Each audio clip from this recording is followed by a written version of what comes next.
when my PayPal came up. Yeah. All right, we're going live. We'll see. I might already be live, to be honest with you, because I'm never certain on when this app goes live. It's not the same as the old one I used to use. I don't know if we have anybody monitoring on. I gotta get this up. So it's all right. If anybody is watching, please say something to chat so I know this is working. I am joined by Cobus, our voice director, who's going to be doing some live sessions. Hello, Cobus. Hello. I just muted your Twitch stream because I was hearing you twice. Oh, good. Well, that means it's working, so that's good. Too Large, good morning. Well, I don't actually. Honya, hello. Cobus, hello there first. Oh, Cobus, you got the chat on Twitch. Awesome. Neeher, I am also joined by good early morning. You are it's very, very early for you. Thank you for joining us. Woo!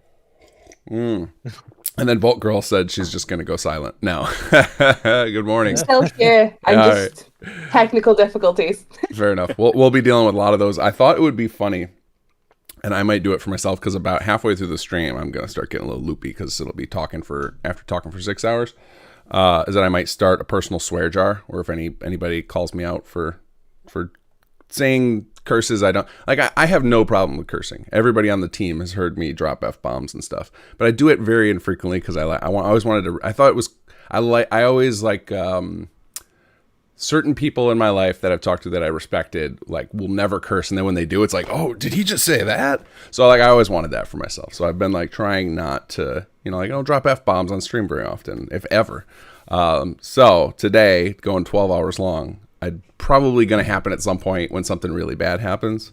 So I'll just commit to it now, chat. If I drop F-bomb, we'll say, this is so funny to say. I'm going to say the B word or SHIT. Those will be my 3 swear jar words. If I say that, I got to donate $10 to the charity. We'll go with that. Cause I want to keep it, I'm going to keep it clean. We're going to keep it PG. Although PG, how does YouTube work with if you drop F-bombs on stream? I think it's demonetize you? It's as long as you don't do it in the first 10 minutes, I think you're allowed. It's something stupid like that. They have really dumb rules about cursing. Like, it's clear everybody does it all the time on YouTube, and Twitch for that matter. But something like they're probably trying to stay kid friendly, and they're like, most kids will last just a few minutes on any stream, and then they're going to ADD over to something else. So it's something like that. It's like 10 minutes. But yeah, that's going to be my personal commitment. So we'll see how many people call me out later. So hello to kinggath chat. I will be streaming as well on Twitch only, not on YouTube. I don't have that set up. And I promise my mic won't be as bad. I've just got a fan blasting. It is so hot today. Yeah, I'll try and live through it. I'm trying to make sure the website is working. So on simsettlements.com/charity, I have like this grid of Let's Play stuff, and it's supposed to fetch thumbnails like every minute from each person, but I have not tested it since I first made it like a couple weeks ago. So I'm testing, like, am I gonna have to bust out some JavaScript programming right now on stream? Is that what we're gonna be doing during this pre-stream time? But I have it set up with a cache because I didn't want it to melt our website, because we all saw what happened when we launched Chapter 2. So hopefully this is working. I'm going to give it a minute to see. I set up some chat bots, guys. So I think you can do exclamation point commands to see them. There's probably a ton of commands. But I basically set up a few to help out with folks so that we don't have to have as many moderators. But I've got #donate, which will show a link to the Tiltify. You can also scan that QR code. But who does that? Do you guys use QR codes? I feel like they're such a pain in the butt. Everyone's gonna say no. It depends. No. I hate those things. It's like during the pandemic, most of the restaurants around here switched over to like no paper menus, and you had to scan it with the thing, and half the time it wouldn't work. Really irritating. That's the only time I can think. Later on in the stream, I might block your little QR code. I got my Adobe Editions, like, nice dark colors that you can just fall asleep to, and then you just got a QR code right there. Yeah, blinded here in the corner. Yeah. And I think you can do in Streamlabs. I don't know about OBS. You can do, and I actually definitely did it. Actually, do you guys see on my screen right now? Is there like a creation starts countdown timer? I can't even see my own stream. Yep. Yeah, okay, cool. Yeah, you can do color blocks like that, which was pretty sweet. So you could block that. You could literally just block it off. Just stacked layers like Photoshop. So you just put it above the Tiltify thing. Then we got #links, which basically just gives you the link to the simsettlements.com/charity site. #charity, which is the same as donate. I think it's slightly different. I think donate is like right to the punch in your credit card screen, and charity is like, here's the Tiltify page. And then #Discord. So everybody in chat, if you want to be in a central chat, like obviously, like I'm going to be kind of emceeing here so that there's some central point. But Nexus was kind enough to host a channel on their server. It's a public server. Everybody can join it. I'll just post a link in chat now, and then you guys who are in chat now can share it around as people ask about it. I'll post it in both. But if you join the Nexus Mods Discord, I'm told it's public. I haven't tried this link. There's a Modding for Charity 2023 sub channel in there, and we can all chat together in there. I mean, I'm not going to. I doubt anybody who's working on this stuff's gonna, because we're going to be busy trying to knock out this mod. But there is a central channel, so that way, if you want to bounce around and watch everybody's streams and not just focus on mine, then you'll still have somewhere to talk with everybody. So I thought that would be helpful. All right, time to start or check my site again. So are you guys all ready? Do you have your streams like queued up and ready to go? Pretty much. All right. I will be an hour later after the time. I've got a quick errand to run. Got I it. also need to wash my face, properly wake up. I had work early on in the morning as well, so I didn't get much sleep. And I should probably put on some clothes. Fair enough. Sag, hello. Good morning. Hello, good morning. Was the store open this time? No, I just went to Whataburger, so Oh, okay. F them folks. I was just gonna get some What? some drinks. Fair enough. Yeah, I've got myself a half gallon of water and a half gallon of cold brew next to me. I'm ready to go. Yeah, I'm good. The Sag, welcome. Sag is going to be doing basically all the dialogue implementation, other than the companion side of things, which unoctium's handling. So yours will be you've got a pretty crucial role, Sag. You're going to be, and so that's why I'm going to be your support agent as much as possible, because you've got a lot riding on you. Okay. All right, so it looks like the website that I made is not working. None of the thumbnails are coming up. I'm gonna try switching myself over to the Twitch. Let's see if it catches my stream that way. I can't figure out what's going on, and I'm not. Hopefully, it is. If it doesn't work, this might be the first half hour stream. You guys might be able to see me dinking around with JavaScript. Let's see here. Oh, I wonder if it's because I have I bet I know what it is. I think I put like a... Nope, that's not working. It's definitely something wrong. All right, I think I'm going to have to bust out... Hold on. You guys get to see this terrible IDE that Adobe made. And I got to try to... Actually, I can't even put that on camera because it's probably got like people's private streaming things on here. So you guys get to just pretend you know what I'm working on. But yeah, we're right now we're just kind of getting prepared. As people pop into chat, I will introduce them. When we actually do like the full creation stream, everyone's going to kind of be in their own thing. I will be streaming voice. Chris Takahashi, the creator of Interesting NPCs and Tales from the Commonwealth, will probably be joining me as kind of a co-host later today. So that way there's someone to fill the silence when I inevitably get buried in code. So but in the meantime, it's gonna be anybody watching my stream just gonna be listening to me for a while, because everybody's gonna go try and entertain their own chat while they work. Yeah.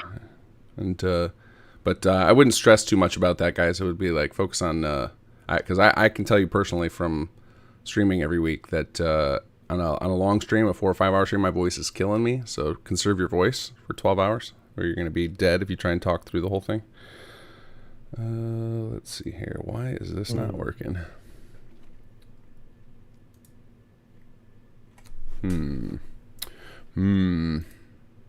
Well, we got 11 minutes left, so don't expect anything too exciting, folks, to happen during this. This is just us all connecting and getting our stuff ready. Or as exciting says, getting drinks ready. It's a good time for that. Vault, any luck with the Tiltify stuff? I'm just I'm trying a bit harder. It will get there. All right, all good, all good. I'm persevering. I will come back with updates. Fantastic. Oh, reminds me, kinggath. I mentioned to some of the guys in the chat, in our Discord a bit yesterday that I might do something silly.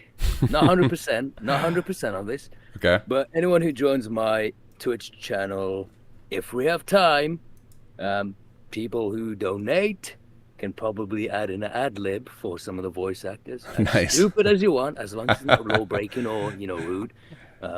Yeah, I'm just giving you guys a pre-warning. I did mention in my little exclamation mark donate that if you wanted to do that, make sure you add my name at the beginning of it so everybody knows it's directed to my stream. So if you write something like, "You're trash, man.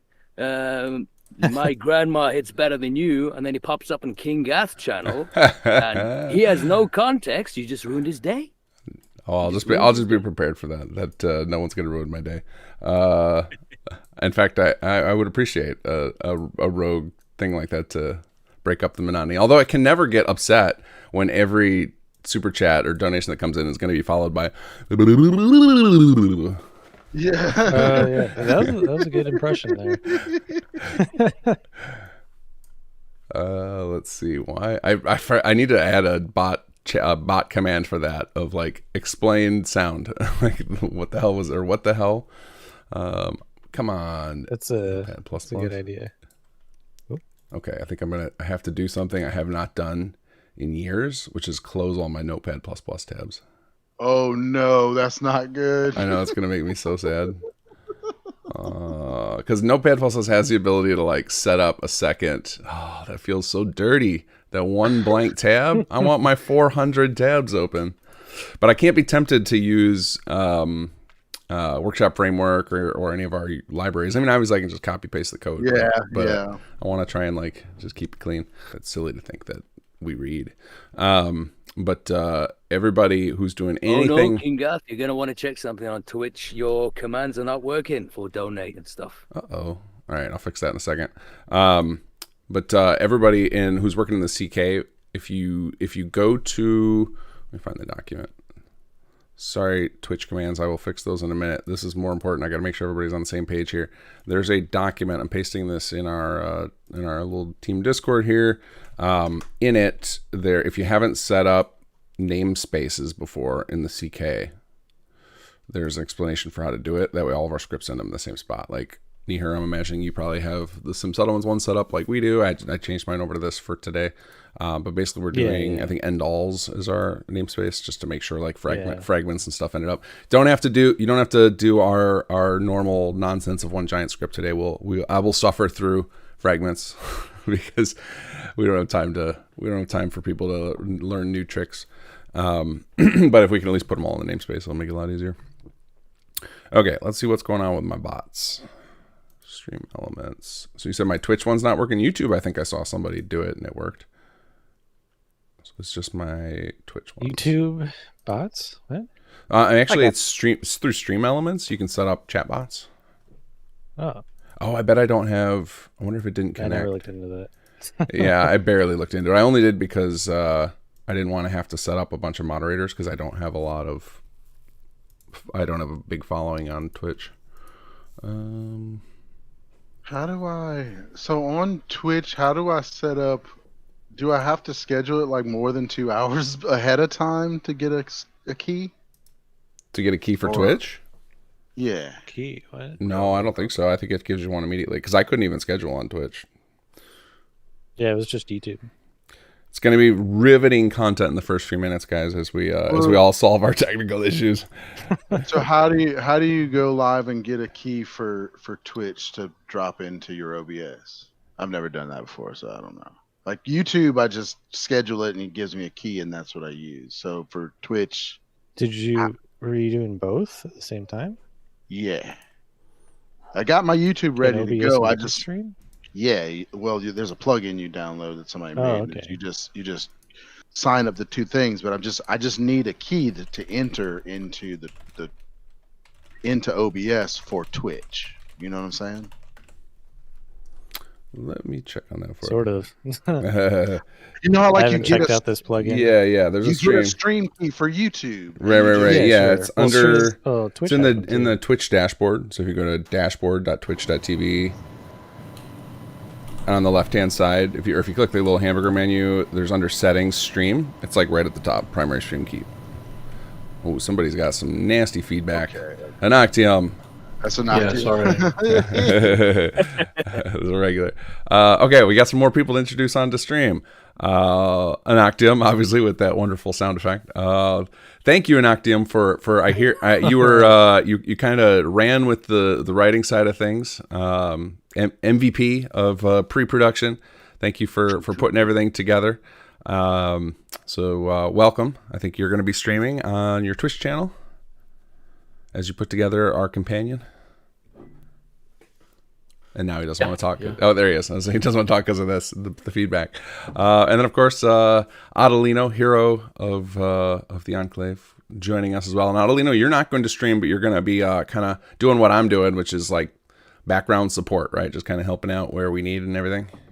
I'm the man of mystery. Fantastic. No one knows what I'm doing, but I'm certainly doing it. I like that. I think we're gonna keep it that way, where nobody talk about what Otellino's doing. We want to keep it that way. There'll be some surprises still that end up in the mod.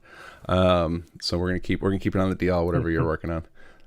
So I think you're one of like 2 people who aren't streaming their stuff. So it's almost everything that goes into the mod is going to be on camera for the record. We did cheat a little bit because we did pre-production because obviously we couldn't even all work if we didn't have the writing done, because so much depends on that. The quest setup depends on that. The voice direction depends on that.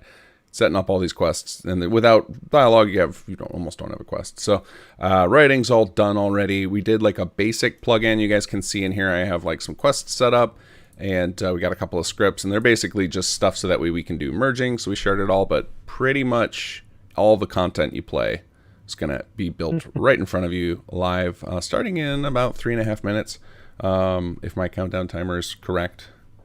I am currently trying to fix a couple of things. We have a problem with my Twitch chat bot's not working, and apparently the website with all the thumbnails doesn't work, so that's a bummer. The links will all work, guys. So if you go to that on the simsettlements.com charity, you can click on those links. It has everybody's name under them. I just can't get the thumbnail thing working, but I'll get that fixed.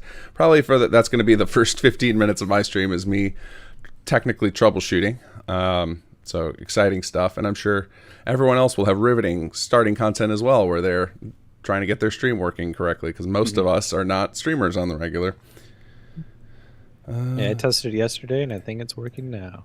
Fantastic. That's a good starting point. And I don't have any stream bots, so My stream will just be me watching Neeher stream. there you go. Restreaming my stream. Restream, yeah. Take advantage of your Hey, stuff. reaction content is a big thing these days. That's You might be true. onto something there.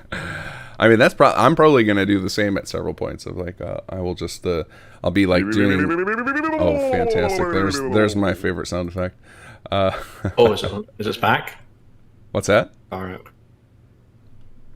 Thomas 00129, thank you for the subscribe. I am still trying to get this damn chat. I got it working in YouTube, but I don't know why it won't work in Twitch. Let's see.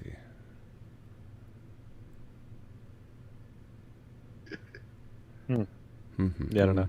Oh yeah, that's okay. It's not. This is on me to solve, but it might be one of those things that we'll fix after we get started, just so that everybody else doesn't have to listen to me talking about troubleshooting this stuff. We got 1 minute 30 seconds before we say go, and everybody splits off and starts hammering away like monkeys on their keyboards. So among you guys, how many of you are in it for the full shebang? Are you guys going? Who's going 12 hours with me? Oh, Erica Ember, welcome. I don't think we've a lot of people today I'm speaking to for the first time, which is really cool. Yeah. Very excited to see your work. I like the sketches you did, so it's going to be cool to see those in game. Yeah, I did a test stream yesterday, and I got some friends on the Discord to help me check the volume and all that. and I managed to make a icon and test it in the game in 2.5 hours. So. Oh, nice. It was very comforting. Yeah. Good to have a test run done and not be. I said to Kobe, like, we should probably avoid doing any experimental stuff. Stick with stuff we know. It's hard enough to do stuff quickly, much less trying to figure out new things. So, all right, we got 20 seconds left, guys. How are we feeling? We can get the $2,500. Yeah, we can do it. I think we can do that. I think I'm going to have to up our goal midway through. So I'm going to keep an eye out on that. Just a reminder, everybody, this is for charity. Donate lots and often. All right, guys, it's time to start. Get after it. I'm going to pop over to the live chat. Everybody jump to your streams. There's streams galore for you guys to check out. I will fix the thumbnail shortly. Good luck, everybody. Good luck. Have fun, everyone. Let's do it. Thanks. Good luck. Okay. All right, chat. Here we go. Now you guys get to watch me do really boring stuff. Let's turn off this countdown timer. So now I'm going to basically be fixing all the stream technical difficulties. So we need to get... So right now we're going to get our Twitch bot fixed so that people on Twitch can actually get those commands and whatnot. Let's see here. So I was pretty certain I had it set up correctly. But I didn't. I found out yesterday that you have to have 2 different setups, like one for each channel, and I didn't know that. So let's see here. Let's see. Am I on my Twitch account? Yes. All right, so I'm gonna have to keep testing here. Let's go. Is it command list? Is that the default command for chatbots? All right, let's see here. Commands. Yep. Okay, commands. Let's see what happens. Negative. All right, let's try and get this dumb bot to jump back in the channel. Wait, you can find a list of all commands here, and it just says ... Okay, so Stream Elements is in there, and it's just none of the things actually work. Why is that? Come on, Stream Elements, you're killing me here. Okay, I guess I'm gonna have to. You know what? We're gonna go to my favorite helper, ChatGPT. He's gonna help us out. All right. Why do Stream Elements chatbot commands all say ... What does he say? What does ChatGPT have to say? Does he know how to fix this? Placeholder. Yes, I understand it's a placeholder. Thank you.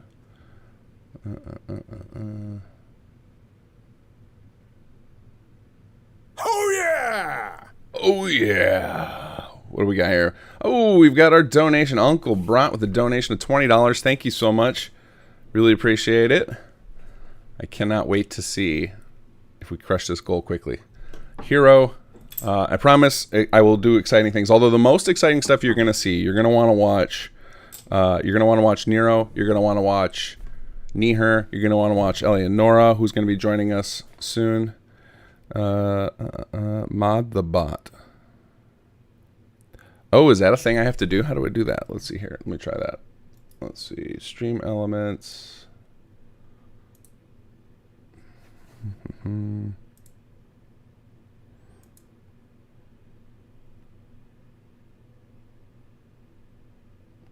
such a noob with the mod Stream Elements. There we go. Okay, let's try that. Hashtag charity. Hey, there it goes. Thank you, Ellie, for helping out. All right, so Elianora is going to be joining us also to stream shortly. And let me bring up my task list. So the next thing I got to do before I get into my tasks, where you guys can see me do interesting stuff like CK work and stuff, excuse me, is apparently our charity site, the thumbnails are not working. So it looks like no one's actually streaming on that site. Oh, no, now it's working. Now I can see. It's just delayed. It's just super delayed. But I can see a little thumbnail for Eric Amber Studios. So, and I can see mine, but it's like from a couple minutes ago. Okay, so it is working. It's just super slow. I think I probably overdid it on the, I put a cache on there so that you guys wouldn't crash our website, because every time we've launched a Sim Settlements expansion, you guys crash our website. So I was like, I don't need this to do the same.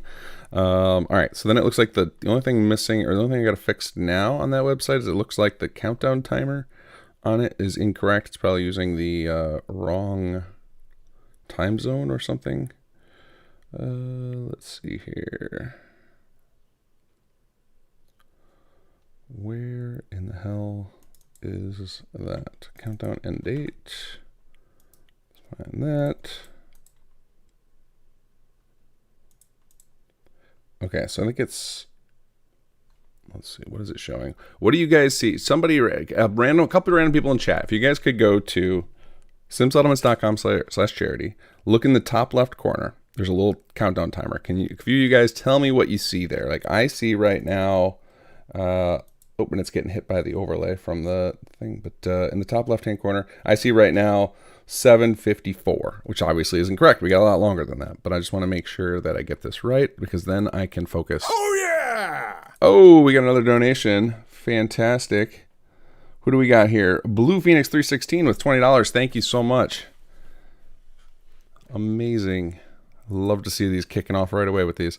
What is going on here? I just want to get this damn website. Oh, here we go. Unoctium, his stream is now up on the thumbnail, correct? That is good news. All right, where's my chat? Where's my chat? Where's my chat? Seeing the timer. What does the timer say for you guys, though? Do you see a time number? Elianora, you can link to ours or your own. I think if you want to get your own private alerts, you should do it to your own. But it could be fun to just all have a lot of us having the same ones. But it also could get really confusing. So you are welcome to use your own or this one. We will. You see 7:54. Okay, cool. So I need to add 4 hours to the timer. But yeah, you could use your own to keep the alerts separate, and then we can like tally it all up at the end and talk it out because I know you've got your own goals to reach. It's all going to the same cause. Doesn't really matter. I will say to YouTubers, I know many of you are wonderful super chatters.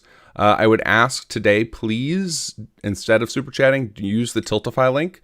Like if anyone does super chat, that's cool. I will just redonate myself, but YouTube takes a cut of that. Whereas with Tiltify, it goes all to the charity. So let's try and avoid giving Big Papa Google more money when this charity needs it way more.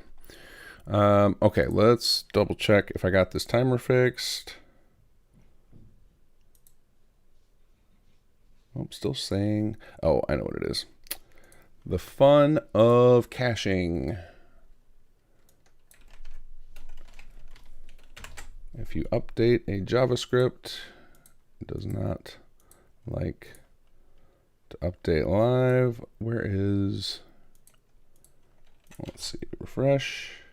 There we go. Yeah! Now it shows 11:52. Okay, cool. So we've got some of the streams are starting to come up, starting to work on the website. I'll keep an eye on that.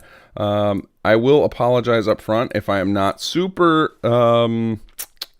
focused on chat right away while I get all this stuff going. I did set up another monitor with chat so that I can try and pay a little more attention. But please forgive me as I try and get my head wrapped around how to do this for 12 hours straight. I'm very concerned about running my voice out. So I have just copious amounts of liquid next to me so that I can do it. But that also means I'm going to have frequent bio breaks. So it's going to be an exciting stream. I'm excited to go 12 hours long. I've never done anything close to this. I think the longest I've gone is about 5 hours. So this ought to be interesting. Okay, so it looks like, I think all the technical difficulties are worked out. Does everyone agree with that? Does everything seem good? I think I'm going to add a little countdown timer to my stream screen as well. So let's turn, where did I put that? I know I made it. I just need to put it on. Here we go. Timer. Transition. Okay, do you guys see a little timer in the corner? That should accurately reflect how much time we got. Hello, Gopher. We are excited to make something fun for you to play later. Please get some sleep, because I know you got to wake up real early for this.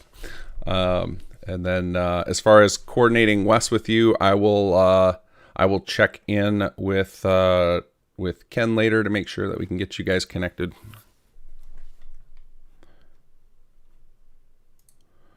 Okay. All right. I think I'm ready to go to work unless anybody sees any fails that I've done. Okay. Everyone's saying the timer looks correct now. Charity site is slowly getting some thumbnails. Really not everybody. At least somebody's up there. I like seeing Erica's work up there already. That's awesome. Yeah! Oh yeah, we got a couple more donations. Uncle brought and 2 large pepperoni with $50 each. Let's bring the hype. Indeed. So we're already up to $140 and we've been streaming for 9 minutes. That is, well, a little bit longer than that because you guys got to watch. Some of you watched me putz around for half an hour trying to get stuff unbroken. But all right, we are ready to have at our task list. So my role today is to try and act as like an MC of sorts, entertain you guys, kind of direct you in different flows. We got some light schedule for today where I'm going to go check in with everybody else who's streaming, periodically kind of talk about theirs. I've got some guests that are going to pop on. I do have, okay, I will say, somebody just pointed out something to me. Yagi just said there's put in a mid-video ad. So I do have ads enabled for this stream. And, feel free to use an ad blocker if they're driving you nuts. But any revenue that comes in today through ads, I will donate to the charity at the end of it. So basically just trying to maximize income. And, with things like ads, it doesn't have to come out of your pockets. It comes out of Google's pocket. So, or whoever their advertisers are. So I thought that would be helpful. And then, of course, anything that gets donated to the mod page when we set this up, that will also go to the charity in perpetuity. So we're trying to just make this a non-stop source of little bursts of income for the Alzheimer's Association. Okay, so I'm going to bring up my task list. My goal, obviously, I said I'm going to try and entertain you guys. Streams, make sure you put an @kinggath in a message if you want me to read it, if you got questions or whatnot, because my face is going to be buried in the CK. I'm going to be jumping over. We have like a private Discord set up for the team who's working on this in case they need anything.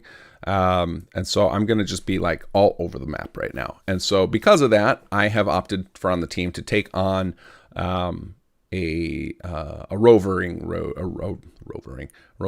role, where basically I'm just going to help out as needed with different things. So the first task that we are going to take on today is there are some complex things in one of the quests that so basically Sagittarius is taking on most of the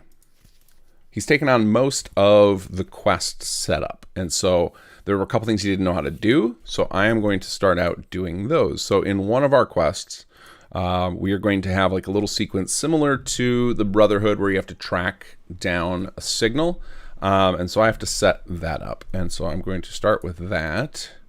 So we're going to do a little quest setup. Now I am going to just cheat and this is a common modding practice. When you don't know how to do something, but there's a similar quest that already does it, just go look how they do it. Go look at how Bethesda does it. So first of all, I got to remember what that quest is. Any chat, this is where you guys can help me. Anybody remember the name of that quest? There's a Brotherhood of Steel quest where you got to track down radio.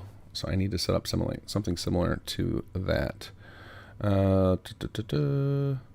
John Geddes, greetings, kinggath. It's been a while since I popped into one of your streams. I've really been loving SS2. Can't wait for Chapter 3 drops. Me as well. Thank you, and welcome back. Yeah, I haven't heard from you in a while. Today, no SS2. We're all focused on this crazy mod we're going to try and bust out today. A lot of people working in tandem here. A lot of streams to check out, simsettlements.com/charity if you want to get links to all those folks. If you want to pop into various ones and see them. Eric B with $100 donation. Thank you, Eric. You're a hero. And as Eric has just proven, we're raising money for the Alzheimer's Association today as part of Wes Johnson's Voice-a-Palooza. Okay, so we've got this track robot quest. So I am going to start with just setting up a script for it. So new script, and we need to get out of names. Oh, I didn't save my default namespace. Okay, we'll have to just keep remembering to do that. All right, so we're going to call this track robot quest. And actually I'm going to do quests. We'll go ahead and create a folder here. And let's see if I did that right. There we go. And then I am going to also use, I'm going to make use, we use a template script often with SimSettlements 2 to speed up development. And I'm going to go ahead and use that because it has some nice little features. So in So when you're setting up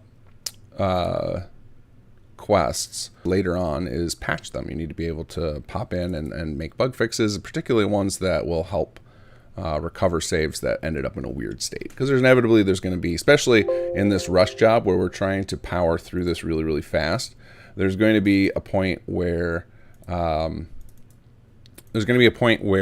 you make a mistake.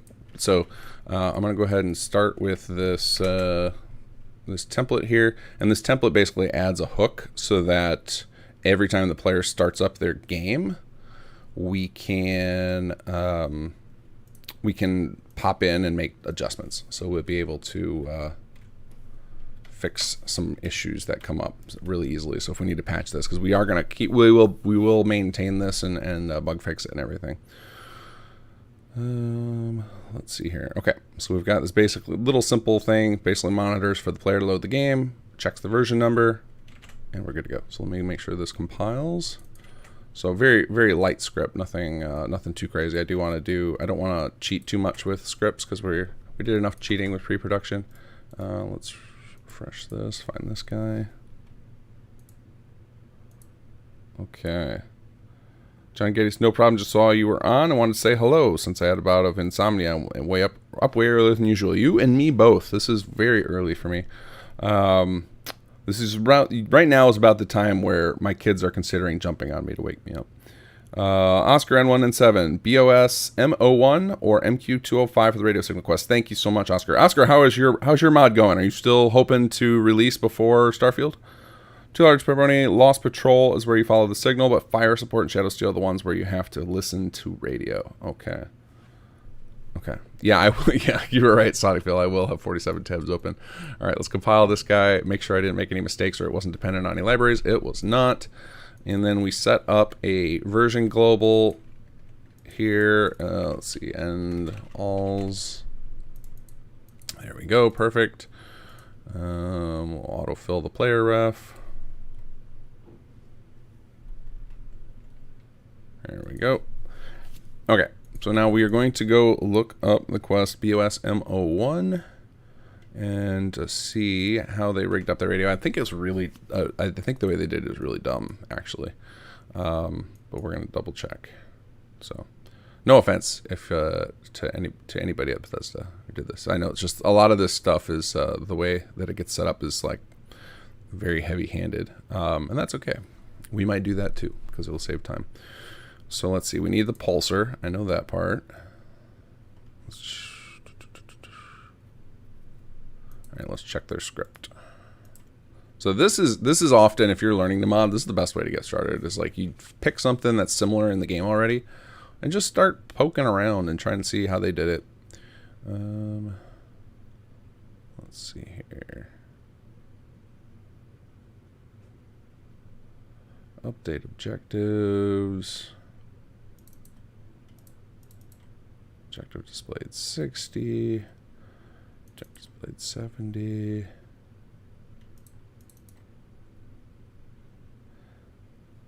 Interesting. Okay, so there's actually 3 different ranges for this. Let's check these quest objectives.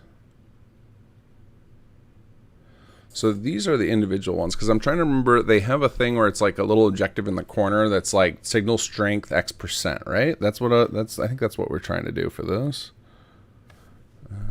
Okay. Let's check some of those other quests. MQ205 might be related to this. Let's check that out.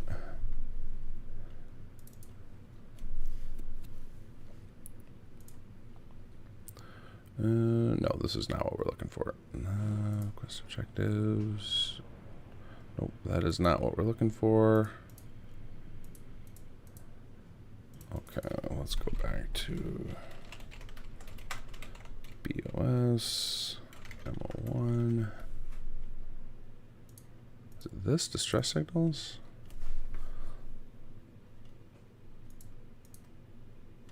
No objectives there. Pointer. Porch Paladin Dance. Player kick from Brotherhood.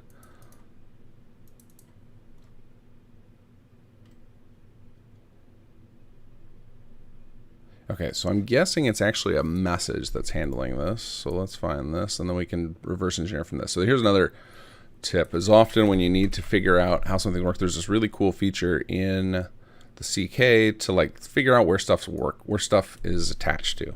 So we can try and find this signal thing. Distress signal, pulsar signal strength. Here we go. So once you find something related to it, you do right click, hit use info, and that will take us one step further. And it pops up this little report. You can double click this thing and start digging into it. So now we know this thing is probably handled by something on this. I just got to figure out what that is. Maybe it's on an alias.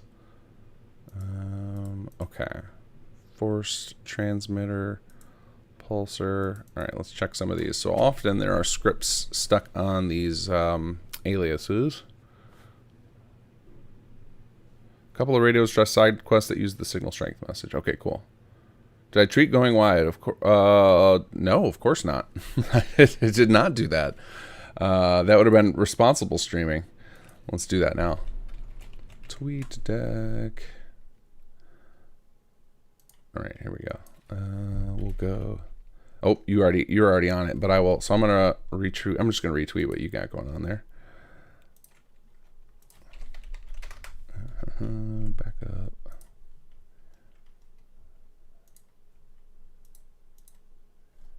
Okay, there we go. It looks like everybody else beat me to that, thinking about that. All right, let's look at this pulsar thing. Open external alias. Ooh, this is a mess.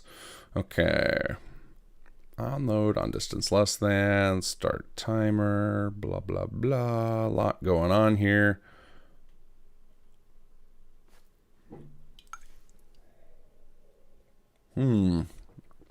This is odd.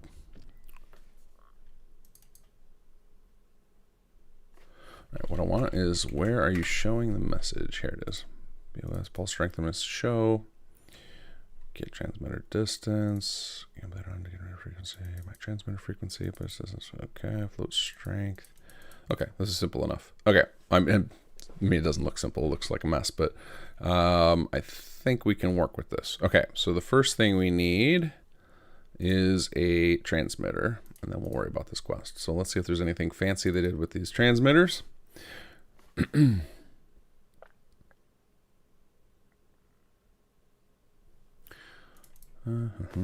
I will leave you guys to your own music. I know some folks stream music. I don't want to deal with the copyright potential. I don't have any go-to music lists that are copyright free. I usually listen to actually I often my favorite thing to listen to lately has been the YouTube channel Odysseus, which does like synthwave mixes, and for some reason that just gets me in the work zone.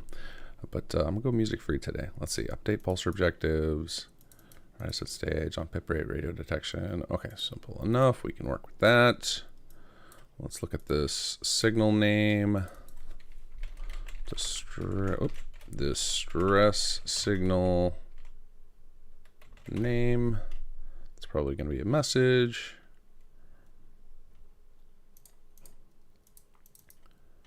Yep, nice and simple. Distress signal. Okay, let me check with. I want to check and make sure I'm not missing any notes here.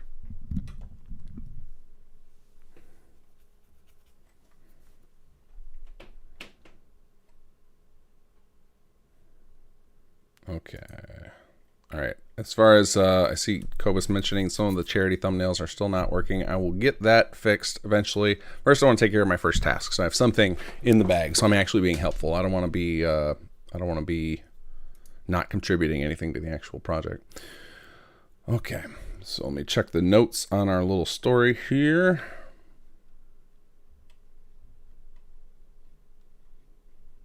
Now, I'm going to not show you guys all of the story stuff because on different sections and watches it all, you'll be able to piece it together, but it'd be nice for you guys to have a little surprise when you actually play it. So let's see. I'm going to read through some of this quest stuff real quick and make sure I know what to name all these things. I mean, it can be, I guess I'll just leave it. They can change it later. Let's just focus on the thing. So we'll just call this signal name. And we'll just call this, I want to call it trunk signal. You guys they can rename it because I don't know what else to call it. Okay, so let's go into our track robot quest again. And we need to set up a transmitter. So transmitter basically is just going to broadcast something so that there's a distance check we can do for the radio. So we're going to stick this thing in the world.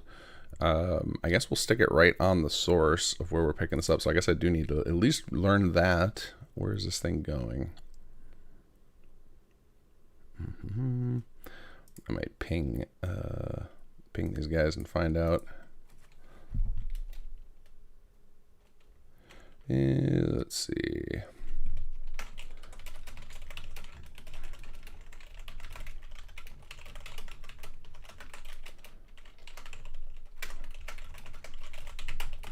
Can you guys hear me clicking away? I don't even have a mechanical keyboard, but I have an old loud keyboard. Where should I put the signal tracker?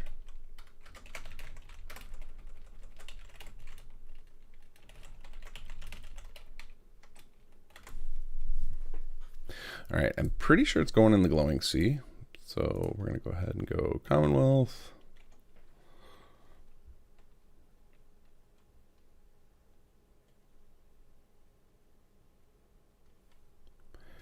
Loading, glowing sea.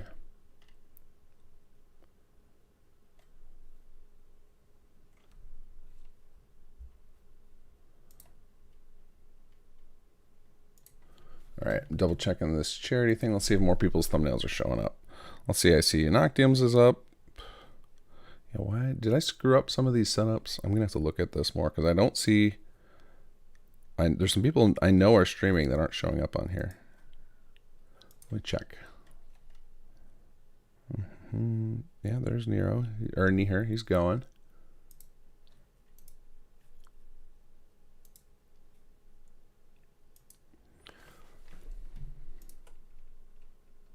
Somewhere in the glowing sea, specific location undecided. Okay, that means it's up to me. So we're gonna just go to a random location for now, and we can move it easily later. And then we need a radio transmitter, which is an activator. Okay, where are we at? Ooh, this looks nice and deadly. This would be a good spot. All right, we're gonna stick it just somewhere where there's not a bunch of so these little M's, you can barely see them on my screen, but those little M's are where there's spawned mobs. So we're gonna try and not put it right on top of a bunch of those, so that there can be a little bit of peace when the person arrives or the player arrives. So we'll just stick it right over here for now. Oh yeah! All right, and they're telling me, oh, make sure I'm not putting it in. They just told me a location. I want to make sure I'm not putting it right in where they're doing something else. Let's not put it right on top of there. So I need to just not be there. Okay, so we'll just put it right here for now. We can move it later. And I just heard a donation. We heard an oh yeah. Let's see. Joey Shepard with $20. You guys rock. Thank you so much. You rock. Let's do radio transmit marker. I guess it doesn't matter. They seem like they're the same thing. I want the marker though. Okay. So now I like to end name these references so we know what they're for. Tracking signal transmitter. Okay. I'm going to go ahead and plop this into an alias. And, oh, look at all this stuff. There's all this stuff set up already. Okay, cool. So let's do, there's some stuff being given away already on here, just in the names of these things.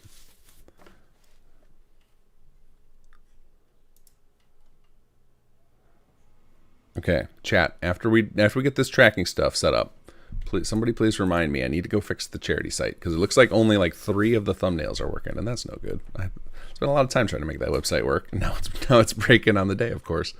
All right, we're gonna go tracking transmitter. Grab this reference. Grab this reference. There it goes. All right, we got our End Alzheimer tracking signal. No. We'll allow disabled. Don't want optional. We'll allow reuse and quest just in case. All right, we're going to set this thing to initially disabled. These transmitters basically like give off a radio signal, and if they're disabled, they don't. So we need to turn this thing into a radio here. Okay, so I need to find an unused radio station. So there's somebody tracks this actually. If I go to Nexus, there's somebody lists all the major mods that use radio signals. So let me find that, because these have to be absolute unique. So across all mods. See if I can find where the heck that list is kept. Frequency.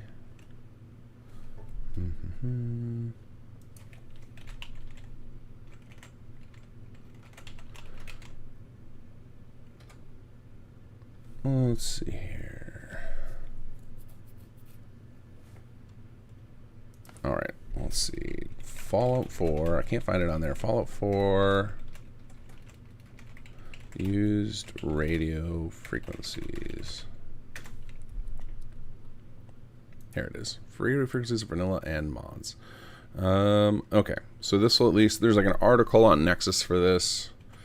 And we basically just want to not, oh, they don't, it's not quite, oh, it's got a lot of stuff. It's got Bleachers, it's got Bleachers 2, it's got SS2, it's got Chapter 2. It's got a lot of the radio mods. Okay, this should be, at least get us a starting point, so we're not just jumping right in on top of somebody's.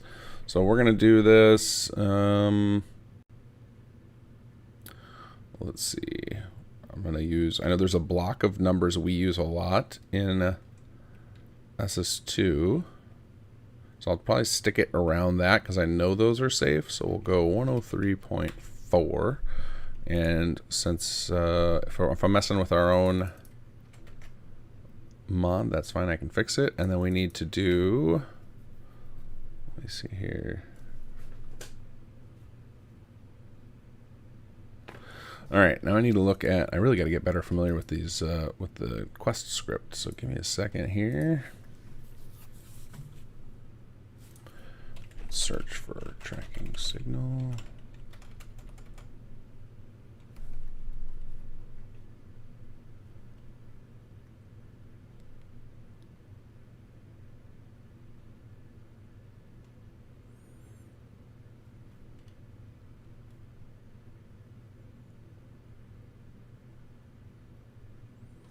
Okay, I think I gotta, to make this faster, I think I gotta ask questions. Let's see here. I'm gonna invite somebody into voice here so we can talk this out.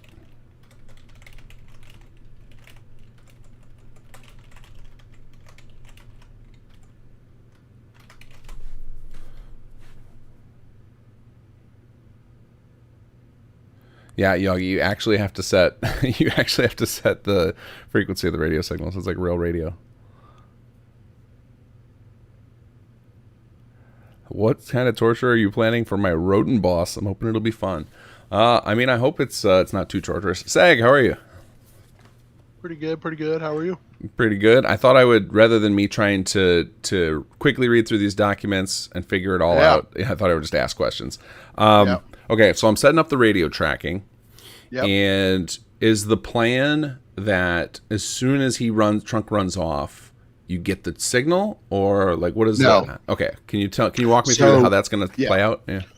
So when Trunk runs off, when he disappears out of Diamond City, your objective marker is just some random location in the glowing sea. Pick it wherever you want. Okay. And then when you get there, put like either like a proximity, close to, or do a trigger box.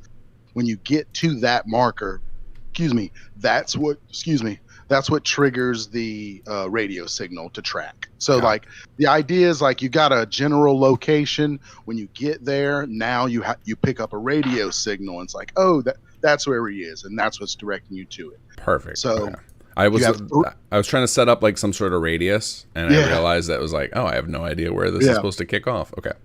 You have three relevant markers, right? You have your first marker where you pick up the signal.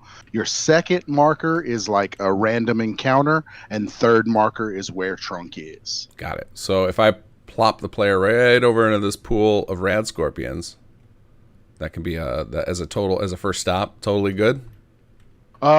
or second stop. So like enemies would be second stop. So first stop is like Find somewhere looking that's around. empty. I figure over by the church, sort of like on the edge before we get into the glowing sea. You haven't picked up a lot of rads. You're looking around. You're questioning what's going on. And you're like, the radio signal's pointing me further in. I guess we got to go. Type of that. So if I put, I should put the radio signal near the enemies, right?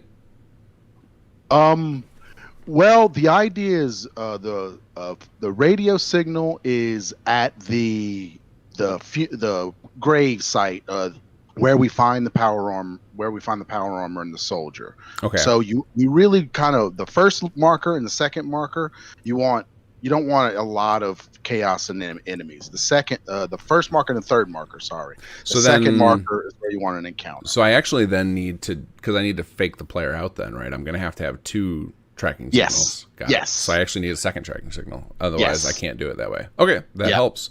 So I will set up some sort of objective marker near the edge of the glowing sea to draw them in. That'll trigger the first transmitter. As they get to that, they finish the encounter, starts the second transmitter, and that's where we'll play. Got it. Okay, thank you. That is what I needed to get started. I was kind of like hung up, and I was realizing it was going to take me a while to dig through the documents. So no problem. I might tap you in again to help out with that. All right, how's yours going to start? It's going good. I'm just building the first little scene with Trunk where you get the first objective to go get the book. I'm kind of going to build out the scene first and then sort of play from there because that's sort of because it's a lot of talking to him before you do it. So I want to see how that plays out and trigger all my bits. But yeah, it's going absolutely. Well. Okay, cool. All right, good luck. For stream, my YouTube is up and running, but I don't know if I don't see myself on the thumbnail. So. Yeah, I'm gonna get. Excuse me. As soon as I get this tracking sorted, just so I have something done, so I'll go through. I got it because I have to troubleshoot all the JavaScript for that to figure out why it's not working. Hopefully, I'll ping you if I have a problem with your because I know for some people I set up YouTube at first and then switched over to Twitch, so it might be something like that. I gotta fix it, but I'll take a crack at it soon. Sounds good. Cool, man. Good luck. Yep, same. Alrighty. Okay, so now we need to reload this cell because I just moved this transmitter here. So let's see, did it end up under the world? No. Where'd it go? Alright, let's do a reload and see if it appears. Okay, so let's remember what cell I'm in here. I am in Wilderness E728. Let's put a little note here. E728. And we can also look at our grid spot here. We're at -16/-24. Okay, I'll try reloading the CK. In the meantime, I can catch up on the donations I missed. Robotic Ghost and ooh, that's a tough one. Leodmila W. Is it that? How bad was that? How bad was that? But thank you both for the $20 donations. You guys are awesome. Appreciate it. We wait for this to reload here. Let's I guess this is a good time to tinker a bit with the charity site to try and get those damn thumbnails working again. Oh yeah! And another one comes in, and Paula with another $20 donation. I work in an assisted living facility. Seeing folks get ravaged by Alzheimer's is devastating. I can only imagine. I've had various family members get little bits of dementia where they, just a little bit forgetful, and that's hard enough. But man, watching somebody go through the chaos of Alzheimer's, like Wes's story about it, was heartbreaking. It seems rough and it's not just rough for the person. Like, it's obviously terrifying, the idea of losing your own memories and having to deal with that. But then on top of it, the loved ones you forget and the hell they've got to go through. Ugh. I can't imagine a worse hell than losing your mind. Or even like seeing some of my family go through that would be rough.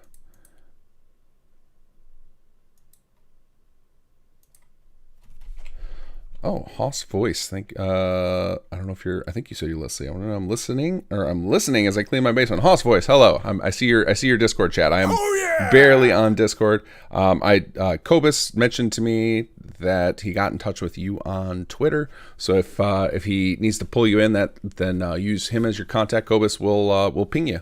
But thank you so much for offering your voice to the cause, because I know it's gonna be a frantic day. And I let him know that you were gonna be available in the morning if he needs you. So, but yeah, thank you. Okay, we got another donation in. CK is nice and slow. We got plenty of time to talk with Chad. Kez Daddy, $25 donation. Watching the KG stream at 10 p.m. Australian time. How the tables turn. Yeah. Usually, this is early morning work sleep time for me. I'm usually, for those of you who are not regulars, I usually stream on Wednesdays between 9 and, well, I guess in Eastern time it would be between 10 and 1 a.m., 10 p.m. 1 a.m. So this is a very, very early hour for me. All right, let me see if I can figure out why these thumbnails aren't working, because I feel bad that these folks, it shows that they're not streaming, which is clearly a lie. So Sag just said he is on. Okay, yeah, that's why I still have his set up on his YouTube, and I think he switched over to Twitch.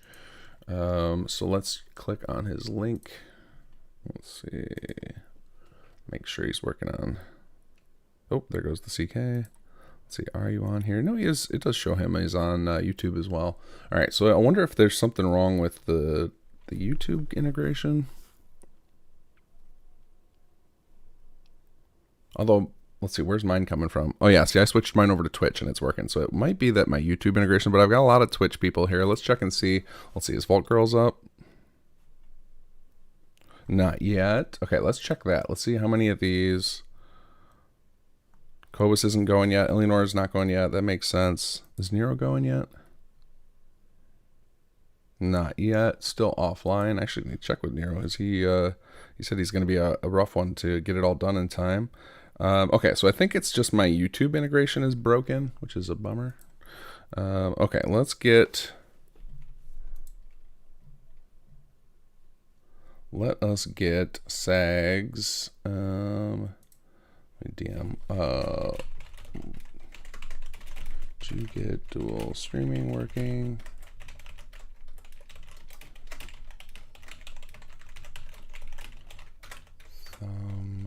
To Twitch. There we go. Okay, we've got this loaded. Let's pop back into that cell we were just in. Let's get us to the glowing sea. Yeah, let's fix this charity page. I think what the actual issue is my YouTube my Twitch integration is working. My YouTube one is not.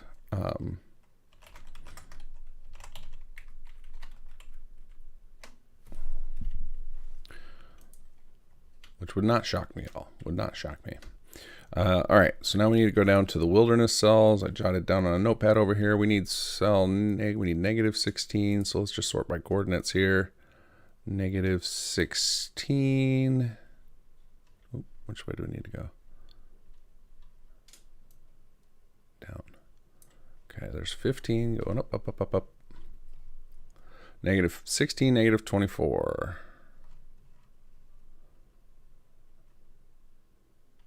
Okay, what did I put in 16, 16? Oh, I bet that's where I initially put one.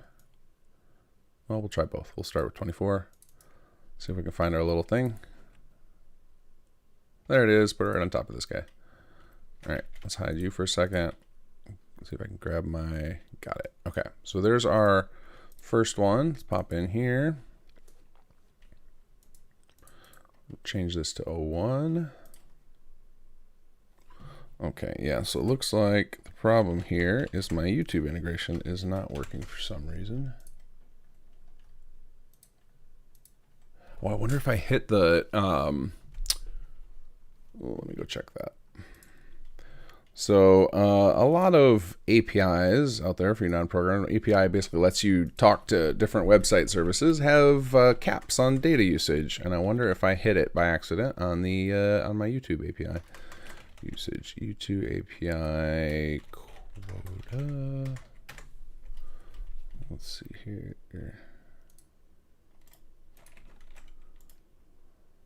Oh yeah, there goes Vault Girl. She's streaming now. Vault Girl's gonna be working on face designs and helping me out with some other little random tasks later on.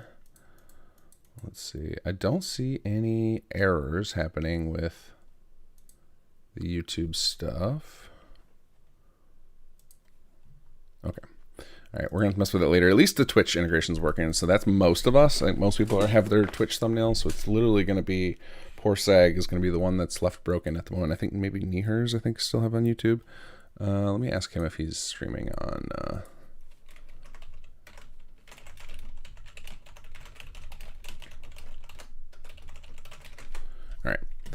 All right, we got our first tracking transmitter. We're going to change this to 01 since we're going to have 2 of these. We're going to go ahead and set up our second one as well, because we don't actually need, once I've got the alias set up, I actually don't need to be in these cells anymore. I don't have to worry about that.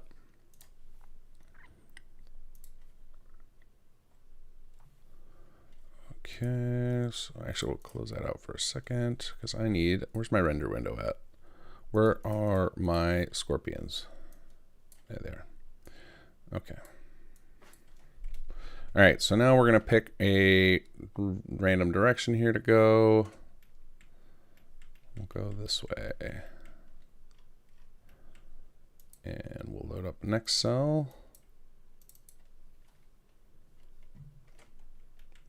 All right, what do we got over here? So this one, they said I should not put it near a bunch of enemies.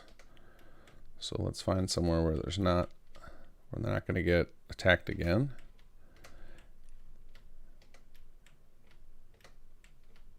That is a, you can see like all these little like just glowing sea is madness out here.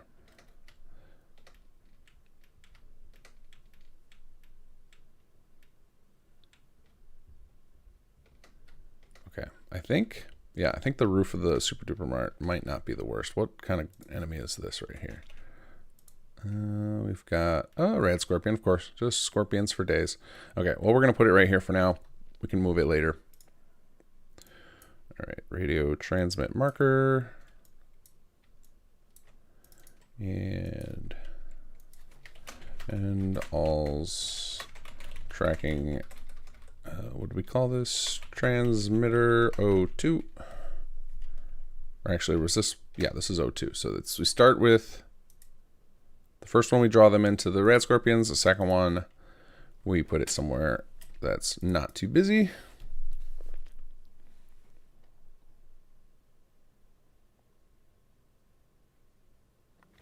Oh, and then of course we're gonna have to, we gotta come up with another unique frequency. That's exciting. Actually, I need to go back to the other one because I gotta write it down because I'm gonna forget which ones these are. So let's jump back over to the other one. This is, you guys watch, this is some of the slowest stuff in the CK. Anytime we have to use this alias screen, it is, it's demoralizing. We'll say that. Because it slows things down a lot. Okay, let's go to our radio data tab here. Because we'll end up needing this information later anyway. So we went with 103.04. And then as far as, I'm going to have to figure out distance checks too. So let's see, this is tracking signal. Just taking some notes for myself. Frequency, 103.4. I've got the, let's see, what's our cell information? Is this the right one? Yep, 1624. And we need to figure out some distances. So I basically need to calculate the distance from this guy over to the other guy. And it's actually, there's no easy way to do this in the CK except for trigonometry. And because I don't want to do trig right now, I'm actually going to pop in game with this and just and figure out the signal distances from that. And then we can set up our min and max weak distances. So, okay, save you. Let's jump over to our other guy. Oh, and we got a response from Neeher. Dual streaming. Okay. Twitch is...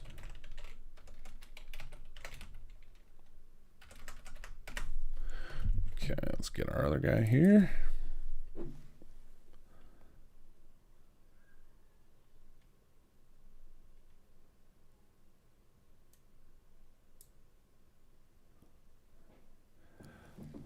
Rise, let's see. Rise on cost in the live tab for both those channels is empty for me. It might be a YouTube problem, not my website. Oh, that would be good. Well, I'll pretend that that's the case. So that'll make me feel better.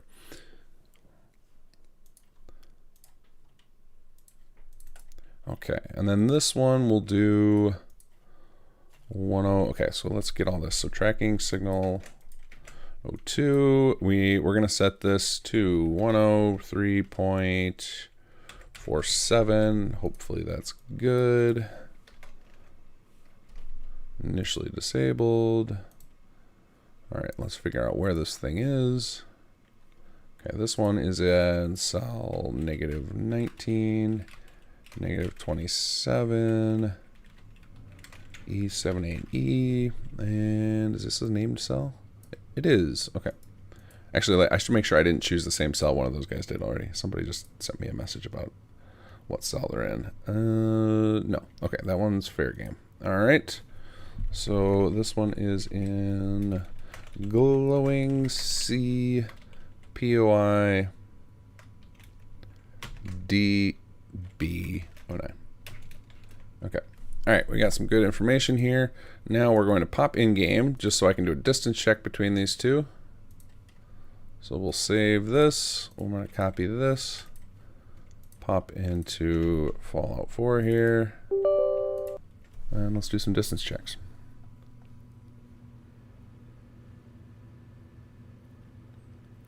Empty stomach TMs. You got mine, Sag, Neeher, and Unoctium streams open. Hope your internet doesn't crap itself. That is fair. Sonic Phil, I linked streams directly above. Maybe your next save, try those on the charity page. Yeah, I can do that. Well, I have their. That's true. I could just link directly to their live streams. Since it's not being detected, the problem will just be the thumbnail update won't occur. That is the bummer. The thing I was trying to figure out. Okay, let's see here. We're gonna go. I guess we can just we'll just COC in there. We'll go TGM first. COC. We've got our new thing here. Pop there.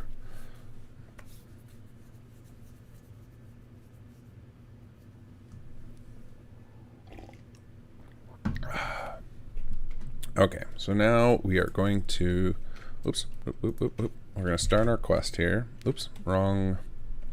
Where is CK? Let's grab this guy.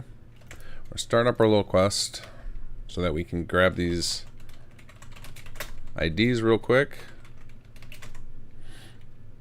And it did not save them. Oh, I know why.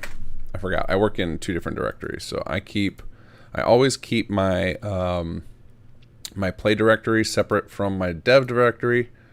Makes it so I am less likely to release some beta stuff.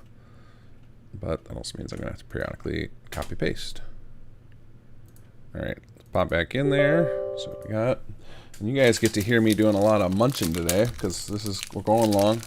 I've got I'm going to be eating some Cliff Bars and some blueberries today because I would like to not stop and have a proper meal. I mean, I would love to stop and have a proper meal, but I'm not going to do that.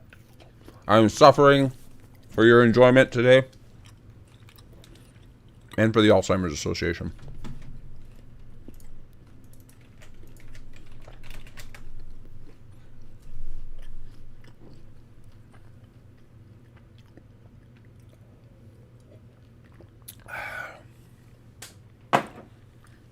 Okay, oops, forgot the TGM.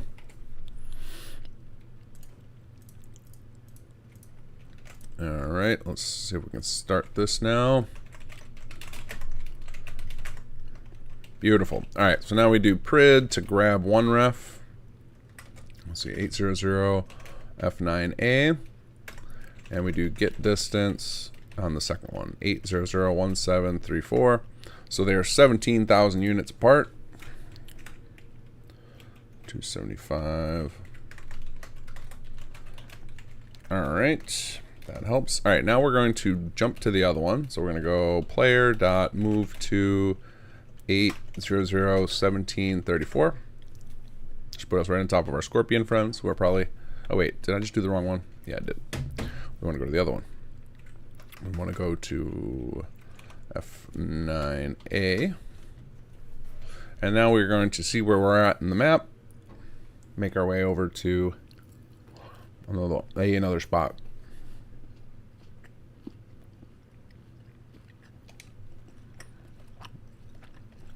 Okay, so we need to get to the edge of the glowing sea from here. This is why takeout exists. Yeah, I don't want to have to even stop and do that because then little Cola's inspiration, my dog, is going to start going nuts. Probably going to start going nuts at some point anyway. I thought about setting up, I don't do live cam. I like to keep some minor separation between my kinggath world and my real life. But I feel like the dog is a good entry point into my real life. I thought about setting up a dog cam, but I did not have time for that.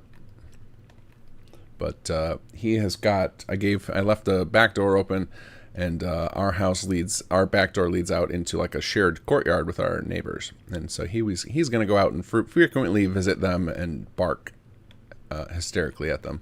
So you guys might catch some of that on mic because our backyard is like right outside the window where I stream. Okay, so this is kind of edge of the glowing sea-ish. Yeah, this will work. So we'll kind of put it over here somewhere. We'll put the objective marker, maybe right up on this little highway. All right, so now we're gonna do, to get our coordinates in the CK, we're gonna go prid 14. This is where the 14 is the player, and then we'll get POSX, get POSY, get POSZ. Oops, I left a space in there. There we go. And now we got coordinates that we can look up in the CK. So there's a little tip for anybody who's working on mods where you need to get information out of the game. That little command is really, really helpful. All right, I'm going to go ahead and type that up into my notepad. So this will be initial objective point is negative 56,847. Negative 72,045 and 3139. All right, that's all we need out of the CK. Oh, I guess we'll do a distance check to get distance to the first tracking point. So we need it to go to 8000 F9A. All right, so distance to signal 01. Distance to initial objective 25454. Okay, so now I have a rough idea of where I'm gonna put. Oh, come on, what's going on here? Oh, I'm clicked over in chat by accident. All right, so now we need to go to we can set up our distances. So this second one needs to be, I will say about, let's see, minimum week distance, max week distance. Let's see, we'll do,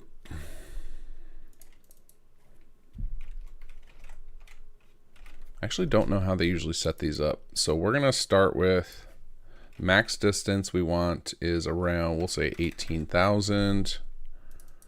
I think we'll leave that for 0 for now. I might come back and change this. Actually, you know what we'll do? We'll go check out one of the BOS ones. Again, we're reverse engineering here. So we're going to go and look at one of theirs. So we'll go to Quest and distress signals. We'll jump to one of theirs and see where it's at.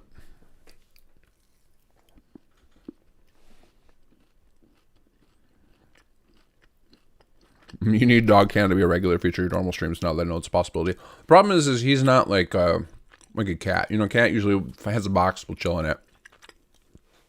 We let our dog sleep wherever he wants. So he's on, we got a couple couches he sleeps on.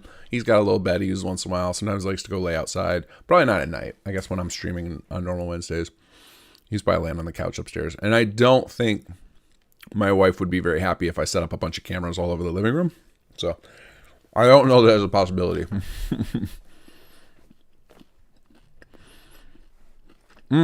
Chasing the Echoes. Yeah, the poll results. Go to the charity site. Go to simsettlements.com/charity.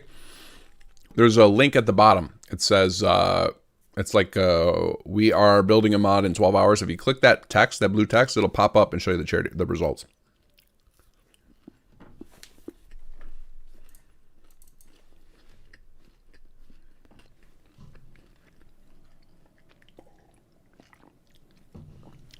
Here we go. All right, let's go look at this guy.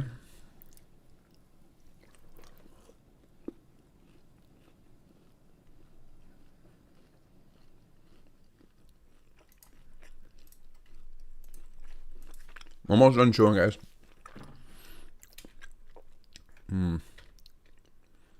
There it is. All right, let's see what they do for... No, I don't care about your office desk. I want this transmitter.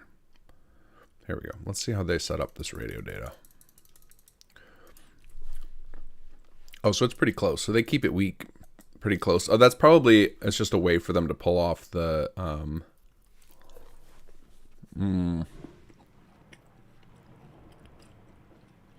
Oh, I think I know why they did it this way. So they just want they want the beeping to be pretty strong. I guess that makes sense. I wonder how they're doing the actual beeping. I didn't even think about that. Oh man, this is... Whoa. This is tough to look at. All these different signals. Okay. Well, this will be fun to set up. Let's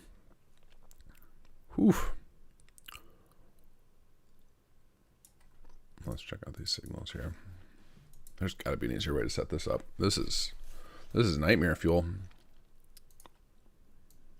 Okay. Well, we're going to come up with our own way to do it. I'm not doing that. That's too much.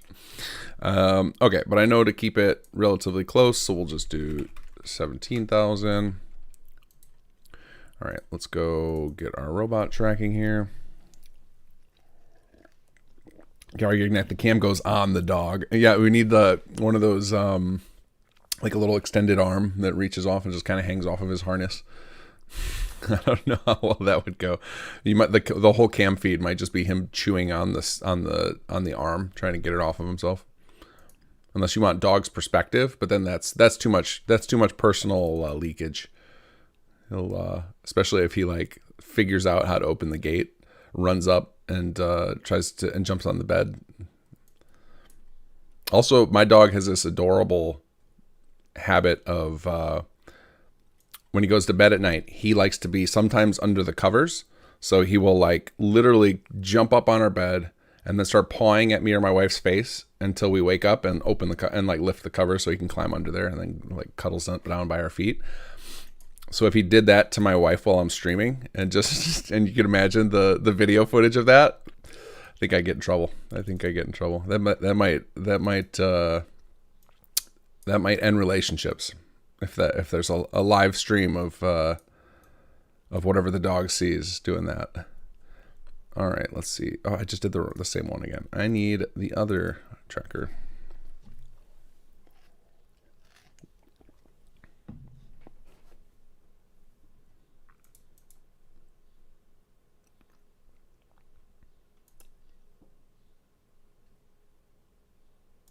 Oops, it looks like I accidentally disabled the Tiltify. Thank you, Elianora. Let's bring up the Tiltify overlay. I think I turned it off while I was setting up the countdown timer. There we go. Tiltify is up. All right. Go to you.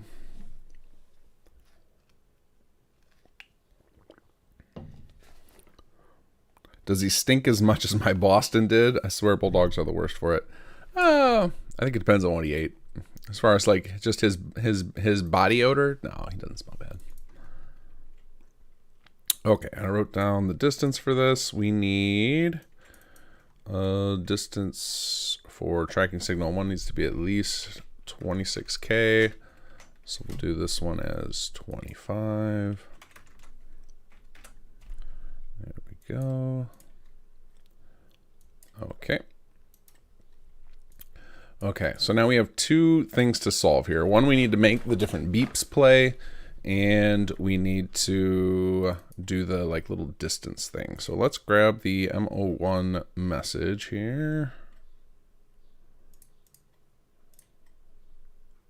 All right, we are 1 hour into the stream. This is going much slower than I'd hoped. Although part of it is because I've been dinking around with troubleshooting stream stuff, which hopefully is almost over. I think the only thing I got left to fix is the thumbnails for some folks. Let me get Neeher's fixed real quick here. Okay, so let's get let's get Neeher's thumbnail fixed since he is also streaming to Twitch.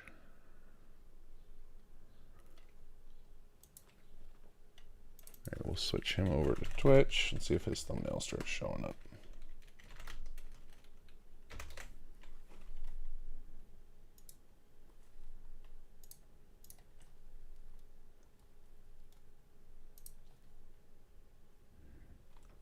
Okay, there goes Neeher's thumbnail's working now. Vault Girls is working. Okay, cool. Yeah, so it looks like there's something going on with either YouTube integration or YouTube itself.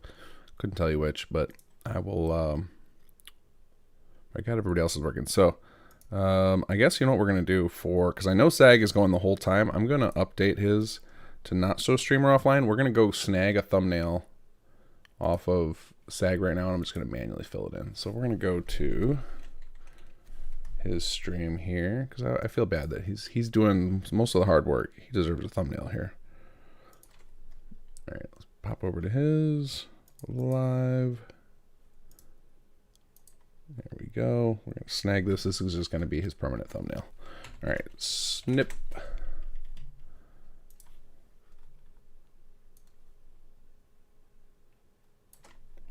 All right, let's save this guy. Where's my desktop? All right. SAG thumbnail. Close you. Pop open Dreamweaver.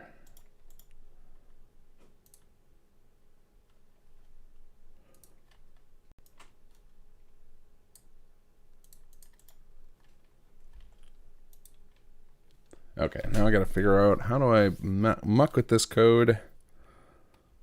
Get this right. All right, let's see here. Where is...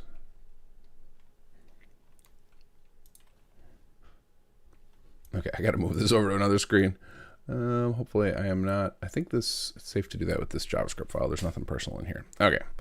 This is my... I have a third monitor, the one I have chat set up, but I also... my desk is not configured right now to have a third monitor. And I have a desk lamp that's like right in front of where the monitor is, so...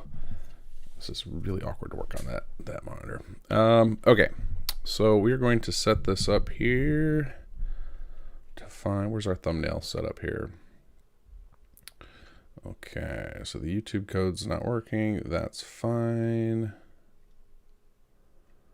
There's our YouTube. I don't know if my YouTube API is displayed anywhere. Let's scroll past that. Okay, maybe this isn't safe to put on stream. All these passwords and stuff. Okay, I got to figure out. All right, create channel card. Get thumbnail. Set thumbnail. Okay, here's what we'll do. We'll do.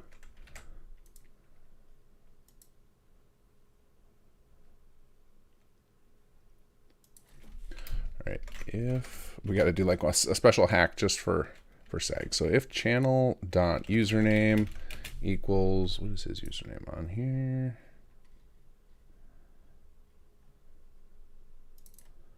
Equals this.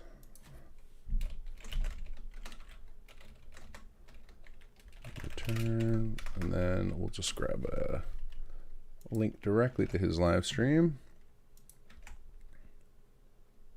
Oh yeah! Oh yeah! Thank you, the Ron, for that epic scream.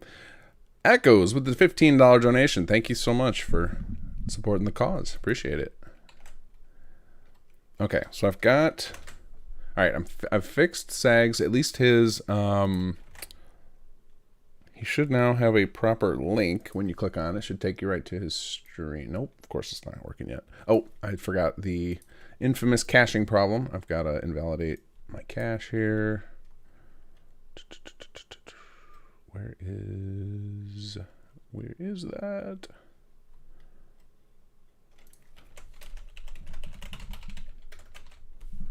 Okay, there we go. Okay. Okay, there we go. That takes right to his thing. Okay, now we just need to update his thumbnail, and then we'll be good. All right, so set thumbnail.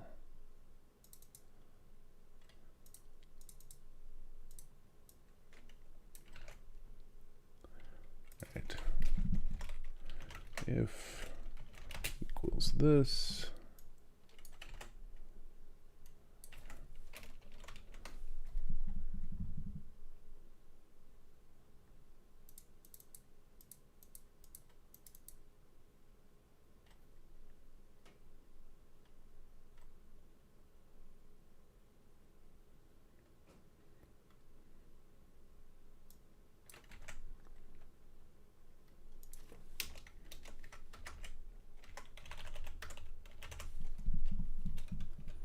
Almost got it. Almost got it.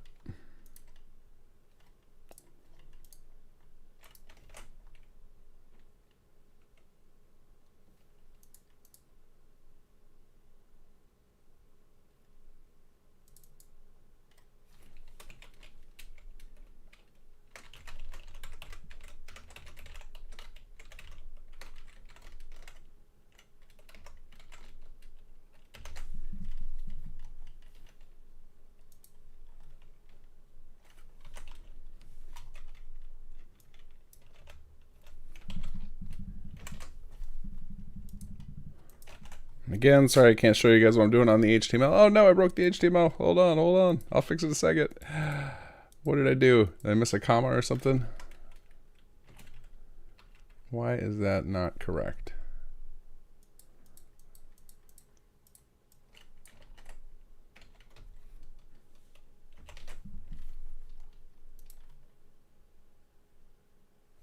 Okay.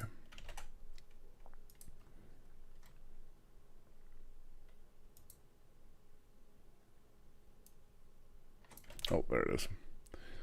All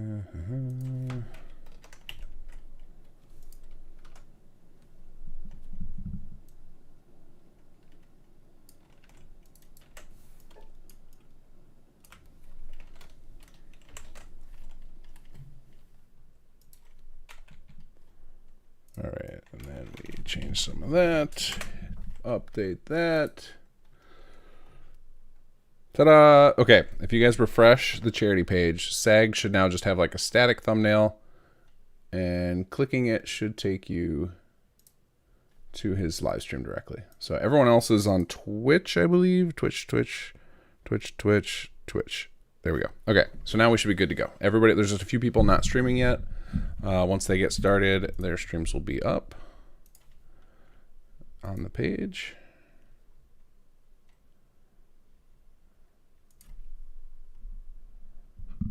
Okay.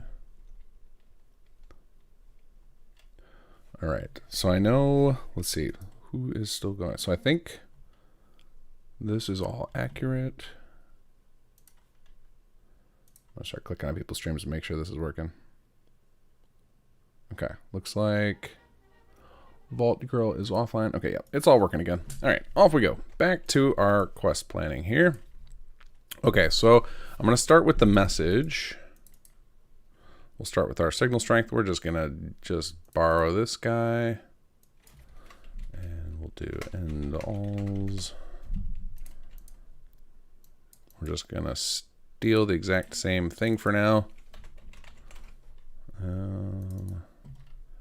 We'll just call this tracking signal strength. And I don't know if we need this distress or not.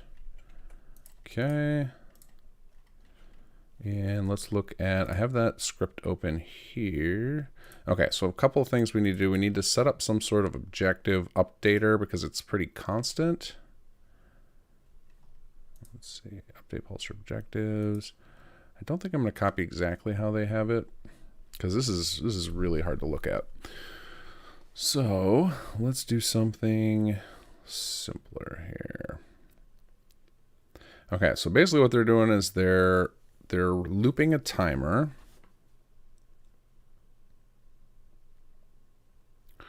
Then they're checking the distance, calculating, making sure that the player has the radio on, the frequency matches, and that they are within the radius of the thing. That makes sense. So this is really all I need, and then do that on looping timer. Okay, that's easy enough. So we're gonna go int I timer ID signal tracking loop is 101.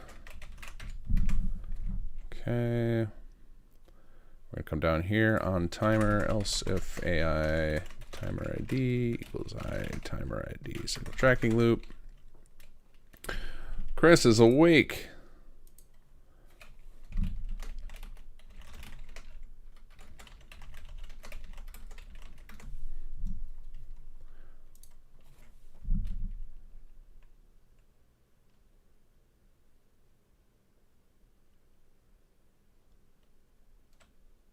All right, guys. Second, we're about to have a special guest.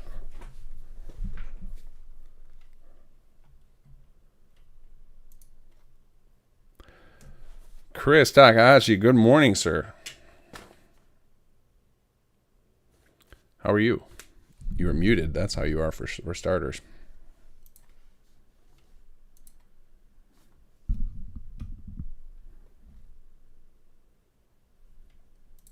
I'm gonna wait. I'm gonna wait till you get your mic fixed before I give you proper introductions. In the meantime, it is time. Am I mute? Am I muted? Hey, there he is. Legendary. Oh, sorry about that. Legendary Bethesda quest designer, Chris Takahashi. I was like talking for like 5 minutes and muted, and I guess embarrassing myself the whole time. Yeah. Only to your cats, not to anybody else. That's true. That's true. Although Luca is ignoring me right now. She's got the zoomies. She's found her favorite toy. It's like a bottle cap. I bought her all these toys. Like I bought her like 10 different toys. She ignores them all for like a bottle cap from a bottle of water that I got home from work. So that's what I feel about my dog. People used to give him all these toys. And it's like, you just bring a stick over when you come visit. Like that's all he needs. Why you waste money on these fancy toys? Yeah, but to answer your question, I am fine. I'm gonna turn my camera on. I don't know if Luca. Where is she? Oh, she's downstairs. But... Right. Let me rig this up. So I'm in the process of solving some complex quest stuff so that the guys working on the quests don't have to do any of the really slow stuff. So I'm doing it right now. And yeah, we're just hanging out, and I've been fixing a lot of stream issues. So nothing too exciting. Oh no, with the $20 donation, thank you. And good to see you. I was curious how many folks from the SS2 team were going to be hanging out watching this. Oh, so we're actually live right now. Oh yeah, you're live. You're embarrassing yourself in front of everybody viewing my stream. So it's millions and millions. I'm sure. Yeah. But for those of you guys who don't know Chris has created some mods you've probably played. Interesting NPCs for Skyrim, Tales from the Commonwealth for Fallout 4. I think those are your biggest two, right? You probably have. Yeah. I made a bunch in between. Yeah. For Fallout 3 and New Vegas, but those didn't get enough traction. I've never been good at marketing, so you just let it market itself. Just throw it yeah, out there. that's always been my strategy. Is because when you know yourself and you're like incredibly bad at something, the only thing to do is like to take all that time and energy that you would have spent marketing and just put it into the mod. That's fair. I often like to do the same thing, but I have enough other people on the team who wouldn't let me do that. It's terribly inefficient to do it the way I did it. But yeah. Well, it ended up working out because your stuff is awesome, and I think a lot of people here have used it. But how many? Well, thank you. How many characters did you end up with at the end of not Tales of interesting NPCs? Because that thing is loaded. I don't know. It's too many to possibly count. Too many, I would say. That was my first mod, so I was figuring things out as I went. So, right. It was like a lot of trial and error and a lot of just that's learning how to just do basic code and then just making quests and shit like that. Anyways, nobody wants to hear about me. What's going on with this mod that we're making? So it's a pretty epic mod here. We did the charity on Thursday, and let me bring up the thing. Give me a second here. So we did I had Wes Johnson on, and we did a bunch of polls for what the mod was going to become. And I've put them all up. I'm going to bring it up on camera in just a second here, or on stream. And if you go, so on this page we set up here, and Ellie is streaming now. So we've got another, nice. Almost the whole squad is streaming now. I think we're waiting on Niero. Oh, look, my thumbnail broke. Good. There it goes. We're waiting on Niero to get started and Copus to get started, but everybody else is going. So you guys can watch almost every aspect. Gopher's on here. He'll be very last. He'll be at the end of it. But if you're on this page and you click on this, we're working together, you can see the charity poll results. So we ended up with, we're doing a main character who's witty or sarcastic. with a background being a merchant / entrepreneur, faction settler, which that was our faction. That settler represented like no faction, like you're not associated with the Brotherhood or Railroad or anybody. Our story, we're doing a mystery story set in a city, motivated by atonement or redemption. The player home that Ellie's designing is going to be a coastal home with the Scientist Tinker's Lab theme and some pet-friendly accommodations. And Niero is going to be working some makeshift post-war clothing. And Neeher is making, it's funny how close their names sound, our armor and weapon guys. Have you ever seen the two of them in the same place? That's true. I have sure not. It's not the same person. If it is the same person, he's an incredible actor because they have very different dispositions.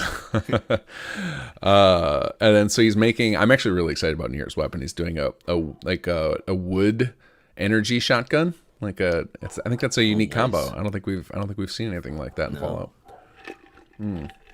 And they're good. Can you guys hear my dog at all? He started what I said he was going to do, of like standing right outside the window next to where I stream and barking at the neighbors. That's gonna be part of the fun part of the stream. Oh yeah! All right, so we're gonna close that out and move this off of here. So there's gonna be a lot of Chris. You're gonna hear me just like talking to myself while I do things that are while I'm doing things that aren't on camera, because I have 3 monitors set up and I'm like trying to keep anything personal on the other 2 monitors and only streaming my middle one. So there's a lot of times if I'm talking about something and you're not seeing it on stream, that's probably why. Yeah, it's monitor juggling more or less. Yeah, pretty much. Have you done anything with, so like right now I am working on I'm trying to set up something similar to that Brotherhood quest where you follow the signal and it like tells you how close you are and you gotta like listen to the beeps. Right. Yeah, I'm setting that up right now. So I looked at how whoever set it up there, and it's a spaghetti mess. No comment. I say I'm sure you've created plenty of these in your days. Spaghetti messes all the time. Yeah, like the scene system. I'm just like, no, we're not doing it that way. So I'm gonna heavy hand it with scripts instead. So I am currently doing some coding over here, trying to get this thing working. So we've got signal 01 frequency. So this is gonna be riveting content to watch. So. Is it like a looping, the vanilla one? Is it like a looping scene or something? Yeah. But it, all of them have shortcuts all over the place, so there's just like a million of those little strings. It's hard to look at, so I decided to try and do it some different way, and hopefully it will be a little easier to digest. So we're gonna do sound property signal. Actually, that's not gonna work either. All right, so during this time, Chris, I finally see your video. Your video just popped up. Camera was like, there's like a button for the camera that I had turned off. So So do you want me to put you on the stream? Do you want me to put? No, it's cool. Okay, I'll see. I can add you onto the OBS, and then everybody else can see you, and they just will hear me as the floating voice. If you're a floating voice, then I'm a floating voice. That's fair. That's fair. Just float in the ether. If you bring on the cats, we can change that up. If we go cat cam. Indeed. Yeah.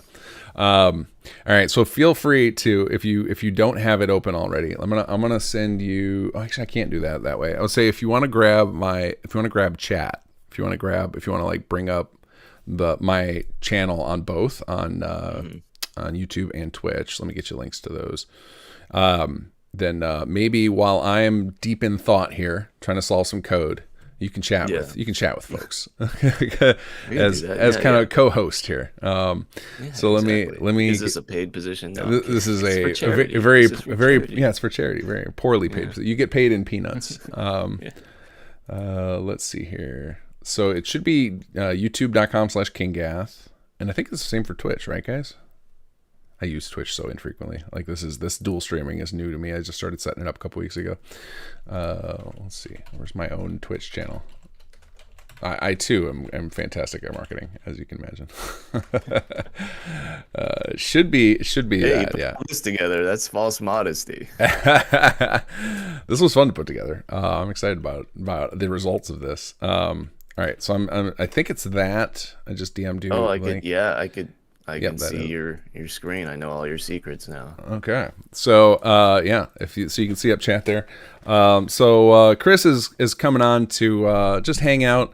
Hopefully help keep things moving when I start doing stuff like this, like signal frequency equals 103.47, and ignoring you guys that he can step in and keep things moving, because you used to do a podcast, right? Like you hosted one for a while, but I did very poorly on that show. They don't need to know that. It definitely was not live because every 5 seconds I would be like and so it's just like, yeah, I couldn't do it live. It's just, it'd be a mess. And I plan on doing that for this see, I just did it right now. I just said The getting the out is very difficult. I try and work on it all the time, but it's kind of it's just part of speech anymore. Yeah, it's just how I'm gonna delay or stall for time until you come back. It's just gonna be one prolonged. I should just have a track ready. Just put it on play loop. It'll be a scene just like the one you're making. Yeah. The That's how people will find the quest target. It'll just be like a person going and the closer you get to it, the louder it will Elon Musk gets away with it, so we can get away with it. Oh, there you go. Mediocrity. We should strive for mediocrity. Get rich and famous. We'll be billionaires. If only. So I'm gonna code away here. This stuff right here, the coding while live on camera. This is new to me, and I don't think I can do it. I'll be honest with you. I can do it, but I'm going to be real quiet while I do it. So I'm so glad you were willing to come on, even if you don't trust your podcasting abilities live. This is a good day to flex your muscles. Yeah, exactly. There I did it again. I said fucking. Oh, can we swear on this podcast? You can. I can't. I have a swear jar going. If I say FB or S, I got to donate $10. So. So we got to try and get you to say it. I mean, it's gonna happen as soon as we get to the later part of the stream, where there's like we're getting close on time. It's gonna happen. Yeah. Something's gonna go wrong, and I'm gonna crack. Like a fucking human pinata. We just gotta keep dropping F-bombs and just poking away until you say something, and boom, money comes out. That's what we'll do at the end to hit the goal when it gets close. I'll just start cursing. Let's see here. All right, I don't know what this player distance thing is. Do you do this when you're like, obviously, like, you have different resources now, which we can't talk about, but when you were making your mods, do you do stuff like this? Like go find stuff Bethesda did and just like dissect it and be like, okay, I'll just. Oh yeah, I mean, I had to, because I don't have a programming background, so like when I was making my mods, it was always just like, okay, what in the vanilla game does what I need, right? And so I'd have to find, like, I just remember the particular quest. I'd kind of just break it down on what were they doing, and just try to make sense of it. And that, that's how I kind of self-taught myself. Yeah. How to do this stuff. So. And that is what I would recommend everybody do if you want to get into mods. You got a story in your head you want to tell? Just go figure out how Bethesda. Just go take a quest. And what's really, I think what really inspired me to get heavily into especially quest modding was when I saw how mishmashed the quality of the stuff I found in there and like the implementation, like in the scripts. I'm like, oh, this gets put into production. I can do this. Of the scripts, like they're all over the place. Like there's like some of them are like super clean and like they look like pro coding, and then other ones are just like, oh, this is like what I did like year one when I was coding. So it doesn't have to be fancy. It just has to get the job done. I mean, every designer has a particular style, and so it's like you can kind of tell who made what. But yeah, it's just, I'm sure it's the same in programming, right? It's like a language, right? And you basically have your way of doing things, and it's kind of like an identifier. It's a fingerprint. Yeah, and it doesn't have to be pretty either. Like you don't have to be a master coder to do this stuff for sure. Yeah. So a lot of it is 6 of one, half dozen of another, kind of thing. But All right, let's hear. Oh, and you know what? I missed a couple of notifications there. Oscar N1N7 donated $20 while we were chatting. Woo! One of the few times I can watch the stream live here in the UK. Also, shout out to everyone I met at the London Comic Con yesterday, including the Fallout London team. Oh, fantastic! I didn't even know there was a Comic Con yesterday in London. Thank you for the subscribe, Chris Anderson, as well. Let's see here. What is this? I'm looking up on the Creation Kit wiki right now because I don't know what the hell this does. Between this radio transmitter and the player. Oh, that makes sense. Okay. That is why it says player distance. The I wish we had I want like a chat GPT that's trained just on Papyrus. I think that would be really cool. We need that. Do you have that? I know you can't tell me. I mean, ChatGPT, isn't there like problems with it in terms of just who owns the content? If you put something in there, isn't it like they have access to it? So especially like proprietary stuff, like if you're putting all your like secrets and shit. Yeah, you can't keep that. You can't keep that public for sure. All your intimate thoughts. It's just, you know, there you go. It's gonna... Right now, if you ask ChatGPT to how to do things for mods, it tells you just tons of lies. They're all lies. Do not trust ChatGPT if you want to make mods. It doesn't know how. It does not know how. Or do anything like, you know, marketing, mods, scripting. Like, I'm sure if ChatGPT would made the title for this stream, it would have called it "Modding for Alzheimer's" instead of modding the end. I think ChatGPT is actually pretty impressive, and I actually use it for a lot of stuff. But just a warning, anybody who tries to get it to write Papyrus, it's going to give you a bunch of gobbledygook. So, but it'd be nice to like. I should still go to it for my life advice. Is that what you're saying? For life advice, absolutely, yeah. Okay. Yeah.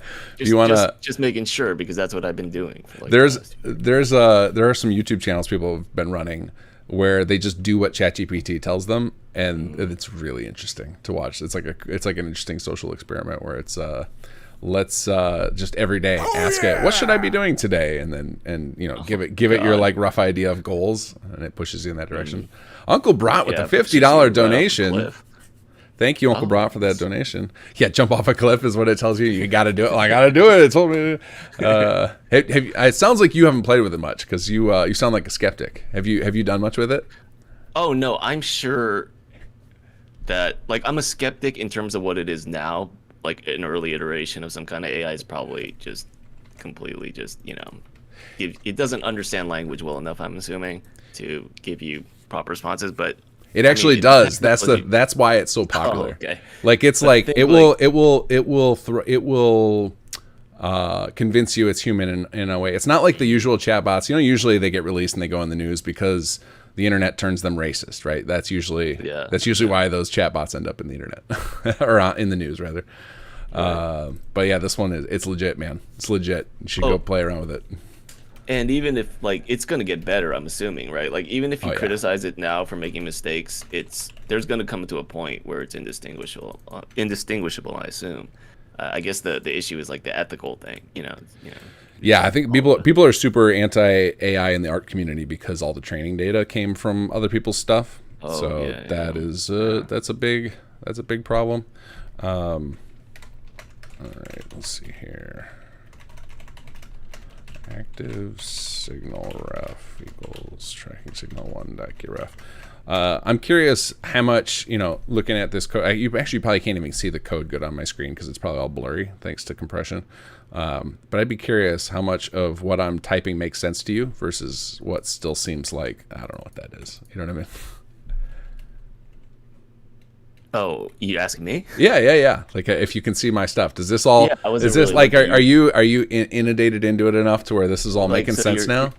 Yeah, I mean you're calling function update signal. You have a float, 2 floats, active signal. Distance equals transmitter distance. Yeah, I mean, I'd have to like look through it, but you're basically doing what you said you were doing, like when we started talking, right? You're creating that signal that you chase. Yeah, exactly. Yeah, I'm trying to do it in a different way because I think it would actually be slower to copy what Bethesda did because of the. I mean, there's too much. Are you gonna just play? You're gonna play the beep through code as opposed to like I think it was a looping scene in Fallout. I still have to do. I think I still. I guess I could do it through code, couldn't I? I don't have to do it. Yeah, It'll you just could play fake it because I'm doing like I'm checking that the player radio is on before I do it. Yeah, I could do that. That'll probably be easier. Right. Yeah, let's just code it. Sound property. How many of those beeps do they have? I remember seeing just tons of these beep records in here, like the sound records for it. Like they just have a whole bunch of. Let's see, audio, sound descriptor. Yeah, because you could play the sound and show the message, right? Yeah, yeah, there they are. I recognize that sound. I have 20 of them. Holy cow. Wait, do they have a... See, I would have done this a little bit different with there's this cool like sound conditioning thing you could do too, but where you can set up a sound and have it like, depending on the condition, it actually plays a different sound. That would be another way I could do this too. Interesting. Or boring, depending on... No, you just gotta... You're gonna play the instead of the beeps. Replace all the beeps with different Chris We'll just get you to record 20 of them. And likes, not just because I say like a lot. Too. Sure. Like a fucking Valley girl. All right. Are you from California originally? I am from California. Yeah. See, that's built into your blood. Exactly. They do it to like every California baby. They just kind of inject the likes and us in the brain. They figured out how to do that. Okay, let's see here. I'm basically like a fucking Kardashian without the money. Oh, that's unfortunate. Oh, who popped in? Who do we got? Me. Hello. I am live. Finally, I'm home. It is one of my good friends. Elianora. Hi. Say hi to me and my 38 viewers. No pressure. Do we have how many viewers do we have? We had I say we like I'm doing anything. I think we had 50 or so a little bit ago, but depends on YouTube and Twitch. Twitch had lots earlier as well. Oh anyway, yeah, that's right. I just needed to ask a thing. Okay. I'm setting up the plugin now. What are our DLC dependencies? Automatron for now. We've had problems with if we have all the DLC on, we have problems with merging. So the way you can get around it would be if you want to use assets like textures or meshes. If you set up your own like static records, you can do it, and then we can get around that problem. No, because the note said put a robot tinker bench, and I can't do that without DLC robot. So yeah, that's what I just wanted to check. And then I'm probably going to, after you merge, I'll swap in, because we're going to try and make the Tinker Bench, because I think the bench only works, maybe you know this offhand because you built player homes. I've never used the robot bench. Then we'll find out, right? I want to find out. It's like, what happens if you do it in a non-settlement? And it's like, I have it on my task list to like make sure it can work. So if it doesn't work, if you go in and you're playing in game to see, I'll fix it. Yeah, all right, cool. So I'm just gonna make sure. I'm gonna go and set up the house now. I'm live with friends, and one thing I need to tell you: don't raid me just now if you want to do a raid train, because I will be live for hours and hours. Yeah. So like maybe when I throw the plugin your way, then I'm like possibly ending the stream and moving on for someone else. Okay. So that's one thing to take note. Got it. Okay. Yeah. All right. Well then, I'll let you guys get to it. I'm gonna start making a house, and good luck. go get him. Yeah, you too. Good luck. You. Can't wait to see what you come up with. Touch. Yeah, for sure. Hey, this is the best way to grab me, because like I've got so much chat going on. But yeah, pop in Charity Live anytime you need my attention. Perfect. I will pop in if I need anything else. Awesome. Good luck. Bye. Bye, Emmy. Oh. She just hung up on me. Oh, missed it. Nick with the $50 donation. Great cause, all proud of you, Jazz. Appreciate it, Nick. And then Rhodesy with $20 donation. Awesome. You guys are already kicking butt on this. What are we up to for the overall? So I've got a Tiltify thing. You guys can see it and I can't. I don't actually know how much we're up to. Do you see it, Chris? Are you watching the stream? You got the streams up live now, right? For the chat purposes? Yeah. Am I supposed to be looking at YouTube or It doesn't matter. It's the same difference. Like if you want to look at chat, they're both going to be separate chats. So you can look at either or. But yeah, I got logged out of Tiltify, and for some reason they don't have proper 2FA. You have to they probably do, and I just didn't set it up right. but I every time they send me a Tiltify, or every time I try and log into it, I have to like go over to my email and click a link, which I'm trying to avoid going into my email on stream. I feel like that's a bad idea. I'm sure there's nothing untoward in there. Irrelevant. No one needs to know it's in my email. Yeah, Sim Settlements is actually just some big launder scheme for crime syndicate. I'm sure it's and it's all detailed in my emails. Yeah, exactly. Yeah. It's like they got Capone for the taxes. That's how they're gonna get you. It's just these innocuous emails. It says we're up to 1520. Awesome, guys. That is pretty darn good already. That is. What is the target? Right now it's 2,500. We did it. So the first 1,000 we did on Thursday with Wes. So so we're up to, that means we're up to 520 for the day. Pretty good start. I will post out a reminder, everybody. Those of you who are regulars who like to super chat, if you could go through Tiltify instead, so that way we don't have to give Google a cut of your donation. Let's see. Yeah, does Google just like hate charities? Maybe Google's for Alzheimer's. I think the super chat system, they don't know that it's for charity, so they're just like, it's just their business model to take a cut, right? All right, so now I need to do. I think the Google engineers could just install a charity button or checkbox. This is probably my fault. I'll be honest. This is probably me not knowing how stuff works. Type of thing, as opposed to you so diplomatic. Here I am trashing Google. We're playing good cop, bad cop. It'll be more entertaining for everyone to listen to. If we're both a couple of softies, it'll get tired. Yeah, there you go. Carvok with the $20 donation. Good cause, good content, worth every bit to donate. Thank you so much, Carvok. All right, let's see here. Okay, I guess so. There's 20 of these, so we do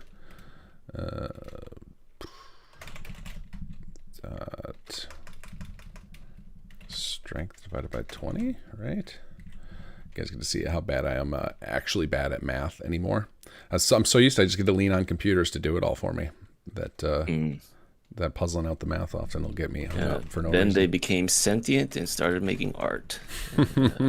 Now we can't lean on them to do the basic tasks anymore. It is very it's unexpected that the first big AIs that are taking off happen to be in the creative field, when everyone's like, oh, the creative fields will be the last bastion of humanity eventually. Oops, nope, they came for that first. That was our weak spot. Yeah, we didn't even notice it. We didn't defend it. All right, I think this is what I want. Actually, I need to do sealing. Right. Okay, this feels correct. Let's try compiling it.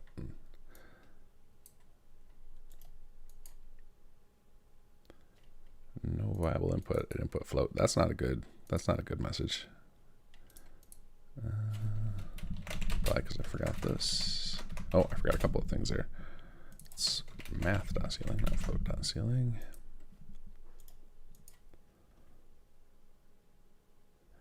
Okay, we've got some fails here. Where have I failed? There we go. Can you guys hear that? Can you guys hear the dog barking? Do you hear that, Chris, at all? Or is that not picking up? I don't hear it. Okay, cool. Then he can go nuts. I was gonna have to go put him in the kids' room or something. Let's see. Communicate source and there's no default value. We'll play at the player. All right.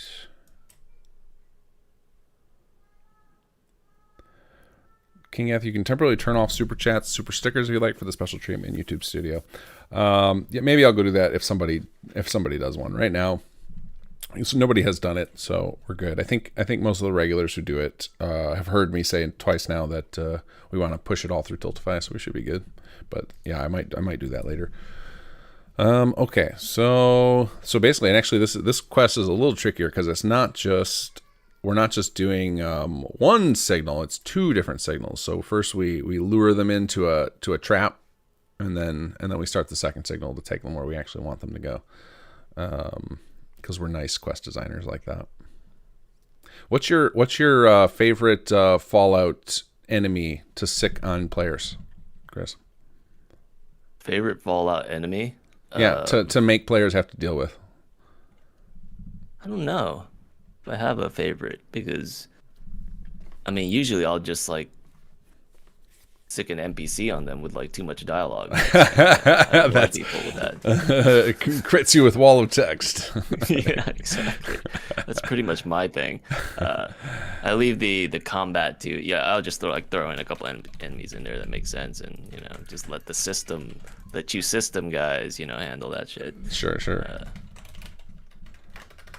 All right, we need to set up some objectives here. Track frequency 1. Oops. We'll skip ahead. This is one of the interesting things with working with other people, like where I'm just taking on parts of this, is I just like to leave like giant gaps between numbers that I'm doing, just to make sure that if somebody needs to slip a bunch of stuff in there, that they can do so. So let's see here. Let's save. Did you ever have?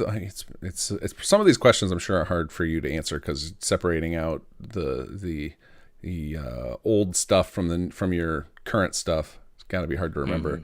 But did you ever have, working on Fallout 4, the objective screen crash all the time? I feel like I'm constantly dealing with this thing. I'm afraid to open it anymore now, because like I'm gun shy of it. It's like built into me. I remember, I don't know if it was the objective screen particularly, but I do recall like something that would consistently crash, where you would have to close out save first before going to it, right? It might have been the objectives like tab, and you're like in the quest stage tab, you do your work, you save, and normally you would just, or not save, but normally you would just flip tabs to the click on the objective tab instead. Right. But then because it's crashing all the time, you have to kind of just do all the save your work. Yeah, exactly. Yeah, that's my, every time I start messing with objectives, I'm like, I get real nervous and start saving like crazy, because I'm like, I don't want to lose anything. Let's see. Hand starts shaking. Can I go? Is it safe? Let's see here. Where did they put that objective?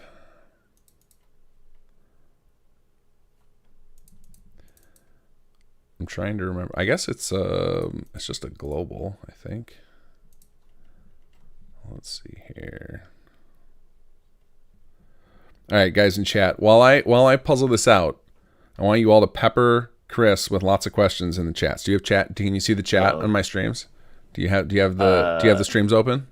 There are 2 different chats though. Okay, good. All right, everybody, if you could just start at Chris, and ask him questions about whatever. He's not going to tell you anything about his secret world at Bethesda, but you could ask him about his mods, or ask him about his cat. Ask me about my cat. It's about your cats. Yeah. Please, guys, pepper him with questions so he can talk with you guys for a little bit, because I got to go into the think tank here. So I'm gonna go silent for a few minutes. Yeah, ask me about Luca. Luca is my cat. Her original name when I got her from the shelter was Lulu, but I didn't really like the name Lulu, so I thought Luca would be an easy transition. And Luca is, of course, the scientist from Chrono Trigger. My cat Luca is not a scientist. She's kind of a dumbass. Aren't you a dumbass, Luca? Yeah. But she's sweet. She's very social. And right now she is wagging her tail in my face, as cats do. Oh, I don't have a favorite NPC. I'm answering questions in the chat. I don't have a favorite NPC just because they're all your children. I don't know what type of cat, to be honest. This is my first pet, so she's a cat. That much I've gathered.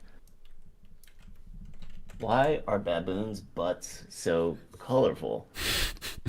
I don't know. I mean, we could ask Google, but do you think we should ask ChatGPT? Are they going to give us Absolutely. like, a good answer? Yes, I yes, don't try know. it. Yes, Chris, right now. No. Go to just Google ChatGPT to get a link to it. Go to it and ask it and see what it says. Read off to everyone. Just see if you're impressed. You seem to be a skeptic. Let's see if it can change your mind today. No, I'm not a skeptic. I'm impressed by ChatGPT. It's okay I'm if you're a sure it'll skeptic. spit out the It's right okay answer. if you're a skeptic. It's okay to be a skeptic. We need skeptics. If everyone just accepted everything the tech people told us, we'd be in trouble.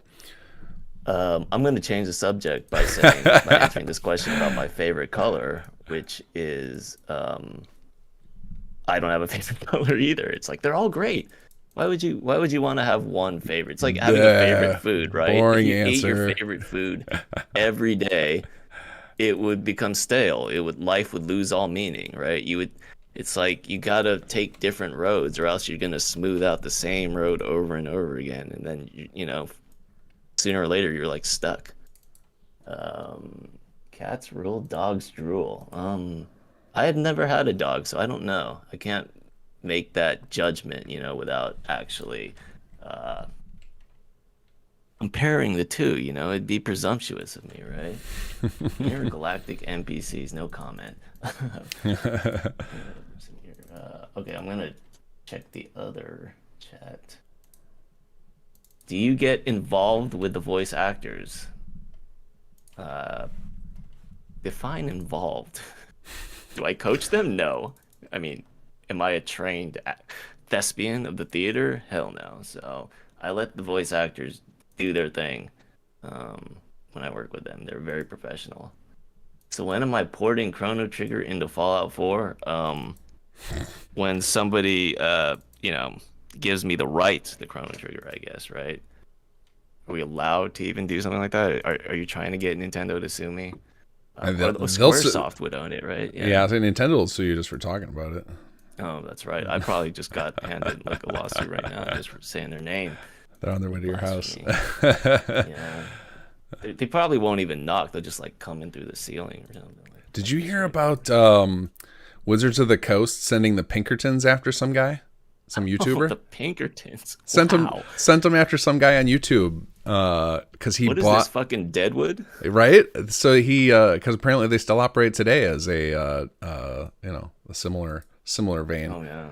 But yeah, some guy who got like some Magic the Gathering product early, and he like opened it on stream, and like, you know, it was like, somebody sent this to me, like I bought it legitimately, and then they like sent the Pinkertons after him to like reclaim the property. I was like, Jesus. Wow. Yeah.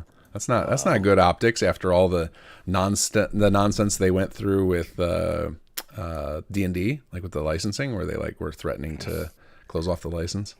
Yeah. Bad PR. Did they come in riding horses? I hope so. I hope so.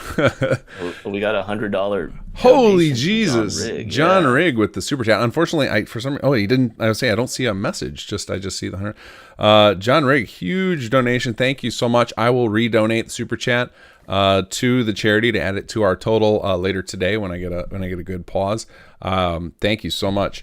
I will say everybody else, if you want to, so Google is going to take a cut of the charities. I will make sure that the charity gets the full 100. I will eat the cut from Google. But just so you guys know, Google will take a cut from any super chats. So I definitely use the Tiltify link if you could. But thank you, John. You're a hero. I think that's our biggest donation for the day. Probably won't show up on the leaderboard because you did it through super chats. But I'll know in my heart, John Rigg, that you were the leader for the day. All right, but yeah, Pinkertons and going after poor YouTubers. So watch yourself. Yeah. Watch yourself, Chris. You're next. Well, I'm no longer on YouTube, so that's true. That is just. Well, you are right now. You're on YouTube and Twitch for this moment. That's true. By proxy. True. I'm part of the kinggath crime syndicate. Another question. What are some of the issues with Fallout 4 you wish you could fix? I wouldn't say that there are issues. It's just that when you make a game of this size, you're not going to be able to do everything, right? So I guess like one of the things I made was like a talk radio station just because there was no talk radio. But it's not like something like, oh, Bethesda can't do this. Like, I'm so great, I'm going to come in and do it. It's more of just there's only so many hours in a day, and you can only do so much. And so, you know, as modders, you would know this too. kinggath, is just you find the parts, you find the spaces where you can fit your content in, or there's things that you can supplement the base game, right? Oh, absolutely. I'm on record saying I hope Bethesda steals anything they like from Sim Settlements, because it's not that, like, they would do a better job if they get it at the engine level. It's going to be way better than I did. So yeah, I agree 100%. Like, I mean, we have to make those decisions on Sim Settlements all the time. And we've been working on Sim Settlements, like the whole thing. Like, it's now effectively 3 mods: it's Sim Settlements Conqueror and Sim Settlements 2. But like, I started Sim Settlements in 2016, released at the beginning of 2017. So it's like 7 years I've been working on Sim Settlements, and I'm still not done. So you can imagine the dev cycle for these games. And you're working a regular job too, so this is it's a lot. It's a lot. But anyway, it's like you can spend infinite time on any one little idea.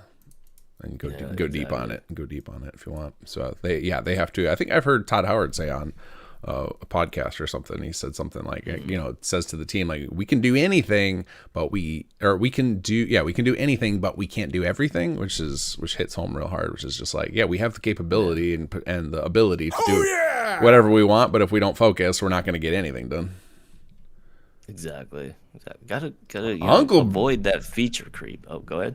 Oh, well, that's impossible. I can't resist that. Feature creep is why I still mod and don't make real games. Uncle Brat with a $100 donation, taking the top of the chart. Thank you so much, Uncle Brat. If we tallied up, I think you're up to like $200 for the day. Fantastic. Hero, man. Didn't like me saying that John Rigg was the leader. He wanted that for himself. Let's make this a competition. No, everybody wins here. Everybody's contribution is amazing, and it was to a really good cause. So absolutely, yeah. I think somebody poke me if we start to get. I'd say if we get to about 2,200, I need to up the total. I want us to always be just chasing the next goal. We don't want to, if we get too close. Yeah. We don't want to feel like we're done, because we're not done. We're not done until there's a cure out there, which exactly. After seeing, them come up with do what like scientists did with the disease that's not allowed to be named on camera without I think that's over now. I don't think they blacklist you for talking about it anymore. But for a while there, it was like if you said the C word on your channel, you're like on a list. Really? Oh yeah, it was really weird. Like they were like nuking channels trying to keep everybody from talking about it for a while. But anyway, like seeing all the scientists come together and work on one, it'd be cool to see that again someday. It'd be like, all right, let's all team up and beat heart disease or Alzheimer's and get it done in a year. That would be nice to see. But in the meantime, we're just gonna raise some money and see how much we can help. Because like what Wes pointed out, Wes is coming in. I don't know if you happen to catch any of the stream on Thursday, but Wes told some tales about what he went through with his mother, and that's brutal. Wow. It was rough. It was rough. But he pointed out that like in the meantime, while they're trying to get cures together, like one of the things that he's raising money for is there's just a lot of costs of care for people in that situation. So like there's like it's just like there's kind of like this big never-ending maintenance bill on top of the disease research costs. So it's an expensive problem right now. All right, well, guys, keep up the questions with Chris. I got to get back in the tank here. I came up for a moment. Oh yeah! Took a break on the coding there. Undercover hat with a $60 donation. It's worth working a little overtime to contribute to this cause. Thank you, Undercover. Thank you very much.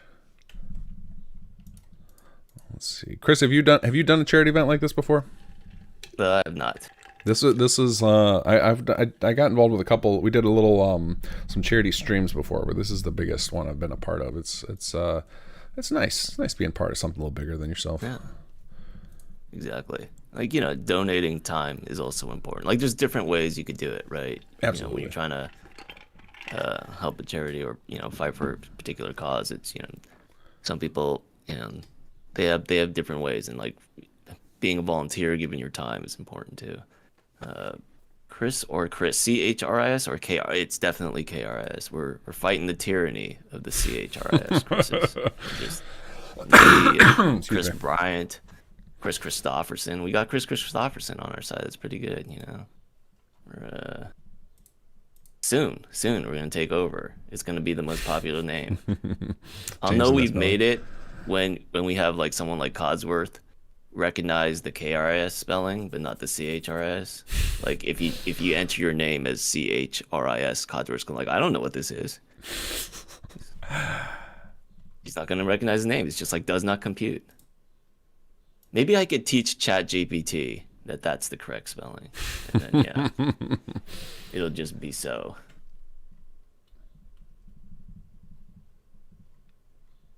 Oh, there's a question for you if you're still around. Sure. Can you read it off to me? When are y'all gonna import SS1's Conqueror system to SS2? It is already done locally in alphas. That gameplay loop will be coming to Chapter 3 sometime this summer. There you go. I'm looking through other questions. There's not enough questions about my cat. That's I might just start unfortunate. talking about her unprompted, unsolicited. That's fair. Oh, my manager's name is Chris. See, there you go. There you go. Oh, Christina. Oh, I walked right into that one.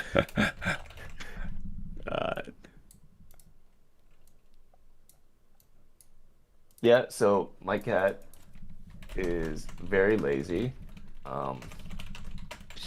Sometimes I'll bring out like toys for her to play with, like the feather wand and stuff, and then instead of chasing it, she'll immediately like fall on her back and just like wave the wand in front of me so I don't have to chase it, please. And like if I do anything other than like, you know, just the casual play where she doesn't have to move, she just has to like paw at something, then she wants nothing to do with it. So it could be my fault because this is my first cat, so trying to train it, train her. You know, she, her pronouns. Chris, just want to tell you that your mods are amazing. Oh, thank you. Appreciate it. Strange playing as the bad guy. Oh, compliment for you, King. It felt strange playing as the bad guy, but I really loved the Conqueror mechanics. Yeah, we are resolving that. Yeah, that was a common complaint. It's like a lot of people didn't want to touch Conqueror because they're like, no, I don't want to be a raider. And we went hard on that for the marketing. Like one of our initial things we put out for marketing was the player walking up and shooting Preston in the face with a shotgun. So like we're just like, no, it's time to go dark. And it was a lot of fun, but most players were just like, no thanks, which is fair. So we're rectifying that. We get all the mechanics enhanced, like way better because I know a lot more now. So the Conqueror mechanics they're referring to are basically the ability to raise an army and go take over the Commonwealth by force, as opposed to building it up nicely. Yeah. I mean, there was no joinable raider faction, right, in Fallout 4. So in Nuka World there was, and then I think like right, you're right. Yeah. The big problem with it that we were trying to resolve with Conqueror is it felt really awful to like go raid your own settlements, because that was the only way to do it. So we instead added the system where you start the game and a bunch of settlers that you don't know will build up settlements for you, and then you can go take them. And then that was like our solution to the problem, and I think it works, but if you want to beat up civilians. So there's still that problem. There's still the moral problem to solve. Yeah. Morally, it's still a little bit sketchy, but that's what you're trying to be. You're trying to be a sketchy person. So. But now we're solving that by introducing it in a different direction, which I won't spoil because it's all story related. But we have a way for people who want to play good guy to still engage in those mechanics and not feel bad about it. Nice. More questions about my cat, which is important. I got her at the shelter a few months ago. She's 5 years old and she's gray, so not an orange cat, but has like the orange cat mentality. She is a lap cat. She likes petting her human in the morning too. Like I'll be sleeping and it'll be 5 a.m. and I'll feel paws on my face, and so that is her thing. She likes to pet the human. As cats do, apparently.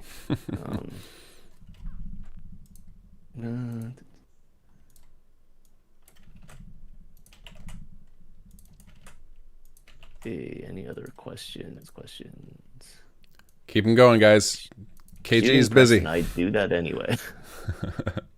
Yeah. Some people do that. Some people, I mean, Nazim, I get. Even though I wouldn't shoot Nazim, I think he's great. Not in like, in the way somebody like super annoying that as a character is great. You appreciate the fact that this guy gets on your nerves.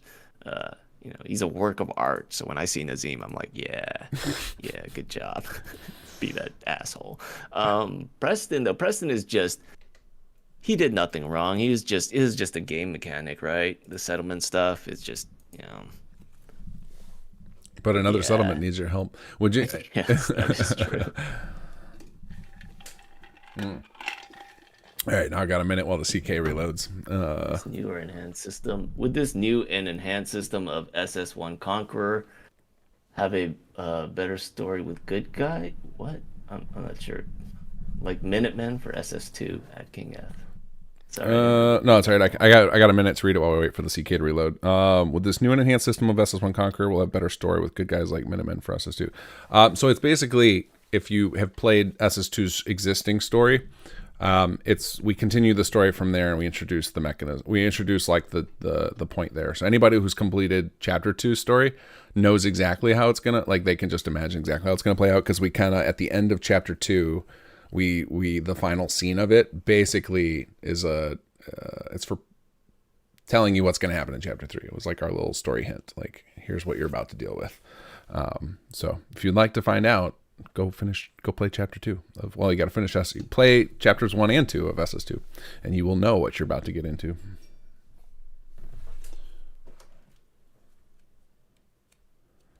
I thought I turned the volume off on my phone. Oh, it's the Pinkertons. It's right now. They're here. No, one of our neighbors is letting me know that the back door is open. That's right. The Pinkertons don't call; they just come. They just show up. Yeah, open. Yeah, they're probably the ones who opened the back door. To be honest, they kicked it in. Maybe they'll want to contribute to the stream. Well, I'll bring the Pinkertons on. Hey guys, you're on camera. Like that's probably the smartest thing to do. Like, that's like the modern equivalent of pointing a gun at somebody. Pull out your camera and like, we're live. I'm live streaming this. That is true. It's a strange world we live in. It is. It's always weird to see people do that to police. Like, it's just like, I'm filming you. It's like, what a weird time. Because it is the vibe it has of like that someone just pulled a gun on when they use it threateningly like that. It's like, okay, I guess it's not technically a threat, but kind of is. It's like, you better act perfectly, or you're gonna get called out. What's your plan today as far as time hanging out? Are you just gonna kind of play it by ear, pop in and out? Yeah, I mean, is there a specific time that you need coverage? No, the reason that came to mind is I just like grabbed a fistful of blueberries from the desk next to me. I set up I set up my own craft services table right next to me in arm's reach. So the only time I need to disappear is for bathroom breaks. Okay. Or if my dog gets in trouble with the neighbors, like if he escapes out of our fence somehow. Yeah, I might be in and out. But yeah, if there's like a specific time, just hit me up on the chat. No, nothing in particular. I was just making chit chat because I was curious what if you set up like I did. I was like, what are your snacks for the day? I'm over here eating I got blueberries. I do have fucking. Oh, go ahead. I would say I got blueberries and Cliff Bars lined up. That's my food for the day. I have like garlic naan that me and my friend we got Indian food yesterday. We went for a walk in I live near a really big park, so it's like nice. Went on a little hike, and I have leftover food because we got too much, and so I have garlic naan is what I have. Oh, that's a nice snack. I haven't had Indian food in a minute. Yeah, it's good. I see a question for you from Deloian in the Twitch chat. Or no, YouTube chat. Yeah. Sorry, YouTube chat. I'm about to I try to swallow this naan. Hold on, guys. Give him a moment because I'm about to go back into the tank here. I need to make some progress. Because there's going to be like a monster amount of tasks for me to do, and a lot of them are going to be straightforward, like doing retextures and stuff. But this is like the one of the few complicated things I got to do. Yeah. did I do it on my own or how big of a team? You never do anything on your own, but it was different because it was more of the Wild West days of modding, and like I can't claim to be like an old school modder like people who were like modding Morrowind, and I was like I think the first thing I did was a mod. I mean, it was for Morrowind, but it was after Oblivion came out because I went back and wanted to play the older games, but I never published that.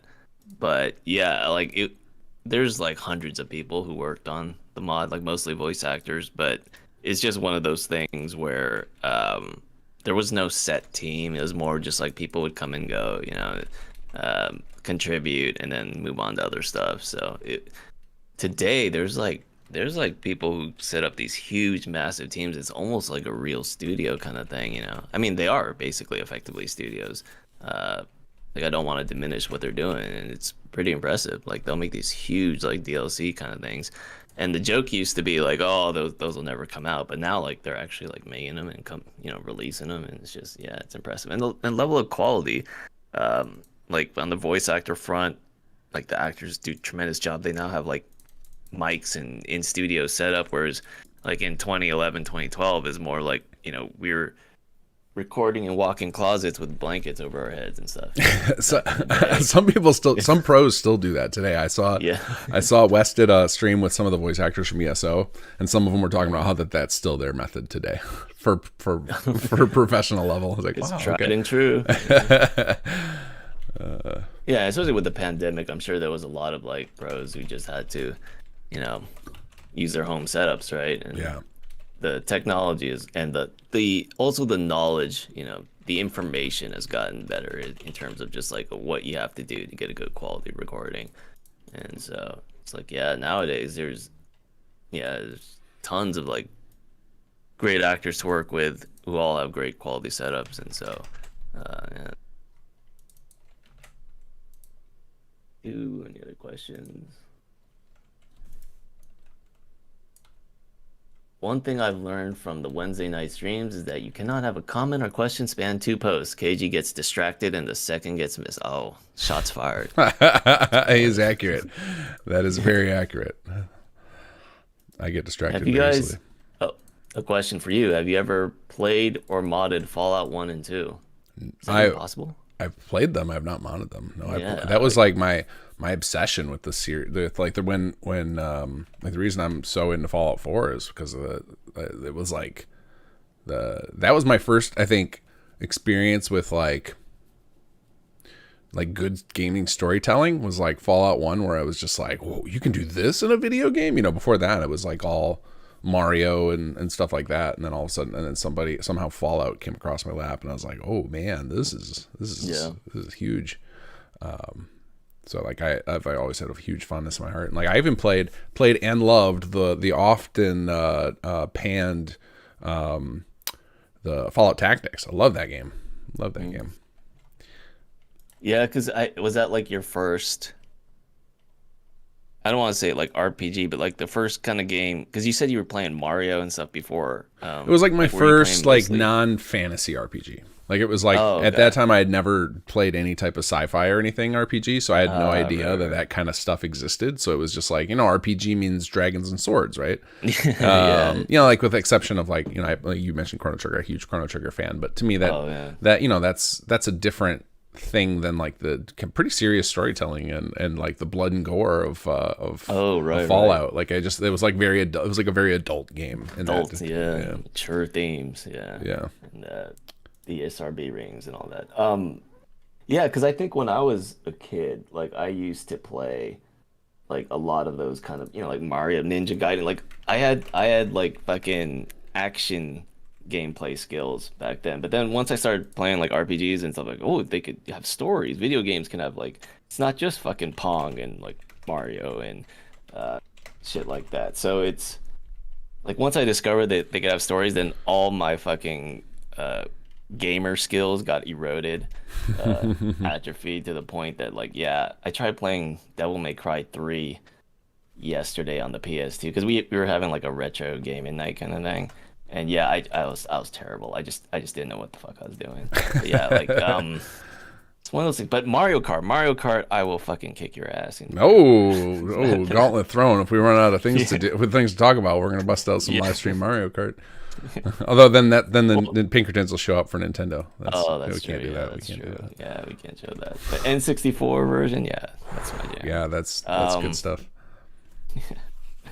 Yeah, but it's funny how that works because like once you discover, sorry, Luca is on my lap right now. I'm trying to navigate this. Well, once you discover like that video games can be more than. And it's not like I didn't enjoy like Super Mario Bros. And all those games because I really did.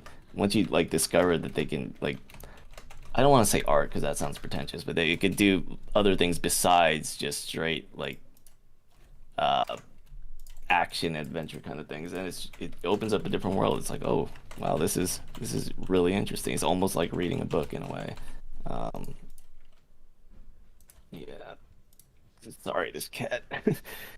She's doing like a bouncing act on one of my thighs. So I'm like, what do you want? What are you doing? This is not a couch. This is a leg. I know the distinction isn't really important to you, but it is to me. Any other questions? Yeah, we've come a long way since I was playing Asteroids. Yeah. I do miss the arcade experience, like going into like fucking a pizza joint. And there's like a bunch of arcade games. You pop a couple quarters in there, like that, like the smells and the vibe, the lights, the noises. Like that's something that we don't have anymore. But it was still. I mean, obviously, society has moved on. Yeah, M-Kart 64 Power Drift. Yeah, that's how you get them. You do the drifting thing with the joystick and like the noobs, they don't know how to do that, so they're all confused. But Mario Kart is weird because they, I mean, I actually like the fact that Mario Kart helps the person who's in last place. It's kind of like society should be, not to get too political, but society should be the same way. Where people who are struggling should get spiny shells, and direct them right at Elon Musk. But yeah, it's.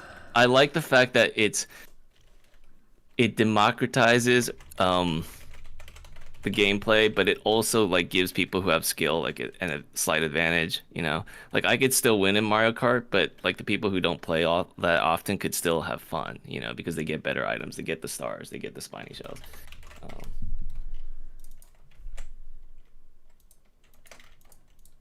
The arcade, the good old days. Yep. 2 large pepperoni and a calzone. It's okay, Mario RIP. It's okay. Like I said, you get all the better items. There were 3 arcades in my hometown when I was a kid. Each had their own vibe. Yeah. Going on in the stream. I don't know. KG, where are we at on the stream? In what sense? Oh, I don't know. That's not my question. Let me check into the charity squad channel. It's one of your boys. It's Shirik. Who asked the question? So where are we at with the charity stream? KG is deep in the tank while Chris tries desperately to entertain everyone. That's where we're at. Have I tried playing the older ES games and modding them? For example, Daggerfall was ported to Unity, and it's so much better now. Have I tried? I have tried, and then the thing is, you do want to start modding them, but then it just goes down to like a rabbit hole where, sorry, Luca's now biting the wires on my headphones, so that is not food. This is how I am able to listen to sound. It's not food. No, I'm gonna take you down. All right. You go to the floor. Okay, so have I tried playing the older? Yeah, so I tried when I first played Oblivion. That was my first Elder Scrolls game. The first thing I wanted to do, because it was amazing, I was like blown away by the entire open world concept. I wanted to play Morrowind next. Because that was the other, that was the previous game, and like the first thing I wanted to do was just start modding it because I couldn't play the game because I was like, oh, I need to have this, I need to have that, and so I opened up the creation kit and kind of poked around in it and learned a lot, but it was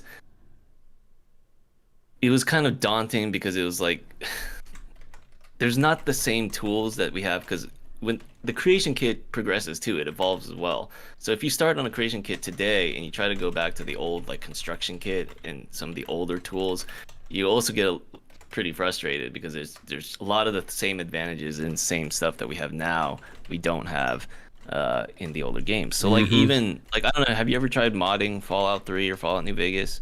I did back in the day, but I haven't done it in a long time. So I like just tinker with all. I always tinker with the creation kits. It doesn't use like papyrus scripts type thing. It uses like console codes to get the stuff that you want done. Almost like in the text box, there is a small little area where you like put in like basically like a console code type kind of thing to make shit run.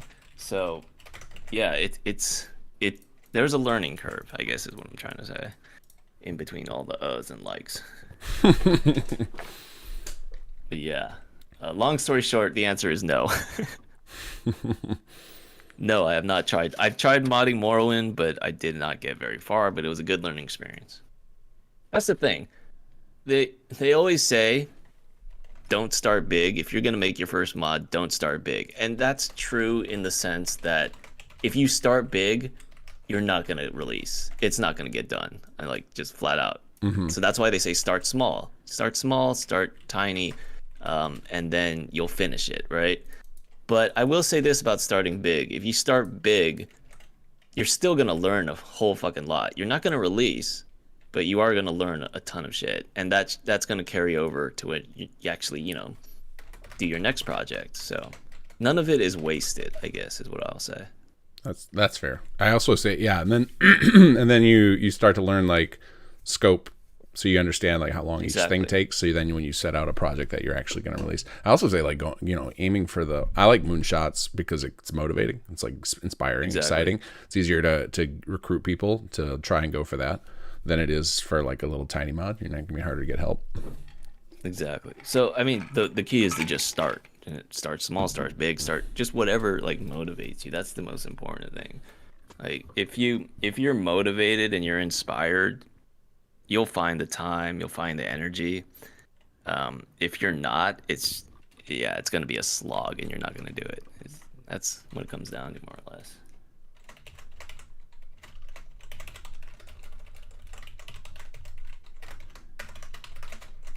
Oh, a lot of arcade talk in the chat. Yeah, us old folks taking over.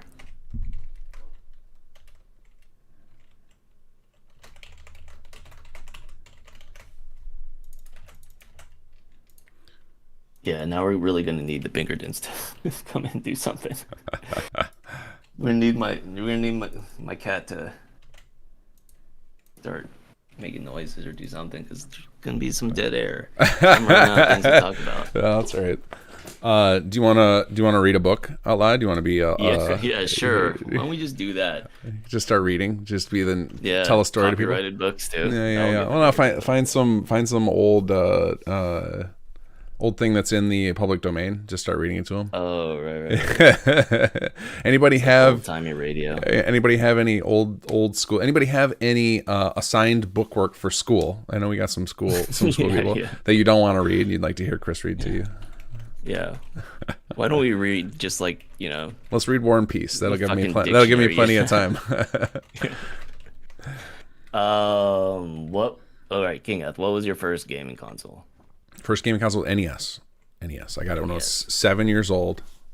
Had Mario Brothers and Duck Hunt, and I played. That's all I played for the longest time because my, the games were expensive back then.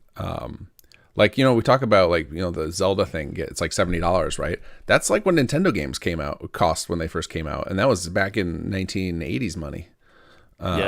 Inflation. Yeah, changed the price almost. And so I played like one game forever, and then would periodically hit up Blockbuster or whatever, the equivalent to rent, whatever that was in around my area for rentals, once in a while when I could scrounge together enough allowance. So it's weird being like, what a difference now. There's like more games than you could possibly have time to play coming out, whereas like back then it was just like, you could play absolutely everything, and like the real limiter was like how much funds you have to get after them all. Now it's time. Like I have more stuff in my my Steam library than I have time to game in the next 10 years.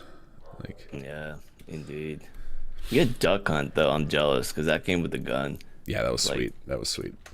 Yeah, because I think my first console was because my cousins gave me and my brother their Atari 2600. Like all the other kids had Nintendos, but we had Atari, and like it's like the kid with like the the shitty like clothes or something. Like, all the other kids are like wearing like the fucking fancy clothes and sneakers and shit, and it's like, yeah, we had the Atari. But like I remember we had like the old 2600 with the joystick and it had one button, and I remember going over to my friend's house and he had the fucking NES, he had Zelda, he had Duck Hunt. I'm like, oh my god, it's like a fucking gun. Yeah, it was. There were even levels above the Nintendo too. But we got a donation, Dewson with the $40 donation. Thank you so much. There were levels above that. I remember one of my cousins was like his parents were loaded, and so like he had all the latest and greatest stuff, and he had not only did he have the Duck Hunt and stuff, but he had the little robot. Do you remember the Nintendo the robot? Yeah, and he had the Power Glove, like all the fancy, all the fancy stuff. So then I go to his house, and it was like magic. And then my parents were like, we're not getting that stuff. We ain't got money for that. Get out of here. How did the robot controller work though? I don't remember. I think it was like a little interactive thing. I don't know if it was a controller or if it was like, more like a toy that you plug into the game and it would do stuff because stuff was happening on screen, something like that. But I just remember that thing and being super jealous when I was a kid. And then I wanted to go like, let's go to Aunt and Uncle's house all the time because I just wanted to play their Nintendo. Oh yeah, it's a fucking robot. Too Large Pepperoni with the $10 donation. Thank you. Saying, remember to stay hydrated. I'm doing my part. Are you doing your part, Chris? You got a lot of liquid? A lot of liquid handy? I have a beer. The beer is a liquid, so.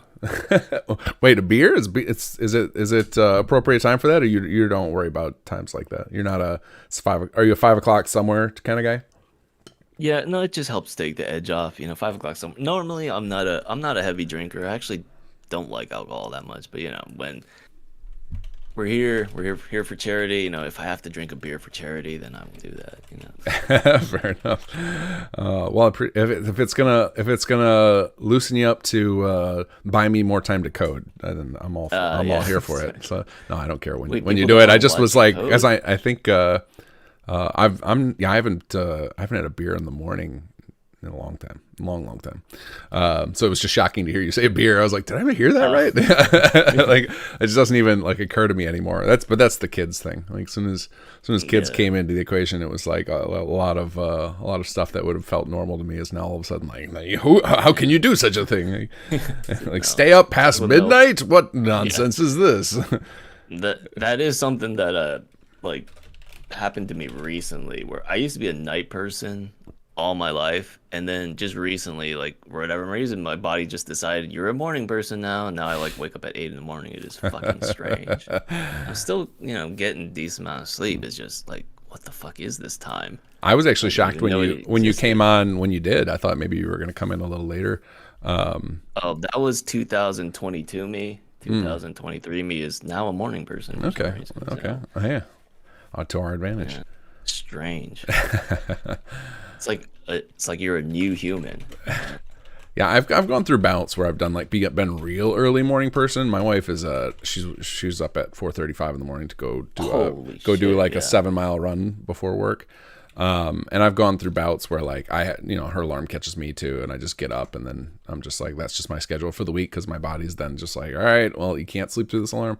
And there are advantages to it, like being up hours before everybody else. Like nobody's gonna call you before 8 o'clock. No one expects you to be like present to the world, so you get that time for yourself. So like I see why like that is a cool value to morning people. There's no like late at night though, especially because I between work and some settlements, I am interacting with people on every all schedules around the world. So like at night, like if I happen to catch people's stuff, I feel obligated to like interact and engage and react. But like in the morning, it's my time. Like I'm not touching messages before 8 a.m. So that to me, I see the draw of being a morning person for alone. Yeah. Plus I mean, if you're hungry and it's late, you can still get something at like 9 or 10. Whereas if it's like 2 or 3 in the morning, it's not. Your choices are much more limited. I suppose. That's true. Like so, yeah. There's more like a utility to being up. Question for you: do you find that you enjoy the games differently after you started making mods? For you or for me? Because for me, yes. Things more. You should you should answer that question too. I would say 100%. It's directed at both of us, but I figured, Yeah. Definitely for me now, like I can't help but imagine how it was pieced together. Or, like once in a while I see something and I appreciate it much more. Like here's a direct example. Have you ever watched any of those concerts they do in Fortnite? I have not. I know what you're talking about though. Yeah, these crazy events. I cannot for the life of me figure out how they do those. It's nuts. Like where they're just like the whole world just like explodes into a different thing and all of a sudden everybody's just floating around. No loading screens, all done in real time. With, tens of thousands of people. It's just insane. Like I can't understand the technical stuff. And like as a player, like before I got into the modding stuff, I probably would have just been like, oh cool, this is like what video games are now. But like now it's like having done a lot of the back end stuff, I just have a great appreciation for when somebody does something that impresses me, it really impresses me now. Yeah. It's kind of like looking in the Matrix too. Like not the stuff that you're not familiar with, but the stuff that you do see and understand. It's like you look at it and you understand how it works. It's kind of like looking at the code in real time in a way, right? Yeah. Especially like whenever, especially with Bethesda games. Yeah, exactly. I was just gonna say the same thing with Bethesda games now. Like I see exactly how it all comes together, and it's like, oh, okay. And like, yeah, it's you start to see, you see the code, you see the Matrix. It's a great metaphor for it. Is that like you look at it and it's clear how they did things, and it's like, oh yeah, that's this, and that's they probably used a trigger box over here, AI package to make this happen. Yeah. Endy County, the $20 donation. Good luck, everyone. Thank you, sir. Endy County, a member of the SS2 team, probably busy working on some writing right now for Chapter 3 content. Nice. All right, I'm getting closer. I'm almost done with this like deep in the tank stuff, and then it'll just be doing some mindless things while we chit chat. Soupy Poots says I'm a morning person now because I got the cat, and I'm, they're not wrong because the cat does wake me up at 5 in the morning like clockwork. But I do think it started happening prior to that. So I don't know if it's totally related, but it definitely is related now. Like I'm up at 5 in the morning, but after that I usually sleep and then still make it to about 7:30. But yeah, it's weird. It's weird to be a different human than the one you've been all your life. It's strange.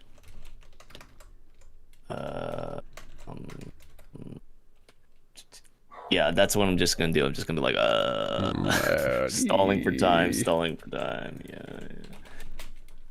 When we start reading the dictionary, that's when things have gone off the rails. I can't wait for that. Yeah. Well, give us book recommendations, I guess. Give us something to. It's got to be in the public domain, so we don't get the Pinkertons coming down on us. Yeah. How about the Bible? Let's give the folks some theology. I'm sure that's exactly what they tuned in for. That's 100% in the public domain. Get away with that. Now I think I'll go back to, is War and Peace in the, that sounds old. I always think of that because of it's always used as the go-to for like just infinitely long and boring things. That's the only thing that's always stuck in my head, as I've never actually read it. Don't think I ever will, but now that might be the time through you. But I think that's probably, the audiobook of that is probably like 60 hours. So I don't think we got that much time. Are you excited for the Fallout TV show? I'm irritated by the Fallout TV show. Oh. So I have to work with Amazon a lot in my job. and I hate them. I hate them so much. So I made the decision a couple years ago to stop giving them any of my money because I think that they are like, they're very customer friendly, but they are very anti-business, and they have absorbed so much of the retail market that you mostly have, if people in retail or in product sales have no choice but to deal with them, and they're so awful to deal with for a variety of reasons that I feel like they need to be stopped. Like they are too powerful.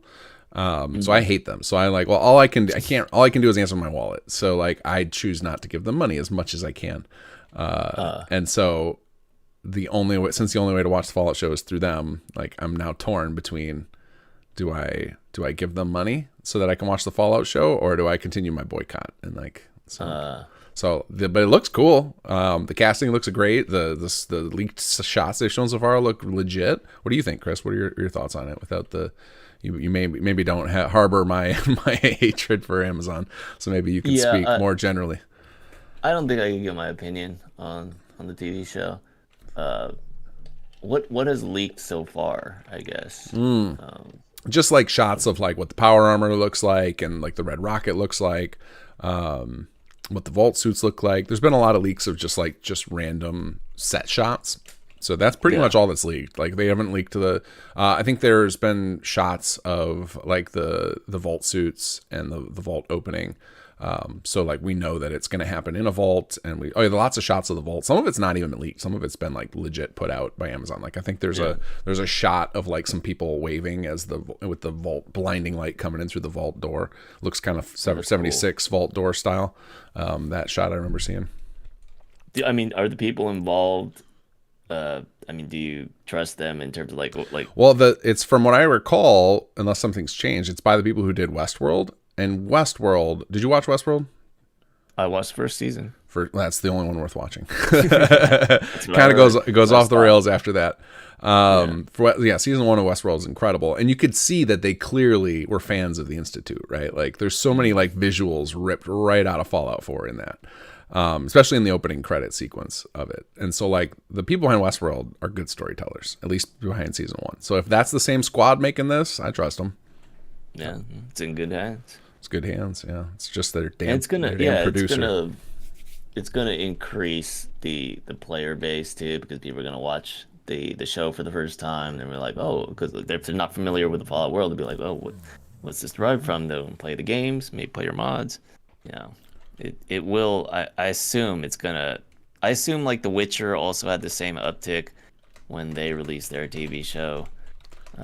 Yeah, and I know Cyberpunk had this crazy boost after they put out that anime that like their numbers went up. I think it was like for a prolonged period for matching or exceeding their launch totals or some crazy stat like that. Like it had like this profound effect on their numbers. So yeah, I can't imagine it won't happen to Fallout too. Be interesting to see if they well, you can't speak to this, but I can hypothesize anyway.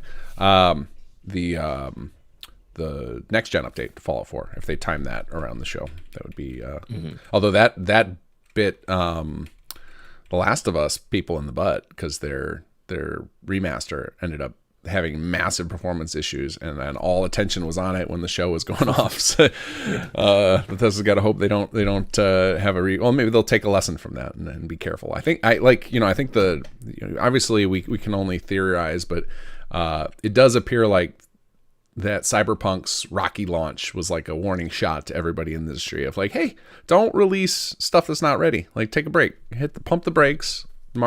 People will accept delays. Whereas if you botch your launch, you don't get a second launch. You don't get a second unless you're No Man's Sky, the one guys who get the second opportunity. Yeah, because if you think about it in terms of like, I'm going to invest X amount of hours in this game. Let's say I'm going to invest 200 hours in whatever game. Does it matter if it happens this year or next year? It's still going to be the same time slot, right? Right. Might as well wait, right? From a consumer standpoint. Yeah, absolutely. So, or it'll just get in that backlog of yours. Where right, and never play it. Yeah. The things go to die.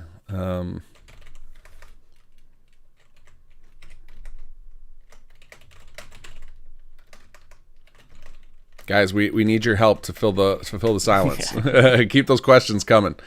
As long as if you guys ever see me with a notepad open, I'm typing code, I'm useless for entertaining. I am all in on thinking mode.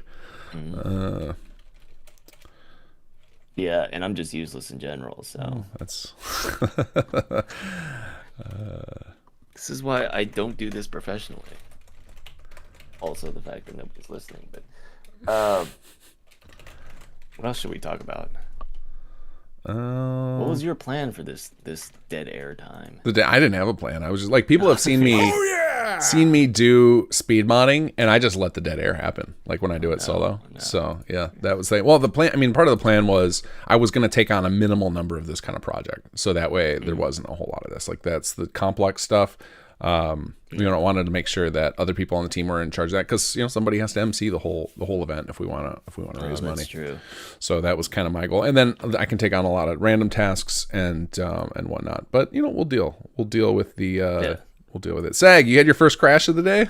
First crash. Oh, bummer. How far along are you now?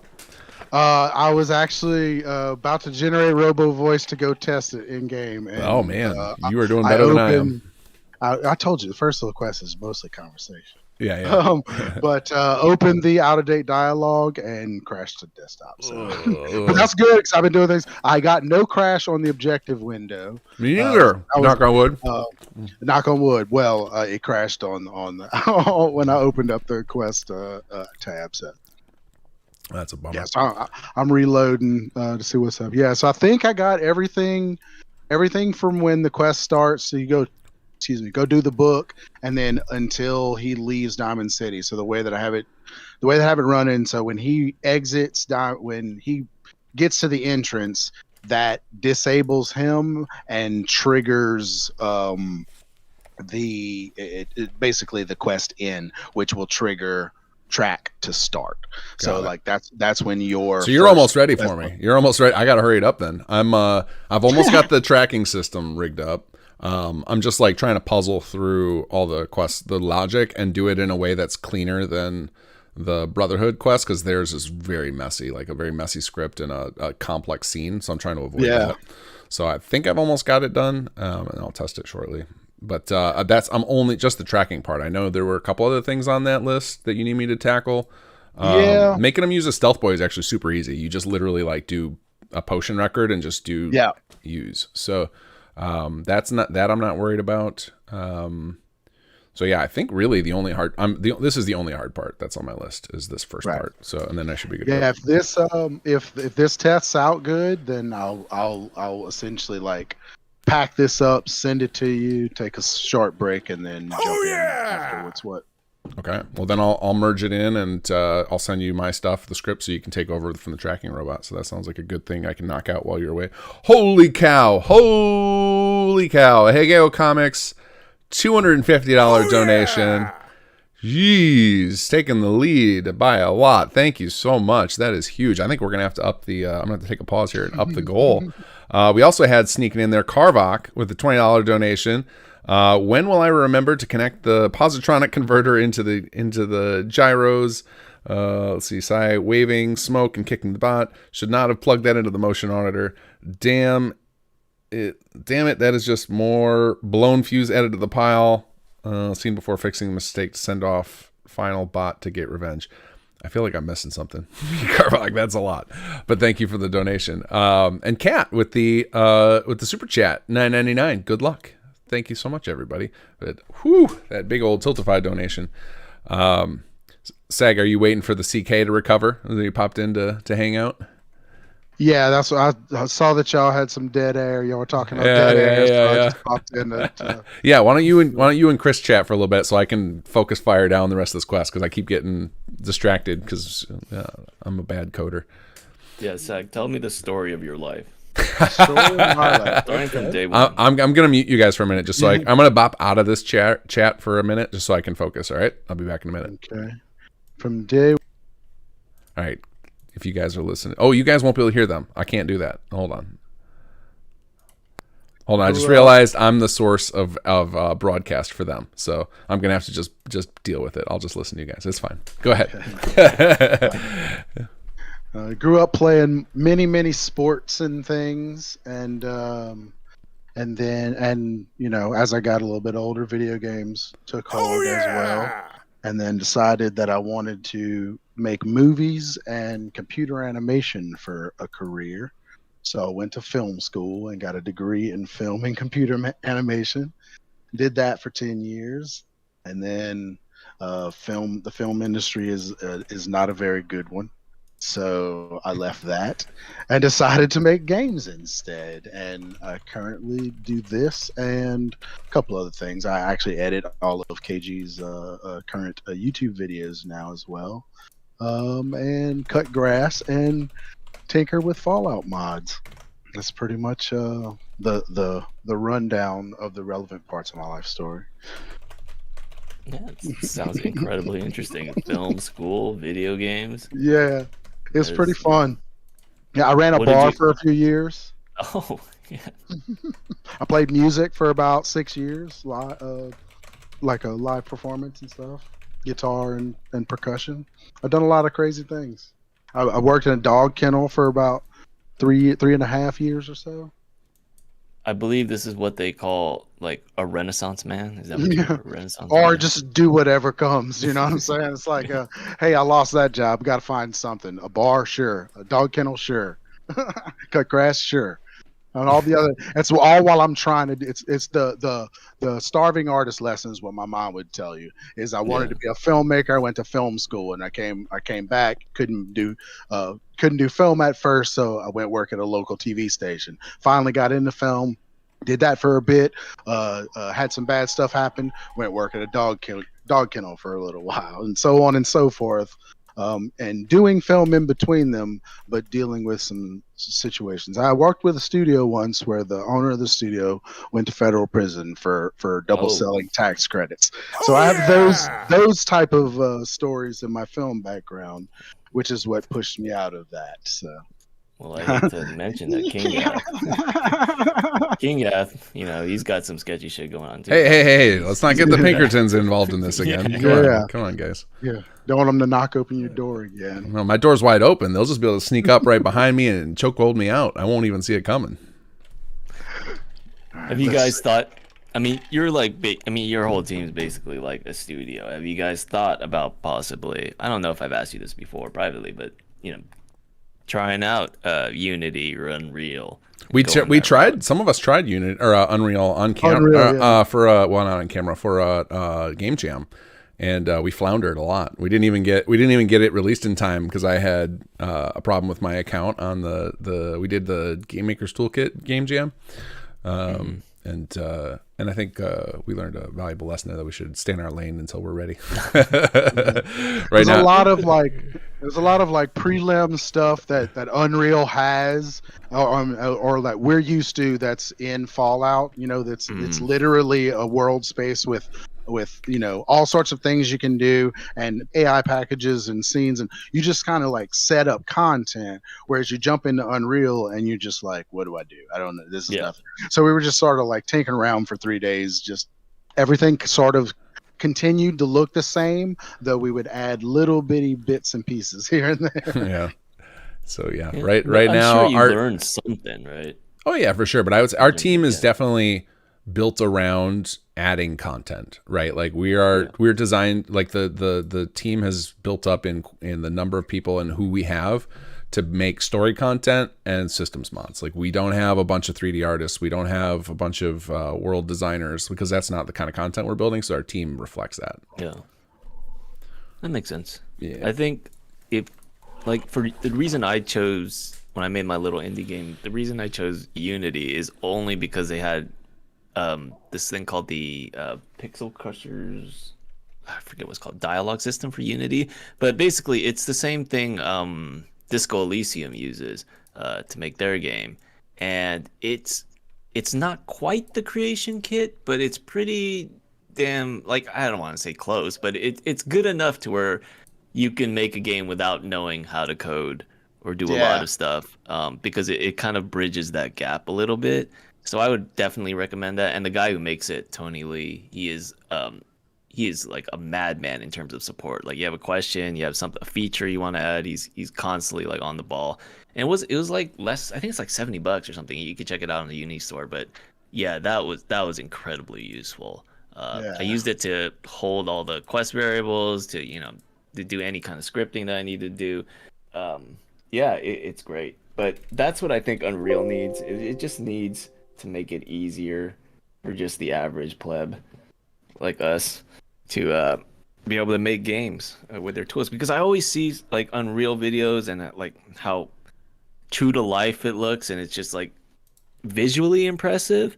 But what I want to see is just from the technical side, making it easier for us to make games using their tools, rather than show me this fucking forest that looks like a real forest and I can't tell the difference. That doesn't mean as much to me. I want to see like tools that allow me to put an NPC in that forest and talk to you and start a quest,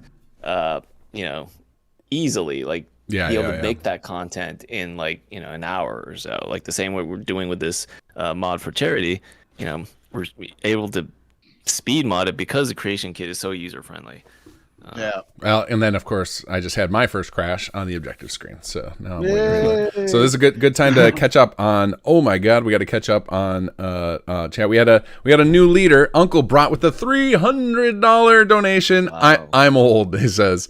Sorry I missed it. I didn't see the chats while I was trying to get the CK fixed, and then I didn't want to interrupt Chris's story. And then of course we've got Goddess X Themis donated $50, saying thank you for all you do.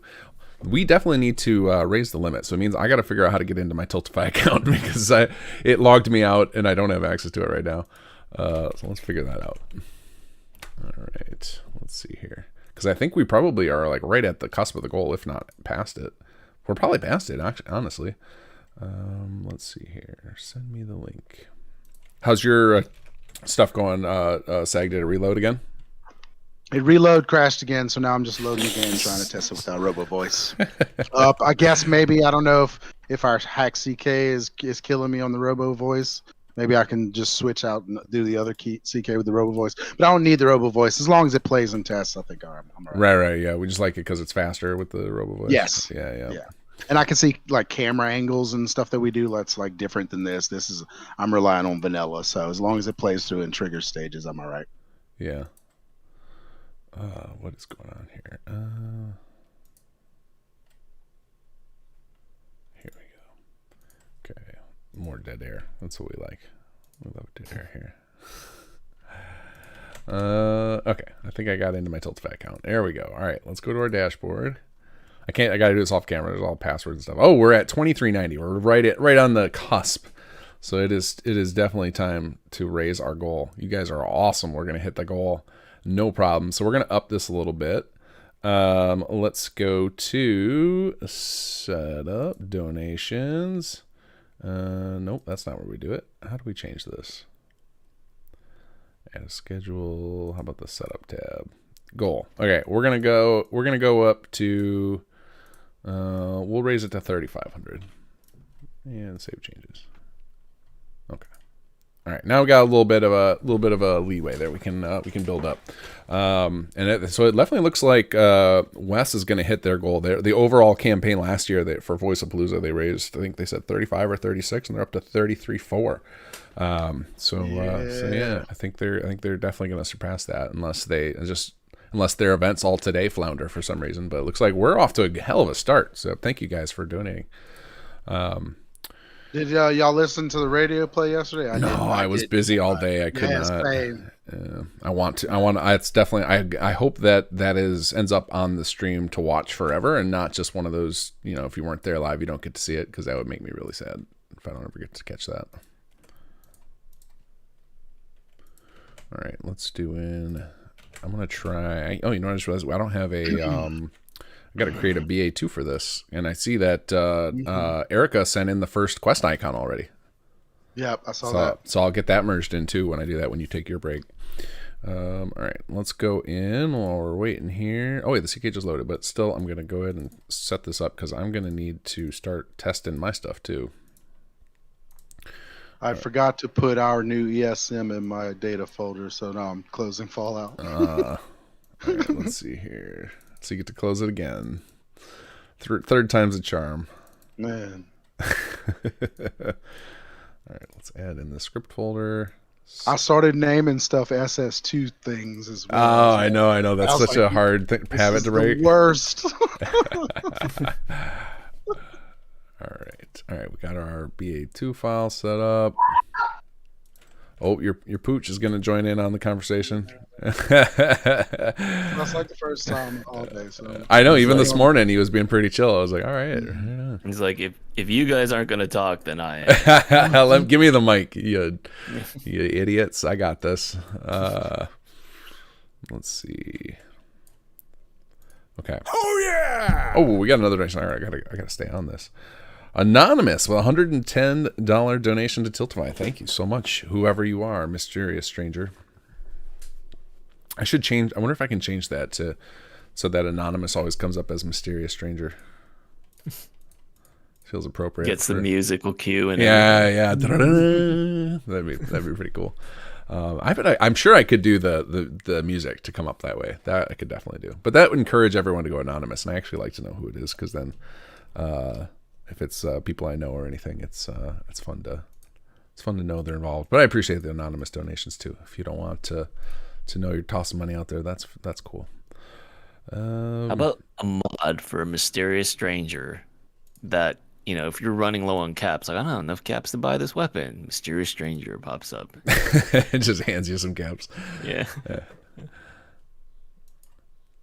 Now I'm being an idea guy. Those are the worst. Just have these fucking pie in the sky. But you could have made that though. We know you have this. You have the chops to make it. You're allowed to be. You've earned your place in the idea guy. Okay. Yeah. Okay, just making sure because that's the worst. I never want to be an idea guy throwing out these pie in the sky ideas, and everybody else is like, "Oh, now we got to fucking do the work." Idea guy. All right. Let's see here. Tune in is meant to be 50. Search is 30, and then another one's 70. This is great that Wes is doing this. Yeah, I like these charities. These are really cool. And the group that he joined forces with Fallout for Hope, which has been doing like just nonstop charities, it seems. And they've been raising a lot of money. I think they said they're up to like $500,000 or something total for all their different charities. I know Wes is, stop right there. He's the guard and he's Sheogorath, but did he do voices for Fallout 4? He probably Mo did. Cronin, Swada, get your Swadas here. Oh, that is brilliant. He does Did he also do the Shroud or no? Did he does the Shroud and Protectrons as well. Those are his big. Those are his big three in Fallout 4. He might have done some more, but those are the ones I'm aware of. Amazing. All right, let's see. That is some range to be the Protectron and Sheogorath. Yeah.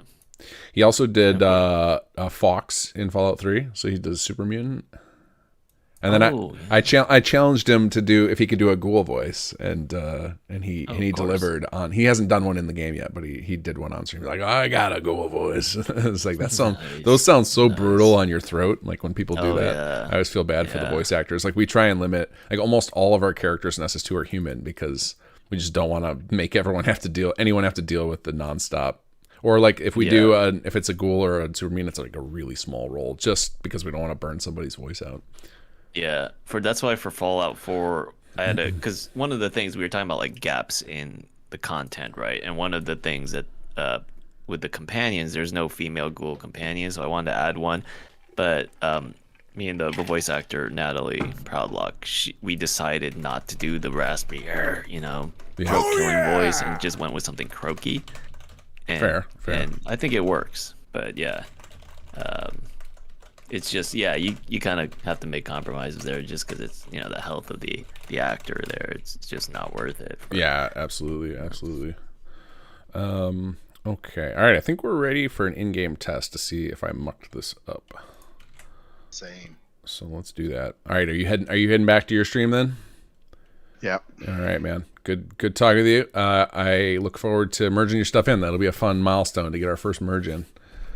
Yeah, cool. I'm gonna go test and I'll see what's up. I'll let you know. I'm gonna do the same. All right, let's get in game, guys. This will take care of some of the dead air. They can listen to the sounds of me dying as I flounder in combat. Jim Jam has mentioned that we could call since Wes voiced Mo and Sheogorath, we could call him Swadagorath, which I like.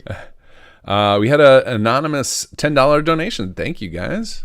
That we are raising a lot more than I expected, which is awesome. Like for how quickly we're into we're hitting the 2,500 this quick. Like I put the 2,500 and be like, if we raise that for the whole event, that'd be amazing. Like that would be awesome. The fact that we're going to surpass this is pretty crazy. Because while we're doing this for the charity, like it's also fun for us. Like this is a fun challenge. Like almost everybody that I proposed this to was like, oh yeah, that sounds really fun. Like because it's like working together with like people who we know are experts in their field, and then like trying to do it quick. Like it's this whole thing. Everyone seemed to be pretty excited about it. So this is like the raising the money is just a cherry on top. All right, let's see here. So I think I'm going to have to use an existing save. Otherwise, I'm going to have no gear or anything. And then it's going to take forever to kill those rad scorpion. Oh, I guess I can use console commands for that. That's what console commands are for, right? Pretty much. Yeah. For being God. Kill enemy. TGM. All right, so then... TGM. Let's see, where's the best... Does Fallout 4 have... kill KAH? Or... Yeah. I know Skyrim doesn't. I found that out one time when I was doing some tinkering around with my playthrough. I haven't played Skyrim in ages, and I was playing last year. And I remember trying the KAH, and it didn't work. And I was like, oh no, how are you supposed to play this game? Yeah. Because the kill all is going to kill the friendlies too, and it's just yeah. I think that was what I ended up doing when I was doing it, and then Lydia goes to her knees. I was like, oh no. Nah. No wonder she's so salty at you.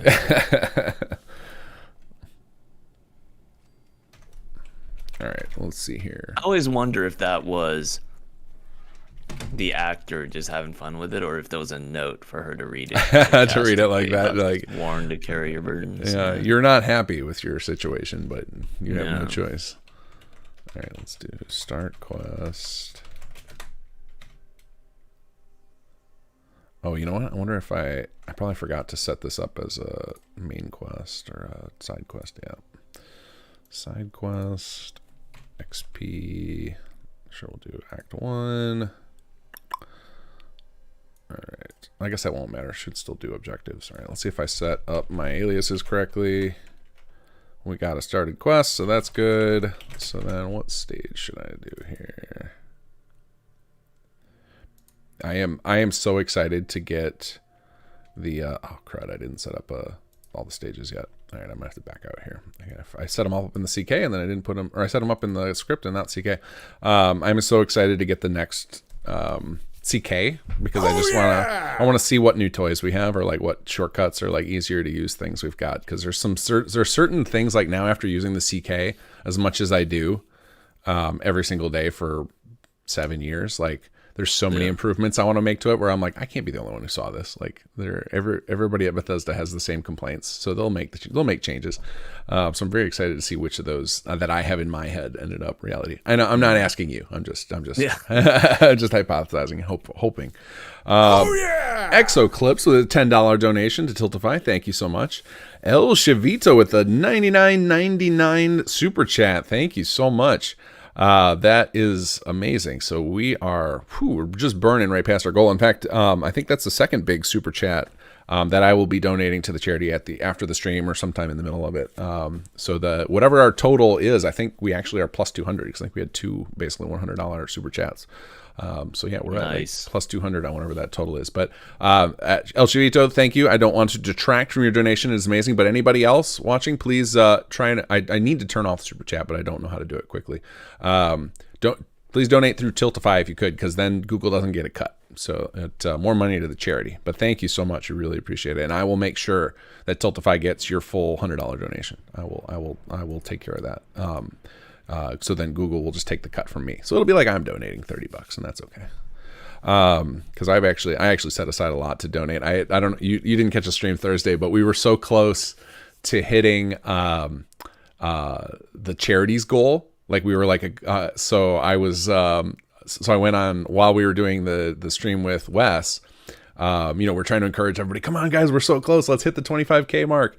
And then so I decided I was going to go donate to help move things along anonymously. And like I click the button and it opens my PayPal screen right in the middle of my monitor. So everybody saw I was doing it. It's like, oops. So I have some money set aside to also donate to the cause, so that I can jump in and maybe I'll go donate on somebody else's stream for fun. Rosalind V with a $10 donation. Thank you so much. We're cooking here with all these donations. All right, what was I going to do? Oh yeah, I need to add these stages because it turns out just because you put a stage in a script doesn't mean it just suddenly exists. That's not a thing. That was one of the hardest learning points for me. For some reason, I just got really stuck on this because in most programming, you just you make up all the variables from the ether. You don't if you need to, if you're dealing with like an asset, like a image or something, you just would put in your script the string path to image, right? And then in the CK or with Papyrus, you define these properties, then you have to set them in the editor. And I didn't understand that set them in the editor thing. So that was such a foreign concept. So I kept trying to did I typo the name? Does the editor ID not match? And spent forever. Then when it finally clicked of how you connected, it was oh, this all makes way more sense. Some of the scripts just seemed like black magic to me when I first started modding Fallout 4. Yeah, I think it's because for most of the designers, I'm sure, go from the editor first and then go to the script. So we want more things to happen in the editor, I think, just because of that. Whereas you, as a coming from a programming background, it, like you said, you make it in the script, it exists there, right? Right. I think, but yeah, if you look at the difference between the Skyrim CK and the Fallout 4 CK, one of the major improvements was being able to set stage using the editor in a topic info, in just a line of dialogue. And not having to have a little fragment for it. Yeah, exactly. Yeah. So just more having that more functionality in the editor is, I think, the way we want to go, just in general. Yeah, which makes sense. You don't need everybody needing. Yeah. You don't want everybody being a scripter. I just for me, it makes sense because that's just how I do things. And then for me, I can open up this file and I just put everything. Well, this file, I'll put everything in order as it happens, top to bottom, and then I could just read through the script and I know exactly how the quest plays. So that to me is that's just how I do it. And to be fair, it would be nice if it worked both ways. If you put a stage in the script, like you said, a stage, that it would generate the stage in the editor, or at least give you a pop-up warning, right? Yeah. This is referencing stages that don't exist. Yeah, exactly. So that would be nice if we had that functionality going both ways. Okay, here we go.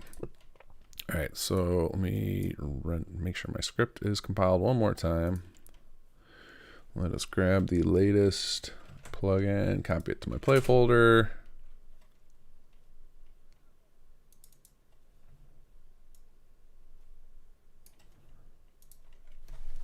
Waiting. Sonic Fill, turn off Super Chat in YouTube Studio. Click Earn on the left. Click Supers tab, turn off. Oh, it's that easy. Okay, I'll go do that while we're waiting for the Papyrus screen to load up.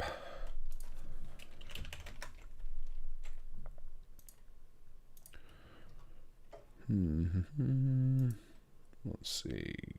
So where's the earn thing? Earn supers, and we'll turn them off. Your fans will no longer see Super Chat's purchase option. That's fine. No, I said turn off. Turn off. So obviously I can't talk about it, but are you excited for the next game? Do you have any plans that you could give away, what you might be thinking of doing? Or I mean, actually we can't talk about that either. Hard to talk about anything, right? So I mean, I'll just say my plan is to play the game. I want to play the game. I want to be a player again, because it's been and I'll do the last time I played a game really got into it was when Cyberpunk came out. And it was nice. It was nice to be able to just be not think about mods, not think about audience. I can't live.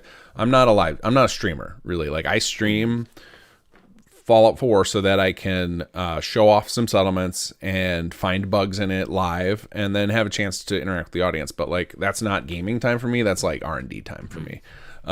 So like, I'm just excited to have another Bethesda game to go get lost in, because it's, you know, like, I love those games from the step out moment, like that feel of like there's just infinite possibility, and then scratching that itch, exploring all those possibilities. So I'm excited for that again, because like, you know, I played Fallout 4 when it came out. For like, my first save was like hundreds of hours, and, you know, tried to do every single tiny side quest and stuff I could find. And I'm excited for that again. So that's my plan for Starfield, is just get in there and just play the hell out of it.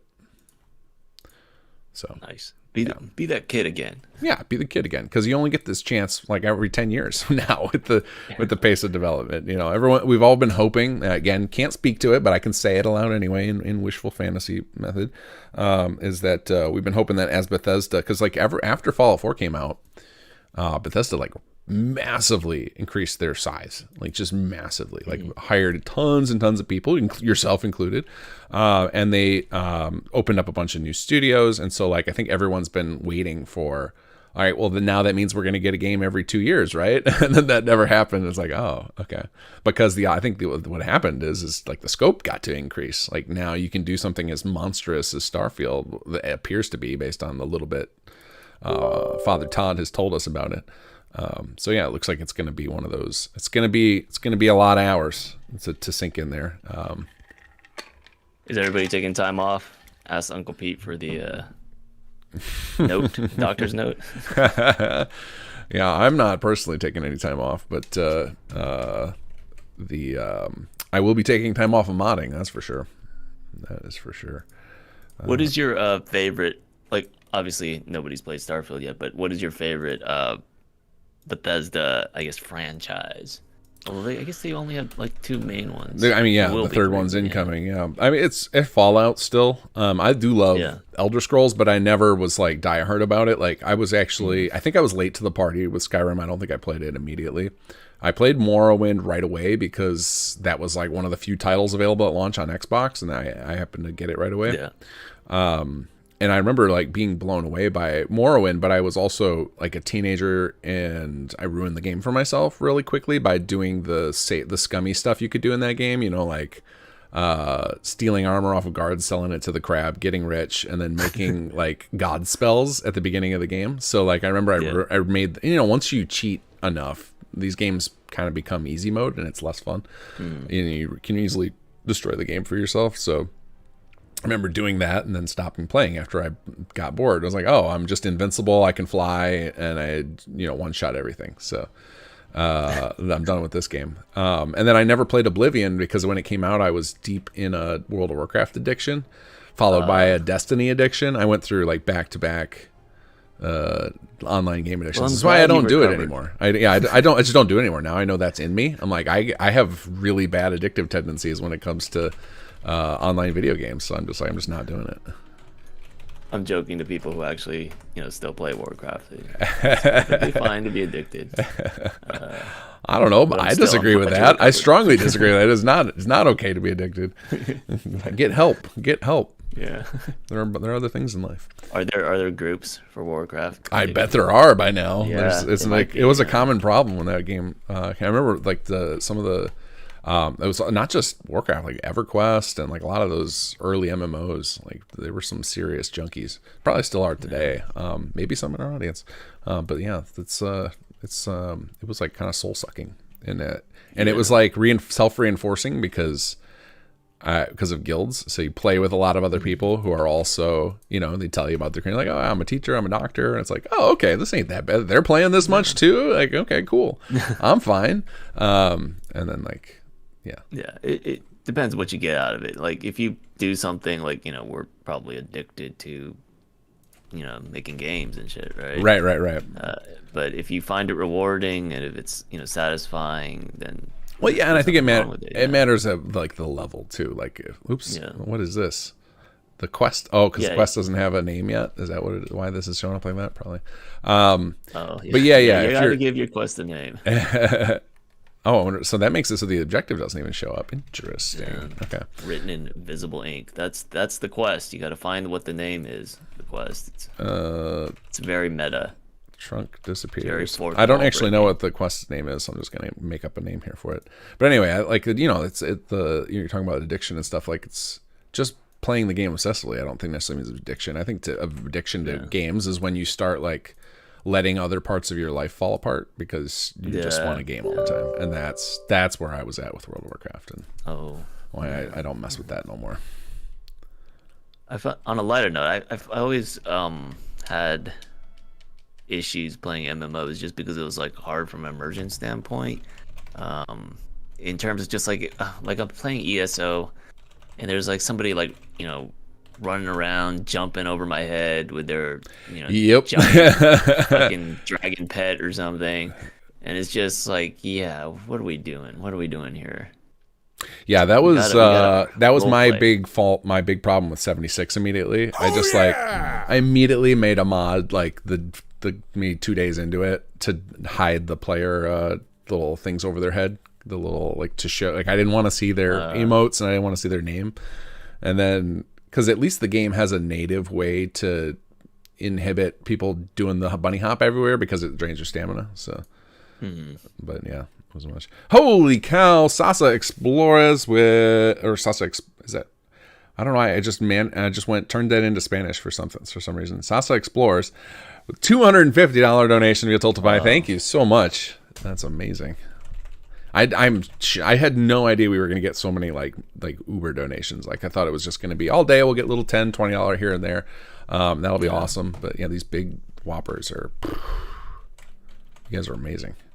Thank you, Sasa, and I'm sorry for not reading the word explores like an Englishman. All right, let's see if this works.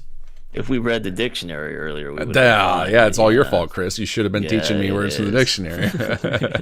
But we would still be on the A's, I think. We wouldn't have made it to the E's. That's true. That's true. We wouldn't have made it there on time. All right, it's still not showing up. What did I do wrong here? Did I forget to actually put a thing in here? All right, I think. It's because I pointed it at trunk instead of the marker. All right, there we go. I also realized I didn't give a name to the signal, which means it's not going to work. So let's fix that. And I didn't enable I think whenever you're ready for a break, Chris, I think I need to focus up for a little bit. And then I got to do all these merges. So maybe this will be a good time for you to take a break. And that way you guys are gonna have to deal with dead air while I focus, because if I don't get this done, I'm gonna fail everybody. And then in about 45 minutes I'm gonna do a round of check-ins with everybody. So I'll bring one person in at a time. We'll see how they're doing, see if anybody needs anything. So the dead air will go away in about 45 minutes, guys. So and I'll still chat when I can, and I'll respond to the messages. But thank you, Chris, so much for joining me this morning. Yeah, no problem. I will ping you when I'm in a good space for a buddy again. I'm sure there are plenty of other people streaming. I bet Emmy would love to have you on if you want to go poke her and see if she wants to hang out and chat for a little bit. I do need a break. Yeah, I do need a break, but I will definitely hang out with Emmy. Awesome. Okay, guys. Then say goodbye to Chris. We'll talk to him again soon. Thank you, sir. All right, let's go. Let's nerd it up here. I got to focus up because I'm making mistakes because I'm talking too much. Some of this stuff is like beginners quest making. I forgot to do several important things here, so I'm going to fix that. So I'm going to go kind of silent here while I just focus on this, guys. If you want to pull me out of my silence, just make a donation. That'll pull me out. Let's see here.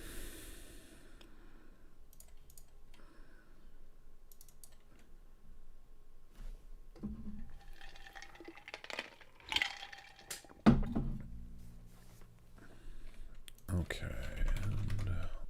Signal name.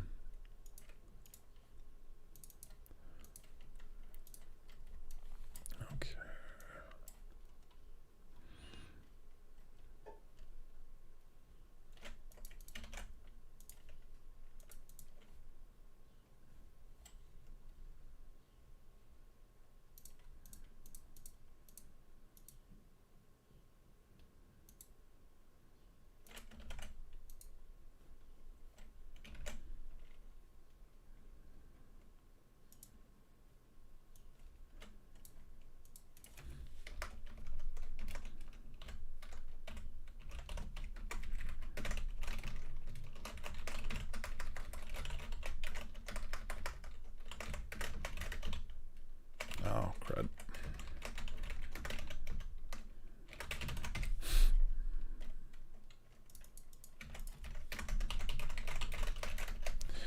All right.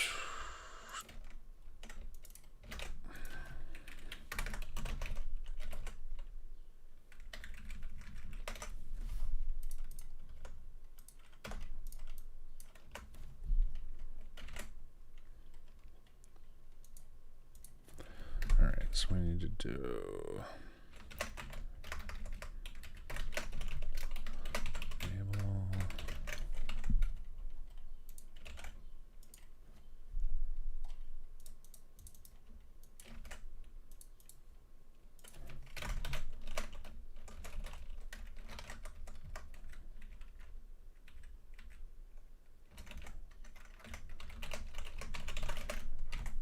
All right, that should solve these mistakes, I believe. Okay, save.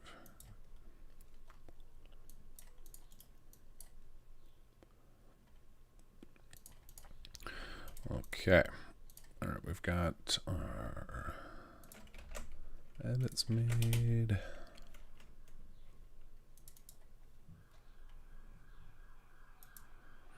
Ellie just got 500 in. Oh, that's amazing. That is amazing.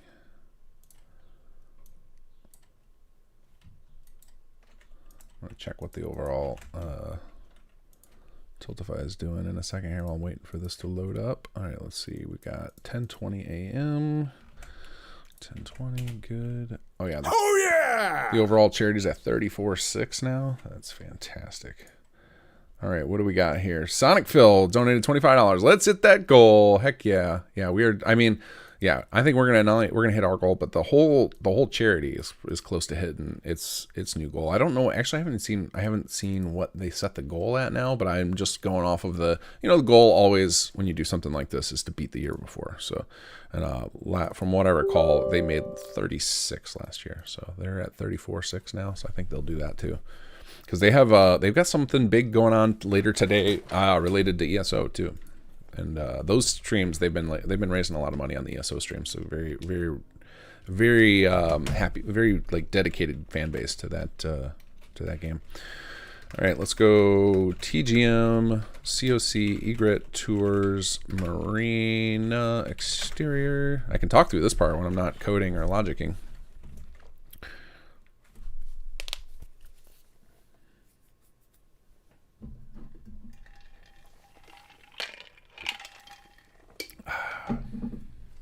Okay. All right, let's start up our quest again.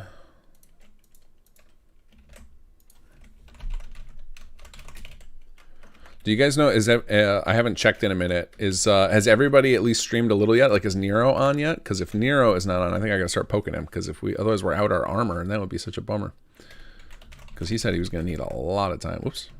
Was it 20 or 10? Might have to go check in with him first to make sure he didn't sleep through his alarm. Or maybe he got stage fright. Okay, search for trunk. Okay, cool. We got our marker, and it happens to be right across. I don't know how I guessed that it was going to be right near Egret. I think I've been over, and we're doing something with Egret in chapter 3, and I think I've been just tinkering over here a lot, so I happen to know. Myself and Cynical volunteer to fill in some of the dead air. Oh, that's awesome. So I'll have to figure out how to do that. I might take you up on that, Sarik, if I'll have to tag you on the charity team, because I will. I'm gonna have to take a bio break soon. Otherwise, otherwise I'm gonna be peeing in a bottle on stream, and nobody wants that. Nobody wants that.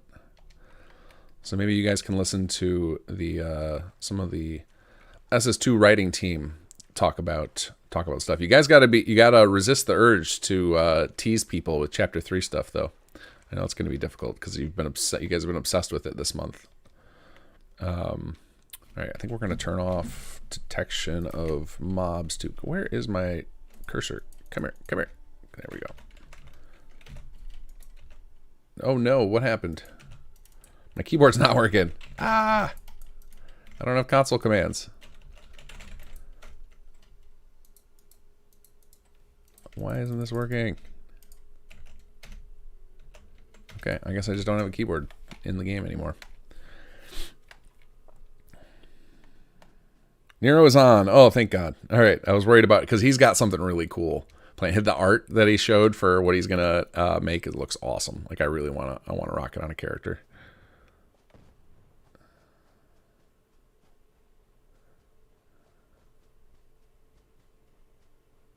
Hit tab in the console. Let me try that again. No, it's working now. It just decided to start working. All right, I wanted to turn off T-detect so they can't. I don't have to do any fighting. Okay, so we get over here to this, and does this trigger the next objective as I get close to it? It does not. Okay, so I need to set up some sort of distance check on this guy. So we'll do. All right, where is our thing? Search for chunk. Okay, we're gonna go register for remote event. No, we want register for distance less than. Distance less than event. What am I looking for? What did I call that thing? It's not tracking signal. Did I not set up an alias for this? No, I didn't. Okay. Oh yeah! Edge of glowing sea marker. Oh yeah! Just a moment. I will check who that was from. Thank you so much in advance. While I get this rigged up. All right, let's do. We'll see if you get within 500 out of it. That should be good enough. All right, who did that donation? Who do we got? Who do we got? Candy Angel donating $10. Proud to help one of my favorite Fallout 4 modders, End Alzheimer's. Fantastic.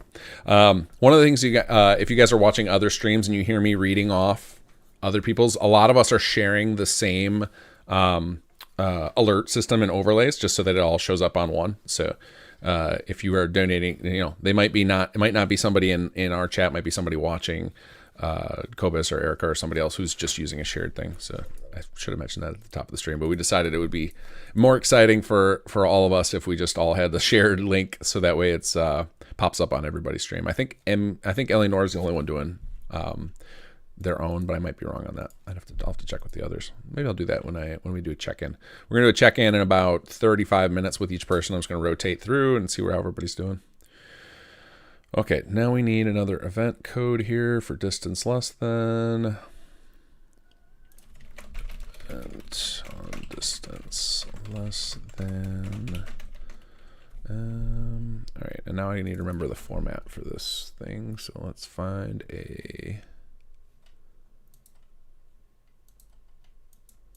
Bring up creationkit.com so you guys can see, if you're interested in modding, how to script. It's basically you just use this like Google and find out, copy paste a lot of stuff that you're working on. So we need to react to when the player gets close to that marker. So if obj1 equals edge of glowing sea marker dot get ref,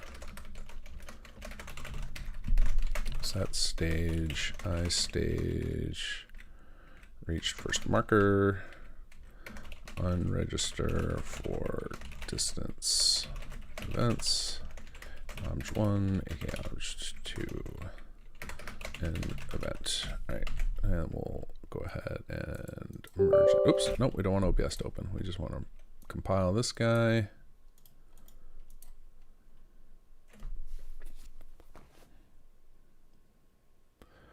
Ellie has just hit over 3K on her stream. That is freaking awesome. Oh my God. Yeah, this is going to be one hell of a day.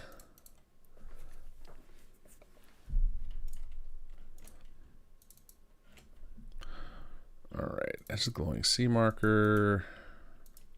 And we can, should be able to autofill this guy. Yep, all right. Okay, let's try this again. I'm hoping we get this done soon because I have got a lot of other stuff that I need to tackle, and hopefully this is enough for SAG. I was trying to get stuff off his plate because he can do all this stuff that I'm doing. It was just like we knew that this was going to be pulling. When we looked at the way during pre-production, we were looking at a lot of the things we needed to do, and how Bethesda had him set up in that one was like, oof, that's a mess. So hopefully my little scripted way will work in roughly the same way and get the job done. Veda with I like that you preemptive struck. You knew I was gonna butcher it otherwise. Veda with the $50 donation. Thank you so much.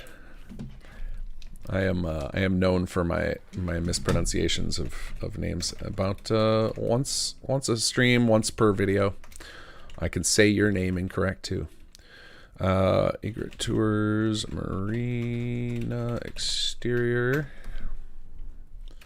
Let's go grab our quest name.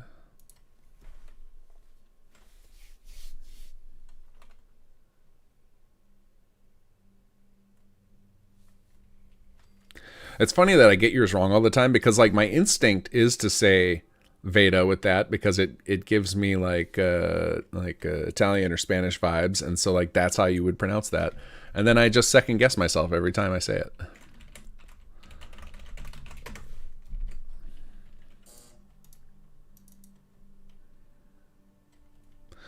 All right, let's go quest stages. We want 20, right? Yep.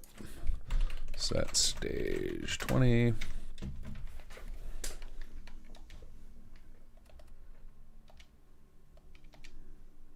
All right, now we need to remember to do TGM, T-detect. We're also going to do this little fun thing, which is set global time multiplier, and it basically magnifies the speed. Everything in the game happens really fast. So now, when I spin or if I run, it looks like I'm going super speed. Maybe 5 is too much. This is hard to handle. Here we go.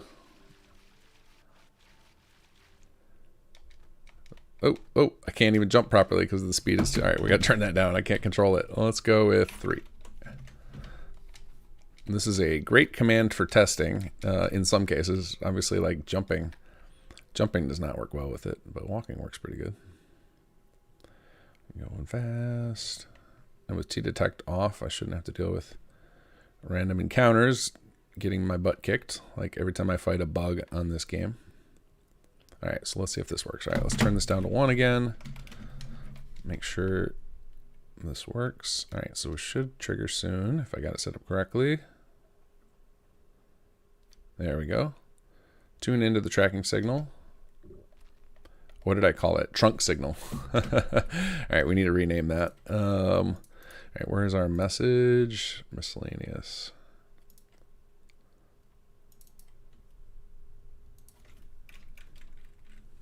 We'll call it trunks signal, and then I'll just put that in the...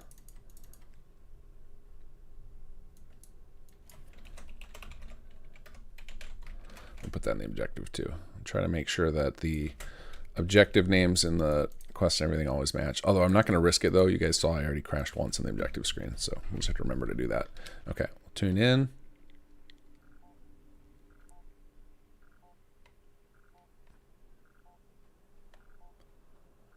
It seems to be working. Signal strength is going up. We got to see if the beeps start changing after we get closer. They should have a slightly different sound. You guys can probably barely hear this. Let me crank up the game volume.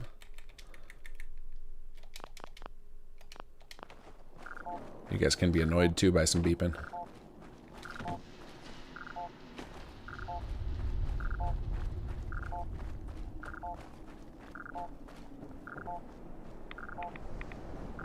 I think I'm heading the right way. I think I just made a beeline from here when I was in the CK.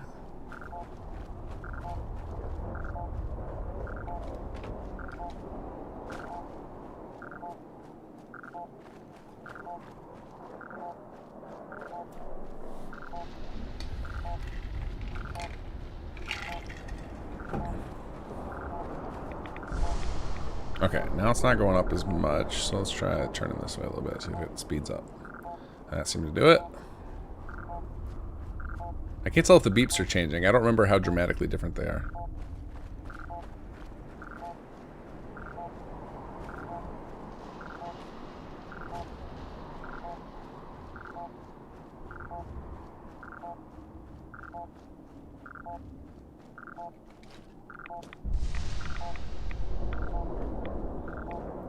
Hey, buddy. Oh, this is going to be... I can't wait to watch Gopher play this. He was so worried about us sending him to the glowing sea. I think, honestly, so when we were doing the polls, And like after the stream for the polls with the figuring out what we were gonna do, we incorrectly had written down that we were gonna have to do the script. We had to do everything in the glowing sea. Okay, I can see there's some problem already because look at the number keeps going up, even though we're just sitting here. So there's clearly a problem I gotta fix. Let's fix the script. And then we realized, oh, it doesn't have to be in the glowing sea. And then I remember Gopher being like, I hope it's not in the glowing sea. I'm terrible at combat. My character's not that leveled up. So I think hearing that, I think the team decided, no, let's keep it in the glowing sea. It'll make it more entertaining to watch Gopher struggle. Okay, we got to figure out why was the tracking message minus player distance. Player distance equals get transmitter distance equals tracking 1 equals tracking 2. So this all looks correct. Oh, you know what? I wonder if it was just they were slow. Maybe I need to make this happen less frequently. Let me check how often they were doing it. Equals 1. How often are they firing off this timer? Am I doing it too fast? Start timer 11. Yeah, it looks like I was just doing it too quickly.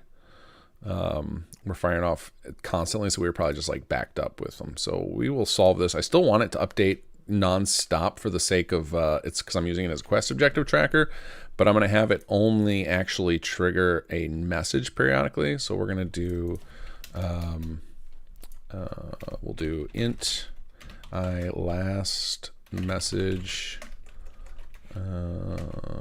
iterator or message counter.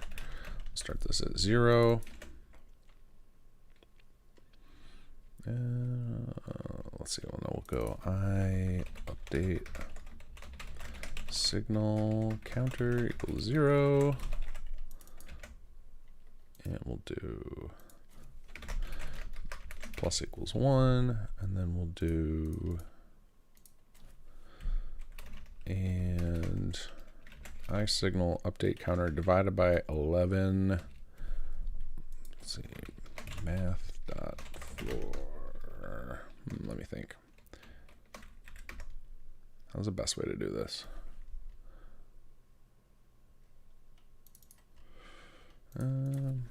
Int I last message update tick 0.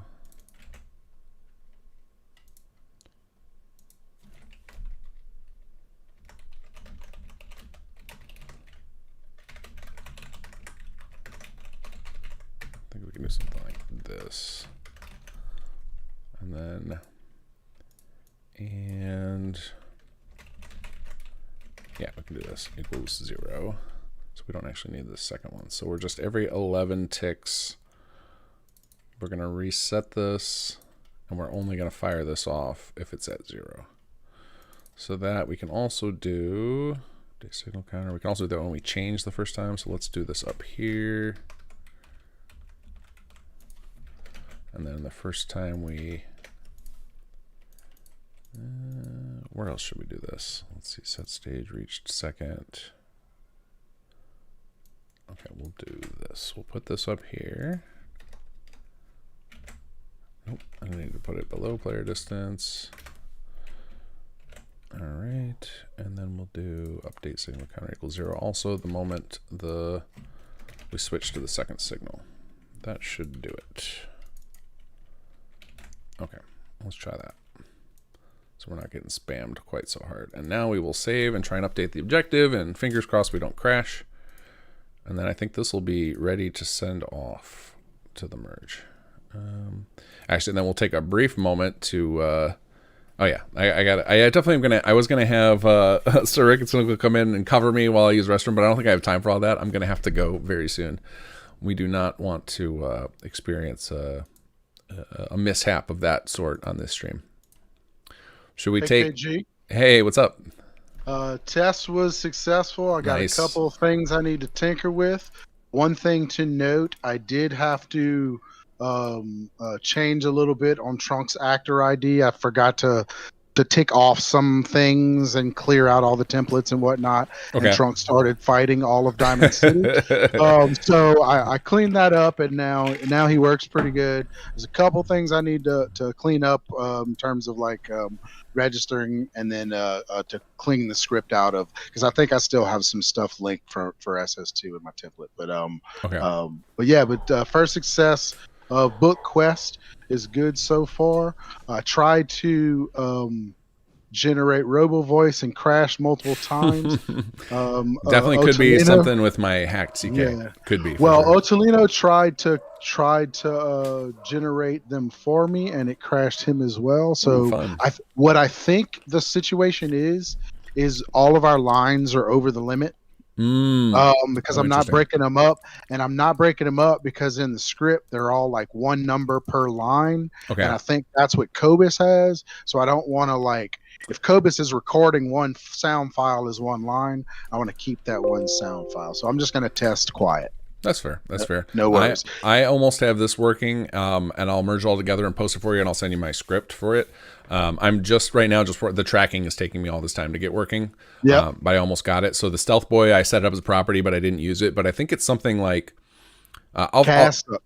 Yeah. It's either use potion or if it's just an effect, because potion holds the effect, then there's also a magic effect. So you can actually cast the magic effect, or you can have the actor use the potion. Yeah. I've done both. I think in the I've used the railroad people, and I used the potion, and I think somebody else, I just made them invisible. Got it. Well, I'll let you decide how to do it, because I think this is going to take up the time that I should use it. Like, by the time you're ready to go again, I won't have it figured out. So I'll let you decide how to do that when you take over on the tracking quest.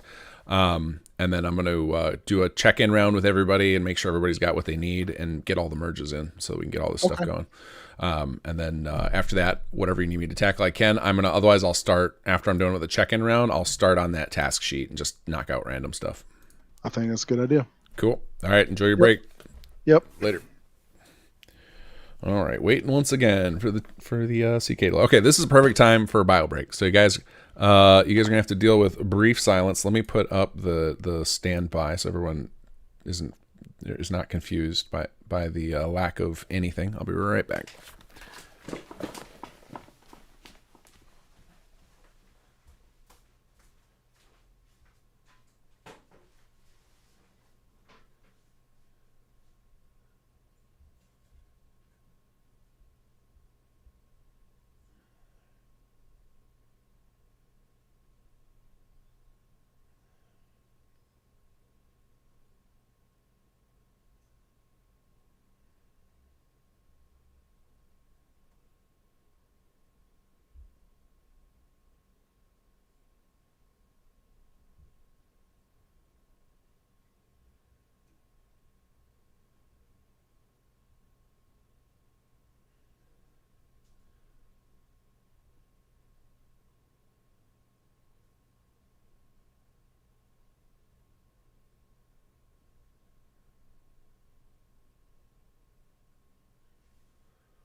All right, CK's back, and so am I. All right, let's see. Scene transition. There we go. All right. Let's try that again. Let's see if we can avoid a crash this time.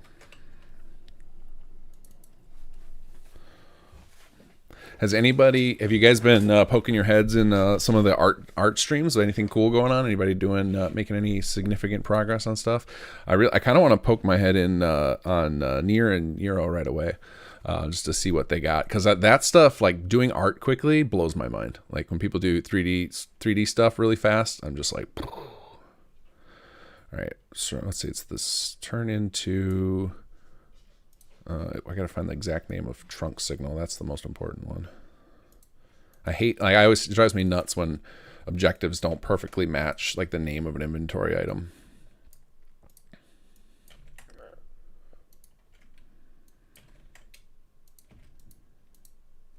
There we go. So then we got that solved, and then let's go back to quest.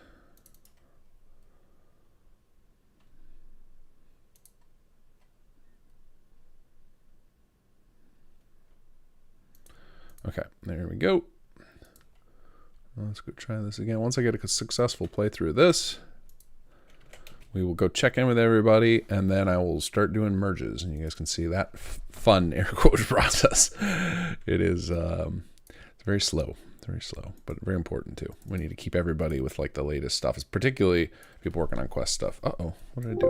What did I do wrong? Oh, I see the problem. All right, I need to move this. I need to set up a work directory here. There we go.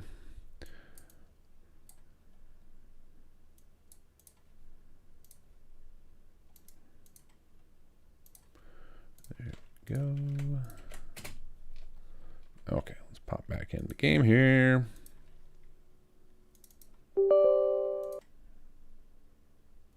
Nero's progressing nicely. Awesome.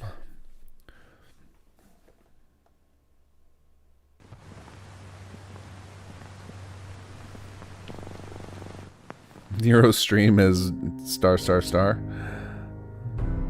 That doesn't sound good. Alright. COC. Egret Tours Marina EXT. And grab our quest name again.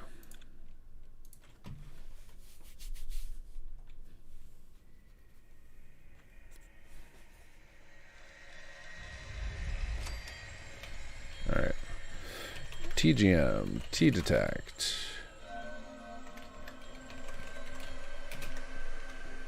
Alright, now this time, because we know the first part works, 20.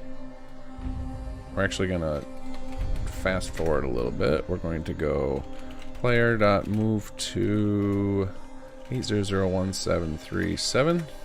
See if this works correctly now. Oh, you're not allowed to post links. Okay, I can try and get that fixed. I probably have to make you a moderator. Let's see, in Twitch. Let's see.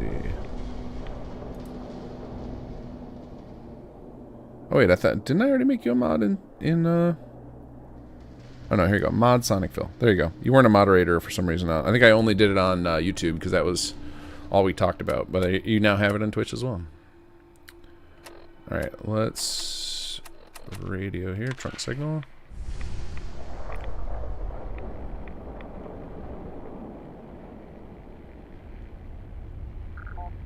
Alright, now it's working. Wait, trunk signal lost. There we go. I went the wrong way, that's why.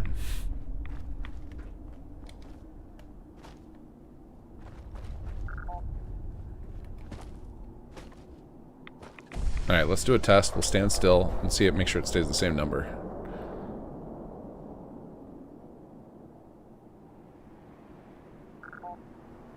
Alright, 16. So it should be 1662 again on the next round.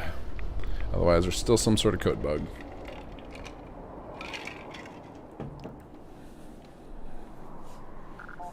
Yes. Okay, cool. Off we go.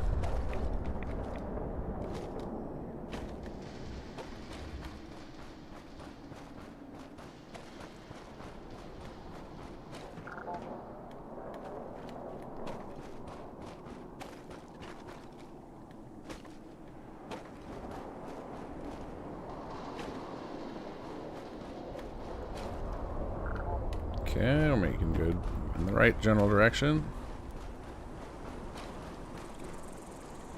Haha, you can't see me and murder me like usual. Stupid insects. 45.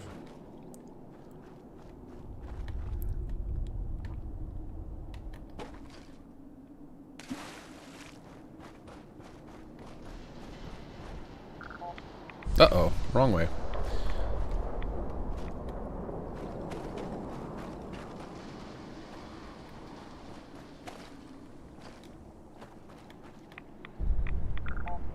Uh-oh, totally wrong way. Made things worse. Alright, that means I must need to go this general direction. I remember being at this billboard in the CK. And then I moved it.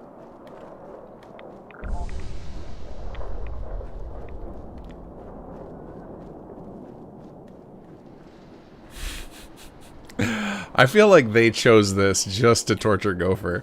Like, this is the hardest thing I can imagine doing. Of like, without TGMT detect off, wandering around trying to do one of these signal followings in the glowing sea. This is so cruel.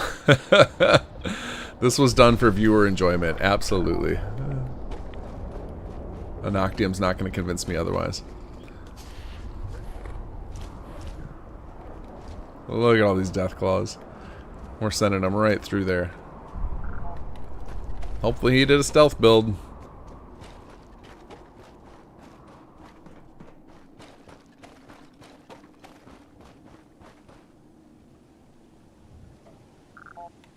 Alright. I think I'm going to increase the frequency slightly. Like 11 is too slow. It feels like I can't get a handle on my direction. So we're going to go in and change that tick thing to make it feel better. So actually we'll set that as a thing. So let's see. Int I update tick max equals. We'll do. There's a game dev rule. I remember I read when I was a kid, when I was really a teenager, and I was into the idea of making a game. And it was from somebody at Blizzard, and they said you should always, when you're testing numbers, always increase by double or decrease by half, because sometimes the change you need is much bigger than you expect. And this way you'll get a noticeable. It will guaranteed to be noticeable, so that you can see if you were heading in the right direction or not. And I've always abided by that, and I agree with it. It's a lot easier to, because game dev, a lot of game dev is literally just tinkering with numbers until something feels good.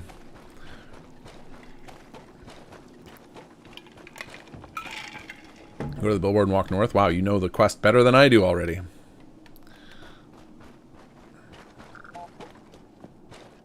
Oh, it was on top of the Super Duper Mart, right? That's why. Wait, no, the Super Duper Mart I thought was the end of it, though. So did I screw up somewhere here?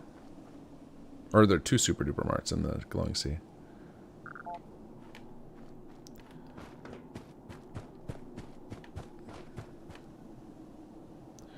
Where's north? This way. Oh, look at all those rad roaches.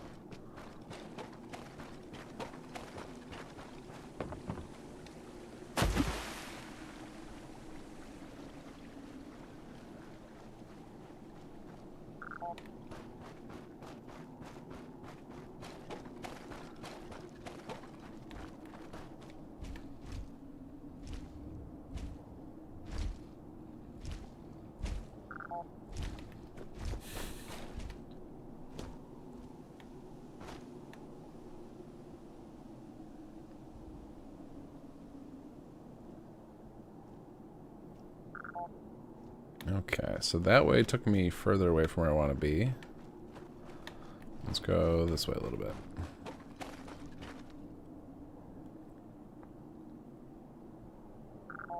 Well, a little bit closer. Yeah, well, you guys could go to the billboard and head north, but I think that's maybe that's the direction to. Let's try here.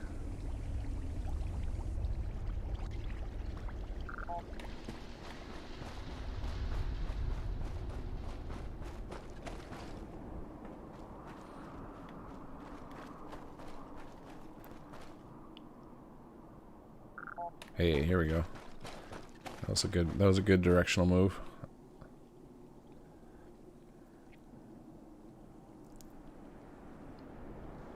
I can hear Gopher in my head already. Are you kidding me? It's gonna be glorious. Kaz Daddy with another donation, $20 for Cobus. Ad lib about wanting to see the steamed hams of upstate New York. Yeah, if you guys want to, have a little fun with Cobus's stream right now, Cobus is doing voice direction live, and you can donate to force his voice actor to do some ad libbing to go a little bit off script about things. And you can have some fun with that.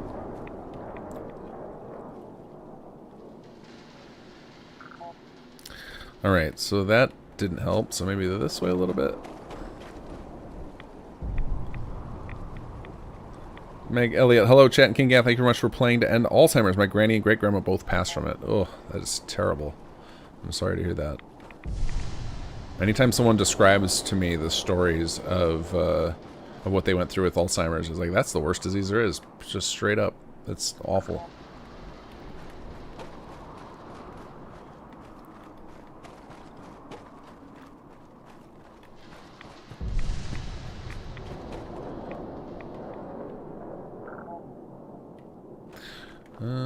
Where are we at?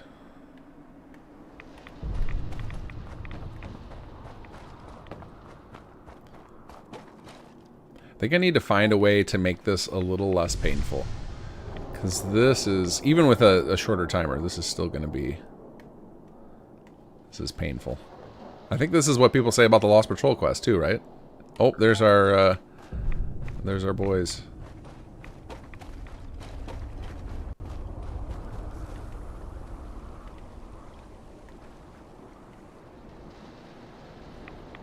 Oh no, that wasn't quite right. How about over here?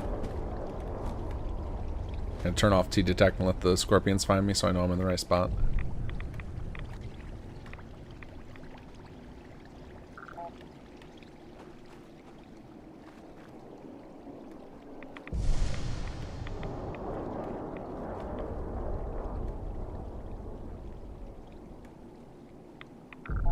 Okay, we're like right on top of it now. Somewhere right around here.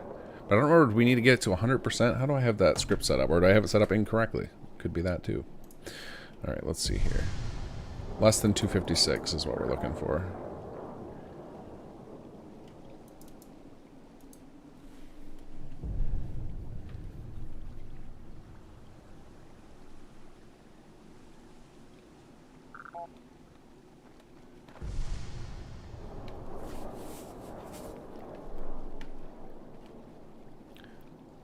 I know what we'll do to solve this problem. We will, instead of having a random transmitter, I'll turn the scorpion into it, and I'll plant one. That way, when you get close to it, like you go kill it, and then you'll be right on top of it when you go to loot it, and then that will, and then it'll be like the scorpion broke off a piece of the robot. And we can even do that. We could put like a random metal component on it. So now we're thinking like game designers. All right, so we need level. Scorpion. We're gonna alright, actor. Alright, let's bring up our quest again. Alright, let's see if we can get a little bit closer. Oh, now I'm gonna pop open the CK or the cell, so I'll be able to find out exactly where it is. You need to make the beeping get closer the faster you get. Yeah, it also seems like it's supposed to play like a different audio file, but it doesn't seem to be doing that. I don't know if I screwed that up somewhere here. Tracking signal sounds. I index, math that ceiling, strength divided by 20.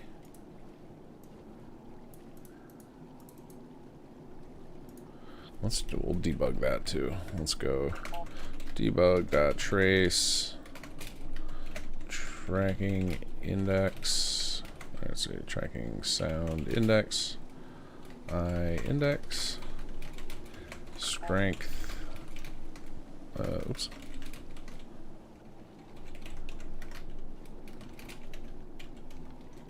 Trace robot quest. So, nope, I'm gonna compile that. Alright, let's go to our transmitter 1.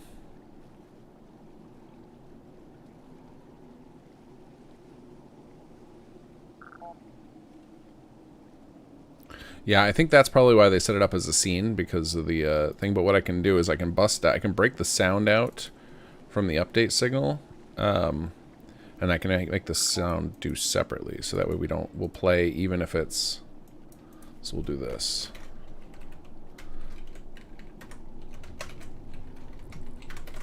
That we'll let the sound play every time.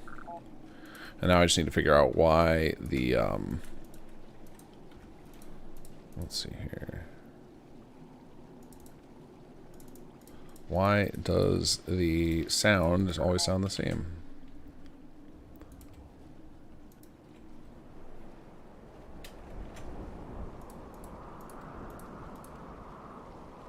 I'll figure out the sound beeping thing, but I think having it on a Rad Scorpion will make it more likely, because then it'll kind of be moving around a little bit as the player gets in combat with it, and this should make it pretty clear.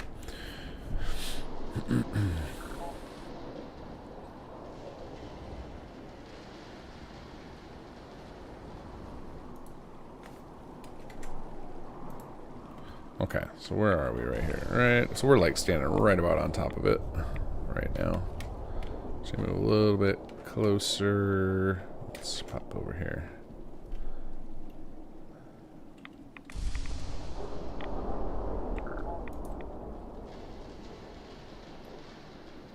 Okay, so if we walk from this rock toward the highway, we'll be there. So let's find that rock, which is right about here-ish.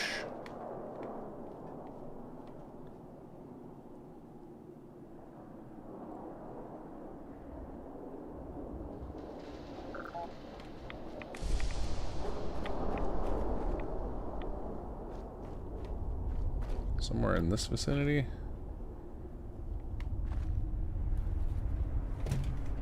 Nope, a little bit worse. Alright, how about here? Oh, I guess, where's that car at? I don't even see that car here. Oh, it's right there, so I need to be way in front of the car. Okay, much closer to the... It's more like here, I guess. There it is, trunk signal found. And now this should start the next signal.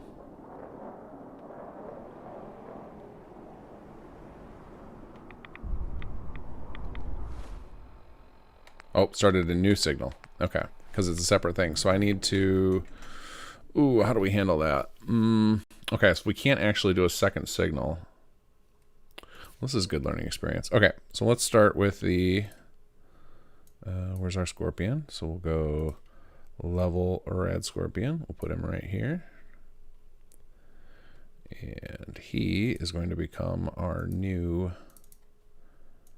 tracking signal. His name's going to be Trunk Signal, so that's not good. That won't work either. Okay, how do we solve this? Alright, I think we're going to have to do what you guys said about I'm going to have to fix the sound beeping. And then I'll increase the range a little bit of how close you have to be to make it a little more forgiving.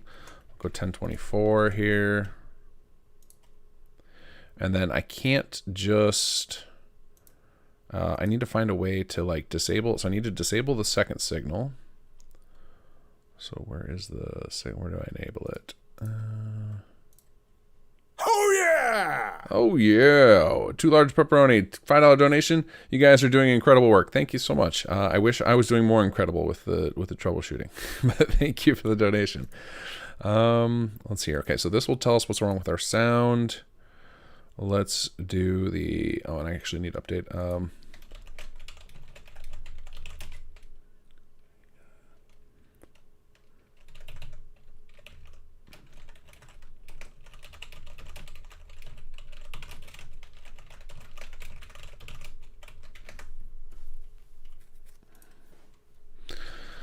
Okay, so where do we enable it? Try to enable. Okay, right here, and then we're going to need to disable it again. See, so where do we do enable? Enable. All right, and then we need to duplicate this. 01. Try to disable. All right, we need to move this over here.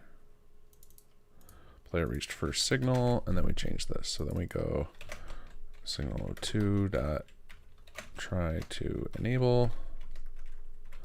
Now the question is, can I force the player's tracking? And if not, let's see here. Can I force set the radio? I think that's under the game script. Let's do frequency. Get player radio frequency. Player listening. Set player radio frequency. Perfect. So then we switch them over to that. So then we'll switch them to let's see, game dot set player radio frequency F. Wait, what did we call this? Tracking. Oh, it's right here. Signal 02 frequency. There we go. And that should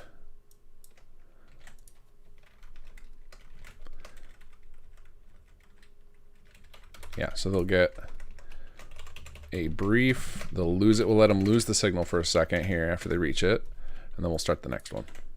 Request. Okay, so now I just need to figure out why is the strength all weird. So for that, all right, let's see here. All right, we're gonna have to unfortunately start this over. All right, track robot quests. I don't think we added any new aliases. So we should be able to just save this.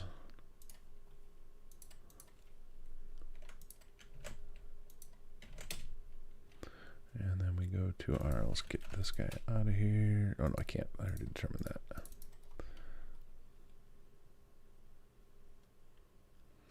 Just rename the Rad Scorpion trunk.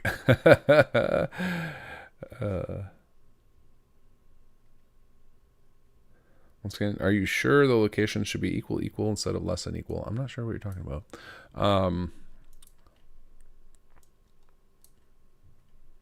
I just, like, if you're talking about the distance code, like, I copied a lot of this from Bethesda, so I was just trying to work with that. So I'm trying to not reinvent the wheel, because that was one of the things we discussed when we were planning this, is like everyone needs to like stick to stuff they know how to do. Like it's not a good time for experimentation.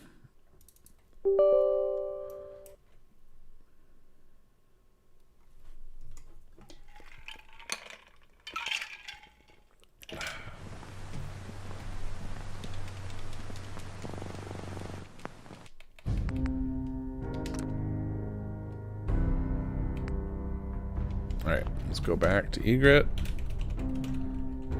Towards marina exterior.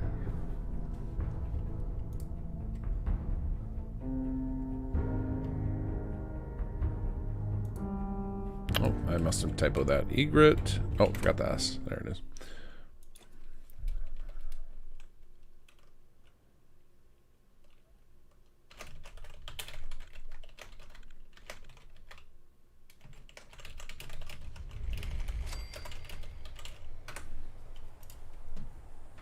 Okay, I will turn on my favorite two commands for cheater mode, and then we're going to start our quest again. Alright, start quest this. Set stage 20. And player dot move to 8001737.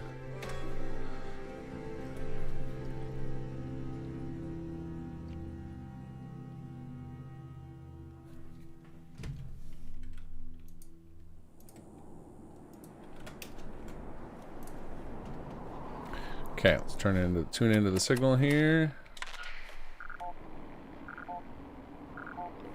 Okay, and then now I should hopefully remember roughly where. Oh, I went the wrong way. It's just I should know where it is. Then I went the wrong way immediately. All right, this is where we go.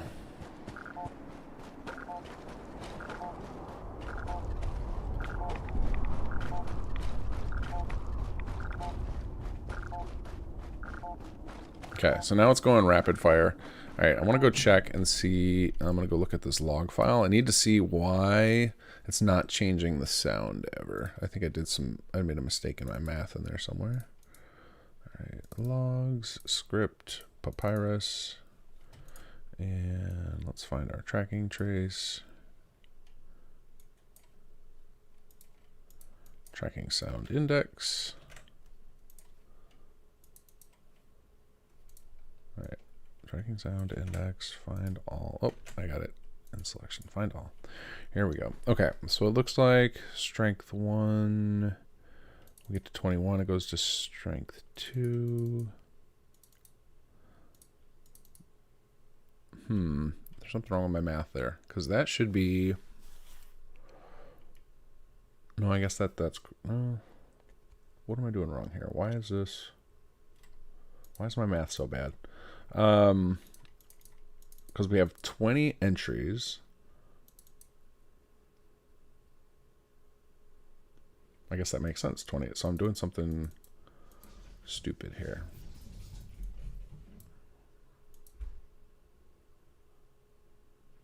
Oh, I need the inverse of this, I guess. All right, let's do a quick. When I get stuck on math for dumb reasons, I just think of some examples. So like we want 5 and less equals 0. 5 to 10 equals 1. 10 to 15 equals 2. Okay, now where's the math to get there? So it would be strength divided by 20 equals our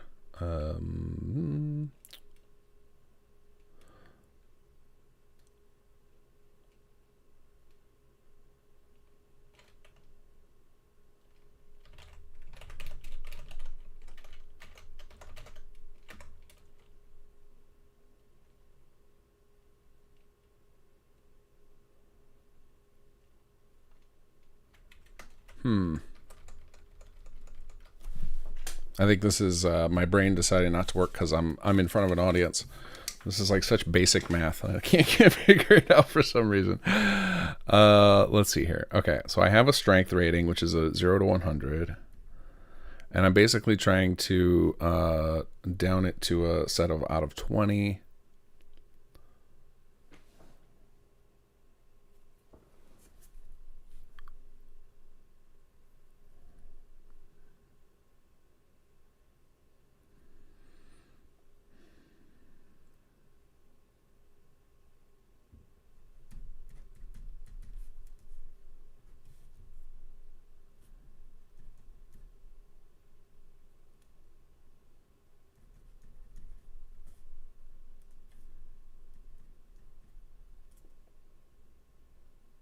All right, so I just uploaded the first quest for merge, so I can go do that soon. Okay.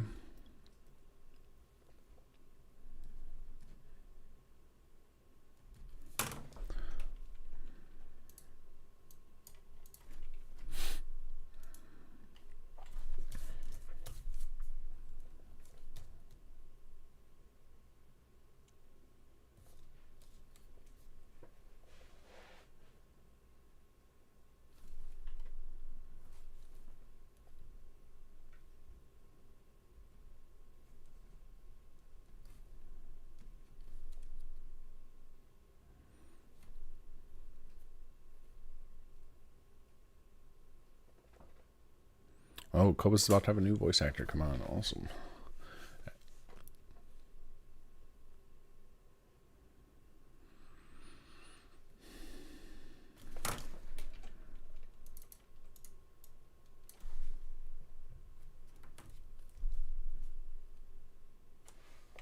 Okay, I know I can do this and get it, but that's not the right way to write this. I don't know why I'm struggling with this.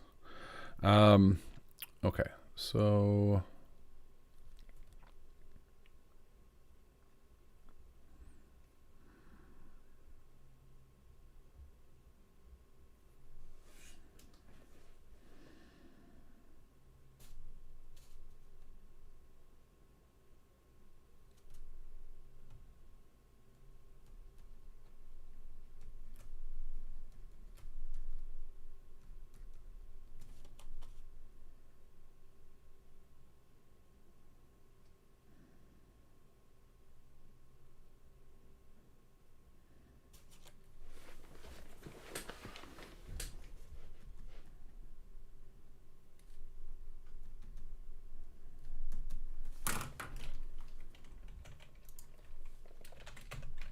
Don't mind me. I'm just like reinforcing my own math because I feel really dumb right now, and I don't like that feeling. All right.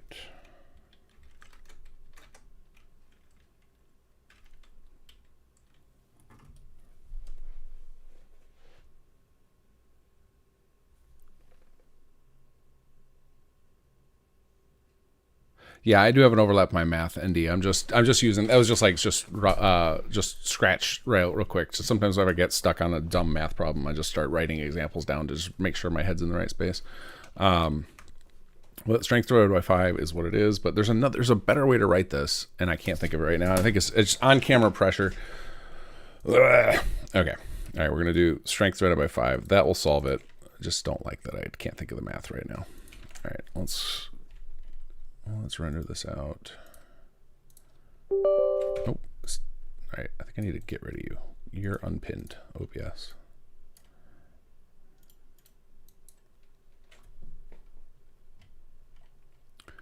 Okay, let's load up the script again.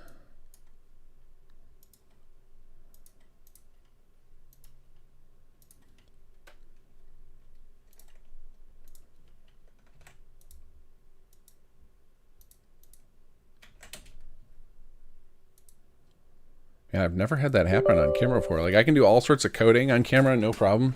For some reason, like, my brain just is mush when I'm trying to do basic mathematics.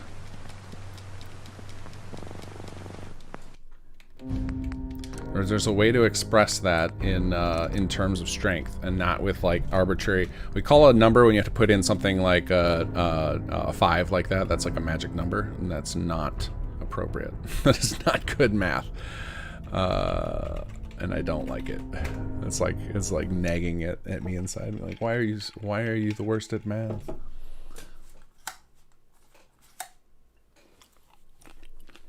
I'm actually pretty good at math, despite the fact that I make fun of myself about it. But my brain decided that that's not something I can do on stage. So it is what it is. All right, we need to do TGM, T-detect, start up our quest. But yeah, the feeling I got trying to do the math right there, it's the same feeling I get sometimes if I'm like in an audience, like at a show, and they call me out. I get really like, I just choke up. I just can't do it. It's the same feeling, which is weird. All right, let's do this. So clearly my brain has decided that is not something I am comfortable doing in front of others. Oh yeah! All right, here we go. Thor82, thank you for the donation. Lost 2 grandparents from Alzheimer's. It's a worthy cause. Thank you so much. Where are we at with the whole charity? Let's see. The whole charity is up to $35,406. So just a few $100s away from their total donation, their total goal. That's freaking sweet. All right, turn into trunk signal. There we go. All right, let's make sure that our sound is changing.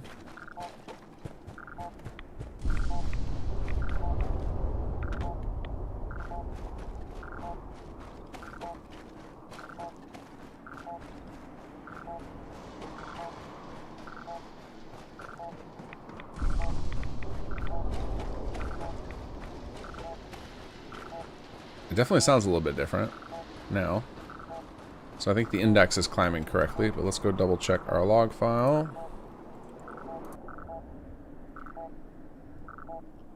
Alright, tracking sound index 9 out of... Yeah, see, the math's totally fine there with the divided by 5. I just don't like expressing it that way. I don't like magic numbers in my code. They make me unhappy. Are there stretch goals you start earlier in the drive? I mean, we're just going to keep upping it. I don't really have... Like, the goal was like... I had no idea what to expect, so I just picked an arbitrary number. The fact that you guys are destroying it means we're going to have to up it again. So, like, we're going to make the best mod we can. No matter if you guys donate nothing or if you guys donate all of your collective life savings, we are going to build as cool a mod as we can. That is the goal. So, it is really hard to do all this quickly.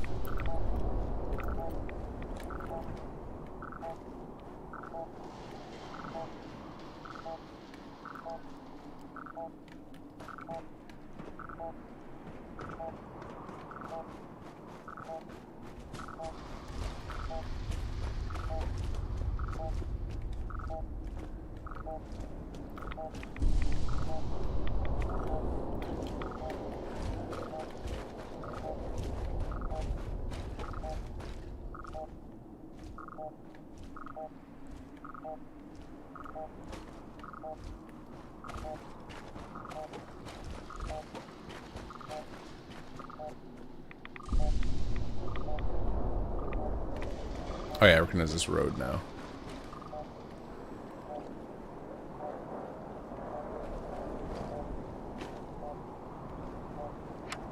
There it is. Trunk signal lost. Trunk signal found. Okay. And now we should be really far from it. Let's see. Did it tune us in? No, it didn't. Okay, so the signal thing didn't work. So we need to modify this slightly. Alright, so where is the thing where we switch?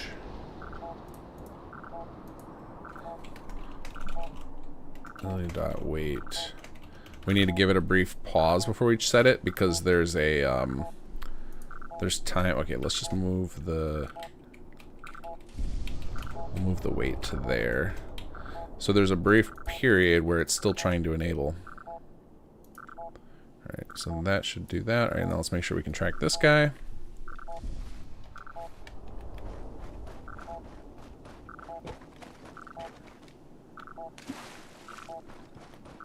And then it's the Super Duper Mart.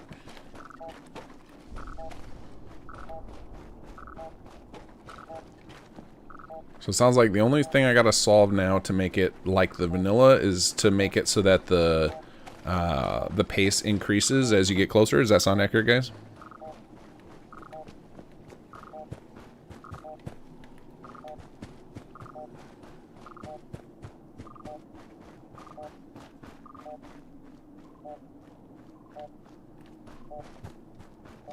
Oh, do I have these inverted?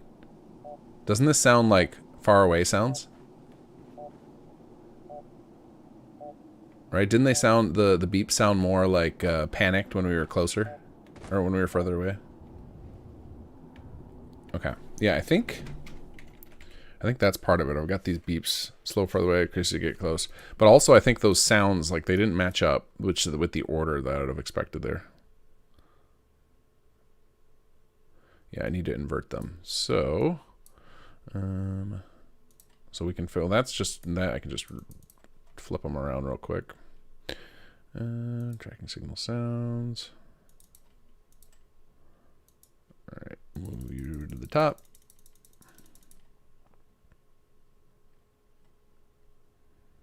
Actually, it'll be easier to just reselect them all. I could fix the math, but you guys just saw what happened when I tried to do math on camera. We're not going to mess with that today. And clearly, that's a blocker for me that I didn't know I had. Mathematics under pressure. It's probably like some weird childhood trauma. My math teacher made me get in front of the class and do something, and I couldn't, and I cried. Maybe that's what happened. That'll be my headcanon for why I can't do math on camera.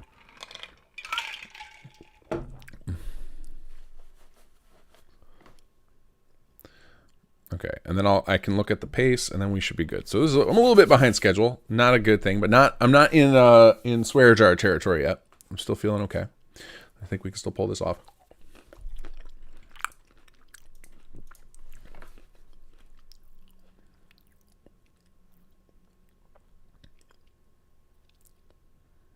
Okay, yeah, it's going to be quicker to just reselect these sounds than move them. This move array thing is really slow.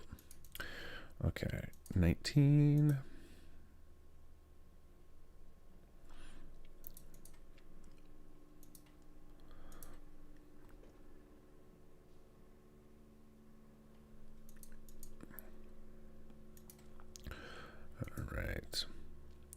And then we can do the, we'll solve the pacing. And it looks like everything's working other than that. So it's literally just like I got to get the pacing to match closer to Bethesda's, and then this will feel pretty legit.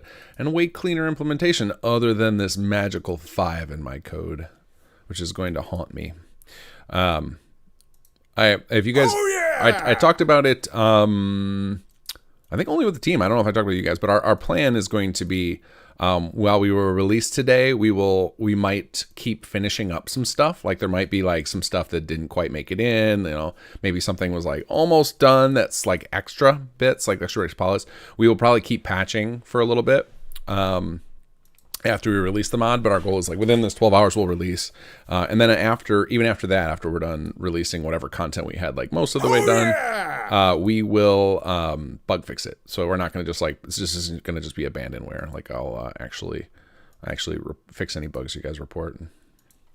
Let's see, Self-Destruct 81 with a $40 donation. Thank you so much, Self-Destruct.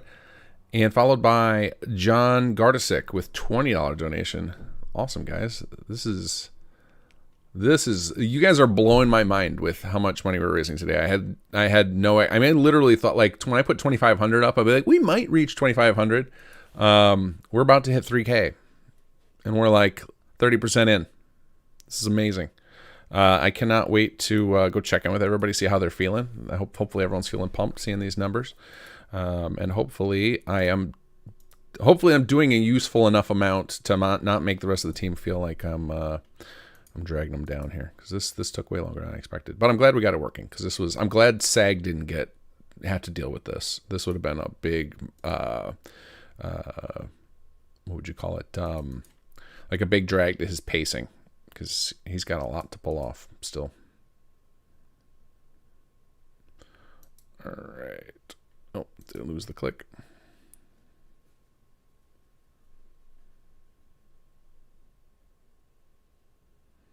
And it got here late. What is the magical 5 doing? I for some reason I just like mind blanked on doing some basic math, and so rather than solve the math correctly with variables, I just hard coded a 5 in, and I just was mad at myself for it. But we found out today that my brain chokes up if I try to do math in front of other people. Who knew? I can code all day long in front of people, but I can't do math.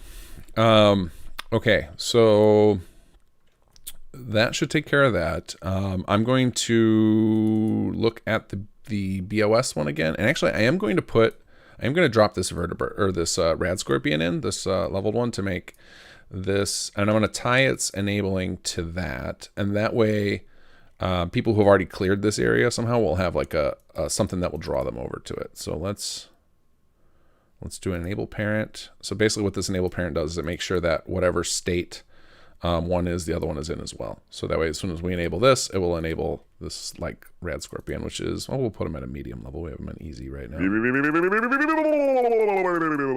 EMR Fish 6, thank you for the subscribe. We're leveled actor. We'll switch this to medium. Sure. Okay. All right. Now we need to solve for our speed issue of the beeps, and then we're good. So BOS M quest. And let's find that there. This is probably why they have this crazy scene set up, is to pull off that. So let's look at their conditions. Start. All they're looking at is distance. And they don't have any timing about the speed. Maybe they're relying on it feeling faster because of the beeps, like the tone of the beeps. So maybe just by me inverting it, it'll feel a lot better. Because yeah, I don't see anything with timers here or anything like that. Let me check their script again. I have it open already. Let's see, transmitter script. No, pulsar alias script is what we want. This guy right here. Start timer here. So start timer 11. If is an interior less than transmitter distance. Just restart the timer. Yeah, they don't have anything with speed, so I think they're just relying on. It's just kind of a we in our heads we make it sound like we think it's faster because the beeping is just a higher pitch or whatever. However they did that, but yeah, it doesn't appear to have any type of pacing in it. So our solution, much cleaner, works correctly. So we're gonna call it a day on that. Let's move. I'm gonna organize the script closer to how SAG is used to me organizing scripts, so that he can read this quicker. I think that'll be worth a couple of minutes of time. Let's see. That needs to be not const. I'll move this down here. So we just have a particular way we organize all of our scripts just to make it quicker for people to read into them. So when we're bringing on other people involved, it's just a little faster for them to get up to speed. And so since SAG and I work together all the time, this will make it much faster for him to get onto what I was doing. and group. Put those there. And then we like to keep our non-const vars down here. And that should do it. All right, so now you guys are going to get to see the, well, first we're going to check in with everybody, and then I should probably do the merge first, because that way if Sag comes back while I'm still checking with everybody, he can do his thing. So I'm going to merge in my changes, and then I'm going to merge in his changes, and then I think I have a quest icon. Actually, we can do that first. Let's grab, we're going to head to we set up a team share, where people can upload stuff for merge. So we got some stuff here. We've got, actually, let me check. I'm going to poke, let me see.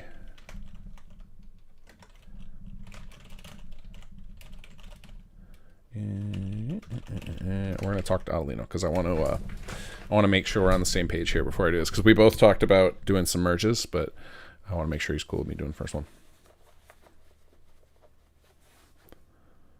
Elianora's up to 3,800. Holy cow, that's awesome.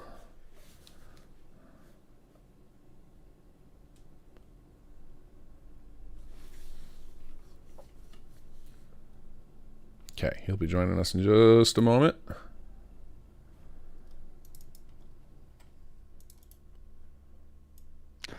Hello. How are you doing today?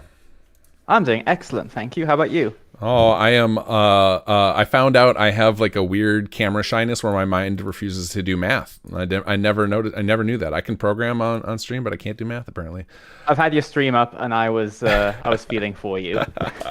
I just gave up. I'm just like, oh, we're cheating. We don't have we don't got time to I can keep whining about it, but I don't have time to get hung up on it. Honestly, me with my big brain, quest design brain, I was just going, just make. I got it working, so we're good. But what I wanted to, so I'm about to do some merging, and I'm gonna merge in the stuff that Sag put up, and I'm gonna set up the quest icon. And I saw you put up something, and I wanted to know, is that ready to go as is? Can I just like grab those files and drop them in, or is there something special I need to do with them?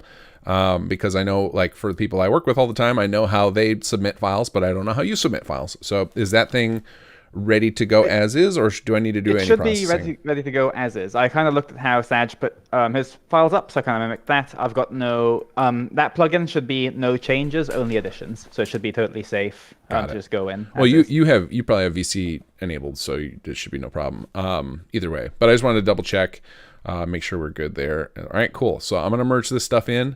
I might later touch base when we get, like, maybe after the halfway point, I might ask you to take over merging, just because I have found out in this first part of the stream that I am constantly distracted by trying to maintain the stream and the audience and everything too. So that's not a state you want your merge master in, I think. Yep, makes perfect sense. I'm here for me to do merging, so just let me know. Okay, cool. Yeah, no, I've got VC set up, so if you need me to take over, that's no problem. But otherwise, I'll just be here uploading things as and when they're ready. Got it. Okay, I will merge this in, and I will upload a new plugin for everybody, hopefully in the next 20-ish minutes. Cool. Sounds good. Cool. All right, I'll talk to you soon. Yeah, I'll see you around. Alrighty. All right, so first thing we're going to do before we merge is we got to do backups, because merging can go bad, unfortunately. All right, so we're going to do pre-merge. I usually do a date timestamp, but today we're going to have to do time timestamp. So 11:30 a.m. for me. And then do the same on this file. I'm doing this all off on another screen. Just bear with me here. 11:32 a.m. Okay. And now, so merging, we have set up this process where basically I can see who's checked out different things. And you can kind of go fix little issues. We generally will use Xedit for fixing that kind of thing. In this case, I should be safe to go. These unknown users is probably Bethesda, if we're the last persons to check into these things. End alls KG edits 11:32 a.m. And then we'll merge into there. Hey, KG. Hey, how's it going?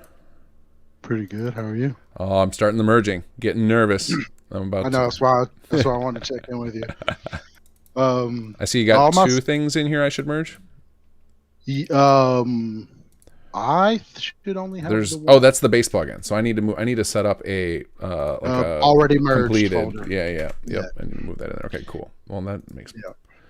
me. I was like, man, you are going. I am feeling really slow. Then you already did too, and I just finished. Well, one I day. got everybody's streams up, and I'm watching. Like Nero's got some cool armor kicking. Ellie's got a bunch of buildings up. Cobus is so weird. He's got a face reveal. I was not prepared for that. I was like, my whole world just collapsed. I know. I always say like I can't just do a face reveal one day. It's gonna have to be a slow reveal of like start with I'll come in full Sturgis cosplay. Or I thought of an even easier intro is I'm gonna have to figure out how to do a dog cam, and you guys can just get used to seeing like little parts of my house with with the dog running around. It's like there's Cola, and then raise the camera up a little bit on every screen I to saw a Kate. I saw his foot. I saw his foot. Yeah. So yeah, Neeher has got most of the gun sort of blocked out, and he's like tinkering on details at this point. It seems. Okay. So he's everybody's on a good pace. You know that, like you said, if I would have spent all my time trying to, in the midst of putting together scenes, trying to stop and set up the proximity sensor thing, I would have been derailed. Oh yeah. So, having you take care of it while I do the extra bits is perfect. Yeah. Well, I think most of the rest of the stuff on the task list is pretty easy. That was like the one thing on there where I was like, I've never done that before, so this will be interesting. So yeah. You'll notice I made some changes to Trunk's record. Okay. Because like I said, he fought Diamond City, so I cleared some stuff out, so you'll notice that. And then also, if you wouldn't mind pulling up the script and clearing out, I didn't edit anything because I was like, it works, and I don't know. I think I used the utility wait function, and I don't know if that's one of ours. Utility.wait. No, utility.wait's cool. That's generic. But you should you should be able to pull out, delete out the imports and whatnot, and compile it, and I think it's fine. It should be good. Okay. Yeah, I don't think I used anything that's our stuff, but just clear that, and then once you send me the new merge, I'll use. Sorry, I'm talking a mouthful. Okay, yeah, I'll just send you my source directory in DM. Yeah, because I'm not going to set up a Git for this. That's silly. Yeah. So yeah, I'll send that to you shortly. Too Large Pepperoni, thank you for the donation. $20 saying 3K, let's go. Are we up to 3K? Are we up to 3K already? 3,800. Oh yeah, we just hit 3,000 on the KG one. I think 3,800 was Ellie's stream. Ellie's been doing has her own. Just her stream. Oh yeah, I didn't check all the different ones. Yeah, we got a few different people set up small ones. So I forgot that we don't have that everybody's not doing. It's weird because we're all part of the team of Wes Johnson's team, but we also kind of have our own little team here, right? So it's just like layers on layers, turtles all the way down, and we. So we're gonna have to like manually add everybody's up to figure out what we did for this mod. Oh yeah. So that's cool. But yeah, I should have this done shortly because I just gotta wait for you. I think I have yours to load. Let me see did Otellino have a plugin? I think he did, but let me double check. Yeah, he sent me a plugin. Yeah. So although I'm gonna have to do his behind the blank thing because we're letting some of his stuff that he's putting in be a surprise. Yeah, I'll probably just put the standby on while I do his. But I'm gonna do all the merges right now, and then I'll send yours. But while you're here, let me check your script, and then we can tackle that. Are you taking a break? Like, are you going away, or did you already do that? Yeah, no, I just packed everything up, and I was you posted that you were gonna do check-ins, and I saw that Otellino was in there, so I was like, I'm just gonna wait, and I will check in with you, let you do merges, and I'll go walk the dog and do that stuff now after we talk. Okay, cool. Then I will DM you the scripts as soon as I got all this done, and you should be free to take over on the tracking quest. Yeah. Cool. I'll let you. Oh, well, I thought you wanted to wait to pull up the script. Oh yeah. Sorry. I can actually do it. I've just got distracted because I'm waiting for the papyrus thing to load, but I can actually just do it manually. Yeah. Well, let's see here. because I think I just copied all of it in, and you kept the directory structure in place, right? Yep. Okay, user End Alz, and it is the Black Book Quest script, right? Yeah, Black Book Quest script. Got it. So we should just be able to delete that out, and you have the correct namespace there. So that should be good. And then is this the first icon that Yep. she sent me should go on this one, right? So I can set it on this now that I have it. Yep. Got it. Okay. Yeah, I'm also already setting up our BA2 file. Also, do I have set active on the first after the first on the objective. Let's see. Yeah, I always forget that too. Nope. Let's do that. I didn't bother with the like set active or anything because I assume you do most of the objectives for the one I did. Yeah. It was just like I just needed enough to get it tested. Okay, so there it is. Let's make sure this compiles. See if you accidentally used any of our. Nope, you didn't. But if you need any of our utility scripts, like we can absolutely just copy them over. Yeah. And then hopefully you don't run into one of the cases where I used a chain where it's like one calls another, because then that'll make it more fun. But if you can't sort that out, obviously just DM me and I'll get it sorted. Yeah. Okay, cool. All right, enjoy the dog walk. I'm gonna get this merged in. Cool. Thanks. Yep. Talk to you soon. Later. All right, guys. So we've got our first. Let's see here. We've got our first Swift file that came in. Interface End Alz icon number 1. Okay. Oh, I need to. Okay. So this is sometimes we got to do some funky stuff. I saw somebody say thrilling content. Yeah, this is modding, man. This is modding. It is thrilling, air quotes. There are some stuff. It's not exciting to watch necessarily. If you want to watch exciting stuff, highly recommend go check out Neeher, Niero, or Ellie's stream. They're all going to be doing visual things. Erica Ember Studios is doing Flash designs for quest icons. Vault Girl's doing face designs. I don't know if she's streaming now or not, but there are a lot more thrilling things to watch than what I'm going to be doing. Absolutely. All right, we need to regenerate this. And I actually think we need to, I'm going to start myself some notes of stuff I got to do so I don't forget. All right, so we need to merge in SAG, merge in Otellino, update BA2, send source to SAG, and post build for everyone.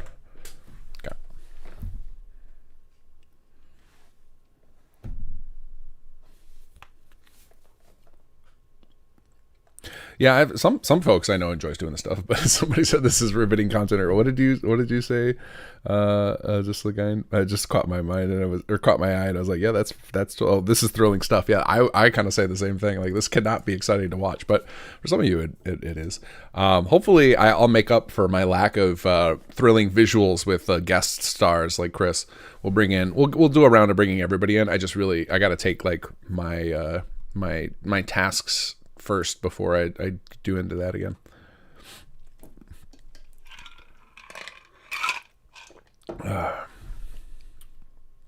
it looks like we got Surik and Cynical both pinged me. Look, read what they said. I'll bring them in as guests at some point here too. Okay. I'll have to figure out how to get them into it. I might have to just do a private voice call with them. I'm not sure how, because otherwise they're going to get confused with all the. Oh, I thought they see me talking about them. You guys are going to get all confused with all the chat. You're going to have pings coming at your way from the channel we're in. Nearly 43K donated so far over all the streams. What? No way. That can't be true.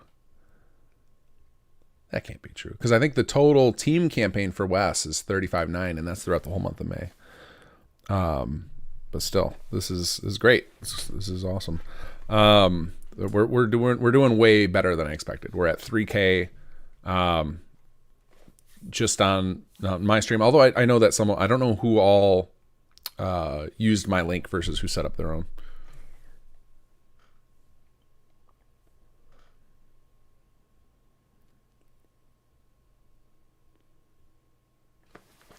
Come on, CK, you can do this. I'm about an hour behind my schedule. I had told everybody I would check in with them around the 30% mark, because it'd be a good time to like check in and see if there were things, there were like blockers I could free up people on. let's see here while we're waiting for this. I'm gonna check and see who all is streaming. Is everybody streaming right now? Other than, yeah. Oh, that's fun to see. 9 people streaming this mod construction right now. That's phenomenal. Okay, let's go to here. Let's try checking this out again. Oh, that's right. I got to do the black book. I got to set the icon for that. There we go. All right, that time it didn't bark at me. Okay, and now we do our backups because things will go awry inevitably, and I'm trying not to pay into the swear jar. Okay, so we'll do backup this and this. And this is pre-merge 1144.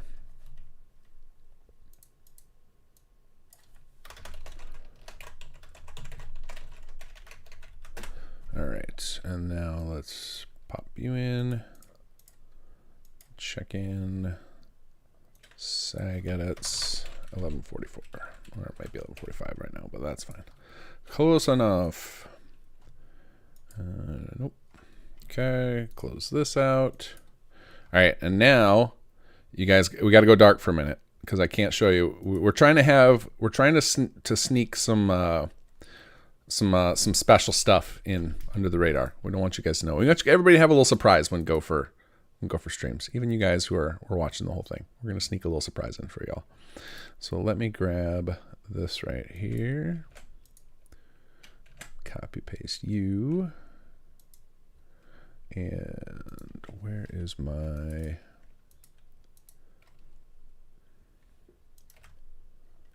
Okay. Oh, I could have set up a textures one too. Oh, I just realized I have to do something I hate today. If we're going to get this out, I'm going to have to work on an Xbox archive because we want to release this on Xbox as well. Which is unfortunate because making the Xbox stuff sucks. It's not very, you have to, the tools we have to use for it are not great, but I'll make it work. All right, let's see. There's our interface files. There's this file. Oh, this is interesting. We have less files than I expected. Grab our scripts. And we'll save this.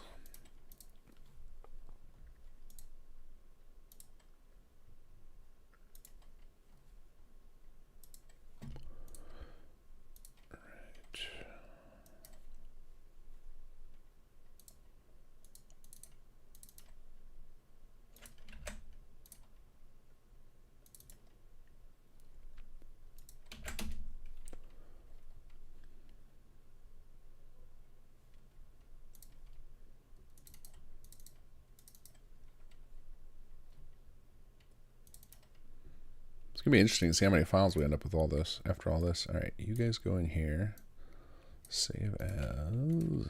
Hopefully this is small enough we can fit this on Xbox for you guys, especially those of you who want to keep SS2 installed. I know we are bogarting a lot of space. All right, let's see here. Texture, did I spell that correctly?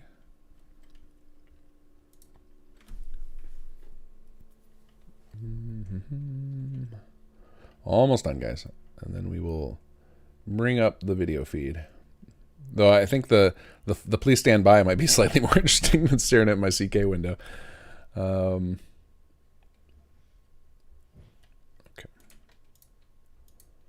There's that.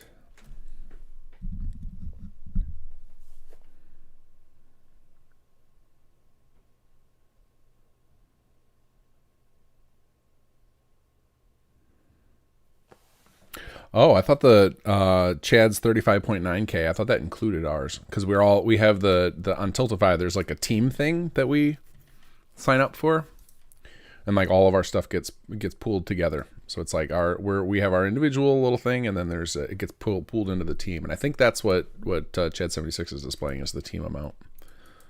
So I think his is the parent account for all these. All right, what the heck did you name this file, Otellino? There we go. That looks correct. Yes. Copy. Either way, even 30 however much we're doing today, it's a lot. So, Comrade Wayne is sending greets over here from Ellie's stream. Fantastic. Hello. I'll get Ellie on here briefly to chat. We'll see how things are going. Just want to get these merges up. Let me check my drive here. Let's see. This one is merged. This one's merged. Oh, I guess I can start packaging up scripts for SAG. That's exciting stuff. Scripts, source, user.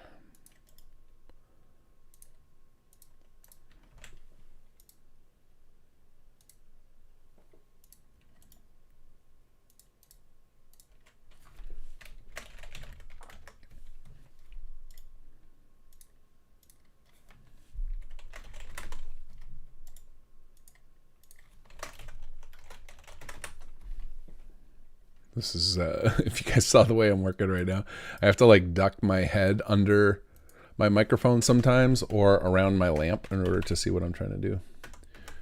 The one of my monitors in a terrible spot. I unfortunately was, so since I knew I was doing this all day, my family decided to go out of town. They went up north to a little lake place, just have a nice weekend, and I wanted to go spend at least one day with them, so I last minute went with them yesterday, came in late last night, and then did not have time to add the third monitor, which I talked about quite a bit during the other stream, because it turns out there's a lot to manage when you're streaming. I see why people end up buying those Stream Deck things. There's just a lot going on.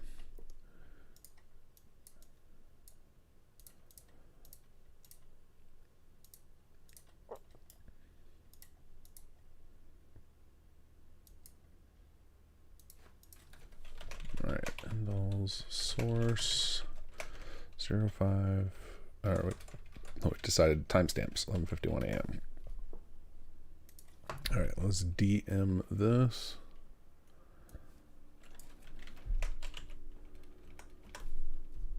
I should put it right. I should actually DM it, not just tag him. All right. I don't know what Otellino put in this plugin, but it is slow loading.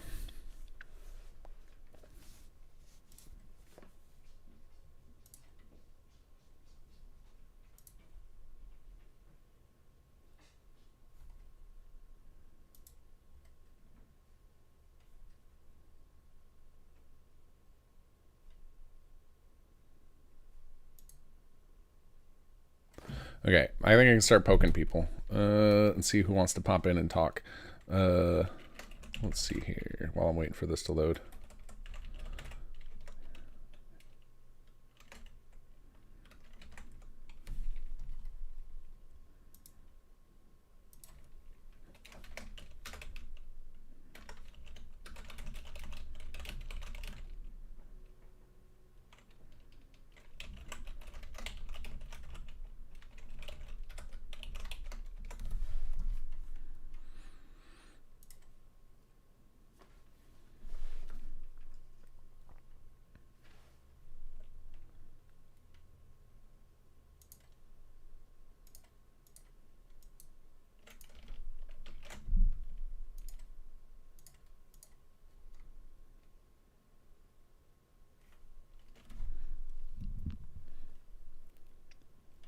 Starting to poke people. Let's see how quickly they are to respond. I'm gonna have to do a couple at a time.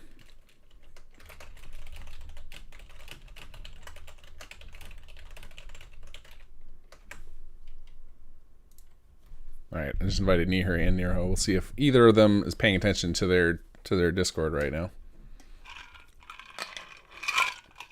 I'm getting a refill on the coffee. This was my best idea for the stream. Niero, how goes it, man? Is this working? It is. I can hear you. Can you guys hear him? We'll assume they can. How's it going, man? I don't know if my stream can hear it, but they'll hear you talking to yourself. That's fine. If you're on my stream, go to kinggath stream. How's it going? You got a little bit of a late start. Are you going to be able to make up the lost time? Difficult. right? Time zones are difficult. I thought everything that was in Discord was time adjusted because you did it like the very first thing you typed was time adjusted. I was like, oh my god, he's a master at this. He knows what he's doing. I'm just gonna trust everything. And then we didn't do that so much anymore. And then I got a 3 hours late start because time zones difficult. Oops. Yeah. Oh, then you got to work extra fast, huh? I think I'll be all right though. I'll get at least the part that I expect to get done. Well, I won't keep it for long. I just want to check in and see how you're going. That is funny. I wish they had an auto change time zone feature. Like the way Discord has to do it is really awkward. You have to like go pull down all these menus to get a time. That's why I didn't do it all the time. But well, at least you got here. Because that thing you're working on looks awesome. Like from the concept art, you think you're going to get pretty close to that? No way. Maybe. Yeah, The problem is, okay, I said at the start I was going to do I want to do it in layers. Like I think I don't know if I mentioned this to you at all, but no, I was gone all weekend, so I missed out on a lot. Are you watching my stream at all? Are you? I can be right. Give me a second. Okay, well, you can watch and see somewhat of what I'm doing here. Yeah. But basically, I'm starting out with a generic outfit, and I'm just layering stuff on top of it, and I'm starting with the overcoat. Got it. Okay. And my idea there is I'll at least get the overcoat done. Yeah. And then if I get the overcoat done, I can start doing other stuff because I'd like to do a scarf. Okay. And maybe some sort of undershirt as well. Got it. There's no way in hell I'm going to be able to do like pants and boots and all that. Oh, stuff. yeah. I thought we were. There's just no time. Right. I assumed you were going to do something like they get the coat that in a way that we can layer it on top of like vanilla clothes, right? Or you can have a vault suit under it or whatever. That could work, but that's my problem with that is that's too complex for the scope of this mod. Probably, I would do that. Well, you're not gonna leave us pantless, right? We're gonna have something on the bottom. Oh yeah, you're gonna have something there, but that's what I mean. I'm starting with the vanilla outfit. I'm starting with Sturgis's outfit, which I think you're familiar with. I'm a bit of a fan of, yeah. Yeah, you're a fan of that one, but it's a good outfit for this kind of thing because the player doesn't really have access to it. Yeah, right? I don't think the player ever can get it because Sturgis is invincible. And right. I think Tinker Tom has it, but you have to kill Tinker Tom, and he's surrounded by a bunch of other stuff. Right. So it's a hard outfit for the player to get. So it's a good starting point in that way. Yeah, absolutely. And you can also just rip off all the little doodads and stuff that are on the outfit, and then it just looks like a different outfit. Yeah. So, but that's my baseline outfit. Okay. And I will. The idea is to hopefully replace more of it as I go along, but yeah, if I don't replace any of it, it's time. It's all time. Right. Yeah, every choice we make here is like time. So yeah, if you'd start with, you're doing the same thing the rest of us. You're just like start with the MVP, and then we'll add flourishes as we can. Yeah, work backwards. Yeah. All right. Cool. Well, if you need anything I can help with, let me know. I will definitely. I will set up those CK records for you. Yeah. I want to know who is actually wearing this outfit because I realized I don't actually know that. Okay, so who's gonna wear it. We're the leader of the settlers, air quotes. Okay, so it is just one guy. Well, okay, so here maybe you can help in this. I wasn't around for these conversations, but the point was brought up that like if the player doesn't murder this person, then how do they get a copy of it? And so like the solutions that were brought up is the eternal Fallout problem. The eternal Fallout. I really like that guy's hat, but there's only one way to get it. Right. So the question was, do we just put everybody there in it? And then we can just have an extra copy on a table there, and then it's no big deal. It's like, oh, just everybody who lives here gets one of these issued to them. Or I think that's a good solution. Yeah. Or maybe not. Don't hand it out to everybody, but just have an extra one just lying there on a countertop somewhere without an ownership flag. So I think that's pick it up. Yeah, I think that's what we're gonna end up doing. So then everybody has got it there, and so it'll be like 8 people are wearing it, and then Neeher, who just joined us, hello sir, hello, is gonna do like a pickup animation for the weapon that'll be next to it, so that way, boom, boom, they get both right next to each other, they won't miss it. Perfect. Yeah. Okay. All right, Niero. Well, I know you got a lot of time to make up, so I'll let you roll out. I just wanted to check in and see if there's anything I could help with, and find out if it was a time zone problem or if you missed your alarm. Sounds like the former. Yeah, it was just a time zone problem. I'm just dumb like that. No, that's all good. Oh no. All right. Well, good luck on the rest of the project, guys. Go check out his channel. You can find the link on the simselements.com/charity. You can see what he's working. Hyper fast 3D modeling?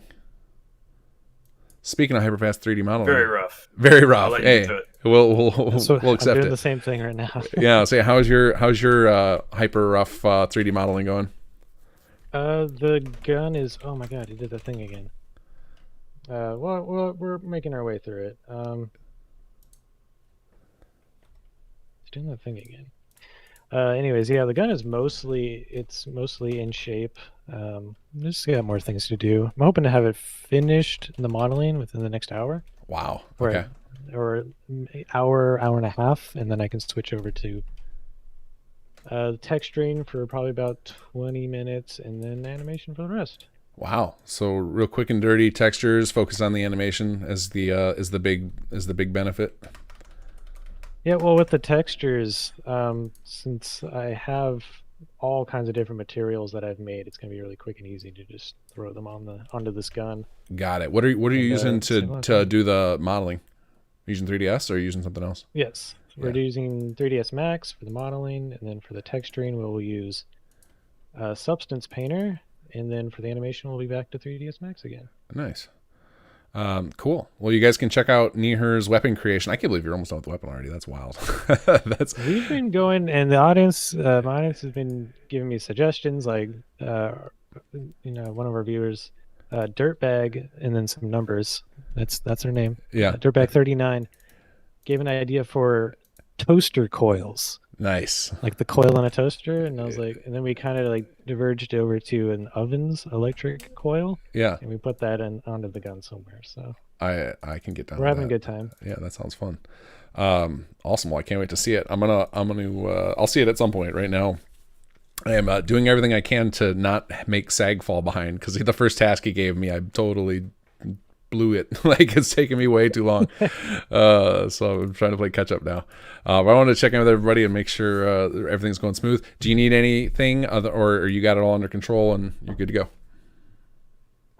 Yeah, I think we're going. Cool. We're still going. So all right, I'll check in with you again in a few hours. Enjoy. See ya. Take it easy. All right, so let me finish. I gotta quickly clean this mod, then I'll send it off, and then we'll bring in the next round of folks. But yeah, I can't. That's shocking. He did a weapon that quickly. What's it been? Less than 5 hours. He did the whole 3D modeling of it. That is awesome. All right, let's bust this out. I gotta clean this file. All right, who do we got left to? Well, obviously we got a lot of people left to check in with. Let's see here. Let's check in with Erica and Vault Girl.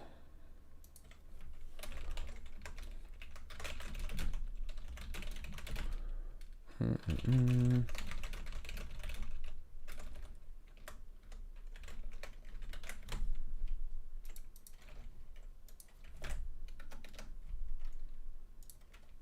right. So I'm always curious how much anybody has time to pay attention to the Discord chat, because they got to be focused. Okay, now we're fixing. So there's a thing we have to do whenever we drop stuff into the world. It breaks precombines unless you do this like little silly thing that in Xedit. Actually, I could show you guys this. This is if you're working on mods, you might want to know this. Where's my Streamlabs? Let's bring up my actual stream again now that I'm done doing the secret stuff. So like there's this little thing that I could probably write a script to automate this. Erica, hello. Hey. I got your first quest icon integrated. I'm about to post a build with it in there. So looking good. Are you feeling confident in getting the others done? Yeah, I'm in the middle of arranging the second one, and I've had a little bit of issue since I don't know so much about animate, so I have the robot like go behind the vault boy. Yeah. But since it's transparent, like you can see the robot go through the vault boy. So okay. I didn't know how to fix that, so I'm doing the painful method of just making a frame by frame. Oh no!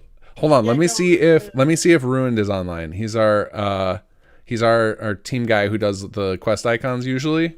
But if he's online, maybe he's here. Maybe he's watching. Let's see around because he can tell you how to do that. Hello, Volcroll. How are you? Give me a second. I'm going to need to pause my music because for some reason my monitor is like stupidly quiet right now. That's okay. Okay, no problem. I'm finishing up talking to Erica right now. Erica, I will. I'm gonna ping Ruined and see if he's around. If he is, I'll have him DM you so you can get a solution to this. Okay. Okay, good. Because that sounds awful to be frame by frame. So I'll get back to you soon with that. Good luck, guys. Check out Erica's stream. She's making quest icons right now, with her amazing art style. Quiet and boring, but nah. Hey, that's better than me just showing like my Windows Explorer screens 90% of the time. At least you got something visual to look, something cool to look at. Volcro, did you get your sound figured out? Oh, sorry. I just went back in. It just cut you off. Can you say that again? I said, did you get your sound sorted out? And then you said that, so it sounds like a no. Yeah, my sound is intermittent. How are the face collection going? I know we gave you a pretty small load of them right there. Yeah, so the main 4 are done. Awesome. And I can send those off whenever. Okay. But we're currently just having fun with some settlers. So nice. I'm just doing some random faces. We're trying to do sort of like celebrity inspiration and then making them look really rough. Oh, perfect. Oh, that's a great idea. Awesome. Well, any of them you have ready, if you want to just name them after whoever they are, just like name the file, whatever the face is for, toss them up, then Sag or I will get them plugged into the plugin. Yeah, I can get them sorted. I'll be going on break probably after I finish this next settler. Okay. So I can do some file naming and chuck some stuff over then. Awesome. I will get those merged in as soon as I can. Okay. Thank you for talking with me, both of you. We good luck on the rest of your stuff. I'll check in again in a couple hours and see how we're doing. Thank you, dude. Have fun. Indeed. I'm banging my head against code. Thank you. You're doing great. All right. Let's see. Don't mind me. Time for Bye. Blueberry break. I decided to put one healthy snack on my craft services table. Otherwise, I would just nosh on packaged food all day and feel sick tomorrow. I think Kobus wants to wait because he's doing stuff with voice actors. Kind of hard for him to chat with me. I'll just tell him pop in whenever he can.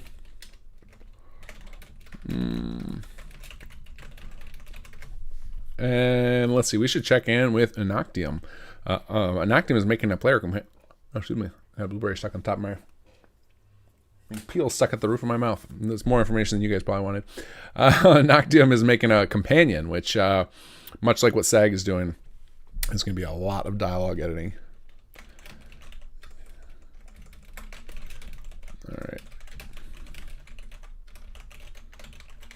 All right, sent that message off.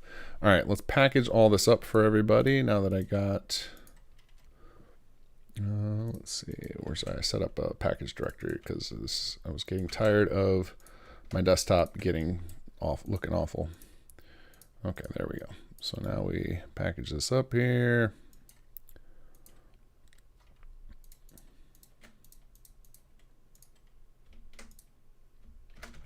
All right, so this is going to be build 01. There we go. Unoctium, how goes it? Oh, going well. Yourself? Oh, it is. I'm learning what skills that I have that don't work on camera. I'm learning that about myself today. Or my brain's just going blank sometimes. I learn I gas out after about 3 or 4 hours, and I sort of start a journey between streamer to audience member, and I start watching you guys instead. So how's progress? Like, you made a good chunk out of the way on your on the companion? Most of it's been like dialogue implementation and stuff like that. I think I've got a handle on the alias. I hope it's just a swap. I'm with the audio file. I've just sort of done alternate file names, so hopefully things will go okay. Sure. Well, I think maybe like when you need a break, if you want to toss me over whatever you've got, I can take a peek and send and do like a sample merge. I won't even perma merge it, just a sample. Make sure there's no problems. That way we don't, if we want to get to 3/4 mark and then find out everything is rough. So, Right. yeah, if you want to toss me your plugin whenever you're ready for a quick break, I can do a test merge and we can confirm everything works still. I don't see how it would be a problem. I think especially if you're doing the alt file names, but honestly, I don't think you'll even need to do them because I assume Cobus is not going to be on file renaming for a little bit still. So, okay. But other than you drifting into audience member territory, do you got a handle on everything? Yeah, I think so. I just need to pop into game and see if he follows me and stuff like that. There might not be like. Here's the thing: like the player, I haven't really worked out the vertibird thing yet, so yeah. The trunk might just sort of you get on a vertibird trunk sitting behind you, doesn't get on board, and then appears you're going. Yeah, I've never done that either. I think I set up I've set up dogs to work on it because we added dogs to SS2, but yeah, I've never tried it with robots. I didn't even know robots could ride in the vertibird with you. I don't think I've ever taken like Codsworth with me on a vertibird. Is that normally what they do? They'll ride next to you? Yep. Oh, okay. Well, good luck getting that figured out. I have nothing to offer in that regard to helping. Maybe Otellino's done it. He's done a lot of stuff with vertibirds, so maybe he's got a pointer to help you out there. Yeah, it's his thing, isn't he? Isn't he doing the end fight? Is he? Yeah, but we're not talking about that. We're not telling anybody. We're keeping it on the down low. Yeah, I knew at some point I was going to ruin the whole thing. That's all right. Oh, see, his ears are red. He's chatting down there. So yeah, poke him. Maybe he can help you out with that. But I unfortunately have never done it, so I got no advice to offer there. But I'm about to start tackling random stuff on the tasks list. So if you run into anything that could help unblock you or get you moving faster, feel free to add to it. I'm just going to knock out random stuff for people now. Okay, no problem. Cool. All right, man. Good luck. I'll check in with you again soon. Like I said, if you when you get to a point where you're just like, I'm burned out, I need a break, feel free to toss me your file and I can do a test merge for you, make sure we're in good shape.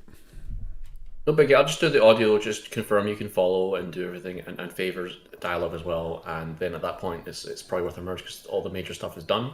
Cool. And I'll just do some double check. Awesome. Well, so one of the things we once we merge your stuff, because you don't have VC set up, you can't edit anything I put in there. So that's why we would I should wait till the last possible minute to merge your stuff in. Okay, no problem. So we can always set up multiple quests, right? And then we have to battle priority conflict. So yeah, as long as possible, if you can hold off, that will be for the best. No problem. I'm coming up for the halfway point, so good luck. I know it's going fast. It's already it's almost 6 hours in already. Cool, man. Alrighty, good luck. I'll let you know. I'll talk to you soon. Yep. All right, let's see. Cobus sent me. Might be another 20. All right, Cobus will be available around 20. All right, let's see if Ellie's around.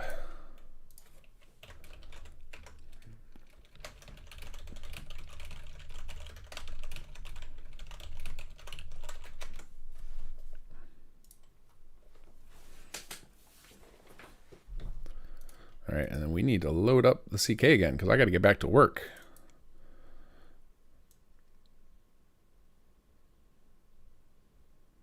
Let's see what I have all this SS2 stuff in here, and that's just like my eyes keep going to that. Like, all right, what build are we on now? Oh, and you know what? I just realized I accidentally closed all my chat windows because I was looking at the stream trying to find. There it is. There you guys are. All right, I also got a message from SAG.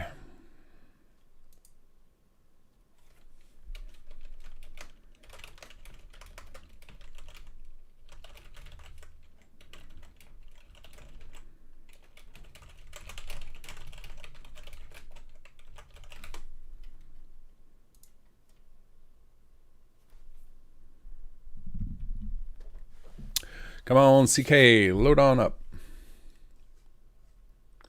All right, let's see where we're at with my schedule. I had a plan for the day that got a little bit derailed there, but okay, I think we're good. I think my next stop was in about 3 hours was going to be my next check-in. So we're just like an hour behind, but I'll just accelerate the second check-in. All right, let's check our to-do list while we wait and see if Ellie and Cobus are around.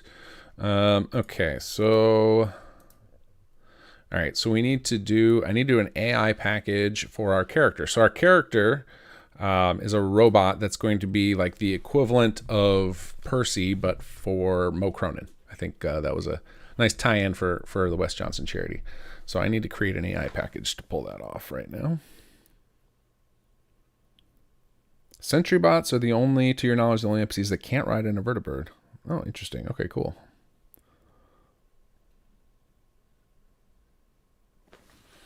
All right. Come on, CK. You can do it.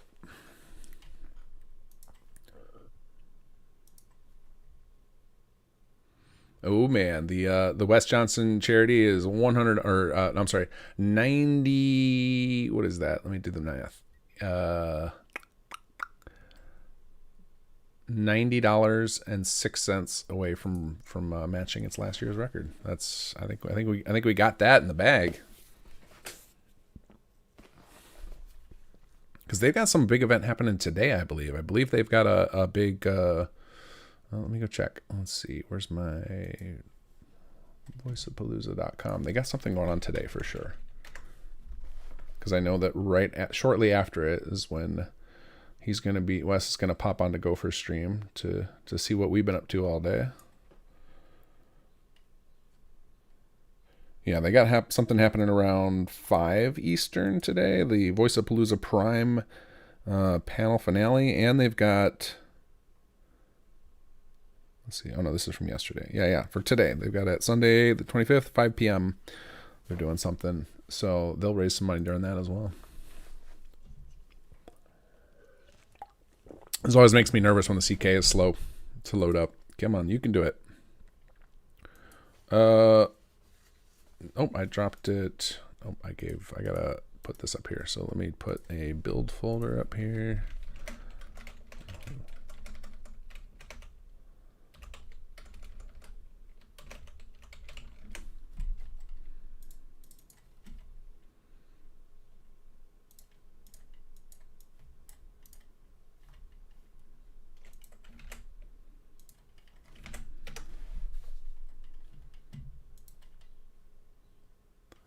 Okay, there's our CK. All right, and then we get to do this fun thing, this like weird little. You have to do this thing called a bit array file update, which is like to prep these files for us to make edits, and that always adds more time to load up the CK.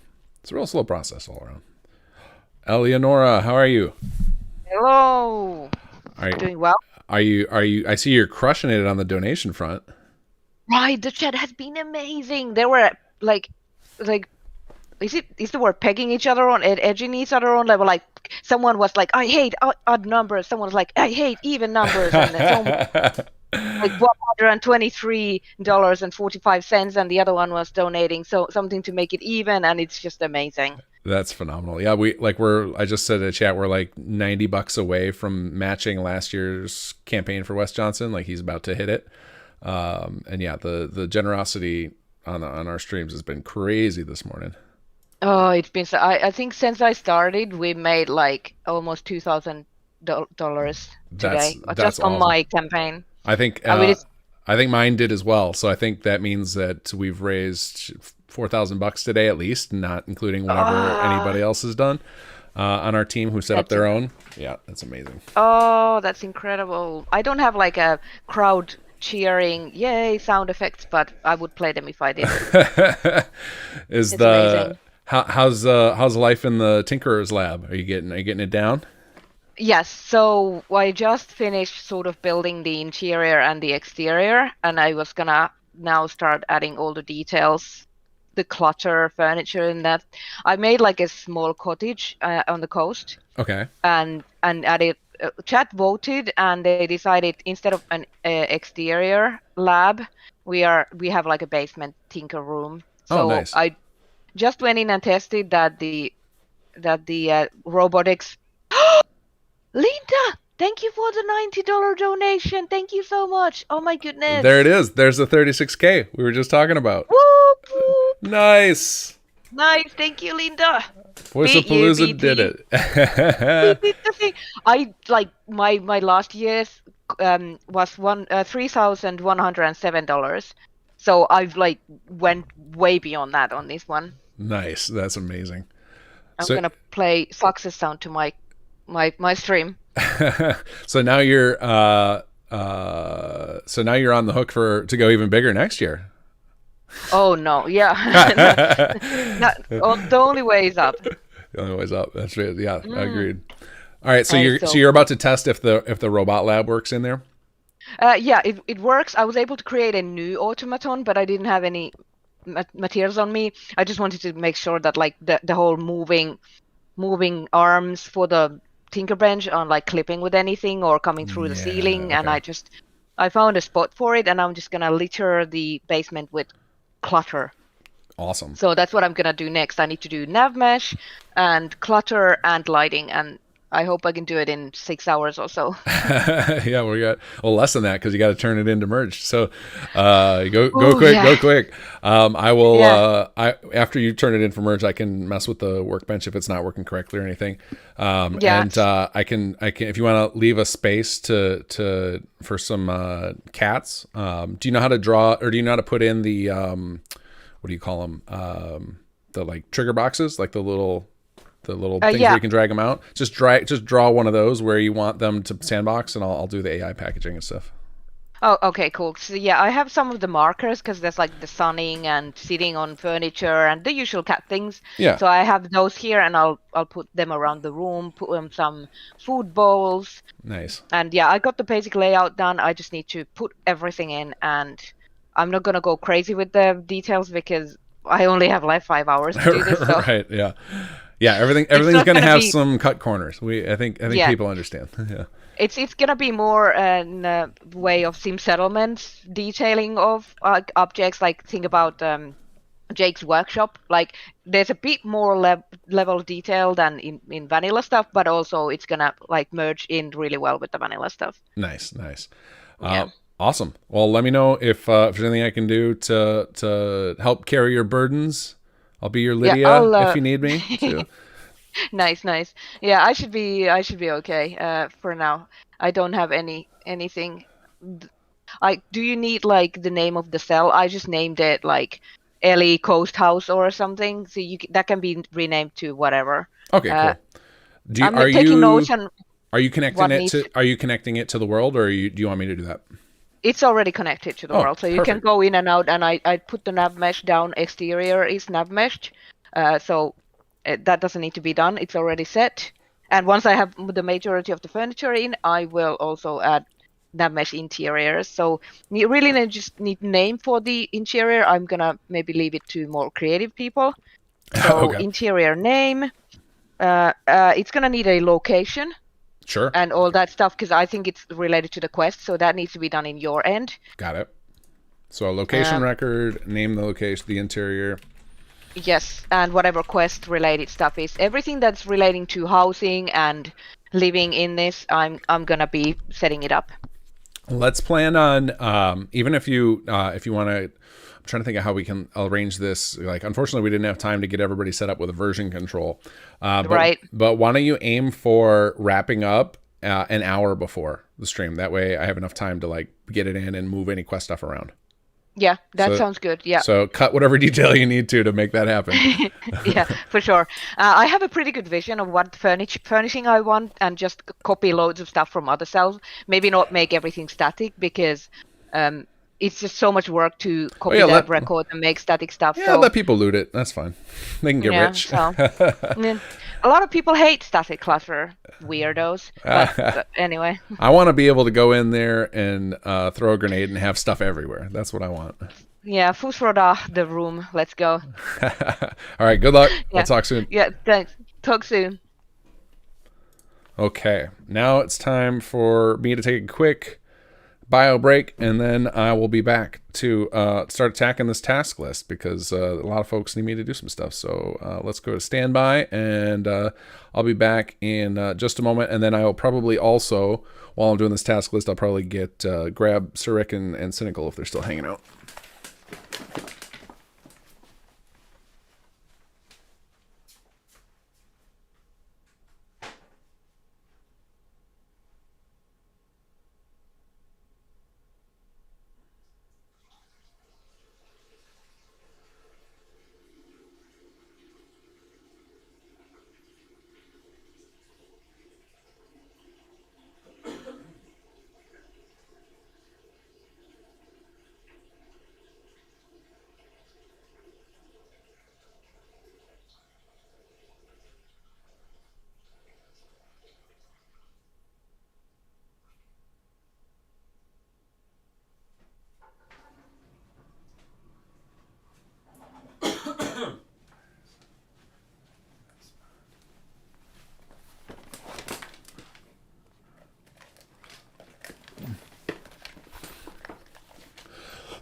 Excuse me.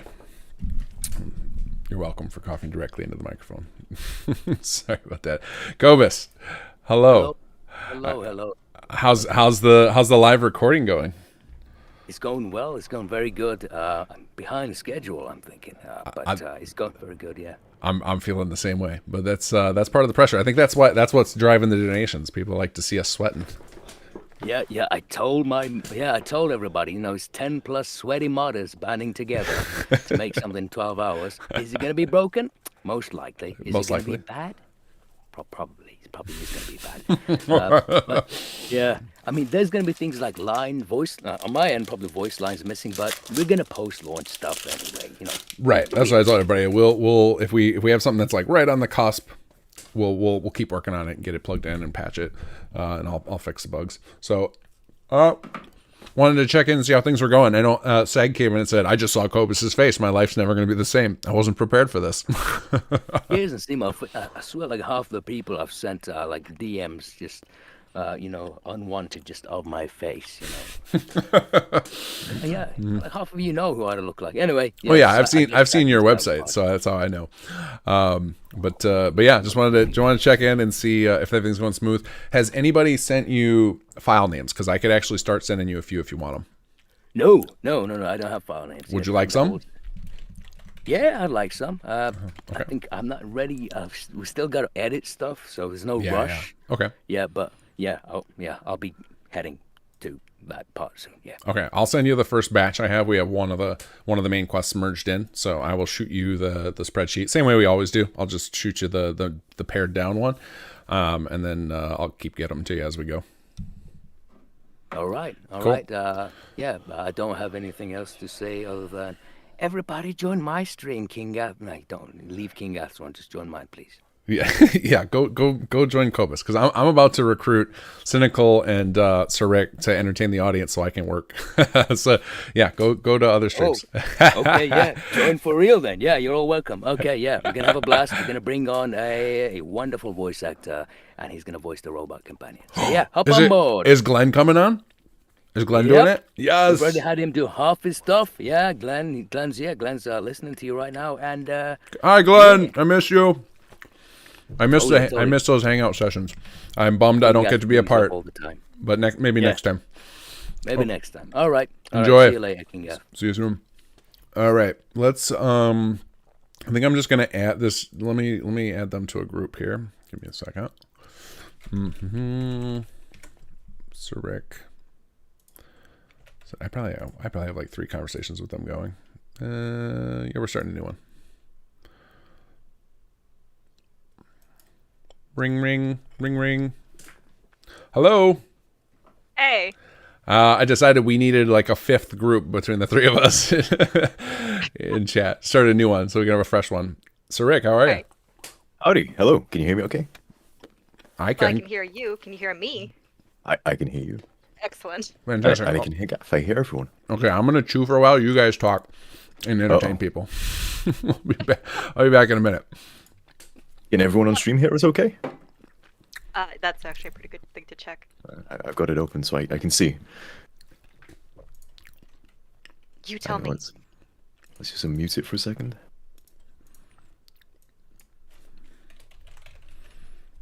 Oh, yep. Okay.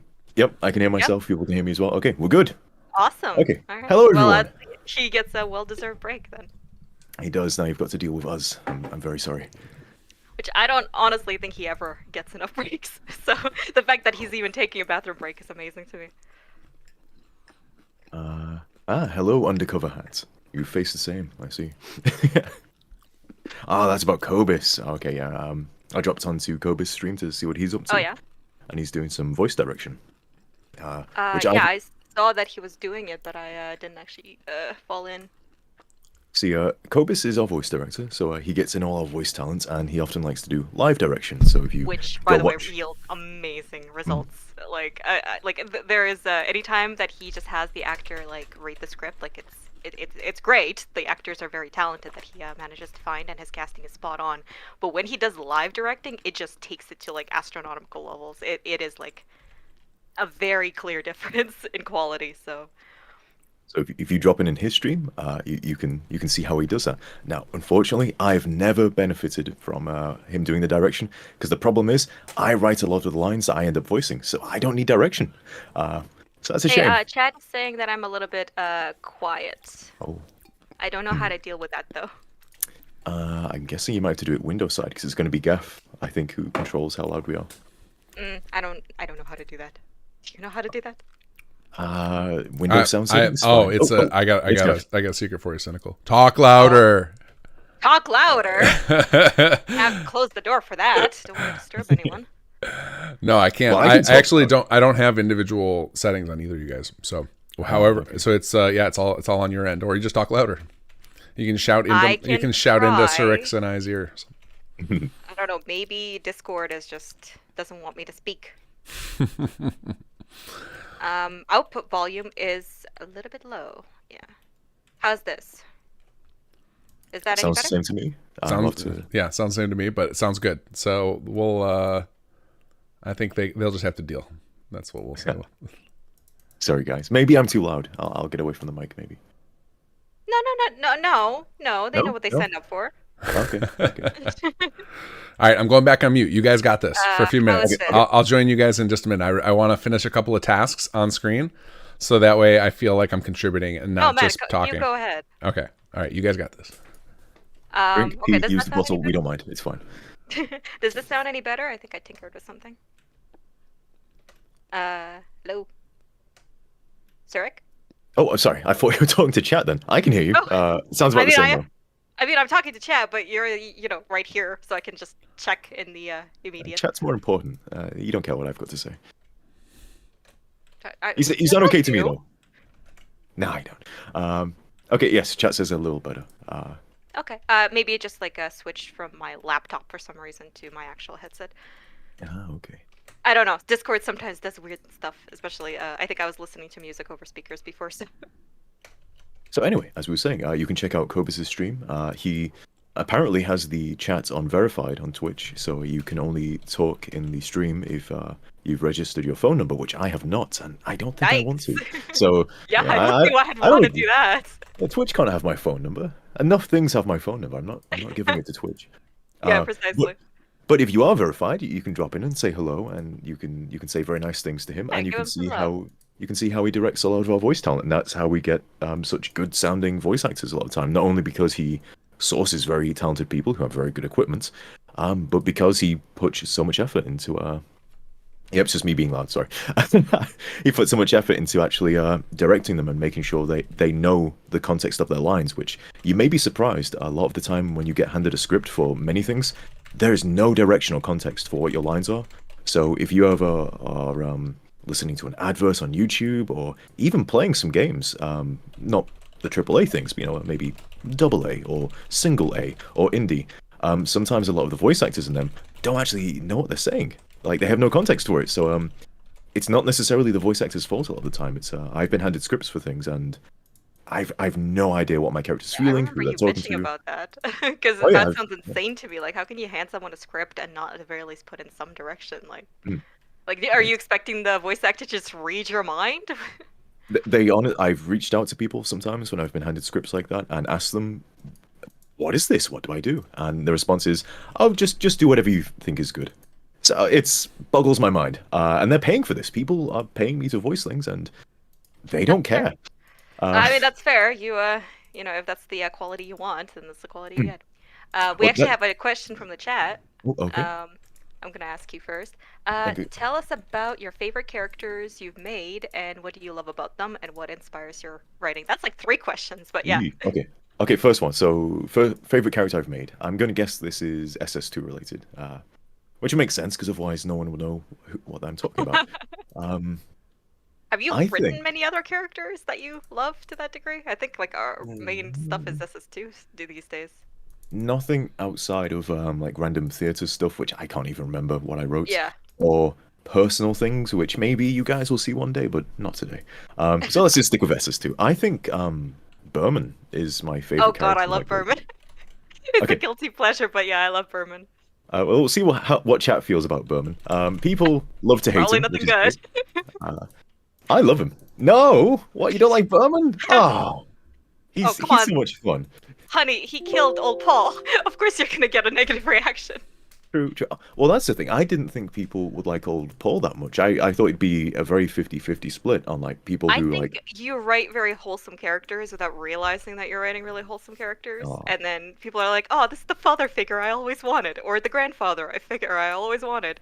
I mean, like that's the reason why Jake became such a popular character. Like he's just like unapologetically a good guy, like flawed, but he's not out to like fuck you over, you know. True enough, and I am seeing the reason for the Berman hate. It is old Paul, but that's the point of it, and that's why I like him as a character. He's so he's designed to get a reaction out of you, and again, it also hinges on you liking old Paul, I guess. But even that I was unsure of, because again, I thought half the people would love him, half the people find him annoying. I feel like it's also that you can dislike what a character does, like on a personal level, while still also liking the character just as a character, like in almost a meta sense. And in my case, like I really like Berman for the role that he plays in the story and like the actual emotional reaction that he gets out of people. And the fact that he is just like unapologetically like, oh, I just gotta kill old Paul. Like I don't like that he does that. Like if I was friends with old Paul, he's a dick that I wouldn't want to be friends with. But he's really entertaining to me as a character, so. Fair enough. What were the other two questions, sir? What do you like about them, and what inspires your writing? What do I like about Berman? I'll go with that for the question. Sure. I like that he's a jerk. He's so much fun to write. It's sometimes certain characters I don't know what to write for them when it comes to their turn to talk. I know what I need them to say to push the scene forward, but I don't know how they'd say it or what they're particularly feeling right now. Berman, it's easy. I don't think there's ever been a time when I've gotten to writing Berman and I've been at a loss. Well, I mean, like I took him over for a little bit there as well. I was like, yeah, he's super easy to write for. Like it's unapologetic. It's loud. It's like, yeah, there is something about it. Plus, I write enough jerk characters on my own that I'm just like, yeah, it's up my alley. And last one was what inspires my writing. Yeah. I'd say probably a lot of the old BioWare games probably inspire my quest writing a lot. I grew up playing a lot of them. I will rant and rave or anytime you want me to about how I love Baldur's Gate and Baldur's Gate 2, which are the granddaddies of pretty much all of the great BioWare games that came later, and then all the games inspired by the BioWare games. And yet you've never played Planescape Torment. I've played it. I just think you have? Okay, never mind. Yeah. I haven't played it. Okay, I've played pretty much every BioWare game, even if I haven't finished them. But I've finished most of them because I love them. Question back to you then. Favorite character. Well, I mean, Raphael is a gimme. There is some that I can't talk about that I just really, really love, and it kind of goes into that line of like Berman, like where I just really like characters who are more I don't know, like jerks, but maybe with a heart of gold somewhere in there. Like that tends to be my favorite one. Okay, we like writing jerks. That's what you're discovering right now. Well, there is something to be said for like unapologetic like sincerity, where like that character doesn't care what you think of them necessarily. So they're just going to like whether it's good or bad, they're gonna voice their mind. Plus, I like Raphael specifically because I originally was tinkering with like the idea of like I like bad boys and bad girls, so don't even at me. In fact, the other character that I can't talk about in depth is actually female. So, but there's something to do with I don't like I was tinkering around with Raphael in the beginning, where I wanted to be something that like people would think twice about.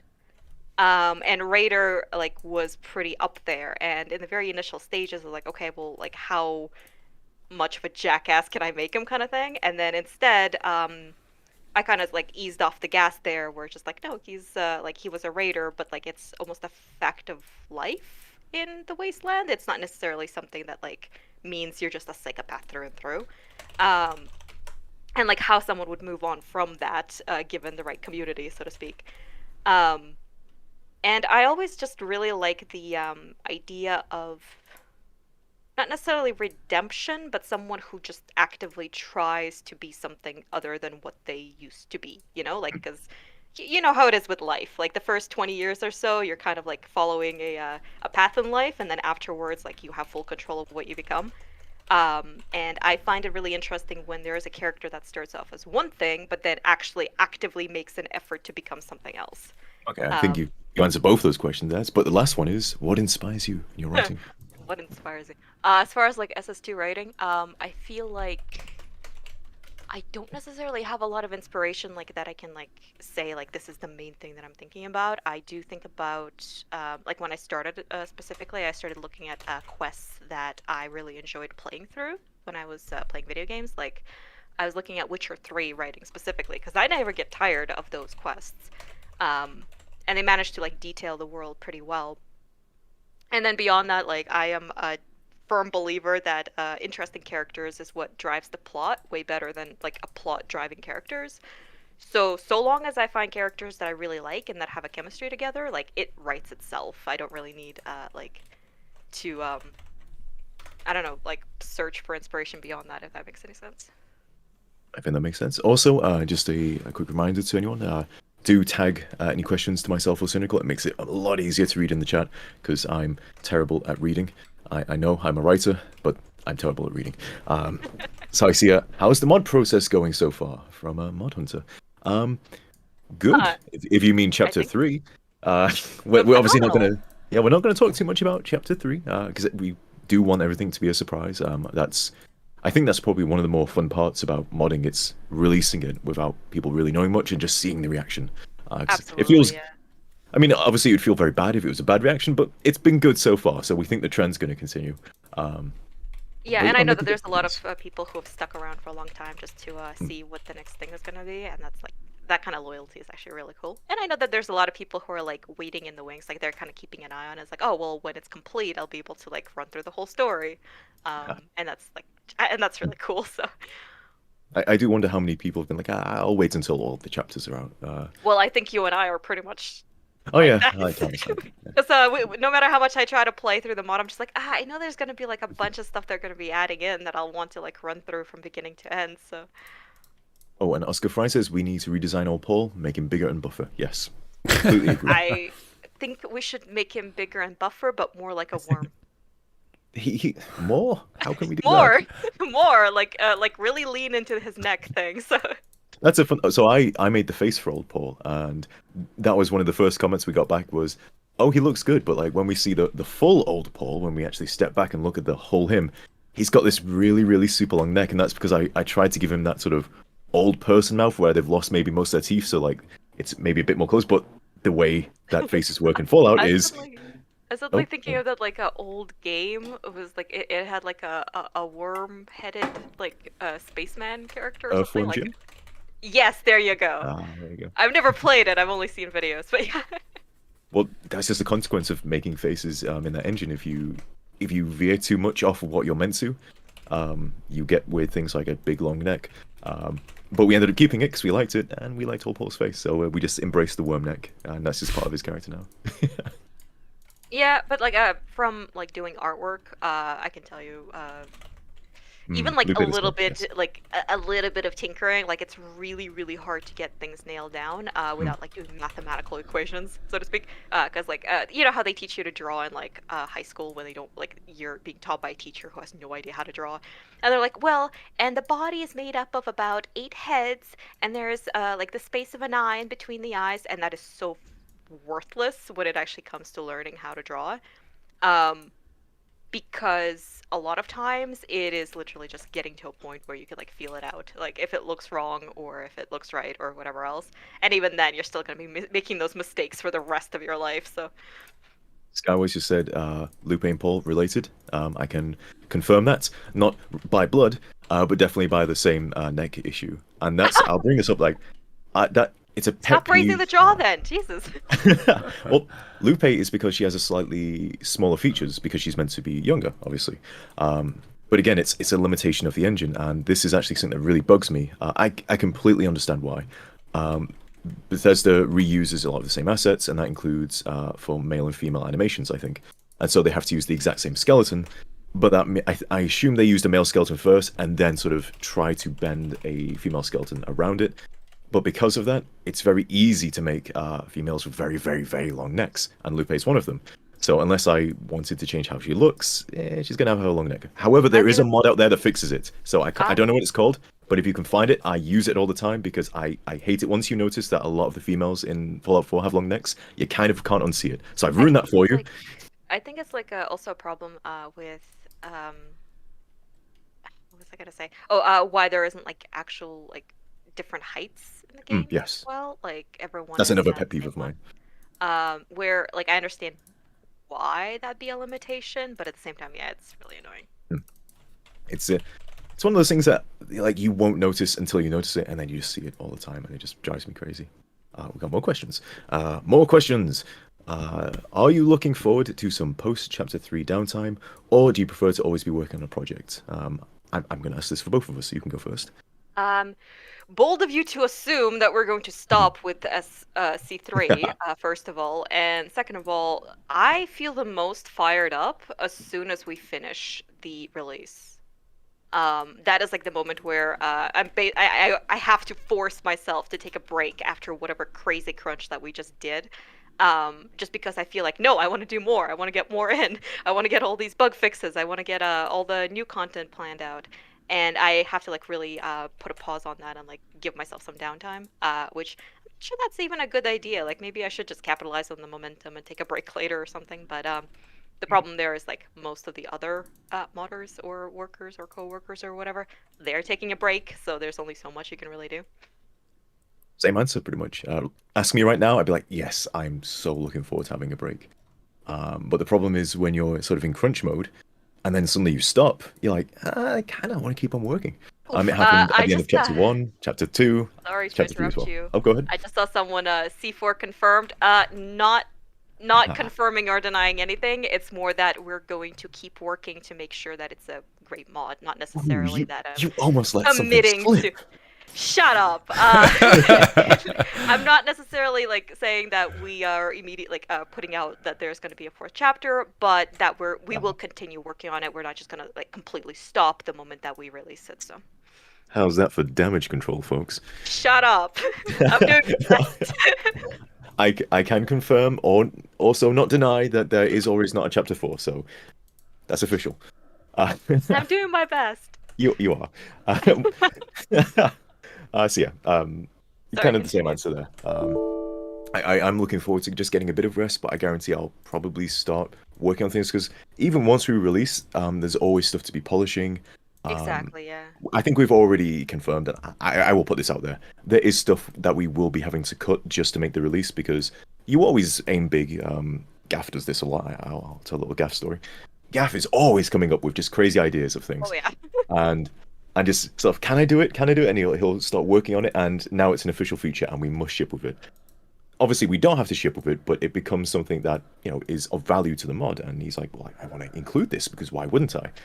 But you keep doing that again and again and again and again, and eventually you've got so many things you need to finish just to get the mod out. So it is good occasionally to say, yes, I'd like this in the release, but maybe it doesn't need to be in the actual major first release. Maybe we can just remove it and hopefully get it in later. So there is some things like that that we definitely want to get in. I am looking forward to like adding additional like art assets and whatnot, especially like once the writing is more or less concluded. I don't know how much writing I'll be doing in the future. I'm sure we'll find something else because I do enjoy it. But just to remind everybody, including the people present in this call, I am primarily an artist, not a writer. So I do kind of look forward to like having the breathing room to actually do more art that maybe isn't like necessary for launch, but would just be fun to have it in there, Question. This is a technical question, which I don't think we'll be able to answer. We are not technical people, I'm afraid. We dabble. We can try. But we try. So. But speak for yourself. I'm plenty technical. Oh, all right, fair enough. If you can answer this. I built a city plan at the castle. The artillery radio went offline, and I cannot assign anyone to it. Is there a fix for this, Cynical? Yeah, no, you're wrong. There you go. I see. Yeah, that will be a gaff question, I'm afraid. Writing is an art. Yes, you're correct. Yes. And Ross Fry. Is it now canon for SS2 that A small neck is the first stage of ghoulification. Yes, that is canon. You can. I don't you think can I've take even that. written any ghouls yet. Haven't you? No, I don't think I have any ghouls. I don't think Hmm. you have many ghouls. You have Stodge. I've got one ghoul. I have one ghoul that I voiced, by the way. I'm Stodge. Hello, everyone. Which, by the way, like you do an amazing Stodge voice. Just because, Thank like, you. anytime I hear you in the mod, I'm just like, "Wait, that's Cyric." It just completely goes over my head. I have to remind myself that it's yours. That's good. That's good. I can hear myself in it, so I always think it's very obvious that it's me. But if you don't notice, then that's good. No, I think between like you and Cobus, like it takes me a good long while before I'm like, wait a second, I know that voice. But even then, like you do a very distinct ones. Even like when we just sit down for a table read, you do a very you do the different voices and whatnot. The only ones that I can say that you suck at is the female ones. I wonder why. Yeah, your voice is just I make too an deep for effort. it. I try. I make an effort. I try. I will neither confirm nor deny that one. What was I saying?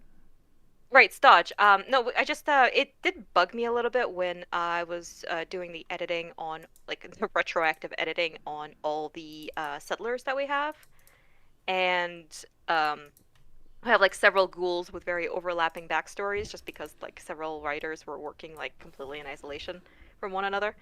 And that always kind of bugged me, so like I kind of stay away from ghouls in general unless I can come up with something that's actually interesting for them to like have as a backstory. He pulled it off well with Stodge though. Like he's not a pre-war ghoul and he has his own thing going. That's another character I was very on the fence about, of how he's written to be abrasive. He's written so that you might shoot him, and super surprised again of how many people haven't shot him or told him to go away. I don't think many people actually know. Okay. I mean, okay. I think that it's a very like okay. Most players I've noticed are allergic to pulling the first shot. If someone isn't actively hostile, like, and unless they're just being gremlins and murder hobos, most players will hesitate to be the one to like open fire because like whatever civilized instinct in the back of your head is still going like, well, I wouldn't actually pull a gun on a person just out of nowhere, even just because they said something I don't like, you know. It's usually when there's like people are treating it like a video game that they just start shooting stuff. But when they're actually like immersed in the story well enough, like they tend to not do that. They tend to kind of go along with people. So I see at least some people in chat were tempted to shoot him. Thank you. You can shoot him. Tempted is fine. You can shoot him. You can tell him to go away, and there's a slightly different outcome to that quest. Slightly different. So anyone who didn't know that, feel free to go ahead. Obviously, you won't get Stodge if you do that, but that's a small price to pay. Like Stodge is fine. I mean, like Stodge. I wrote him. like I at the voiced same him. time, I I'm like him. also like I kind of get his perspective, and I don't remember if we did this. I remember we did like a read through of the script.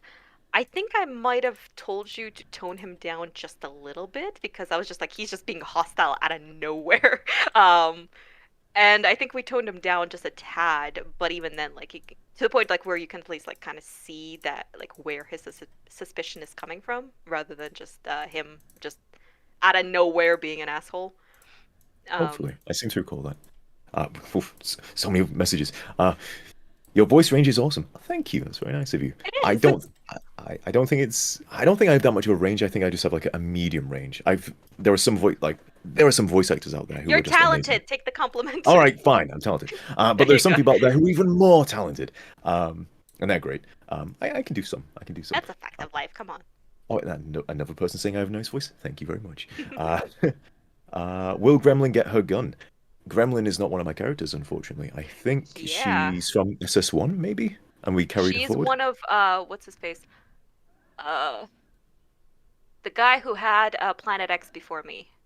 Oh, okay. I cannot remember his username all of a sudden. I was speaking to the guy not like a year ago. Well, Planet X went through a few. Gaff's back. Kefke, there we go. I had to save you guys. Yeah, it was Kefke. It was Kefke for sure. Yeah, Gremlin. We might get a gun, but we had to cut off Dev. It was just dragging on too long. A lot of the side characters, we tried to bring them back, but it's really, really difficult. It's the same reason that we haven't finished the Conqueror story, is that it's just like people move on from, the game is, how old's Fallout 4 now? Like 8 years, 9 years? It's like, pretty old. Yeah. So a lot of folks move on. And for stuff that, for some stuff, we'll have somebody on the team who's inspired, we'll pick it up, but I try not to force that because it's not particularly motivating to pick up something that you're not excited about. So for some of that stuff, we just have to it's just going to have to sit there, and maybe it'll get done one day, maybe it won't. But right now there's nobody working on anything with Gremlin, and unfortunately, and a lot of the other characters, we had to just pull the plug on a lot of that content because it was going to take God knows how long it was going to take, but it wasn't making any progress. So we pulled the plug on it. Kinggath, someone's asking, what is everyone's favorite NPCs in SS2? In SS2, I mean, without going to the cop-out answer of Jake, I mean, I still cannot get enough of Mr. Hansy. Oh yeah, isn't he not in SS2? I think wasn't he just in SS1? No, he's an SS2 character. Unless you mean Chapter 1. He's in Chapter 1, if that's what you mean. But you're right. I mean, I was sorting his files at some point. Yeah, I don't know why I was thinking that he was in the first one. No, does anybody know how to use Outfit Studio? I'm trying to make this baseball hat for our Mr. Hansy or Mr. Gutsy, and I don't know how to do this. How do I move this damn thing? No, asking the wrong person. Yeah, maybe chat knows. Yeah, maybe somebody in chat knows. I used it to import OBJs. We already had one technical question we had to pass on and just say, nope, sorry, no idea, sorry. Okay, Sirik, what's your favorite NPC? Just to make this harder for you, that you have not written. Ooh, okay, so part of SS2, but I didn't write them. I've always had a thing for Alex, I think his name is, from Planet X. Oh, really? Yep, I like him, he's funny. Well, I appreciate that. Even though I read your scripts, and because when we write quests, we tend to go over them with either a small group of people or just one-on-one, just to run through it and make sure it sounds okay.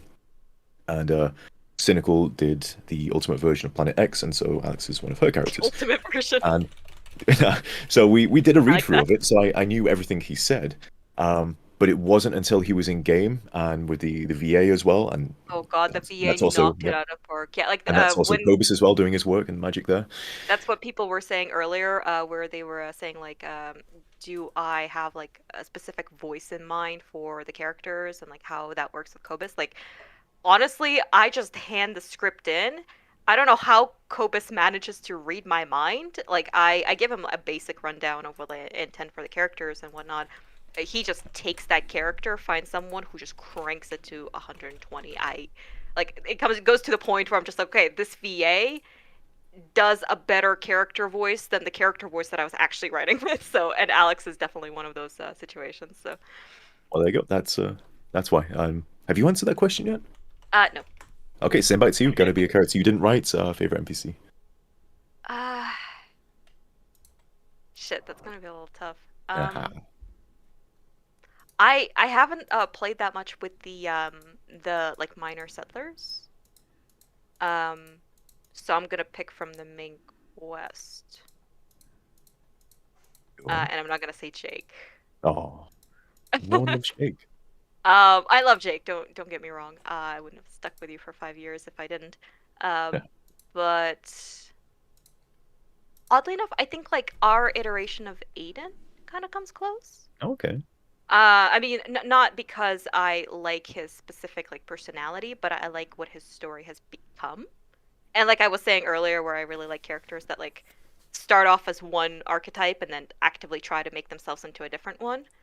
And I feel like there's a lot of subtlety to his character that I just really appreciate. Like, I don't know, like the way that we went about it and the way that it comes through. Yeah, I'm gonna say Aiden. Okay. So Aiden is an inherited character because he came from Conqueror. I'm sure a lot of people know in the chat. So I wasn't the original creator or writer of Aiden. That was Super Weevil. And he was, I believe, an ex-friend of Jammer. And they have a little sort of thing going on. I won't ruin too much about it there. And so he takes on more of the role of an antagonist in Conqueror.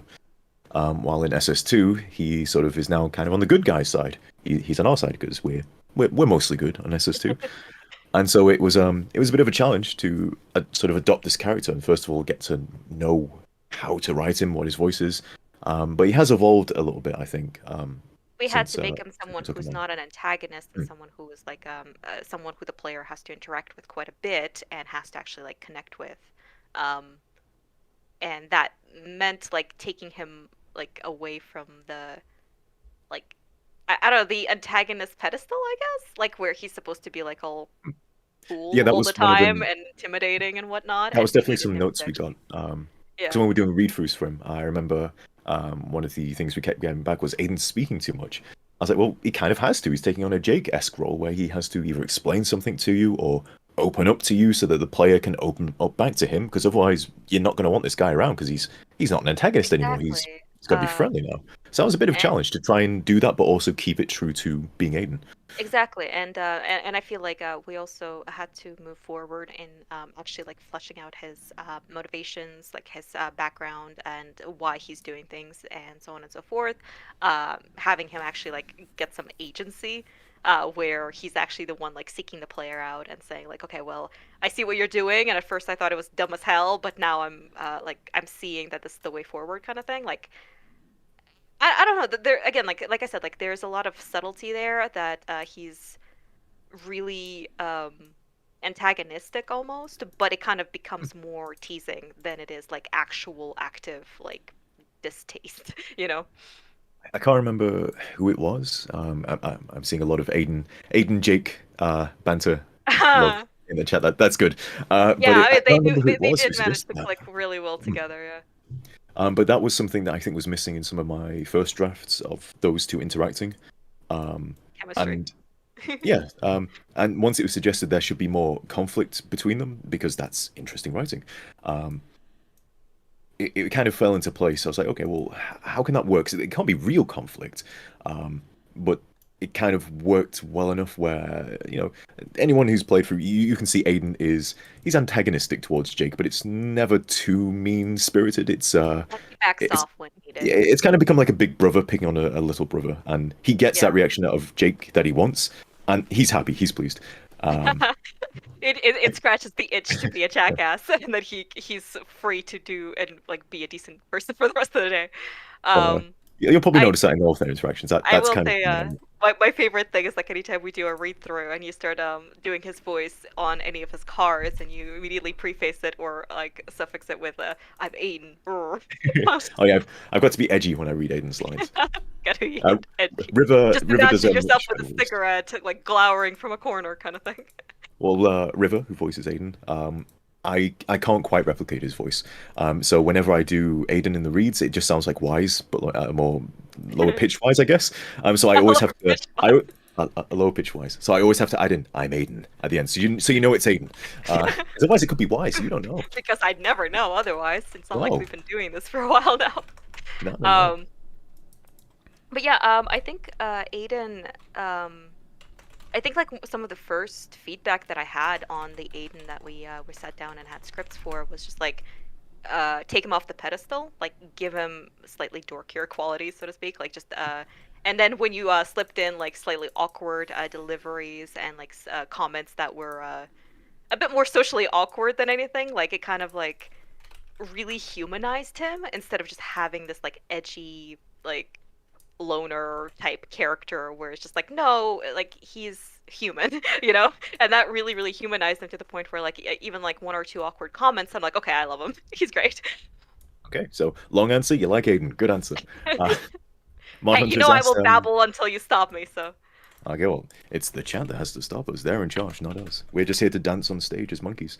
Mod Hunter 42 asks, how's today's mod coming along so far? I have no idea. I know as much as you guys. I'm sort of on the sidelines just watching and bouncing between the streams, and I've not been watching since we started chatting. I do not have the cross focus to be able to do that.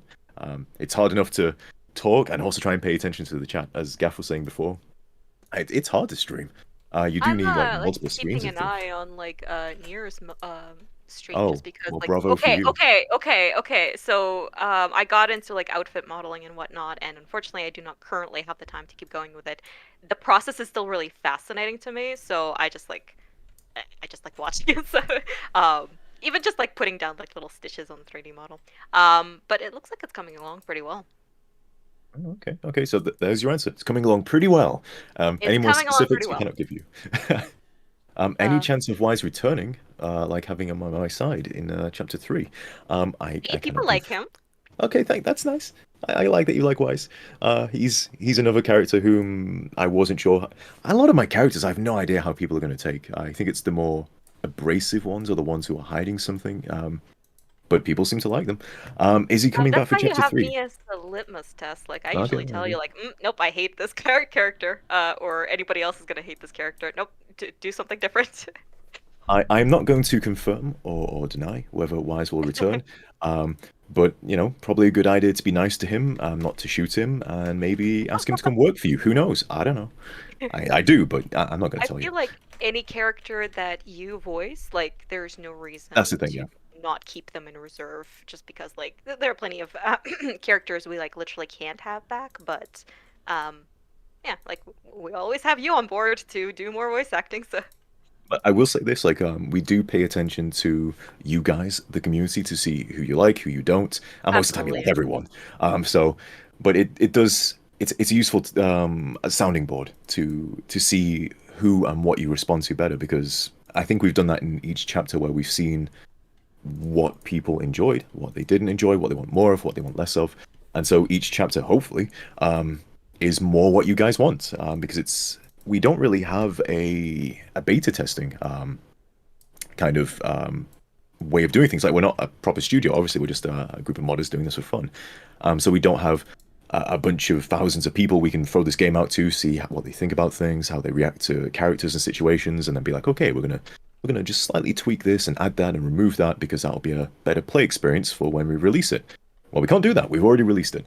So, and we don't want to go back and change things as well once we released it, because it's done. So, but it is useful for future knowledge of. At the same time, like, it is like a fine edge to skate, because, like, yeah, we definitely love the community feedback, but at the same time, like, we can't really let community feedback also like dictate what we do, because like we'd be like frozen with paralysis before writing any script, like, oh my god, will people like this character? And it's just like you can only like find that edge of likability to an extent before you start losing sight of like what is actually fun to create about this character. Like, is their dialogue fun for me to write? Is it fun for me to, implement? Do I enjoy these quests myself? Because like if you're just a dancing monkey for the community, sometimes you really start burning out purely because you're just so worried about the audience eventual reaction that you stop taking like, your own opinion into account. Well, I think that's very good advice for anyone out there who also does projects that you release into the wild. Like, you will get a lot of feedback, and a lot of the time the negative feedback is the loudest, even though it might be a very small amount. Yeah. And it does tend to be the one you focus on more. I guarantee we've changed things or altered things based on negative feedback, but that might be a very small minority. So do be careful about that. But at the same time, do listen to what people like, because you did good there if people like it. I think it's also just like know your audience, like know the people that you're shooting to impress, and listen to them rather than just like any random old opinion, because everyone's gonna have an opinion, but you're not writing it for like everyone in the world. You'll drive yourself crazy doing that. We just happen to luck out that like you, me, kinggath, like we tend to have pretty much the same brainwave as to like what we find enjoyable and what tone we're shooting for. And thankfully, like, a lot of our community, like, that's kind of, like, who we're trying to, not cater towards, but, like, that's kind of, like, the expectation that we have. Like, that's the tone that you're sitting down to play this mod for. Yeah. There's always going to be some people who are just coming in, just like, Jake talks too much, and Aiden is annoying, and Lupe irritates the hell out of me. Or whatever else, or just like, or they will say like, yeah, I downloaded your mod, but I hate the settlement building, and I hate the quest, and I hate it's like, okay, then why the fuck did you download the mod, right? That is a fun feedback we've had. We've had some people say, I hate the quest, I hate the story, I don't do anything, I just want to build. And then we've had people say, I don't want to build, I don't want to make settlements, I just want the story. I was like, well, we can't please both of you. Exactly. And if you ever get stuck on that, it's just like it will lead to paralysis. And the thing is, like, I have noticed there's a vast difference between like when you're writing for yourself with the expectation that no one will ever see it versus when you're writing for an eventual audience, because you're just doing it knowing that you're going to be trying to like put on a show for other people essentially. So you got to keep thinking about like, is this interesting enough to listen to? Is it short enough that people's attention isn't gonna like wander off? Is it interspaced with game mechanics? Does it communicate what it needs to communicate? And so on and so forth. So it's just like that can drive a pretty big wedge in like the fun part of just writing something. And that's like probably why it's so important for us to find characters and voices that we genuinely enjoy. I just saw in the chat, On paper. Eleanor, $600 donation. God damn. Yeah. Go And she just went Ellie. over her goal of 5,000. Nice, good job, everyone. Anyone here donated? Bravo. It's wonderful. Anytime we do any of these charity things, it is so lovely just to see how many people are just so generous. And it blows my mind. It's so cool. I am really, I am really, really happy that people are able to do that. I think my great grandfather had Alzheimer's actually. I was very young. I know he died of cancer, but by the end, like, It's one of those things. I think even if it's not in your family, you're going to know someone who's affected by it. So it's... yeah. And the thing is, like, I wasn't even told until like years later by my mother. Like, cause when I was a kid, no one really told me anything. I just like my great grandfather was just needed a lot of assistance doing basic like day-to-day things. He kept forgetting things. Like 1 year he's helping me with math homework, and the next he's basically nonverbal kind of thing. And I had no idea what was happening or anything like that. And then years later, Mom was like, yeah, he had Alzheimer's and cancer. And I'm like, oh, well, that's that explains quite a few things. What a good thing that we are raising all this money to help. But to be fair, he did live to 92, so you know. There we go. Quick question: is there any accent I find difficult? All of them. I'm terrible at accents. I really am. Even your own? Even my own. It's not until sometimes I listen to someone for a good while that I can start to mimic their accent, but I lose it really quickly. So it takes me a while to get used to the accents. There's a few go-to ones I've got, which tends to be what I use for a lot of my characters because they're easy. I can't do any accents whatsoever. And the thing is, like, Russian is my first language, but I cannot do a Russian accent for the life of me. So if anyone wants to hear any Russian, now's your chance. We have a bona fide... Now's your chance. What do you mean bona fide? I'm actually Russian. Yeah. I can speak only 2 languages, and not really because I can only speak one with a tiny bit of another. Like I'm one of those pathetic people. It's You're pretty good at that second one. No, I'm not. I'm from the UK, and we don't learn many languages over here, so it tends to be just English, and that's all we have. I actually like most people I know speak at least 2 languages here, so. See, that is so embarrassing to me. So there's a question that I'm seeing. Did the audience reaction to Jake surprise you? Did you foresee him being this popular? Yes and no. So Jake is designed to be likable because that's his purpose. So in that way, kind of no, I'm not surprised people talk to him because literally he's designed to be likable. But I still maybe was surprised by how much people did like him. So yes and no, I guess. Do you remember like 5 years ago when we first sat down and Jake was like an inherited character? Oh, that's true. Okay, so and we bit of went through it, and I was immediately like, yeah, I like him, but we can do better. So a bit of lore and history. So I joined the team 5-6 years ago. It's been a while. I joined at the beginning of the development of what would become Chapter 1. But at the time it wasn't Chapter 1. We were just going to aim for a full release, everything out at once. Such ambitions. Oh yes. But back then the scope was a lot smaller in terms of the story. Story wasn't the focus. The job I originally just joined to do some voices, I think, for Conqueror and Industrial Revolution, I think, maybe.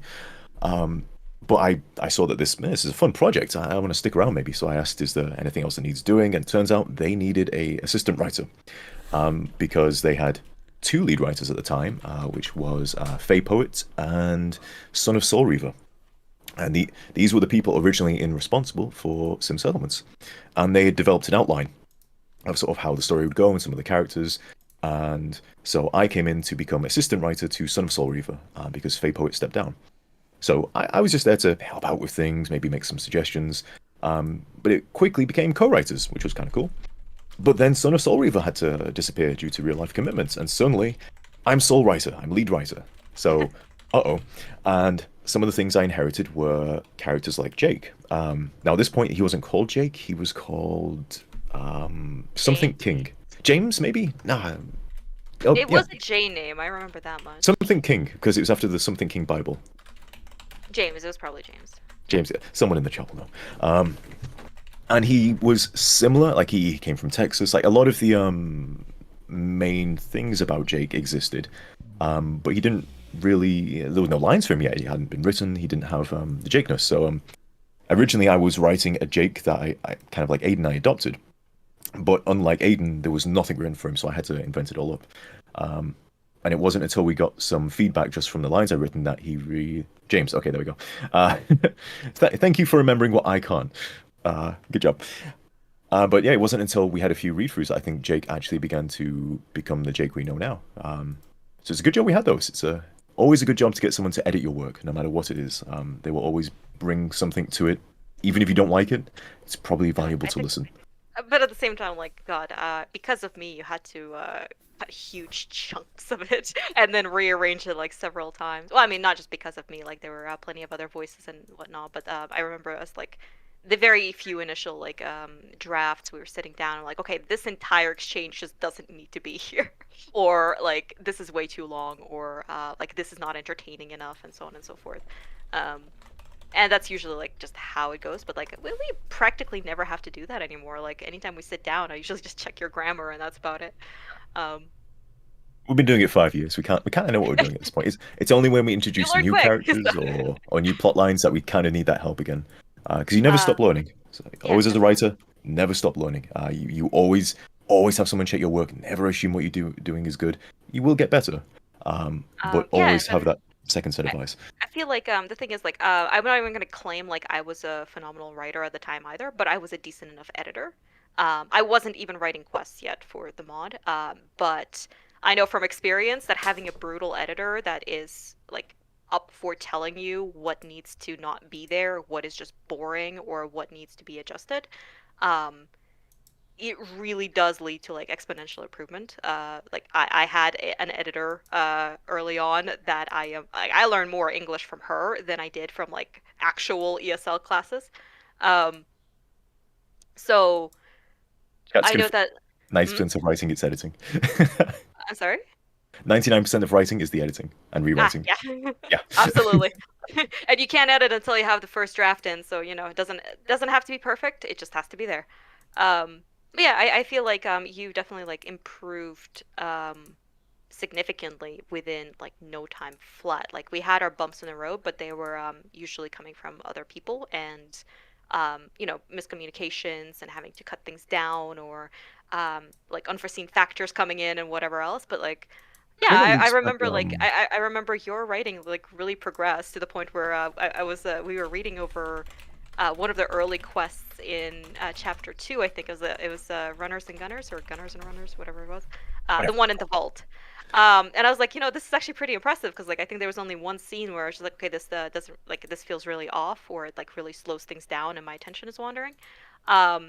And then you said like, yeah, anytime I'm writing these, I have this little voice at the back of my head that sounds a lot like you telling me this doesn't need to be here, or skip this over, you know?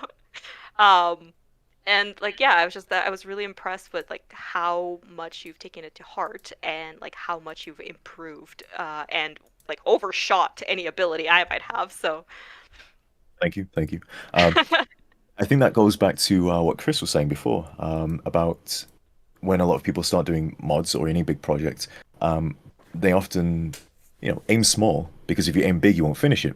But if you do aim big, you learn a lot of stuff. And especially in writing, I was thrown in the deep end very much. I kind of got a lot of things on my plate that I didn't actually sign up for, but I tried, and I did learn a lot through it. And there was a lot of trial and error. Thankfully, a lot of those things didn't get used just because there was such a long development process. It gave me enough time to go back and change things and rewrite things and rework things, and just in the process of making the mod as well, like we've had versions of quests which you guys will never see because like they were implemented but they just didn't work, or something else came up, or that just got cut. and so yeah, it is useful to be thrown in the deep end. Sometimes you will develop quite quickly, or at least get very useful skills, and then they can help you later on. Yeah, and I think with Jake in specific, like we did do several iterations. We like had to streamline his backstory quite a bit because there were parts that like became overcomplicated or started to detract from his Okay. overall. I would love to tell you guys about some of the cut elements of Jake's story, but they're gonna kind of appear in chapter 3, like reworked and stripped out. But things went in a very different direction for a while. I can say Algernon was part of it because you guys know who Algernon was. But yeah, by the time chapter 3 is out and you guys have played it, I will finally be able to tell you like the version of some settlements that you guys never got to see, and I'm kind of glad about it because Yeah, I think a lot of times like that's the only thing that I've ever noticed with your characters is that sometimes you overcomplicate their backstories. Where like I do understand the appeal, so to speak. Like once you start like latching onto a character, like it's very easy to start throwing everything but the kitchen sink there. Like you start saying like you start almost like writing out their entire like, and then when they were in 5th grade, they confessed to a girl and got shot down cold, and since then they didn't trust women or some shit like that. I don't know. But it's always important to remember that like you can't really overcomplicate it. You really do need to pick like the most important elements and themes that then inform the character's action now, essentially. I'd say it's very true. I'd say it's useful for you, the writer, to know those things, but you Yeah, don't need to tell the audience, and they perhaps never need to know about even 90% of it, because 90% of it won't be that interesting in terms of telling a story. But it's useful for you, the writer, to know because you need to know your character. Just don't put it on the page. You don't need it necessarily. That's why sometimes like my first draft of something is just the character telling me their stories. Like I mean like it's like there's a that's the only time that I'm not afraid of putting in like long monologues. I just let the character talk. And then when I rewrite it with the intent of just like, okay, how can I hint at that and let the audience put together the pieces without explicitly giving a monologue, you know? And that's always a good thing to remember. Like, yeah, like you can let the character monologue in the first draft, don't let them monologue in the second. So. By the way, I gotta say, it seems like we've retained most of chat. You guys are crazy. You're just listening to us like waffle on about just randomness. Hopefully you're enjoying it. And feel free to ask any questions either related to. You can ask about SS2, you can ask about the story, you can ask about Fallout or other games or just other things. You can ask anything you think we might actually know about. Feel free to ask. And even if we don't know, we'll make a darn good attempt to talk about it anyway. I mean, that's what we're here for. That is literally what we're here for. And then silence. And then total silence, yeah. Well, someone is asking, the vault is one of my favorite quests. Do I shoot folks or try to be sneaky? I don't know if that's a question or just, oh, see, they love listening to us, so. Thank you. So I don't know if that was meant to be a question, but I'm, why not? Answer it anyway. It's obviously designed more so for you to go in and talk to everyone, because that took the most effort, and this is something in, I'd say development of all games, but especially in a mod, because you have such limited resources, to even pitch an idea of that where, hey, a route is that you can just go in and shoot everyone. And that gets you to the end. And then you say, or you can do this much more complicated thing where you've got to get the disguise and put it on and talk to this guy and be nice to this guy and trick this guy and get to the end. And I can absolutely understand, as someone who then has to do all that work, they'd say, well, why can't we just go with the shooting thing? It gets us to the end anyway. So you gotta make either a very good effort to make it fun, enjoyable, and sell it, or it gets cut. And that, again, that's true, I'd say, in modding and also in bigger games as well. Perhaps more so in bigger games because we're a mod project, we kind of have the free time to put energy into things that we think might just be fun or interesting. Yeah. Plus, I think it's always important to kind of assume that the player can just murder hobo their way through most problems. So then giving them an objective that can't just be, or like the best case scenario can't just be accomplished with a running gun, is always like, it's like, well, yeah, like you can take the straightforward route and move through the story a lot quicker, or alternatively, you can, you know, do a little bit more role playing or a little bit more thought into it and take on that additional challenge, because people like that as well. Like there's plenty of quests where we just run and gun, but you know, there's not a lot of quests where you get to actually stealth through, you know. I know getting Wise at the beginning there to actually behave and do what we wanted. Like, it was so easy to break that conversation with him the first time we talked to him, Yeah. because I think there's so many different conditions that need to be checked of whether you intimidate him, told him to go away, you shot him and started combat, or you kind of broke the conversation and started combat. So I think it's mostly fixed. But it's one of those things where there's so many different ways you can approach it. Again, I can definitely see why even big game developers are like, we're not going to do this. It's too much when the player can just go in and shoot. But I am glad we did it, because that quest is kind of made for you to go talk to people. The only downside is a lot of the gunners are silent, because it turns out the gunners have no idle lines. They either were cut or were never recorded. I imagine cutting, because the gunners were sort of a cut faction, and Yeah. so but there's no just random lines like you'd hear from raiders of them just talking about things. And I knew there wasn't that much, but I didn't know they had nothing. So it is kind of eerie when you go in and all the other kind gunners of are really silent. underdeveloped in general. Like they have a lot of implied backstory that is like barely even hinted at. That's what made them such a good faction to take over for our purposes. Which makes sense. Like that raiders are more of an encountered faction, so like you're gonna hear them a lot more. So like I understand why they would put more effort in there. We got more questions. Talk about it anyway. So, like, ChatGPT. I like ChatGPT. Shut up. Nico doesn't like ChatGPT. Okay. No, I have a problem with the ethics of AI in terms of artwork. And I also foresee there being a huge problem with academics, where even right now, it's like getting more and more difficult to trace plagiarism. Using AI in the mix, like I have no idea how that's even gonna go. But I have a feeling that whatever the reaction is gonna be from academic circles, it's not gonna be something that actually solves the problem. It's just gonna make things like way worse and way more tense. So, I agree with that. I just choose to see it on a more positive side of things. don't get me wrong. I love AI as a concept and as something that is like that is really cool and a technological achievement.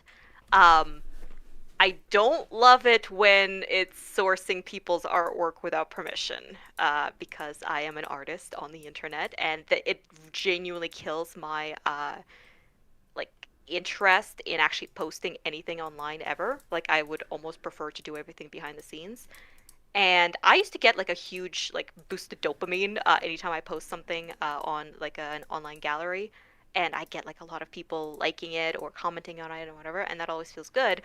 And now it kind of almost feels like there's a huge chunk of people who feel like they're entitled to anything that I'm putting out. Where it's almost treated like public property rather than something that I created and I'm sharing with the community at large.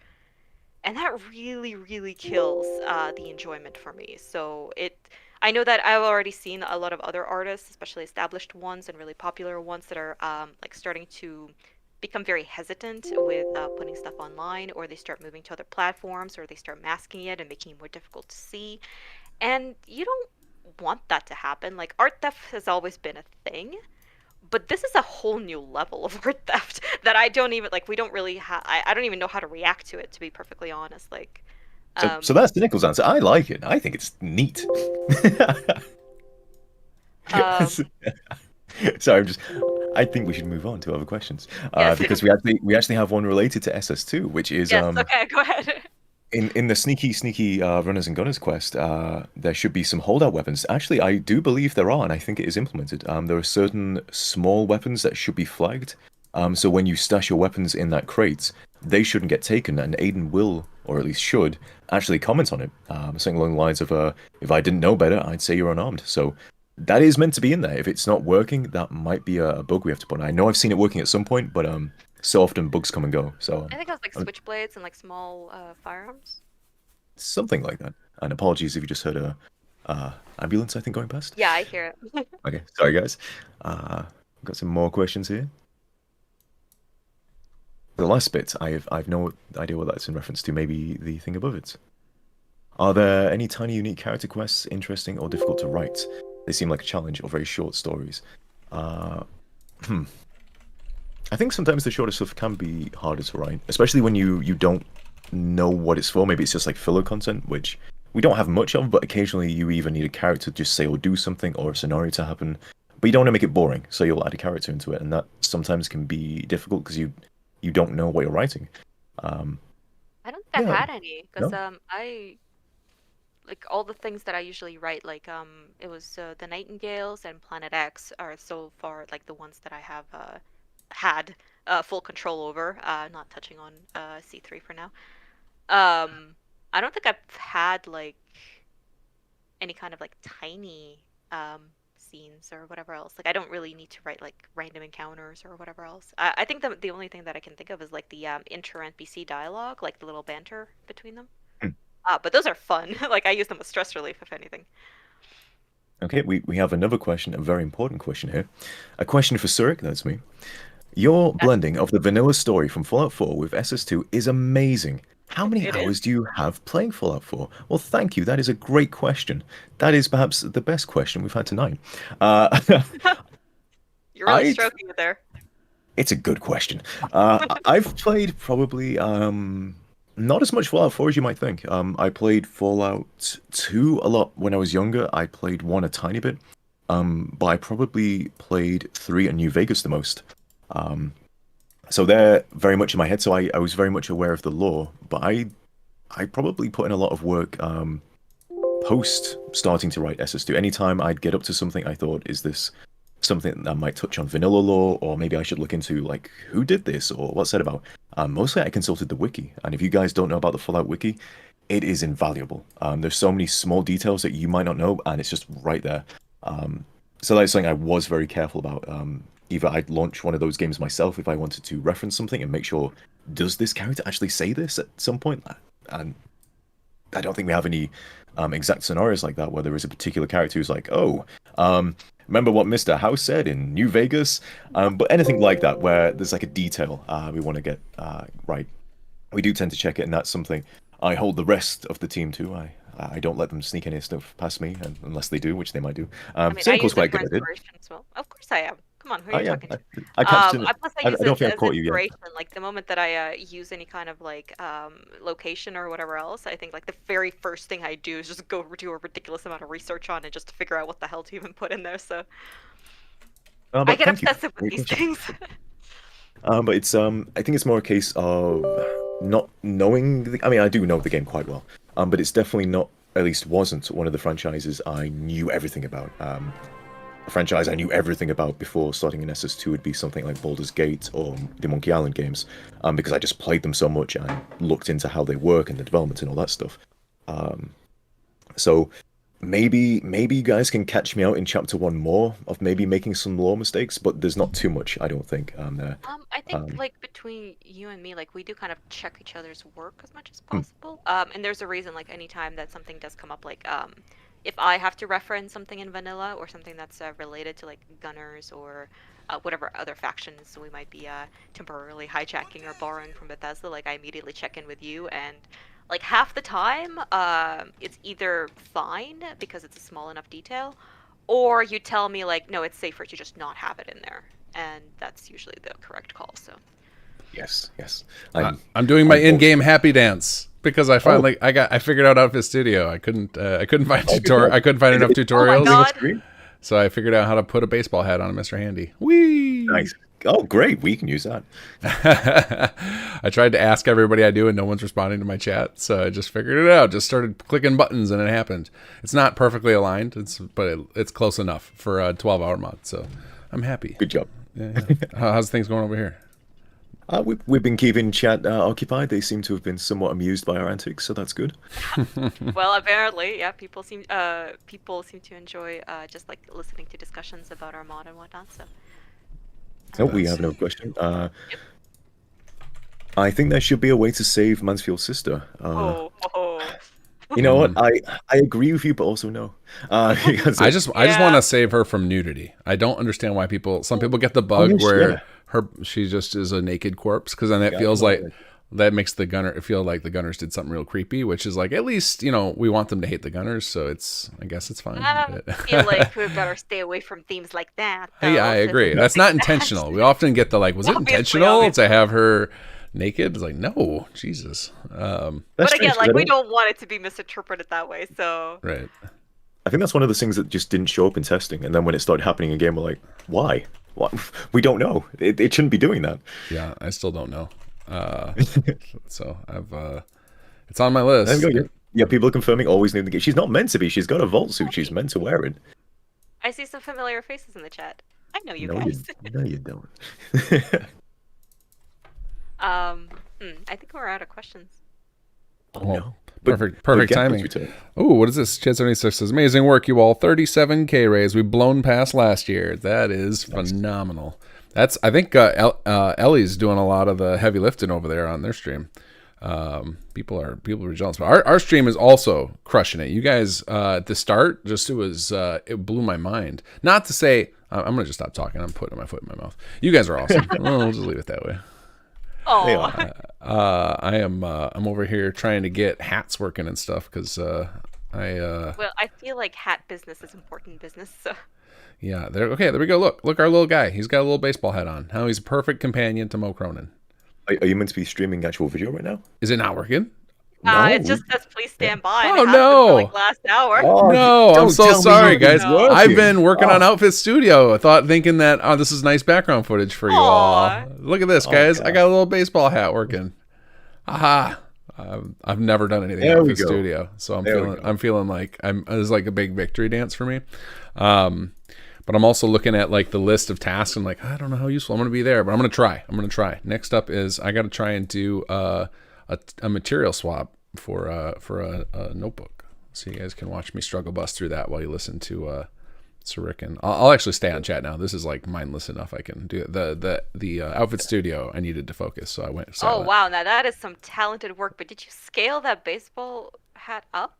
No, I did the exact same. It looks like it's way bigger than it's than a normal one. I did it the exact same way that the bowler hat is done. So it just rests on top. Whoops. Oh, I don't know what I just did there. Why did it paint black? But yeah, this is what it looks like. There's probably like some nudging and stuff I got to do to make it not clip, but I'll let somebody more talented sort that out. See if you're showing us. There we go. Now we can see. Yeah. You know what it is? I'm listening to you and watching the stream, and it's delayed. Oh yeah. You want to meet the stream? Same for me. I think mine is like 5 to 10 seconds behind, actually. Okay, so you guys saw it at the right time. It's just me who's not seeing it. Because I don't see anything. Yes, V-Lin, I am a pro streamer here. Pro streamer. You guys didn't know. I wish I really want one of those sound effect things, like a radio DJ. There's like push buttons and make you go. Well, we do have that Discord thing. What's that? We have we have sound effects in Discord. No, do not use the soundboard. Please, I had it muted as soon as it was implemented because of you and your duck noises in the middle of nowhere. Oh, that's right. I remember that happened in a meeting. I was like, what is that quacking? He tried to do that same thing to me, like the moment we went into an editing meeting. Well, it was funny that I had this war flashback or like flash forward of like the idea of like reading through some scene or whatever and just hearing like the air horn in the background or something. That was for anyone who doesn't know, Discord recently had a soundboard added to it, and when it was first introduced, it just popped up on my screen whilst we're in the middle of a meeting, and so I just started pressing buttons. I don't know what this is, and so I start pressing the duck noise, and everyone goes silent, and then the conversation continues, and then I press it a few more times, and everyone says like, "You hear a duck?" and I thought it was only me hearing it. No, the thing is, like, I just, the moment that I realized that was a thing, I had like a montage of all the different like meetings and games and like editing that could ruin. I'm like, nope, we're muting that immediately. And then I remember you were actually disappointed. We were in a meeting and we like started going over a scene, and you're just like, oh, you're not hearing that? I'm like, thankfully, no. But maybe it's something you could use. I know you can add custom sounds to it. Question: will we ever get Mansfield's sister's stash in the game? That is something how do we still not have that? I decided to. It's a Surik task. He's been learning CK slowly over the years, and it's a personal task for him to do. Well, okay then. As penance. It's never gonna happen, is what you're saying. Okay, I make you guys this promise right now. In chapter 3, that will be there because I've learned how to do that. I think. So, I'm gonna hold you to that. Maybe it doesn't work, but there at least will be a box there. There'll be an empty box for you guys to look at. At the very least. But I think I know how to do that now, so that will be in the game. It's one of those things where it's such a minor thing. Like there's far more important stuff for people on the team who know how to do that to work on. So it's just like we know of it and we want it in there. So don't worry, you're not the only one. I feel bad anytime I watch people do a stream and they listen to the holotape and they're like, "Ooh, a secret stash," because that's exactly what that holotape is for, and it's just not there. So I feel so bad about that thing. But it will be in Chapter 3. You have my word on that. I will get in there somehow. You know I'm gonna hold you to that now. Please do. Hold him Like to I'm it. putting it on my agenda. Bully Cyric about the fucking Claudia stash.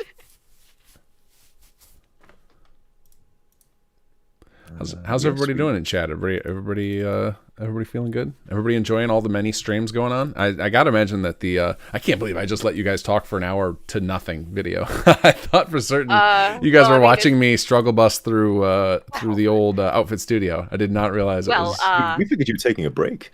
Oh yeah, no. we No, I was genuinely thought working you were away. like off taking a nap, which would have been pretty well deserved at this point. So. But at the same time, like, when have you ever even like just slept? I don't think you sleep. I do sleep. I enjoy sleep quite a lot. I did not get much last night, but I see someone found the tiny Berman. Did he not show? Is that happening to everybody? Please tell me that's just you. Computer says no, not everybody. Does anyone else seen tiny Berman other than in bug shots? Excuse me, what? So I found out. Well, Sag and I figured out through experimentation that there's a problem with using activators. So when we use like a walkie-talkie or something as an actor, it has a problem. But we found out if we use a tiny invisible actor, it fixes all the problems. Other than if your script doesn't run and make the actor invisible, then you get just a tiny little man standing there in front of the camera. So we did that for Berman when he's supposed to be on the radio during the infamous scene where he becomes hated. And so I've seen at least one report where Tiny Berman showed up, and let me show you the clothes he's in because it makes it extra funny. Priceless. Does anybody have a screenshot handy of that? I gotta find it. I love your guys' like weird solutions. It's kind of like how what was it in Fallout 4 when there's like a train sequence. It's actually a hat. Oh, yeah. Mm-hmm. I love those things. It's just like how do we make the engine do what we want it to do? Yeah, there is definitely some of that going on, but there's the outfit that Tiny Berman is wearing is just like the red and white checkered short sleeve shirt. Oh my god! And like clean pants, so he's just in clean clothes with Berman's little head, so it looks absolutely absurd. I absolutely have to draw that pinup poster now. Oh no, with the $10 donation. Haven't heard this in a while.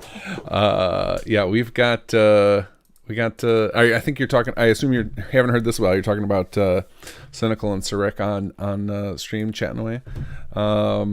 Okay, good. A question from me. I don't know if I asked this yet, but what was the inspiration for Cassandra? She gives me a wise crone witch of the woods wives. Thank you for asking. That's exactly what my inspiration was, namely like Flemeth from Dragon Age, but slightly more sciencey, I guess, and less sus, I guess. Otherwise, I was just thinking of ways to put a twist on I don't know, brilliant doctor kind of thing, where just very often in Fallout when you have scientists or whatever else, they're basically working with pre-war tech more often than not, and I really wanted to have someone who was more of a forward thinker, so to speak, like someone who's actually using the world that they were living in now, rather than, I don't know, scavenging around stuff that happened pre-war, I guess. So okay, a couple things I say. First of all, I used to call Cassandra Medical Yoda. That was my nickname for her during dev. Excellent. We have a screenshot of Tiny Berman in his clothing on stream right now. Thank you to Lars Pepperoni for that. And finally, Veal in Love with the $10 donation. Thanks for the SS2 brain rot. Thank you so much. So there's Tiny Berman. Oh my god. Next to Coffee Cup for Scale. Oh my god. I even gave him his little. I like the little hat. Do you like the little hat I gave him? Cyric, honey, I hold you to the stash. You hold me to that pinup poster. Okay, I think Kez Daddy might pay you for that. Oh yeah. I mean, I'll take money. Bye bye, Tiny Bourbon. Let's see. Oscar N1N7 with another $20 donation. This is the perfect thing to listen to while working on a mod. Just got through 10 hours of level design. Thanks for the motivation. Very, very nice. Yeah, Oscar, and everybody, if you haven't had a chance, Oscar is working on a mod and is a very, very talented writer. I've seen a few clips of it. And periodically he puts them up around, and you guys should keep an eye on Oscar stuff. He's going to have a very cool story mod coming out relatively soon, I think. All right, let's see what we can do here. So I am currently... Does anybody know the name of... I know we've got some SS Tours. I saw Ono. Ono will know this. Ono, if you're in chat, can you help me out? I'm trying to find the model of that like red covered notebook that's got a bunch of scattered papers sticking out of it. Does anybody know what that's called? Oscar, you would know too, probably from all your level design. I'm supposed to be on retexturing it, and I can't even find the damn model. Man, if I knew more about it, I would have helped you. And yet, I am still very much a newbie. Well, that's all good. Somebody in chat will remember. This is like the hardest part of designing plots, is trying to figure out the name. Like, what did Bethesda name this damn thing that I've seen in the game? That's true. Anytime I have to find any of the textures or whatever else, I have to like go digging and then try to like search for what I think it might be. Let's see here. What is this thing called? All right, you guys take it away again. I'll go back to digging my head in here. I just wanted to show off. No problem. I wanted to show off Tiny Berman because he's hilarious. I think we're all richer for you having done that. So. Okay. Well. I'm back. Perfect timing. Hello. Excellent. I snuck away when Gopher joined. It was. I've got my headphones on so I can hear. That was it. Ex Mordor, you found it. Technical documents. Thank you. Good job. Well done. Also, I don't have any more questions. So I saw one question. Let me just sneak back up. There's one question I don't think we answered. Small detail during the Vault 81 attack. Is Claudia Mansfield supposed to be missing her Pip-Boy? That's actually a really good thing to point out. Oversight. Well, if she is missing, I think, if this is what I assume it's pointing at, when you go to... anyone who doesn't want spoilers for this, for Chapter 2... Go away for like 5 seconds, or mute us. That's even better. But I guarantee most people will know this because you've played it. There is an attack at Vault 81, and it's those sneaky gunners again. They're back, and if you look at how they've hacked into the vault, you'll notice a Pip-Boy that's hooked up to the interface there. And that's clever. I don't think you're writing that one. And so, if Claudia is actually missing her Pip-Boy, that is correct. So good job. Wow, that is way to retroactively cover your ass there. That's well spotted. Good job. Can we get Tiny Berman plushie in store, please? We got to. I remember we talked about this before about doing the plushie of Jake, and Kez was like, I'll buy the entire pre-order by myself. It's like that's a lot of plushies to get to the minimum order. Well, we need to merchandise while we still can. There's a market for it, man. Come on. And yes, that was the idea behind the Pip-Boy. That was actually, I think it was, I could be wrong. I think it was Business Vulture who designed because that's actually a different version of the vault that you visit. So you'll notice a lot of the areas are blocked off because there's no reason to go there in our story, and we don't want to have to redo the entire vault just because it's being attacked by gunners. So the version you visit when you're going to help Paul Mansfield there is a different cell, and I forget why I said that. I see a fun question. Okay, but yes, that's meant to be a Pip. Oh, Business Vulture designed that, so yes, everything in that cell that's there that we added is sort of on purpose, including that Pip-Boy that they used to hack in. Okay, Sarek and Co. Little game. Which SS2 character would you date, marry, and kill? Which thank you for making it a bit more PG than the actual game. Do you want to go first? I would have to think about it. Oh, okay. Gaff, do you want to go first? Nope, I'm out. Okay, date. You need to focus, I'm going to try to answer this honestly and not like as a joke answer. So I got to think a bit difficult on it. Date. Is it Lydia? Could be, but we don't know enough about Lydia yet. I'm sorry, I wrote her for you essentially, so. Okay, but we don't know enough about it yet, not yet. So difficult to say. Of the main cast, I would have to say, maybe Teresa. She hasn't got much development yet, but there's a few aspects to her personality that are aspects that I quite like. He really likes to be called Fancy Pants. I do. She's the kind of person who put you in your place, and I kind of need that sometimes. I do remember you saying that you based her on like a girl that you knew. I don't know if you ever dated her. Probably not, but like. I don't believe I did. No. No. just someone I knew like that. Did they blur together after a while? But I don't know. Marry. I think I'd marry Algernon. I think he'd look after me. I think he'd keep me safe. Who would I kill? Oh. Ooh. That's difficult. Me personally, I don't want to kill any of them. To the other characters, you don't have to actually hate them. Ooh. It's so difficult because again, I love them all in their own little unique, special ways. I'll get back to you on who I'll kill. That one's gonna be hard. So, cynical. Shit. Date. Fuck. This is gonna be. I'm gonna say. Mansfield. Mansfield, okay. What's your rationale there? I could probably be the one in control of the relationship. That seems accurate. That checks out. That checks out. I feel like her personality would just like be the one on top, so to speak. Mary. I almost want to say Teresa. Shit. Yeah, Teresa's pretty good. She's really hot. And she's just sweet. I really like her like personality in terms of like conflict resolution without being a nag about it, so to speak. And she's just hot. Like that's pretty much that. Kill. We are talking like main cast, yeah? Yeah, I'll say main cast and maybe just side characters who at least are prominent enough.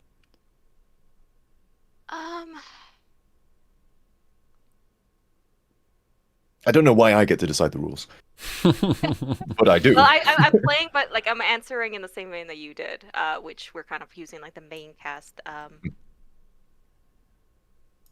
Yeah, kill is a tough one. I would say Algernon. But not because I actually want him dead, but because like he's old. Like at that point, like he's old, therefore we can kill him. Yeah, I see. exactly. I just feel like it would do the least amount of damage in the long run. All right. Okay, I can at least appreciate your logic there.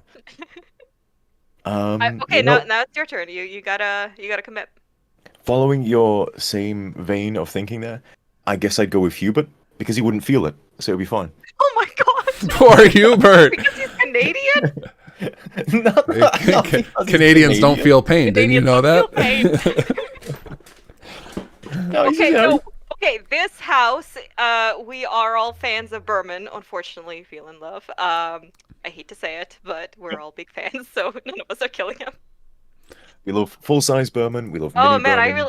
I would have actually said date Berman just because I really like him as well. See, everyone loves Berman. At the same time, I feel like with Mansfield, that would go way smoother, so... Okay, Gaff, you've got to answer. I'm sorry.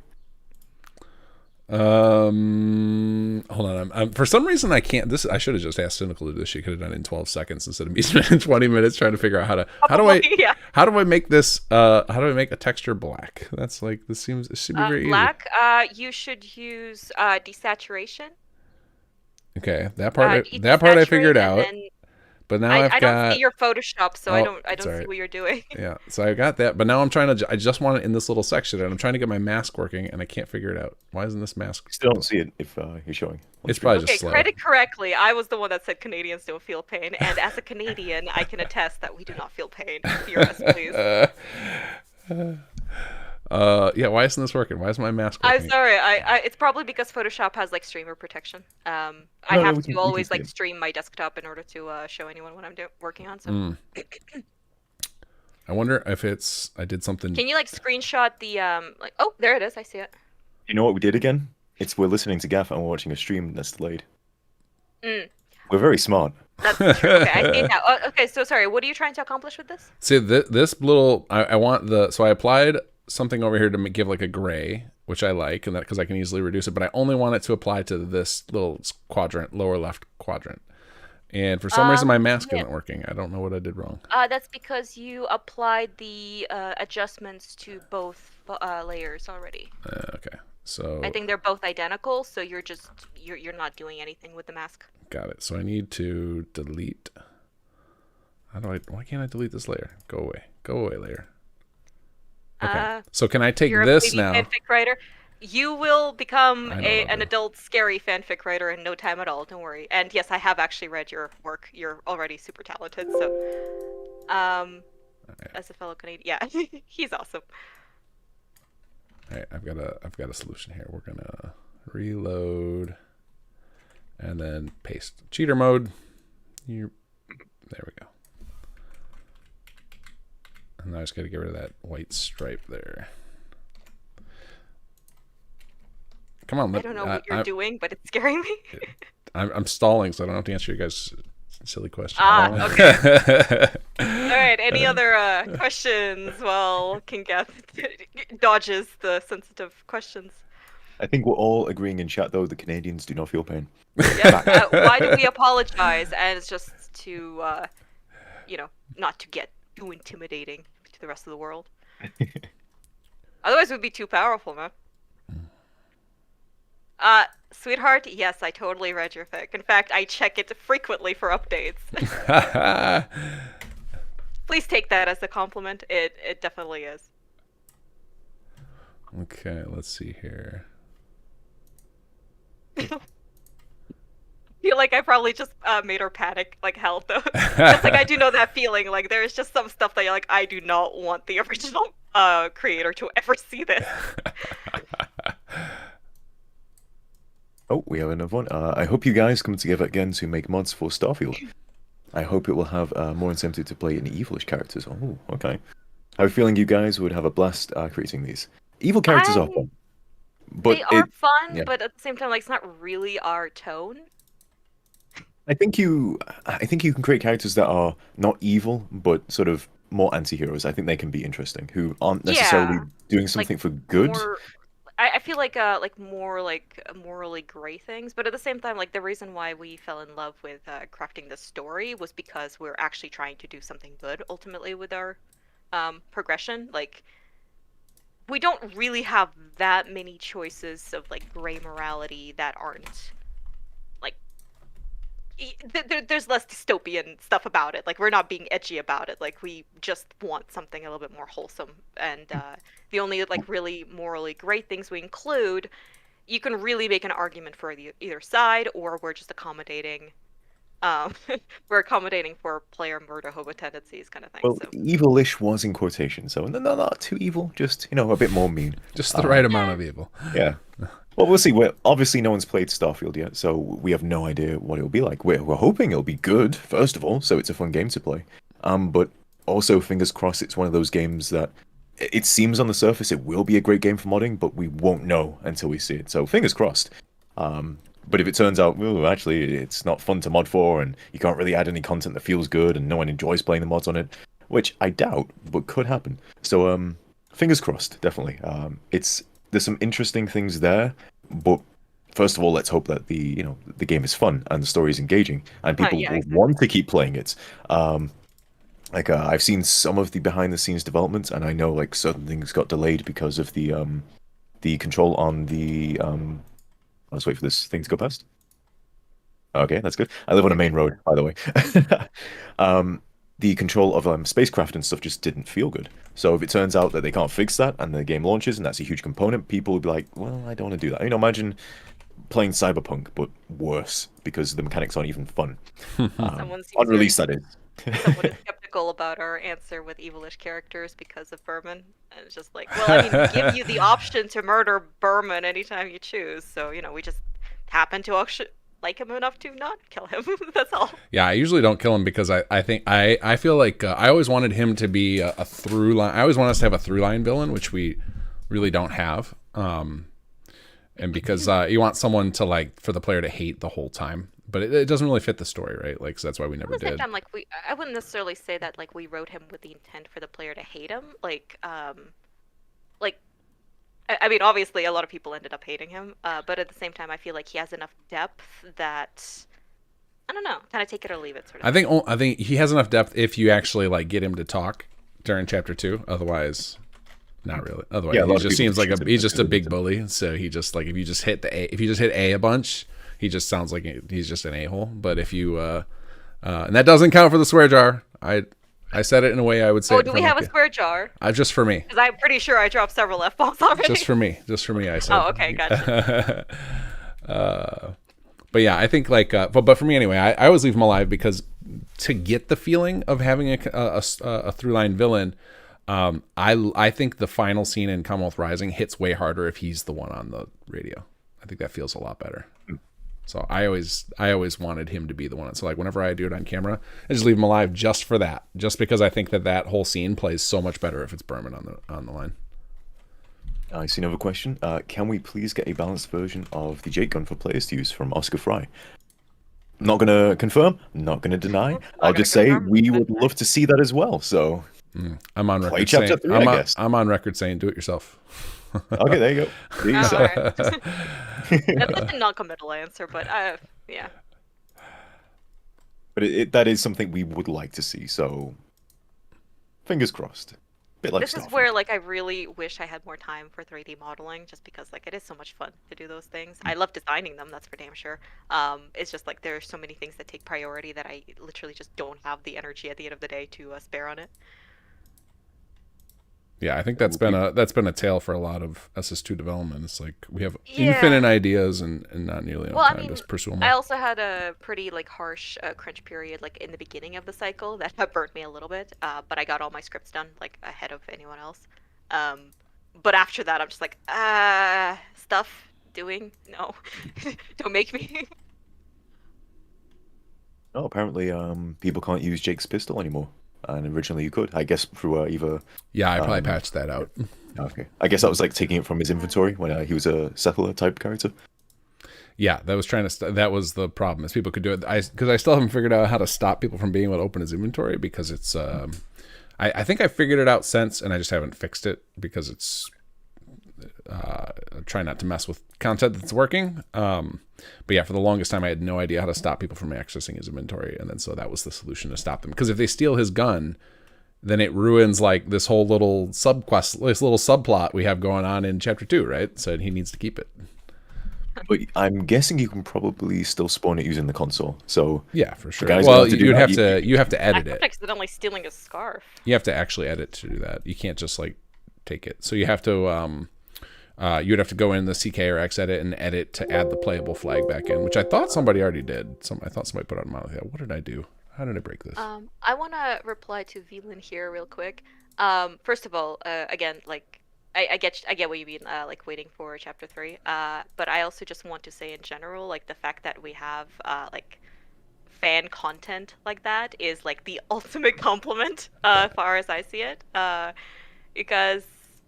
Like just seeing people like latch onto the characters so much that they want to create more content for them, whether it's artwork or writing, is just so extremely flattering. I agree with that. It's I didn't expect there to be fan art, strangely enough, and there's been quite a bit. And that's always very cool to see. I wasn't expecting there to be like actual fan fiction, and like the thing is, like a lot of the stuff that I read, like actually like. There's still a very distinctive voice that shows through. Like, it just shows that you've created a character that stands so well on their own that other people can like, you know, create more content, even if it's, you know, not official. So, so yeah, I definitely I just really take that as a huge compliment. Especially when they have either aspects of characters or characters themselves tattooed onto their arms. That's pretty cool. That was insane. That was mind blowing. Like I can now officially tell people that like something I created, someone tattooed it onto themselves. That's my accomplishment in life. Thank you. This is where like I genuinely do want to like create more official fan art just to put on the forums, and I'm hoping that I'll be able to before we even release chapter 3.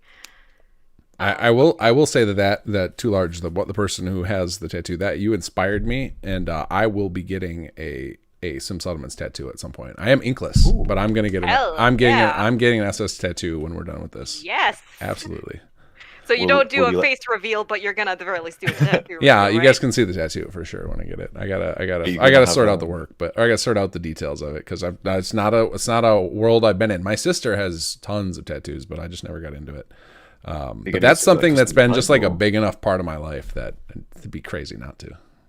Are you going with something that's just like the logo or I don't know. I'm not sure yet. Not sure figure that out. I just know that like this is like to me the thing about make me design it. The thing about tattoos, like it was like there's never been anything like when I see people who get tattoos about stuff they love. There's nothing like my loves in life change a lot. So it's like like I think about all the stuff that I love and it's always changing. Like if it's whether it be a movie or a game or something, food or whatever, like everything changes.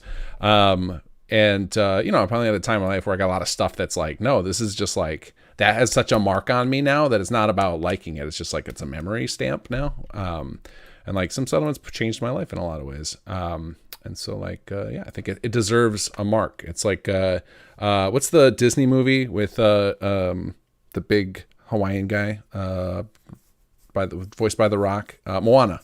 He's got like the tattoos for his accomplishments. That feels to me like a good reason to get a tattoo. Like these like pivotal moments in your life and putting little reminders of them. Like that's I finally get it. Like to me that's a reason to get a tattoo and I can understand that. And this is a big one for me. So, yeah, I think I'm going to pull the trigger after we're done, I think. I don't know when exactly or what it's going to be. I just know that to me it's worth an ASAM. There you go. Yeah, something SS related for sure. I mean, like we all know, I'm probably gonna end up designing it for you. Probably. Don't make me actually do that. I just no. That's too much pressure to do something that would like go permanently on someone's skin. An actual tattoo designer, please. But yeah, tattoos, art, fan fiction, even just nice comments. Like all of it is great to see.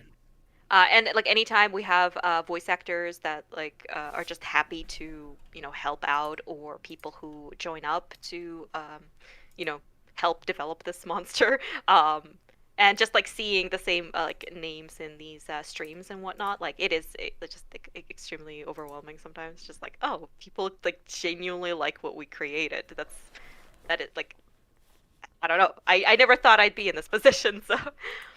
Yeah, it's a lot of fun for sure. Oh yeah, wow, we're at 3270 out of our 3,500 goal. You're right. Nice. I'm gonna bump that puppy up a little bit because we still got 5 hours left. So yeah, I think you're right. We can make it. We can. I'm gonna bump it up just a smidge. I don't want to get too crazy. We're gonna go to 4 so that it's still within reach. I want to keep us in reach. I want to set that up. All right, let's move our goal to 4. There we go. That is not something I expected to do. I did not anticipate having to up the goal multiple times. You guys are awesome. Yes, give us all the credit. Oh, credit to the chat. I'm giving it to chat. You guys get no credit. 0 credit for you two. No, thank you guys for filling in here because like turns out that modding and commenting hard to do simultaneously. Playing and commenting pretty easy. I can do that. Well, that's why you have us for. Yes, well, I didn't plan on it. This was you guys volunteered this last minute. This was a spur of the moment decision. Well, I had no idea what the format would be, and like I'm not a modder myself, so like I didn't even know what to contribute and whatnot. But at the same time, like as we were watching it, like we heard you say like there's gonna be some dead air, and it's just like might as well. You're entertaining enough, I think. So. I think voices we make noise. I see someone saying I can't play Fallout 4 without SS2, and God same. I tried to make like a vanilla run of the game. With God mode just to speed it up a little bit, and it is so weird. There's so much stuff that I didn't realize that we were the ones to add it in. That like just running through the game without it is just, it feels so strange. That is I think I've said this a few times. Like the one thing I see in a stream that I love. There's many things I see in a stream that I love, but whenever a streamer or someone who's just playing Fallout 4 for the first time and is maybe commenting about it, and they say like, oh, I didn't realize this was SS2 content, or oh, I didn't know Jake was not part of the base game, or I didn't know this quest or this thing or that, and it's like, yes, we did it because that was always I think, one of our main goals of it not to feel like a mod. Like this is something that should be there from the beginning. Exactly. And we do that with any art that we design, any like models we create, any like level design that we put in. Like it's very easy to get carried away and like over clutter or over polish and whatnot. But like we put in the effort to do it just like vanilla. I'm sure we miss the mark sometimes. You know, there'll be characters who don't sound quite right, even the voice quality. Some of mine are like that. I think some of those have been corrected at this point, but I remember having to refile Wise's voice set like 3 times. I think we just got that kept in. doing retakes over and over and over again Okay, because we weren't happy with it. There's either something about my mic or my voice, but for some reason because voice files go through like a filtering process before they get put into the game, and somewhere between me recording and it getting to game, something kept happening to the files I recorded. I still know what it is to this day. I've changed mics and recording setup at this point, so it could have been anything. And I still can't even can't even tell the difference except for the fact that you changed your voice slightly on each delivery, and that was it.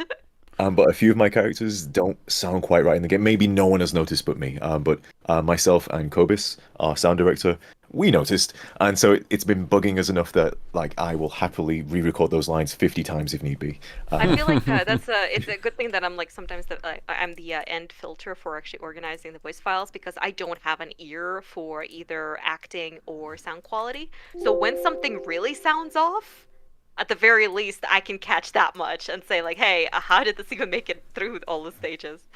That's kind of I don't think I have a good ear for the audio for the voice stuff, other than to when something doesn't sound right, I can say that. I can be like, there's something off about this. Like I remember catching, like before we shipped SS2 proper, like I was adamant that there was something wrong with Jake's lines, and like I couldn't voice it though. I had the same problem with trying to work with musicians, is like if there's something about one of the songs we had for the camera mode for the cinematic, and it's just I have no ability to speak to, like, I never learned any of the things, but it's like there's something off about this. And I remember we went through and re-engineered those audio files several times. I'm glad we did, because I think like without Jake carrying people through that intro, I think like SS2 just drops off a cliff. Like it gets like, it's really boring, because it's like now people who've played it a lot are like, yeah, we've had enough of Jake's tutorial. Like we would like a skip option. But I think for most people, like they get through that first sequence of like, you get this great sounding character. He hands you that ASM pop up, and you get the little crazy animation with the laser. But like Jake is what his voice pulls you through. So having like good high quality sound files is like pretty clutch to suck people in. Fun fact that I don't think we've mentioned before, I was very almost the voice of Jake. So you might have had a slightly different sounding, not as good Jake, if things hadn't followed through. I remember when we were first like before we ever got Tom on board, and anytime we were doing the script read-throughs, you were always doing the Jake voice, to the point when we actually got Tom on board and I heard him say it for the first time. I was like, that's not my Jake. I have no idea who this is. This is not Jake. Eventually, like, obviously I got used to it, but at the very least, like, for the first little while there, like, the only Jake that I have ever heard was just the Syric's rendition of him. So yeah, that was an interesting change. But I do remember like there was a period where the first few quests were just voiced purely by Cyric. So I think we did a proper full voice for the very first quest. So those voice files are somewhere that maybe one day someone could hear them, or maybe we've got recordings of it. But it was just that we had such a hard time getting someone, first of all, who has the right voice and was willing to do that many lines. Right. Because Jake's got so many lines, and Kobis is a perfectionist. If there's anything you can call him, he will not settle for anything less than perfect, especially for the main character. So very close. I think it must have been a few months before release of Chapter 1 we got Tom, and I think it was less than that. It was a very small amount of time he had to. Oh yeah, it was a very short time, because I remember I had a little powwow meeting with him and Kobis and old Paul's voice actor. It'd be like, guys, like, I know this is a lot to ask. You guys are doing this for free, but we're all gonna bust our butts with you. Like, we want to hit this release date. We already put it out in the trailer. Like, can you do it? And they're like, yeah, we got this, man. We got this. Tom was a trooper, just because I remember like we were crunching pretty bad in the last few days, and at the very last minute, and I mean literally like last few hours before release, we realized there was a whole quest's worth of Jake's dialogue that never got sent to Tom to record, and he managed to get that stuff done well. Like he did a good job on it. He recorded it all within like 20 minutes. We sent it off for editing, and it was implemented by me within like the hour, almost like on the dot when we were supposed to be releasing. Yeah, So he fact knocked that it he out was, fast. like, just the fact that he was willing to do that is just amazing. Like that's Unless the fact he stuck around for like 2-3 chapters worth of Yeah. stuff. So anyone who hasn't sent Tom some love, go send him some love. He's on Twitter. Can we post links in the chat? You guys cannot. I can though. But first off, Quester, thank you for the $30 donation. That is fantastic. I think Quester said in chat, like I told you you were gonna blow out that goal amount. But yeah, Okay, Tom is amazing. And I hear he's starting to get some pretty significant roles that he can't talk about yet. So good. He deserves it. That's good for him, definitely. And I'm glad that he's still making time for us regardless of that. Right. He's really enthusiastic about like continuing this little labor of love that we're all putting in the hours in. Hopefully everyone can see that link in chat. That's Tom's Twitter. Feel absolutely free to show him some love because he deserves it. I don't see a link, but Nope. Yeah, I think if you try and post a link and you don't have the ability to, it does ***. If you put it in maybe the, just put in his like tag or something. yeah, just put an Does that work? People can figure it out. Boom, boom, boom. There we go. There's Tom's Twitter. Hopefully that one worked. Yeah, that one we can see. And it looks like we've got a bunch of questions to catch up on as well. Okay, shoot. Oof, hang on. For kinggath and Zurich, cut content question. I found this at the Rad Scrubber? Scabber? Maybe that's a real place I don't know in the game. Oh, the rad scrubber. That's like the thing we have at the entrance to HQ. It can like off all your rads. Yeah. Is there a cut quest with the tag medical research quest? ? That is from SS1. We had so the first quest content I ever put in SS2 is actually in Industrial Revolution, the first expansion I did, and there were a couple of quests in there. And one of them was in a medical research lab, and it had that in there. And I think we just forgot to nuke all that information from it because SS2 actually was spawned as a clone of SS1. Right somewhere, I think I fragmented it off somewhere between the release of Industrial Revolution and ROTC, where I just was realizing that like, okay, we've got too much tech debt that we need to solve here, and I took us off in its own plugin, but it started out as that, and then I've slowly been, at the time I was slowly getting rid of old records that we don't need to, but once it gets into your guys' save, so after we released SS2, any like old SS1 content we can't really delete out without potentially corrupting your saves. So there's a few little bits from SS1. I think the only quest we intend on porting forward from SS1 still is the one that I got you to heavily involved in, Sarik, which was the Mr. Genius quest. Like I do intend I want to bring that forward. And I think most of should be a pretty easy transfer, but otherwise a lot of that quest content was like pretty mediocre, so we're going to leave it behind. Yeah, I remember that one. I'm also seeing some Wise love. Thank you very much. Wise appreciates anything you can say. I think that's what Wise sounds like. Yeah, it's about right. I can't remember. There's a line I always use for Wise. What is it? Yeah, maybe we should. There we go. That gets me into Wise. That's him putting Berman down, because Berman, that guy, I swear. See, all that improv practice has paid off. And we got Mr. Hansi. I voice all of the new Mr. Handys, and there is some official lore in the game that exists. I think it was actually in the Mr. Genius quest that I introduced that, where there is a Mark II personality type for the Mr. Handy units, and that's why our Mr. Handy sound a bit different. Because I see a donation.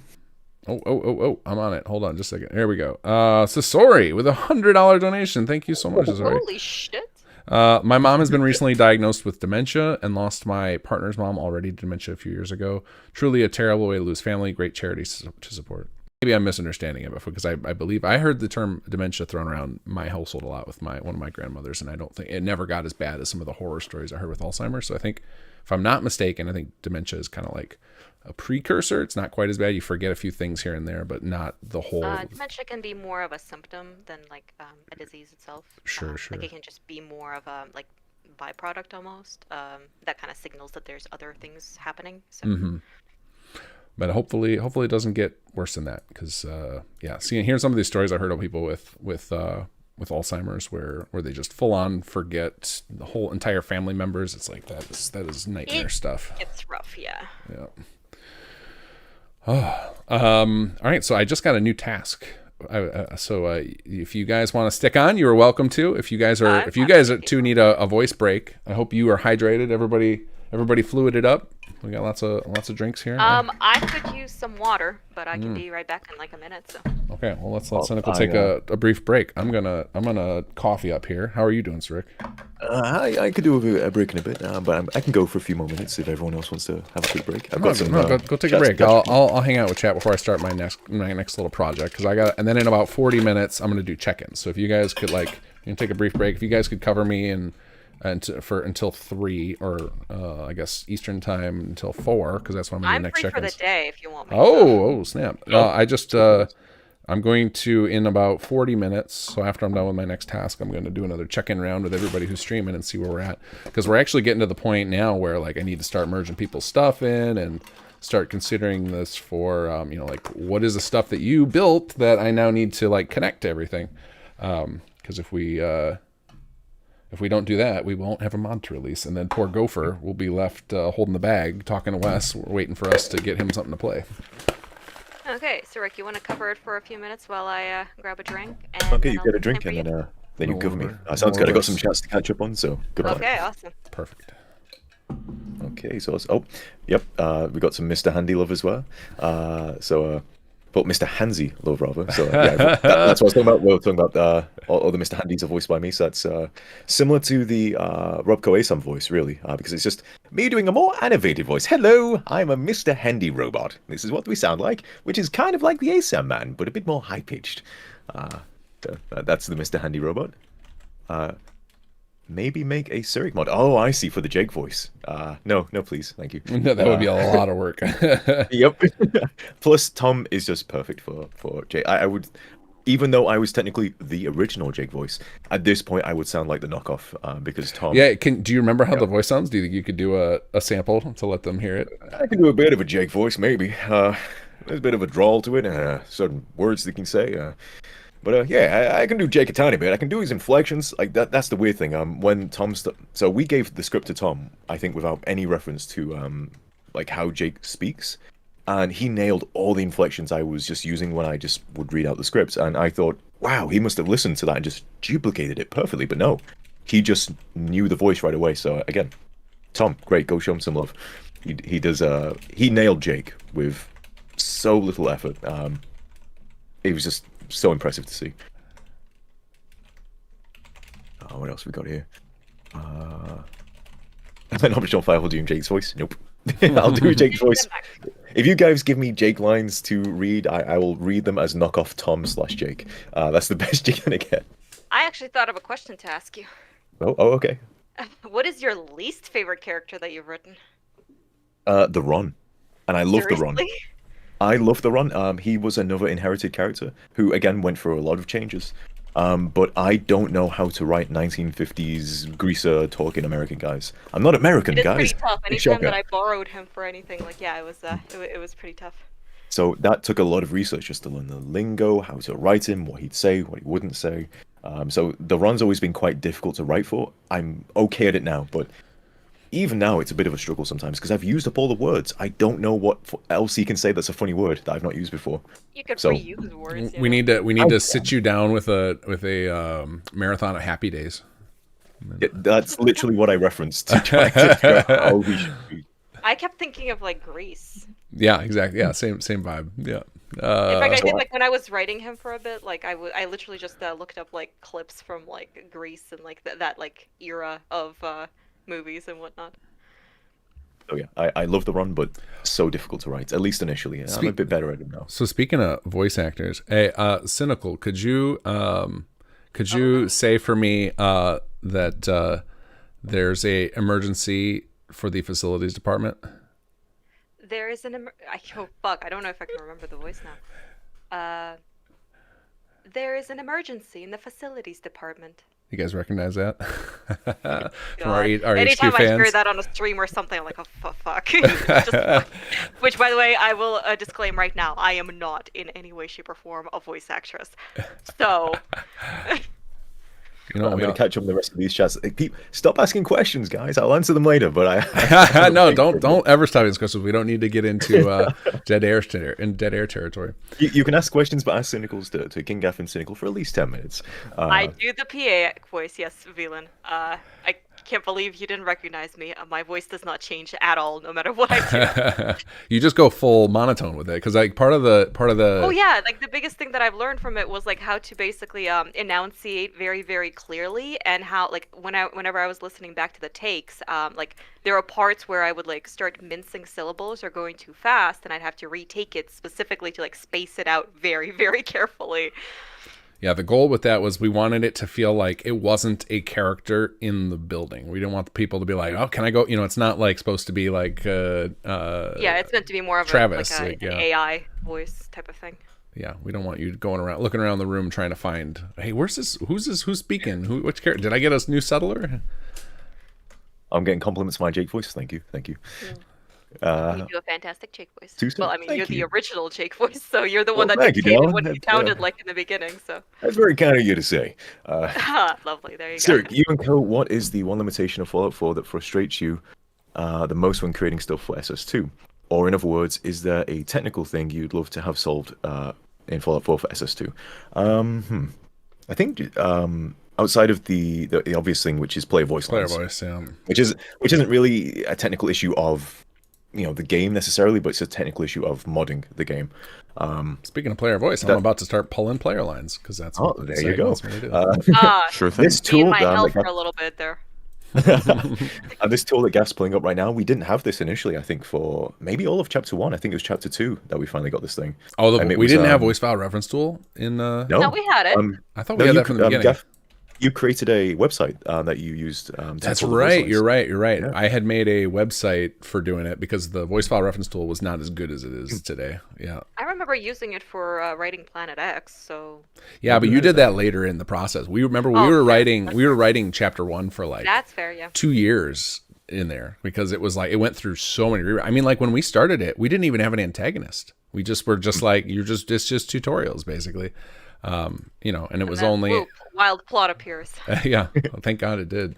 So initially, I mean, player lines now are still a difficult thing to write around, but they were even more difficult back then because whilst having a tool to pull them was useful, it wasn't as flexible as the player voice line. And now we have an even more flexible version because we can use AI, so we can put in something roughly like we'd want the voice to say, and the AI can sort of be like, okay, you want them to say it's okay, but here's it's all right, and yeah, that's fine, we can use that. But before we have to only search for keywords, so we kind of already need to know the line we want to search for, which makes it a lot difficult. So annoyingly, we have a lot of the tools now, like right at the end of development, so that would have made the process way easier. Which, okay, you know what? They keep trying to automate my favorite part, namely like renaming all the like NPC voices that we have, but you refuse to automate the player line polls. I've been trying to. I don't know how. You're hitting the edge of my abilities. Like I know, but it's just like that is just such a pain in my ass, which like I realize, okay,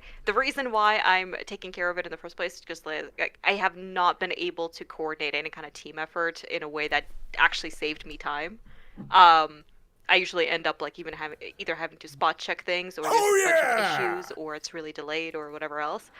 But at the same time, like, God, I wish there was an easier way to do that. Yeah. I want to clarify something because the talk here, as you chat, is we do not generate, like as a policy, we do not generate voice files for actors because it's not cool to like replicate their voices. So like, especially Bethesda's voice actors who we have no contact with, like that's just not cool. So we are not doing that. What we have is the ability to search by intention, like Surik said. So like with normal search, you search by text. Like if you Google something, it searches for the text you type in. It can't find things outside of that generally.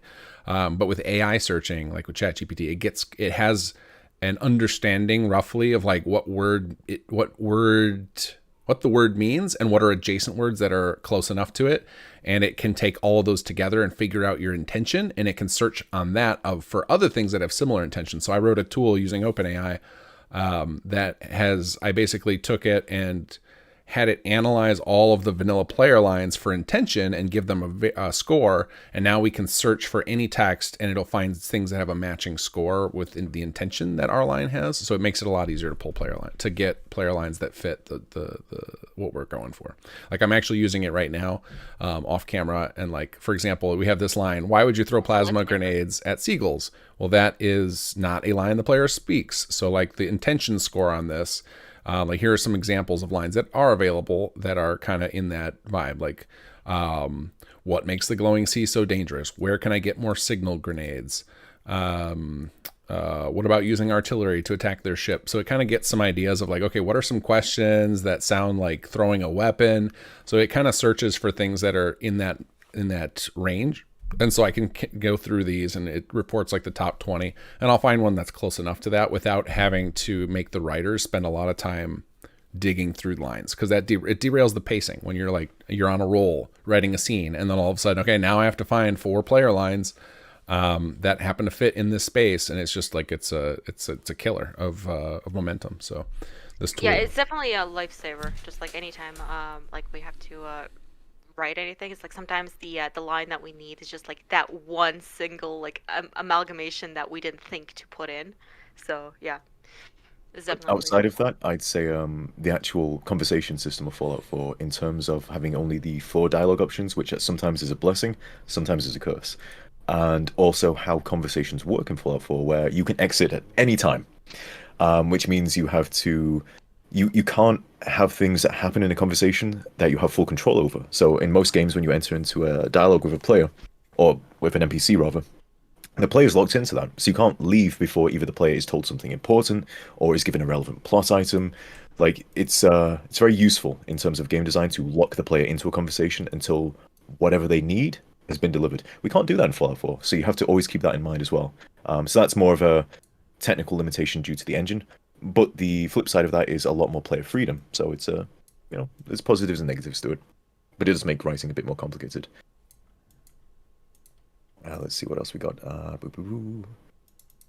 Cirque, how did you get started with voice acting? Did you always enjoy making voices, and it became professional later on? So I got started doing theatre work. So I acted on stage, and I used to do musical theatre. Which is funny because I hate singing and I hate dancing, but I love doing musical theatre, which is weird. I did that for a few years, and then I decided to transition to doing stuff in front of a camera, which I didn't enjoy at all. And so from that, there's fun components to it, but I didn't enjoy the ending results. And I didn't even get that much far into sort of getting into that industry. And also I learned I don't really like the industry. So from that, I pivoted to voice acting, and that's how I actually started working on SS2, because I figured I'll just reach out to mods, see if they want voices for things. I did a few things before SS2, and then SS2 kind of latched onto me, and I latched onto it, and here we are. Yeah, there's something special about SS2 where, like, I've been on other mod teams and whatnot. I quit all of them just to do this exclusively, but this one was my first, and, like, there's something about it that just sucks you in, and then you can never leave. Seeing some run voice. Question from Twitch chat. Oh yes, sorry. I'm very sorry. I've been ignoring Twitch chat completely. I'm sorry, guys. I'm on YouTube watching the stream. Same. So I'm very sorry if anyone's been asking questions on Twitch and I've not answered them. Either come onto YouTube and ask, or I will start checking Twitch when I come back. Do you want me to keep an eye on one, and then you can keep an eye on the other? Yes, that would be useful. I'll look at Twitch then. Although I will be having a break shortly. Yes, I do. Why would you say something like that? I gotta remember how those go. Another amazing breakthrough from Robco. The ASAM brand ASAM sensor. I forget the things I say. I wrote it. I can't remember a thing I've said. So use Robco brand ASAM sensors. Hang on, it's the ASAM voice. I remember I was streaming for Jesse because they could never play the mod, and they're just like, "Is that Cyric?" And I'm like, "Yep." Yes, it is. It's Cyric, the voice of Robco Rob. Sonic Phil, thank you very much for moderating both. Do throw any questions we miss over our way. I'm going to take my break now, guys, so enjoy Gaff and Cynical. Okay, enjoy your break. Oh, wow, the pressure's on. Yeah. Any so- questions for us? Those were all like very Surg heavy ones, so I don't know. Maybe we can get some. Oh, it's all right. I'm deep in everyone's favorite task right now. Well, again, like, yeah. I don't have. There's nothing to sugarcoat this with. Yeah. No, It this sucks. is. Well, I'm doing both at the same time right now. I'm doing I have to find new lines based on intention and then pull the audio. So it's double duty. But this isn't too bad. This search by intention tool is so nice. It's a shame. Well, I wish I could make it faster. That would be my only critique of it. Yeah, at some point I think I was talking. I was saying to Sirek, like, can you imagine if the voice pull, was as slow as the search by intent? Like, we Yeah, couldn't no, get thank you. anything done. Yeah, no, I need to Plus, get. I have talking to. to Kinggath. What are you talking about? I need to learn. There's a new software out there that I have never messed with called Pinecone DB, and I'm supposed to learn that, and then that will let me make this. Pine cones, yeah. Pine cones are the solution for the speed issue, and I just haven't learned it yet. Like right now, this whole tool, it's all done through like these massive text files I had generated. So it's super slow, basically. Ooh, I got some questions. Oh, good. Favorite art you've made for SS2? I think I've answered this on like the podcast like last year, and it would be the magazine covers that I did that you guys added glowing effects to. Yeah, those are cool. Those it are was awesome. the one that I did illustrating like the various like glowing one creatures, Yeah. which is such a cool I just love bioluminescence, so it was really fun. But like concept art wise, I don't think I have a favorite. I think like one of the better ones that I've created was the Nightingale concept art. Yeah, that is really good. I think Nero would agree with that because he had a lot of fun making that. Yeah. Yeah. He did seem to enjoy it. I think like plus I did like the Jake concept art, but like at the same time Jake was meant to be a little bit more low key, while with the Nightingales I really got to flex. So this might be something you might not want to hear this, but I actually love some of your signed concept art. It's my favorite. it's been a while. Yeah. So you guys know how we have well, not everybody probably knows this. If you play with all the ROTC city plans, or if you build a lot of them, most of them have a unique custom sign mesh for each of the levels, and Cynical did the concept art for all of them, and then they were crafted by Ethrion, who has lots of workshop mods. So that was quite the you did so much on ROTC. That was that project cemented you as like levels, one of my most important people on the team, because you didn't gawk at some of the crazy stuff, the crazy asks that I threw at you, and you were always willing to like get in the dirt when time got crunched, or it was like you always tell me everything. like you were talking about feeling you should take a break after crunch burnout, but man, you thrive in crunch. You are like I definitely do. That's me too. I do more work in crunch. Like I focus more and I ignore all the stupid stuff that I should ignore most of the time. It's like I wish I could have the focus I do in crunch all the time. I would be able to create so much stuff. What I've discovered like very, very recently is like my solution to procrastination and like motivation and whatnot has not been to give myself more time, it's to give myself less. Yeah. Like the shorter deadlines I give to people, like if I say I'll have it done by tomorrow or I have it done by the end of the week, somehow it is way less stressful because I actually start working on it right away. I agree. I have a very short period of time. I never lose momentum. I never procrastinate or lose my mindset on it. So it's like it's so much easier to actually get it done. I need to do that more with work I hate. Like if I get a bad side job, I should be like, I'll get it for you tomorrow. That way I have no choice but to get it done. Exactly. Which I realized that like as I was looking back, where just like I get so much done during crunch, and I got so much done during the first few years of the mod, and because I had fewer things to do and I felt like I had more to prove, so I would give like really short, tight deadlines. But now because I am in so many different like things that I have to get done, and I have my commissions to work on and so on and so forth, I start going like, I'll get to it next week when I have time.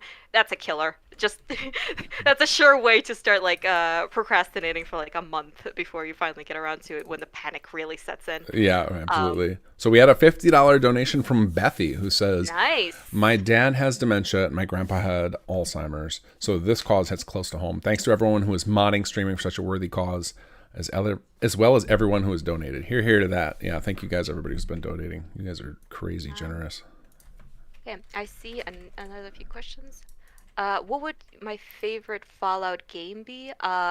New Vegas.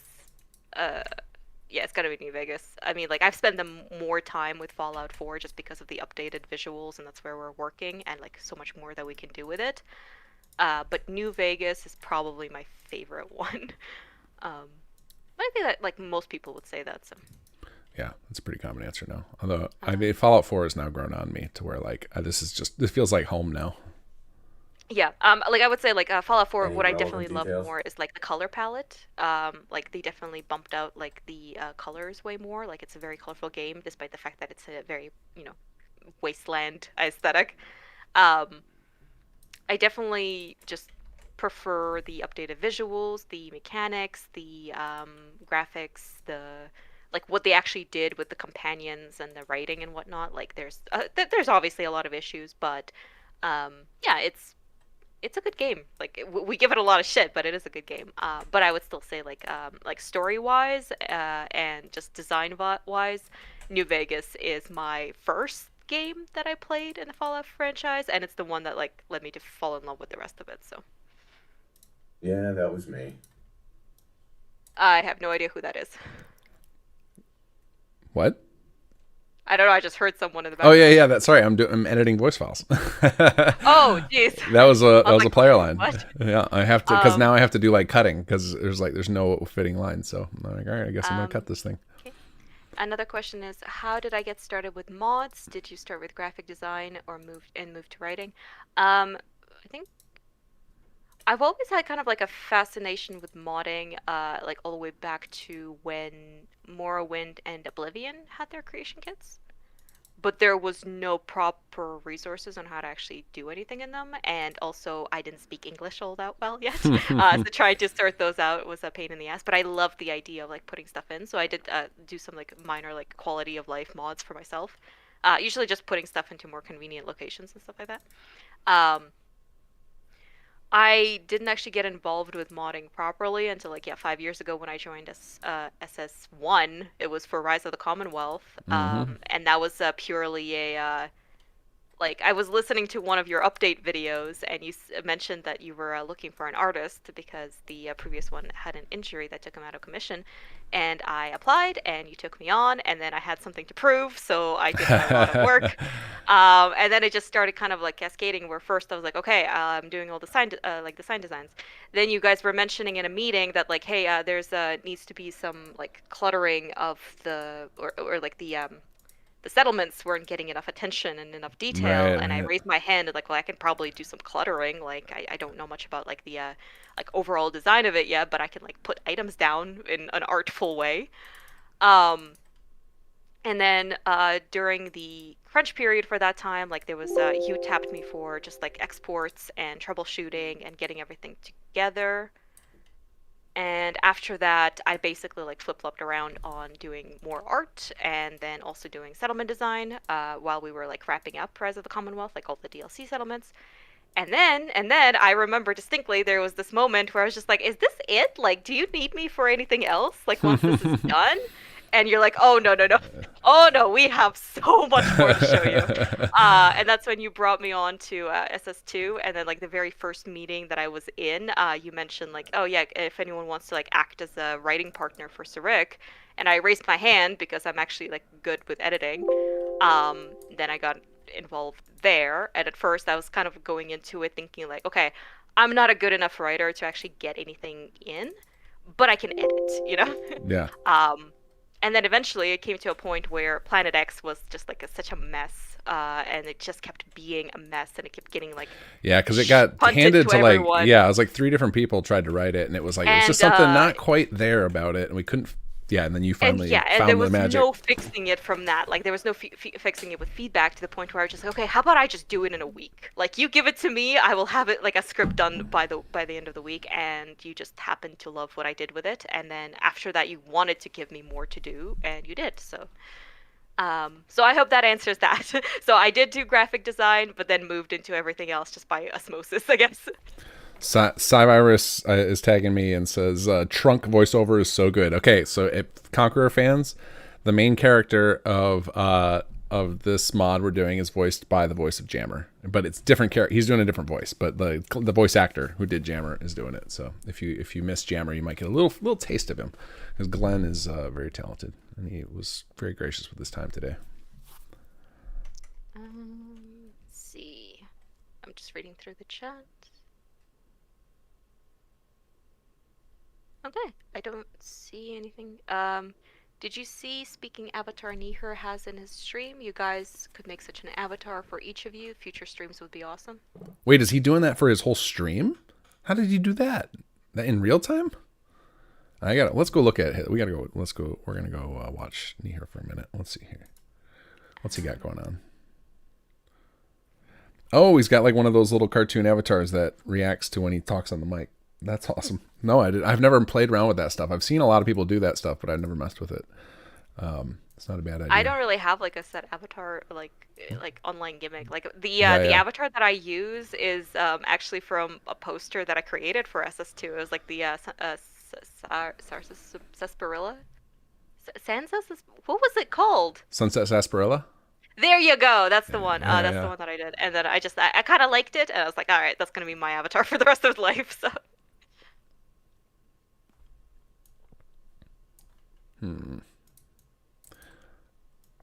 Ooh, some of these lines are hard to pull. Like I'm reading through, just like the look. Even at when I search for the intention, like nope, nothing even close to that. Gotta hope for the best here. I might have to. I'm trying not to get pulled into doing too many like cut audio or split and like merging things together because of time. Like it'll just be like that could take hours to do it right. So we'll do a different search. I see someone mentioning the nightingales are cool. First met a nightingale randomly wandering around in Cambridge. That's actually cool. I haven't played nearly as much as I should have. But it is always cool to have like that intent of just like you just see a nightingale like wandering by, offering services as needed. It's really cool that I had a hand in like having that in the game. So.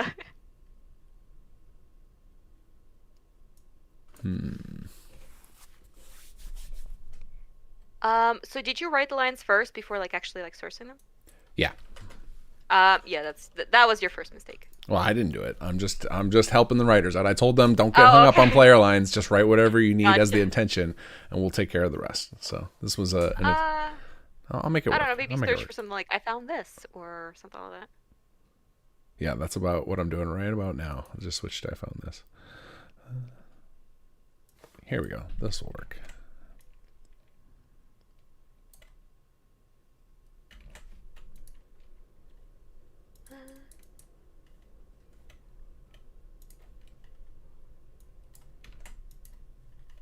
There's a bunch of stuff that's tagged for you, so I don't quite see it. Oh, okay. They'll have to wait a minute. I'm doing my duties right now, guys. Just to confirm nor deny, are we doing beta in July? No idea. Yeah, I can't comment on that yet. Like right now, the focus is all on what we call MVP, which is like everything has to be playable, and then we can talk about release dates and betas and all that. So right now, it's just not even on our radar right now because we're still trying to get like we still have writing to do. Like this is such a. I don't think you guys understand the scope of Chapter 3. It is a monster. Yeah. It's unfortunately like if you were to just lay it out linearly, it won't seem like that long. No longer than the Chapter 2 content, but man, the amount of branching it does, like to satisfy all potential endings that players would want, it's a ton of work.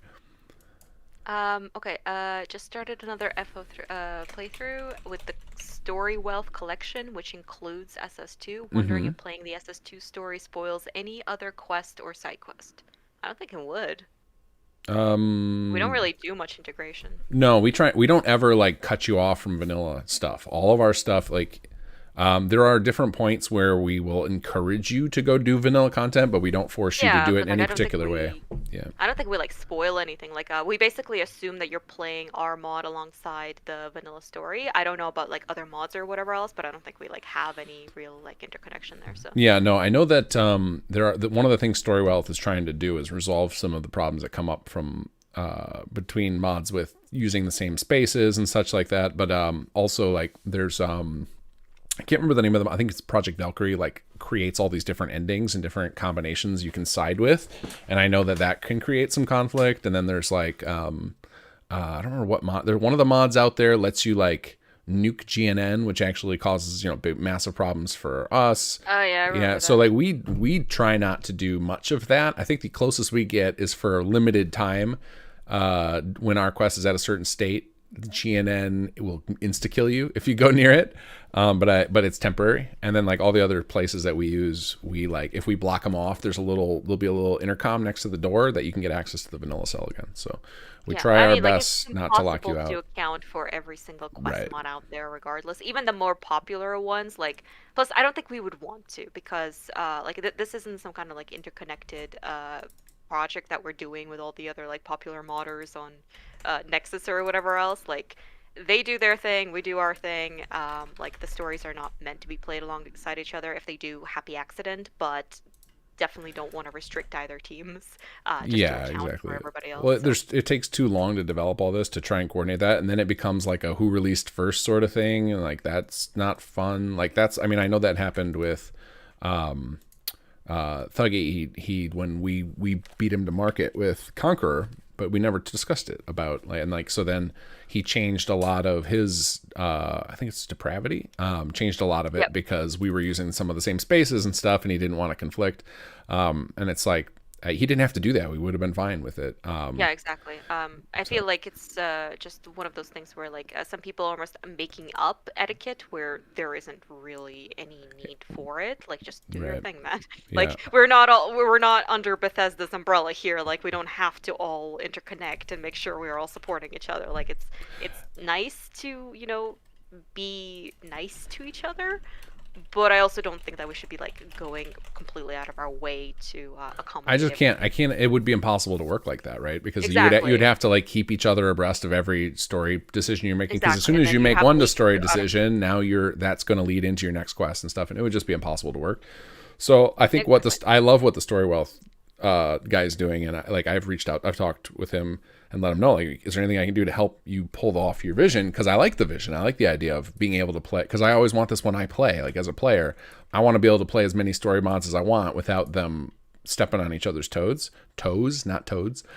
So I'm very supportive of it, but like, there's only so much we can do in the design room, especially because this is like, we have more stuff we want to do that we can't possibly do at the time we have. So if we were to stop and then also try and handle all the different quest mods out there and integrate them fully, like, we would just never ever finish, ever. Exactly. And plus, like, it would definitely stifle our own creativity, where just like, oh well, this other mod What are you already talking said about? the gunners are like this. And it's like, well, that's good for them, but that's not what we're doing. So Well, yeah, we would have been royally if you screwed. want that, basically, if you want that version of canon, you go with a different mod set. Yeah, but unfortunately, that's how it has to be. But I think one of the moves that we made was like, everything has to pass the vanilla test, right? Like, we at least make sure that it all fits in with vanilla canon, and that, like, everything tries to fit the kind of tone and of the base game, and that the characters do what they would do in the base game, so that if everybody's doing that, like if all quests are doing that, then ultimately all of our stuff should fit relatively together, with the exception of, if you set up a situation where the player has to like kill off a faction, obviously that's a problem. But that's what we tried to avoid to do. It's like, well, let's not block anybody off from vanilla, and if we all were to do that, then everyone can play our stuff all together. Yeah, absolutely. And I feel like like, we don't really want any drama between any modders or any like fan bases or anything of the sort. Like, we are more than happy that like other mods are succeeding in their own way. It's just a matter of like, I don't know, there's going to be overlap, and that's it. Like, even Bethesda steps on each other's toes sometimes. Like, oh yeah, like their own quest designers within the same thing. Yeah. Which I feel like the bigger these things get, the more it's going to happen. So. Oh yeah, I often think that there's going to be like, especially something like a scale of Starfield, I will not be shocked if it ends up being such that there are multiple quests in there that feel very similar in like tone, or like have similar objectives, because it's just like, you're going to make something that scope, it's inevitable. Yeah, and I feel like it's very noticeable. Like, I mean, even with our mod, like, there's a reason why I signed up to be like the final editor on everything, just because there were so many small things that were like slipping through the cracks and that would interfere with one another. Like, I keep like catching lines where someone will make some liberty with like lore that I have to check in with Zurich on, like, hey, do we want that here? And usually we end up cutting it just so we don't step on each other's toes. And that's why it's so important, and that's why it's such a shame that we didn't have like a proper editor for the first few chapters. So, I mean, like, I was doing editing on the main quest, but now I'm actually doing it on everything. So, thanks for answering the question. The collection does contain several mods, but not depravity. I'll just try and play the SS2 story mainly, which is how long by now? Oh my god, it's pretty long. Oh, like, Lord. it's if it depends like how engaged you get in the settlement system. It can take longer. If you play on easy mode, like I did all of chapter 1 and 2 on camera in about 6 sessions of about 3 hours each, and that's maybe 2 hours of active play. So you probably take you to go through just like the main quest line, take you about 12 hours to get through chapter 1 and 2. On easy mode, if you're playing in a more moderate difficulty, it'll take longer. And then we have so much side character content. I mean, there are over 50 characters you can recruit for your settlement. I think the Nightingales take like 5 hours to play through. Probably less. I think it's less than that. No, I did that because I did that as part of my 12. So that's okay. Yeah. So yeah. Like, there's the CPD 2-3 hours, CPD quest line. There's the Conquered quest line. And a lot of it also kind of like assumes you're running through it rather than just playing it as part of, you know, just sandboxing, so to speak. Right.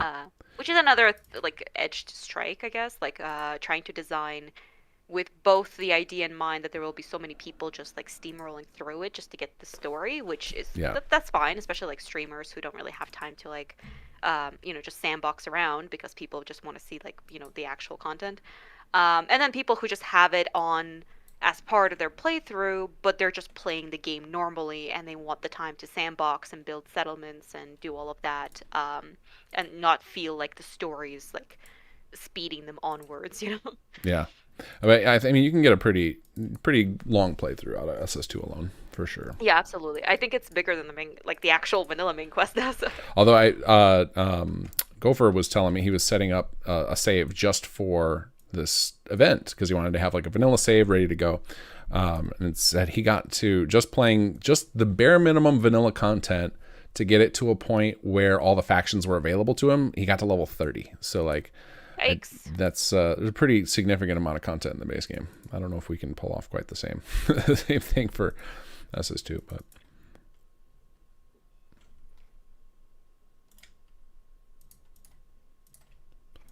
Syracuse says he's semi-back if we need him to jump back in, which like. I'm gonna take over with. Well, I'm gonna take over with check-ins in just a minute here. I'm almost finished up here, but Syracuse, if you want to pop back in and you can talk one last time to the chat, because then I'll take over from here.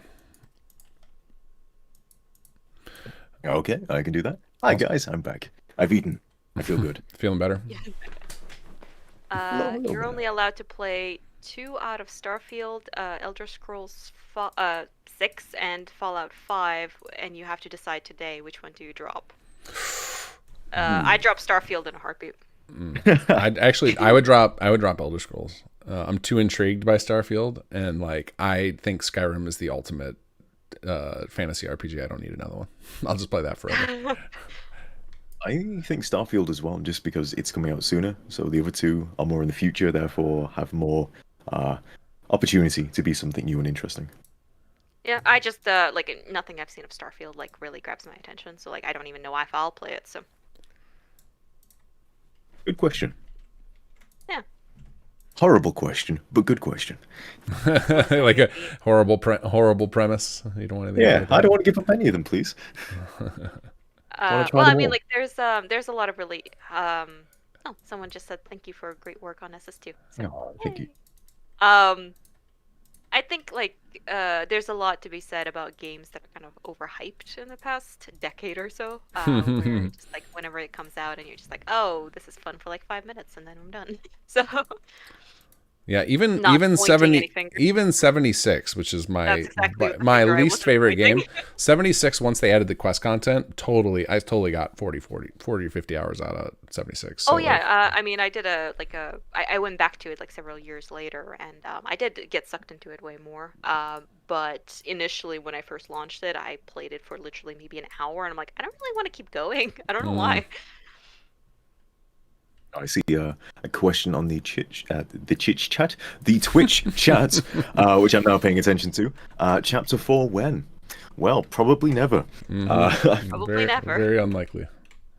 The story will conclude with 3. Like, I think we've said that before, and like that's the end.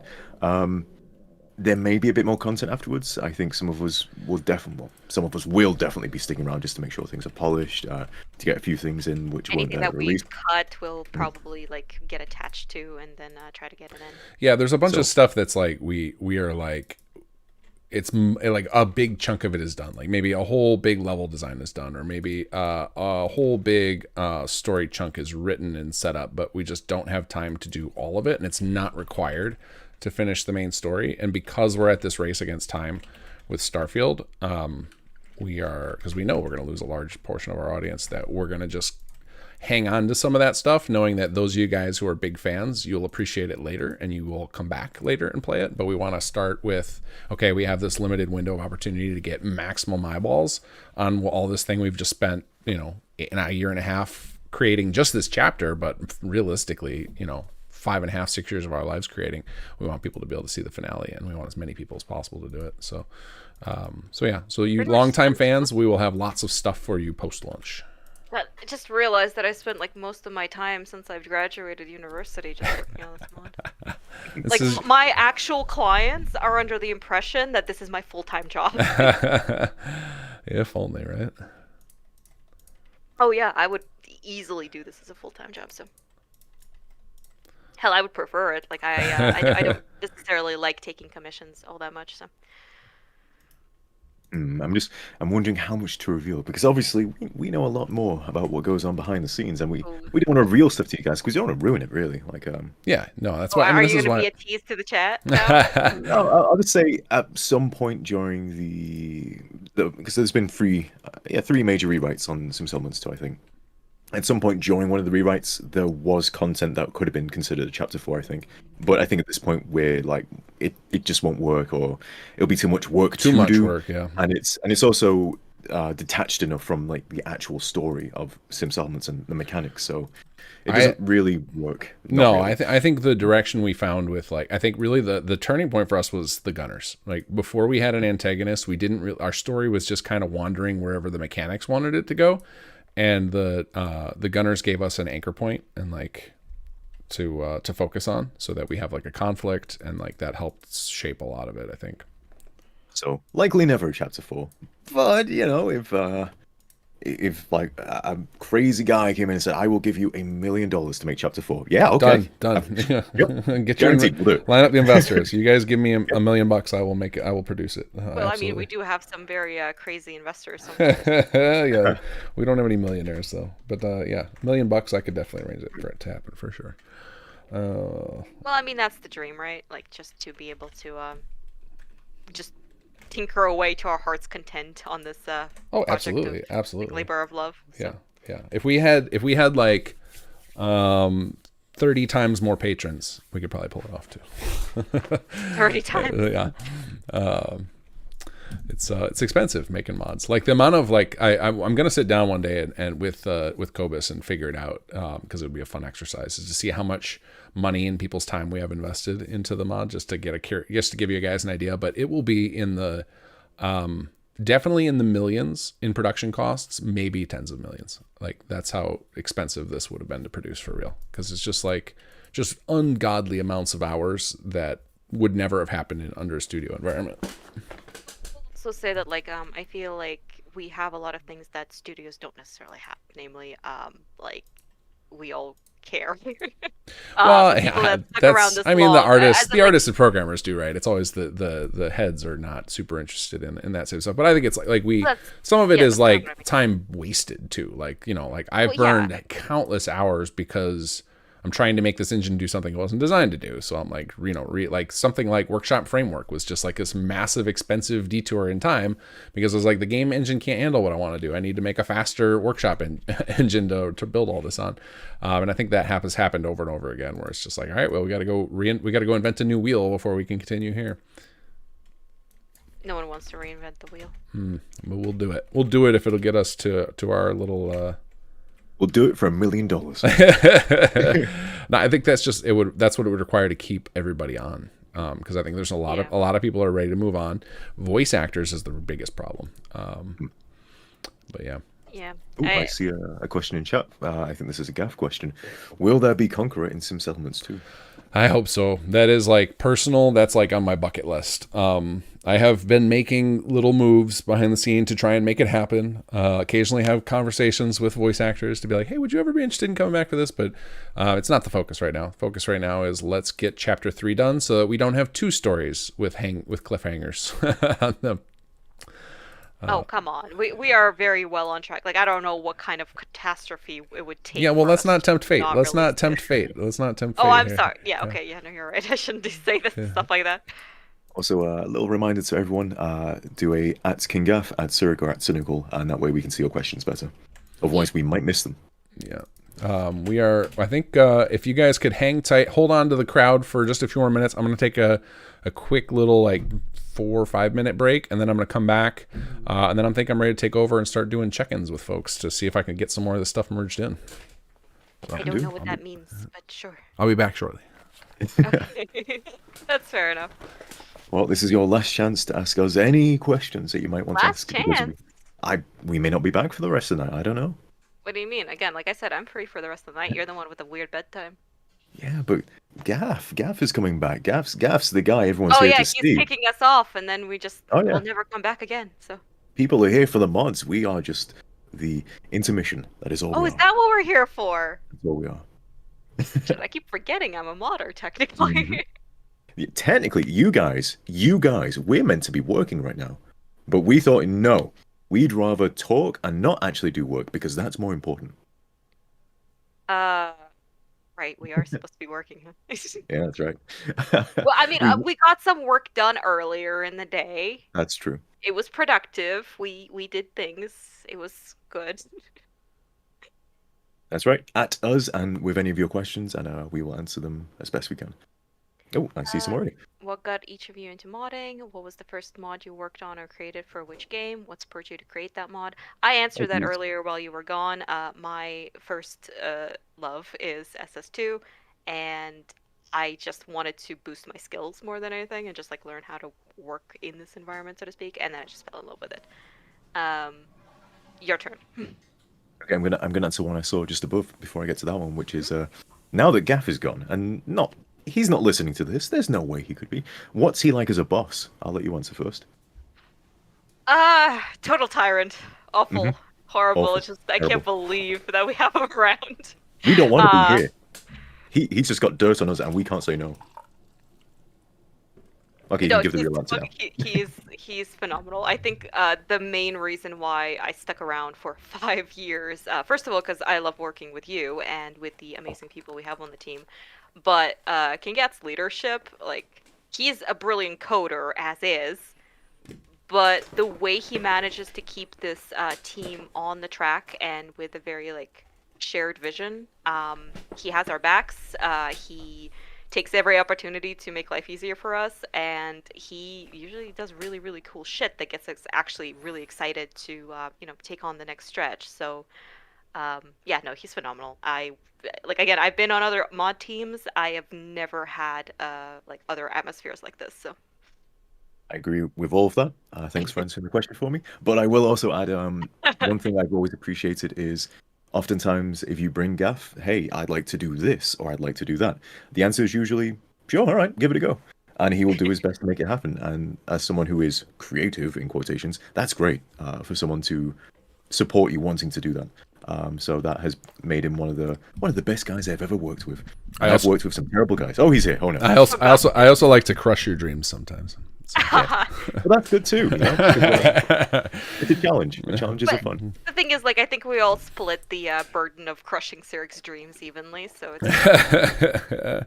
I've crushed quite a few. Helping fill some of the intense, awkward silence that would have come up. I'm sure your guys' work just drove a lot of donations during that time, because they would not have donated to me sitting there banging my head against dumb things. Please. They love your silence as much as they love your chatter. We'll test that soon because I'm gonna be going solo for a little bit. So what I was saying earlier of check-ins is part of this point. So we're now at we got about 4 hours left. It's like now it's at the point where like I'm gonna have to really crunch. So even having people like talking in the background with me, like that'll be too distracting, because in order for you guys to have your audio broadcast, I have to hear it too. So there's probably going to be some silence here, and then this is also the opportunity where there might be some swears out of me, because I'm going to be bugging everybody else on the team to turn in what they got, so that I can get all merged in and working together. So this could get interesting. We can still entertain the chat, just like in the chat. In the chat, yeah. You guys will have to settle for Cynical and Sirik just typing to you next. But I'm about to start bringing on everybody who's streaming right now, and just touch base and see where they're at, and if they need any support, and if they can turn anything in, because it's time to start going crazy on merges. And then I'm going to be going back to exporting player voice files, which is not particularly exciting, but somebody's got to do it. Well, again, and by the way, like, I am here for the rest of the evening, so like if you do need me back on, I'm happy to. So awesome. So we have a suggestion of how to fund Chapter 4 by getting sponsored by Raid Shadow Legends. Oh God! I have that. I can do that. I chose not to. I've been offered that sponsorship. It does not pay enough to be worth wasting your guys' time. And now they don't want just like shout outs. They want you to play for an hour streaming and showing people you playing it, and I just can't do that. I cannot. The opposite of an ad somehow. As for the other question, what got me into modding? Baldur's Gate, I think. It's a game I love very much. I've only touched the tip of it in terms of modding, but it's what got me interested in actually modifying games to be more how I want them to play. First mod that I worked on, I'd say probably SS2. I mean, I worked a little bit on Conqueror and what's the other one? Industrial Revolution. There we go. But that was more voice work and a tiny bit of writing, but SS2 is the first mod I actually really went full in on. Just reading through the comments. Saying that I guess everyone would love to enjoy if we could do more of these shared streams. You might not think so, but you talking about what you do is super fun and interesting. Awesome. If you guys think so. Yeah, I think. It is super fun and interesting to do. So you know. Yeah, post Chapter 3, we'll probably after launches we'll probably do another round of like bringing on anybody on the team who wants to hang out and talk, and you know, kind of like we did after Chapter 2's launch and had you guys on like after a stream session to just BS and talk. But yeah, doing the joint ones we haven't really done much, have we? It's always just me and one other person. People are also complaining that Sirik forgot the Twitch again. Oh, God, sorry. All right, well, I'll finish you're gonna have to go do it off. I got to do some check-ins now because literally the count. We're at the final countdown. Like 4 hours may seem like a lot. Yeah. It's not much. So thank you guys both for hanging out with me. I will catch you guys later on. Yeah. Good luck with the rest of it. Thanks. Bye everyone. Bye. All right, time to bring in Sag and Otellino. We got to figure out. We need to figure out where we're at with the quest. Into voice. All right, so we got to figure out where we're at with everything. I wrapped up the one quest there, and I think I got some merge work to do on it still. Got to find out where these guys are at, because now we're at the point where I don't have time to be dinking around with stuff I don't know how to do anymore. Otellino, hello. Oh, wait, I got dropped out. Oh. I guess I should join with you, huh? I just realized I wasn't in this chat myself. I had hello guys. Hi. I was just I had Cynical and Sirik from the SS2 team were helping fill the silence while I got some stuff done that I didn't know how to do before. So we have our black notebook. We've got our little hat for trunk with the baseball cap on it. I love the hat. And now I got some player lines pulled. I'll start working on the rest of those, Sag, but I figure we should touch base and figure out what I need to merge next, because before I get into digging up player lines, I figure we should make sure that everything's working correctly. And I want to make sure I didn't cause any overwrites to your stuff, Sag. I just merged in some changes to the first quest and realized I probably shouldn't have. I can still roll back. So yeah, I didn't do anything on Black Book quest. I'm still working on the second one. The second one. Yeah, there's a wonky thing, like, so if you lose the second trunk signal and you go the wrong way, there's no real point us back to where you can catch the signal again. Ah, okay.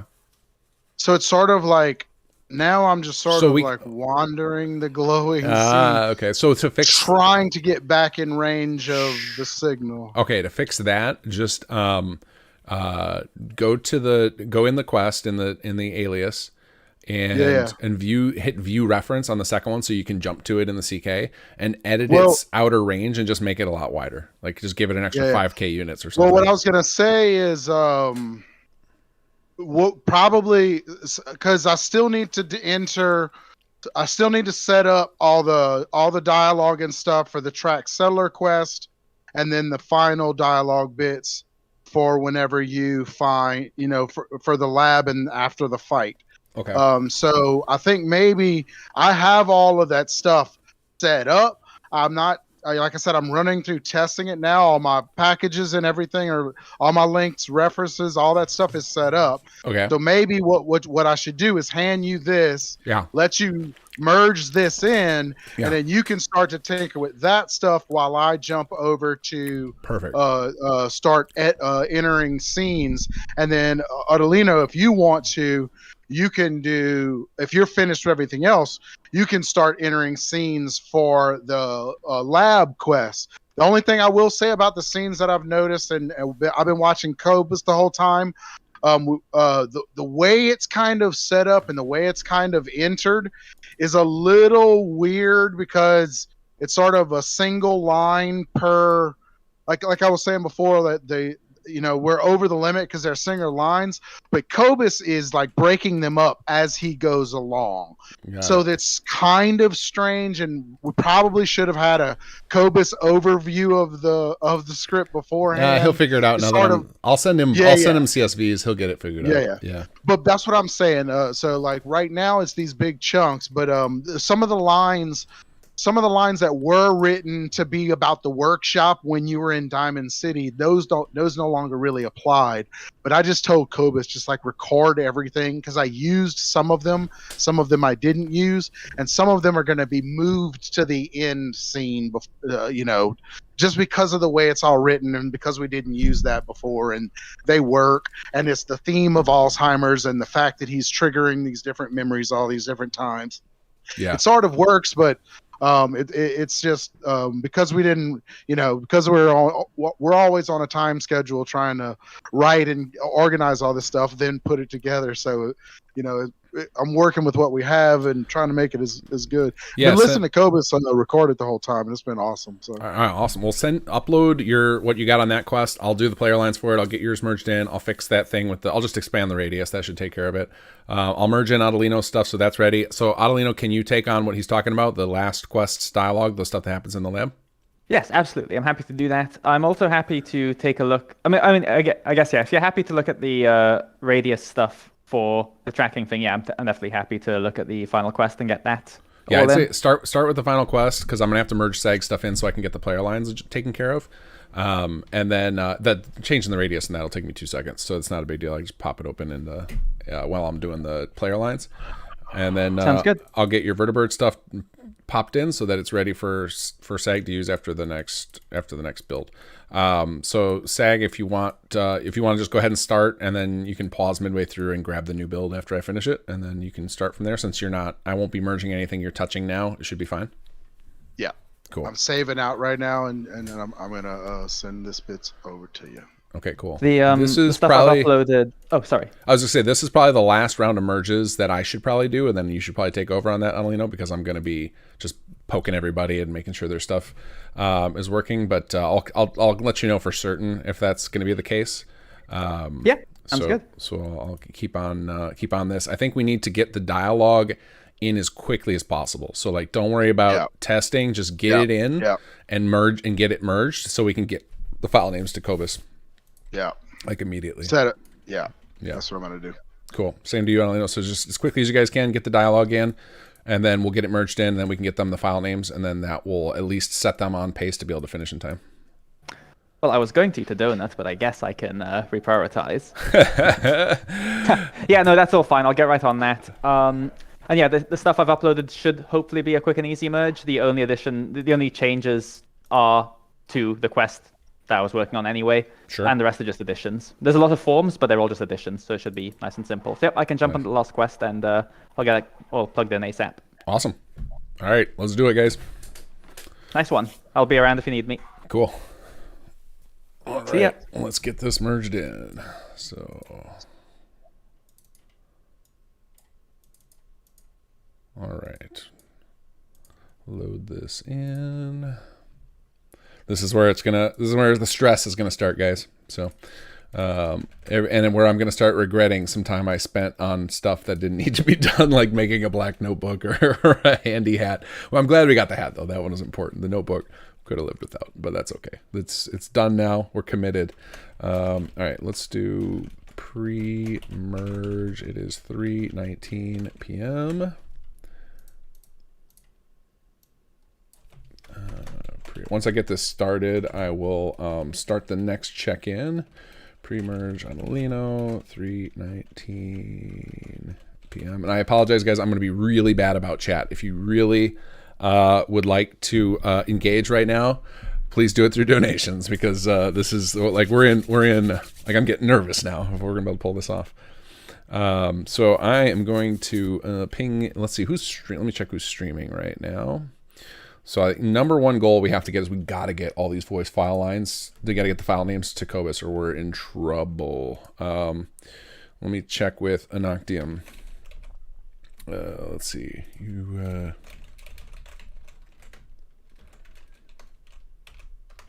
I better keep DMing people. Let's go unoctium. Unoctium.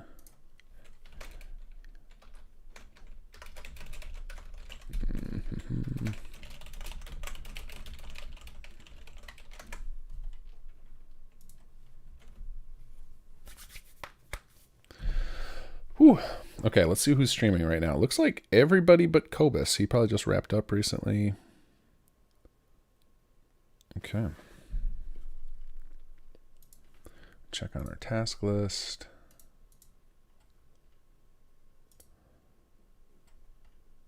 Okay, looks pretty good. I got to get these faces from Bolt Girl soon. Let me send her that message.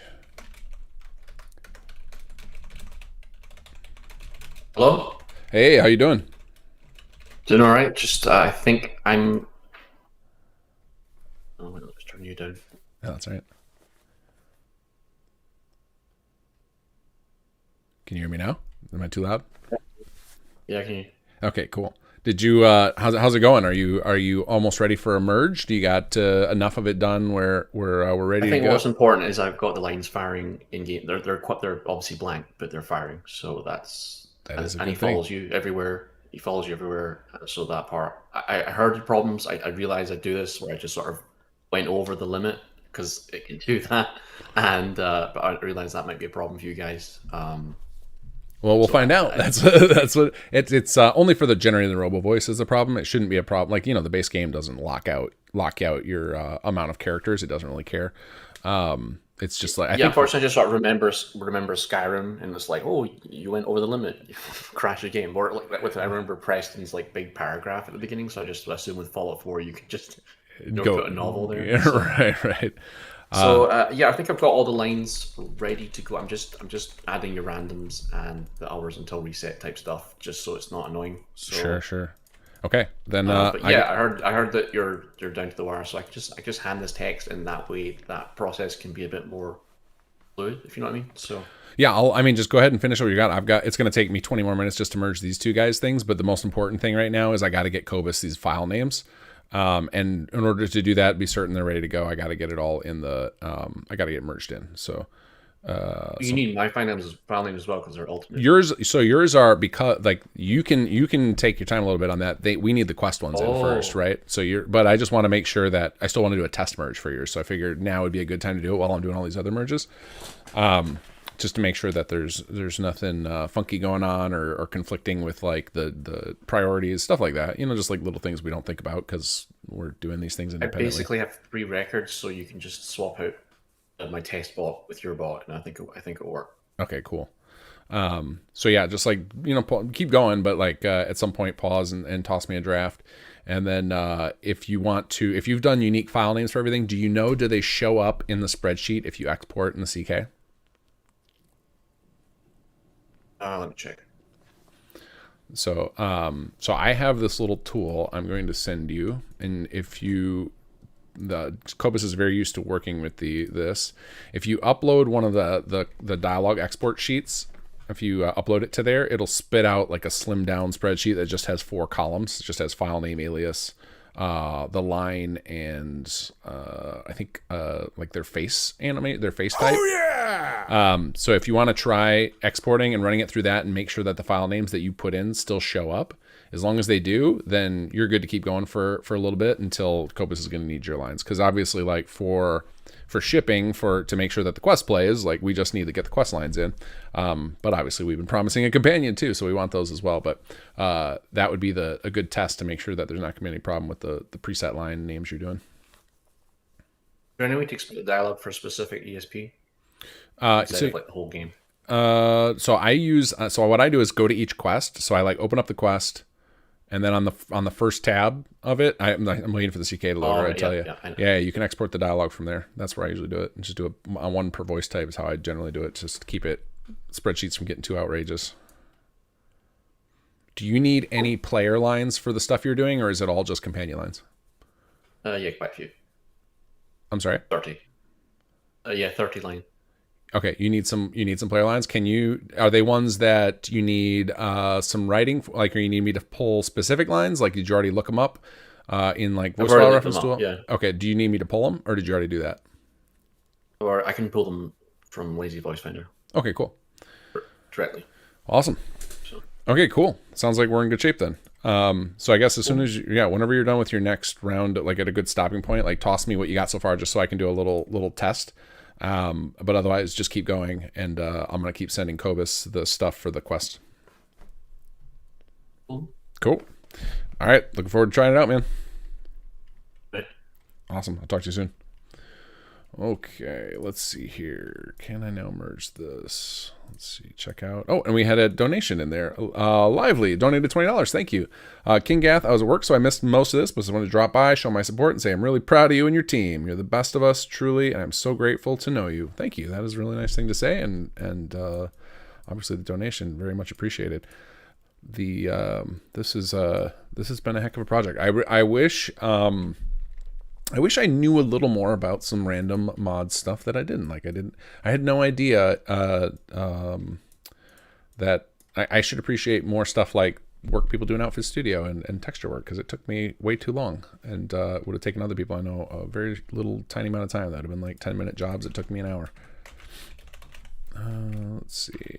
Otellino, it's now 3:26. So it was 3:19 when I started. All right, let's merge this guy in. And then I should have another merge coming in from SAG. There it is. All right, complete that. Move, download you. Okay.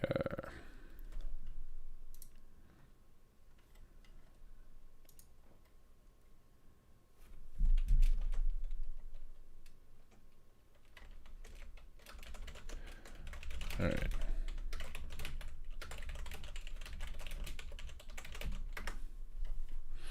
Okay, let's grab this here. Downloads SAG track robot and extract that. Copy you in here. Oh, nope, wrong spot. Crud. Undo. Hopefully that worked. I better check, though. I think I just accidentally pasted a bunch of stuff in here.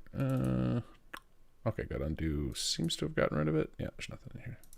Wrong folder. I want it to go in this folder. Yes. CCR. There we go. Data. Okay. Crunch, crunch, crunch, crunch, crunch.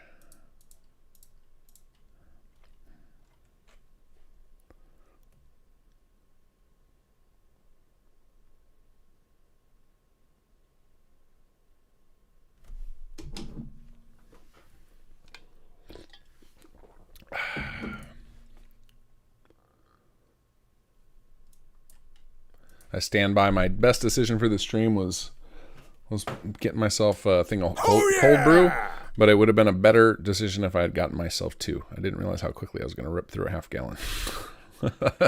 My heart is going to hate me in the morning. Let's see. We need track robot. Here we go.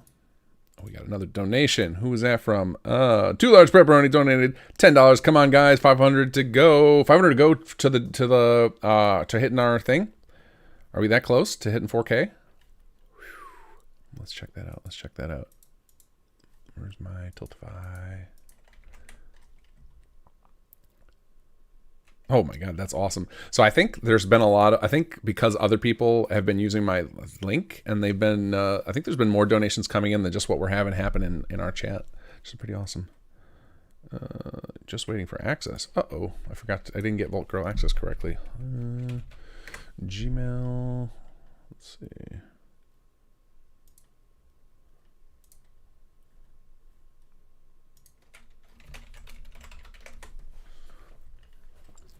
Okay, we're going to have to do some face ripping here, too. Oh, man. I'm getting a pile of tasks lined up here. Get to do some voice pulling. We got to do some face ripping and some merges. All right. But yeah, number one priority, always, to me, when I'm dealing in project manage mode, is get other people unstuck first, because that multiplies your workforce, or multiplies your workload, because it's like you then are doing double for each person that you free up.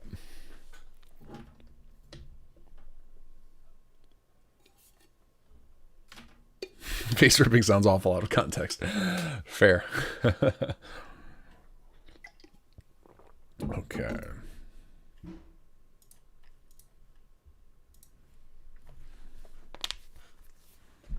Okay. And then once I get this taken care of, I can start tagging in more people to see how they're doing. Unfortunately for Erica, I wasn't able to get a hold of Ruined. So she probably had to do frame by frame on a bunch of stuff, which is a bummer.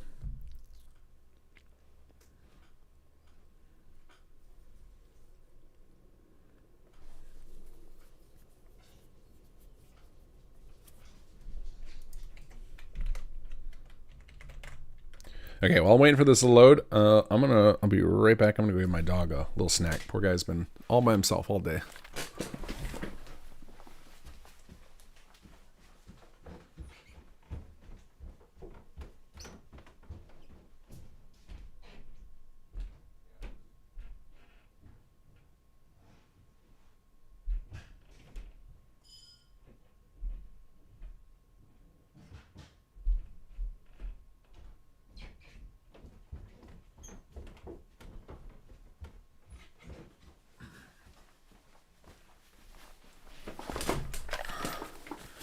Alright.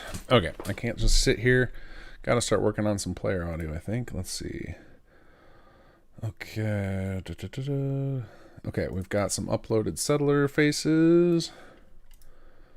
Let's see. NPC faces. Here we go. Oh, we got a lot of them. Okay, let's start grabbing these. Download.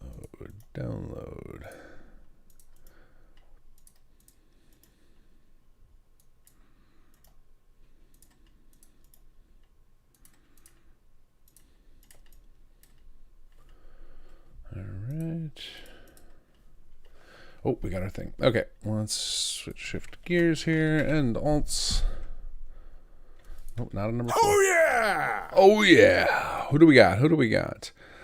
Ooh, that's a tough one. Mathsvand. How do I say that? Math is. That's got to be. Is that like Swedish or something up there that I'm just totally butchering it, like somewhere in the Northern Europe. Anyway, $50 donation. Thank you so much. My girlfriend's grandmother got diagnosed with Alzheimer's a while ago. I hope this small donation helps other people avoid getting the same bad news in the future. That would be, yeah, that's the hope, right? See a cure be generated so it doesn't have to be this like fatal information, like that it can just be all right, you got to go in for treatment. That would be the dream. Dutch. There we go. Yeah, it's let's see. Matisse, is that it? Matt Ice. Oh yeah! Van T. Jack Burton with $111 donation. I lost my stepdad to Alzheimer's. Thank you to everyone supporting this cause today. Thank you, Jack. A huge donation. Really appreciate it. And Matt Ice, my apologies for just completely destroying your name. Let's see. Track robot quest. Aliases. All right, let's go fix this little bug.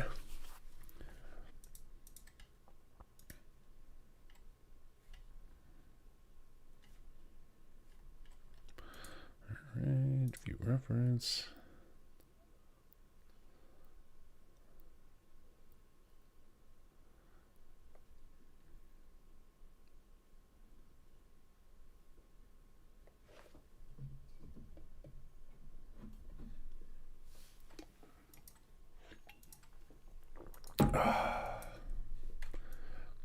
All right, where is our little thing? Here it is. All right, so we're going to increase this range in case the player goes too far away, especially during that fight. That's probably a common thing that'll occur.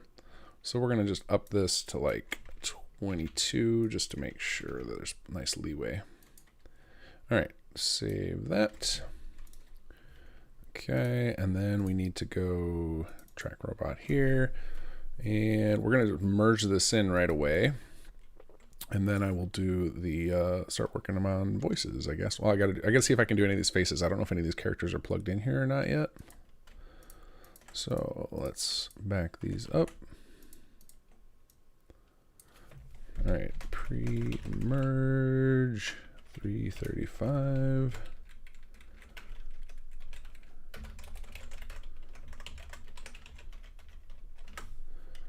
All right, here's hoping I can do it without having to regen.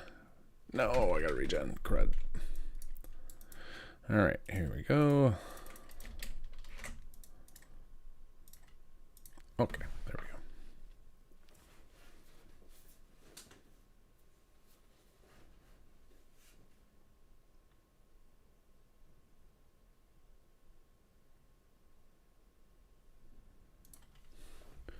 All right, let's check in with somebody else while we're waiting here. Let's see.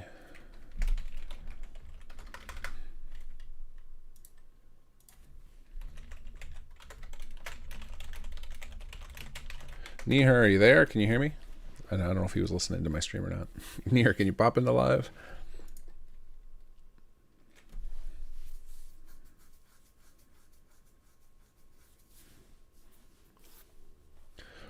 So little time left. So let's see. We've got half hour puts us to 4 my time.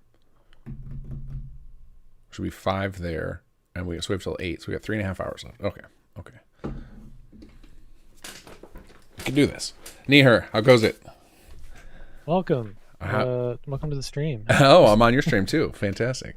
How's the I assume by now weapon and texture done and you're in full animation mode?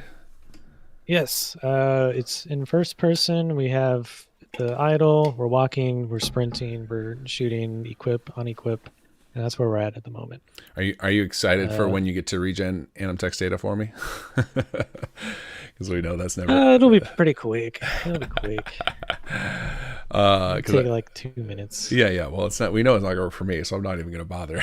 I'll just merge yours in when you're ready and ship you the ESM.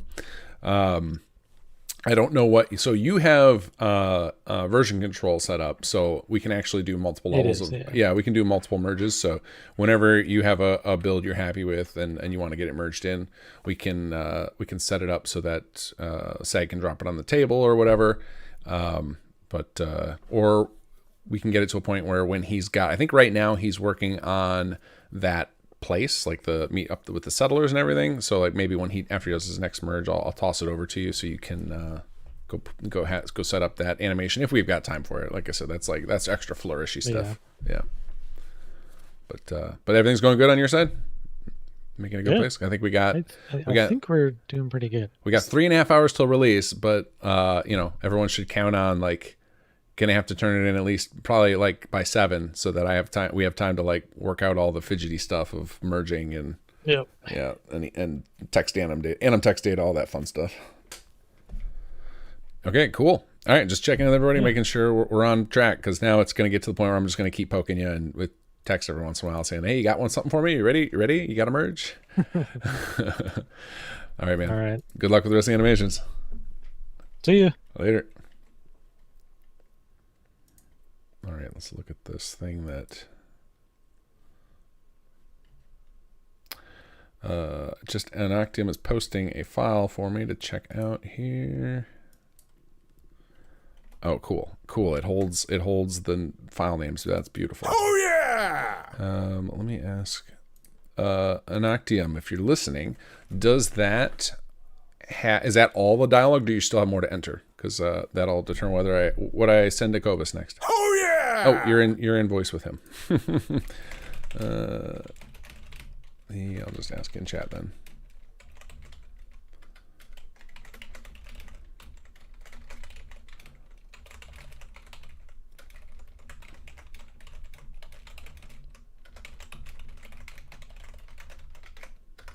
All right, there we go. All right, we got some more donations here.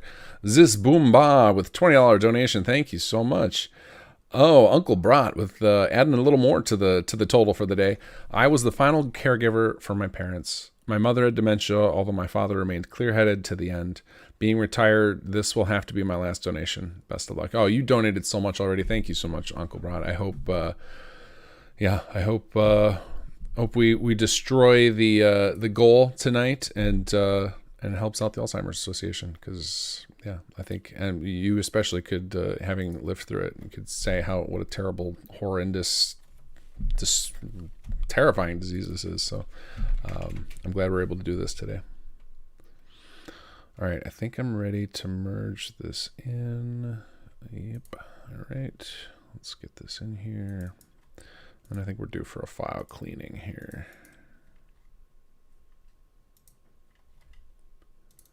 All right, merge folder, data. Let's pop this in here, grab, xedit. Oh, that's not the one I want. I need to open the folder. Where is it? Here we go.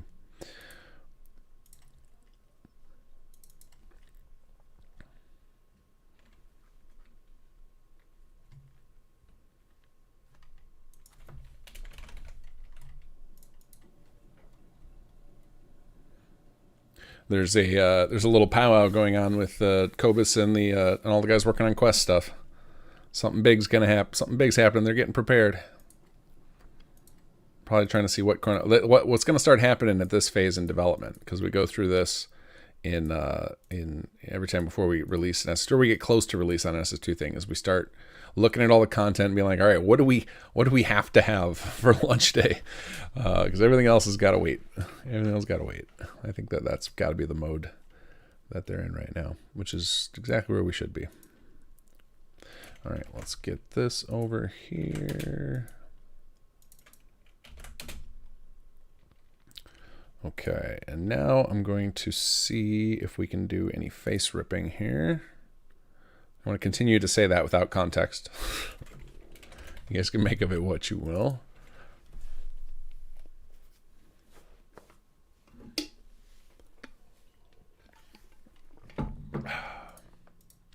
All right, where are our NPC records? Okay, we've got some people here. Perfect. All right, let me Let me find the save files I was sent now. All right, minimize you. We don't need this greaser jacket anymore. We need faces. So downloads. Here we go. Extract here. And where did it go? Here it is. Okay. So then we're going to go use this little tool over here. Tools. Face Ripper. And we're going to grab the first one. So we want, let's grab here. Okay, we're going to start with Enclave Kernel. And we're going to browse to stick it in here. Grab our trunk, and we need MPC 81E. There we go, and transfer face. Done. Nice and easy. All right. Uh-oh, why can't I delete that? Oh, because I have it open in Xedit, that's why. Okay. So we get to close. All right, I'm going to take a screenshot of this. Where's my snipping tool?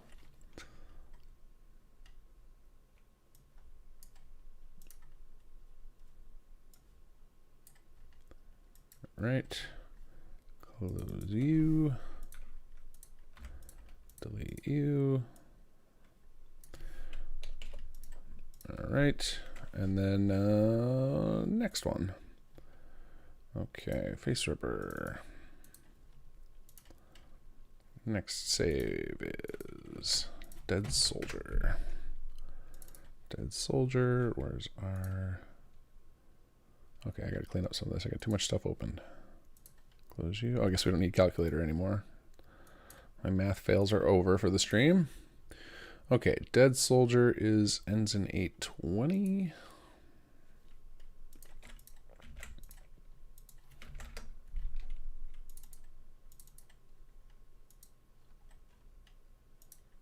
Transfer face. There we go. All right. All right, next one. Let's see. Do we have this first? Looks like cross off you, cross off you. Next one is Dad. All right, let's just do that.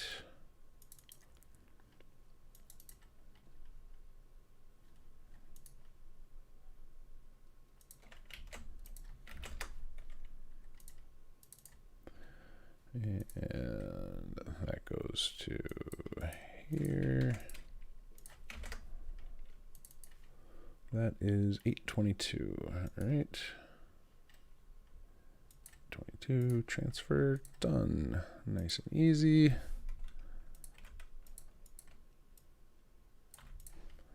Okay, that one's crossed off. We don't need one for him. Don't need any for these guys. Don't need any for these guys. Okay, I think that's as many of the face rips as I can do for now. We'll do the rest later. So back into here. Back in here.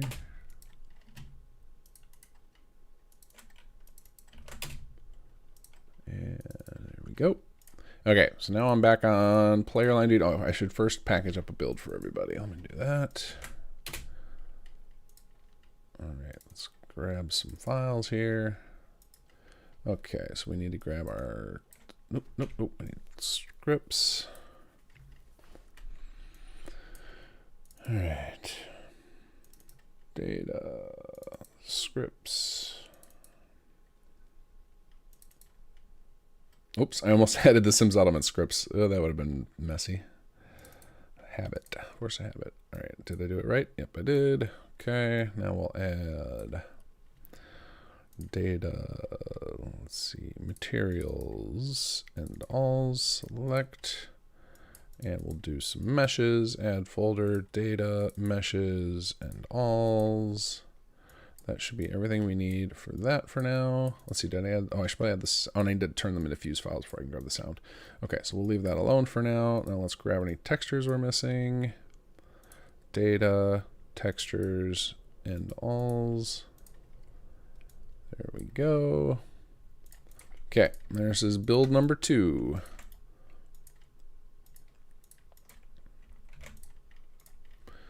And let's go clean up our drive here. Okay, that one is done. All right, build 02 is going up on the share.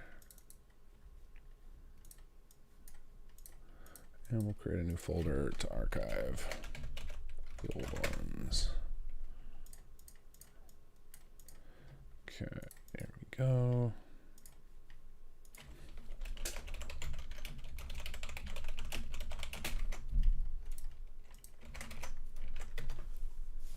All right, now we can get to player lines. Got to make sure everybody else has what they need first. Let us check in with Niero.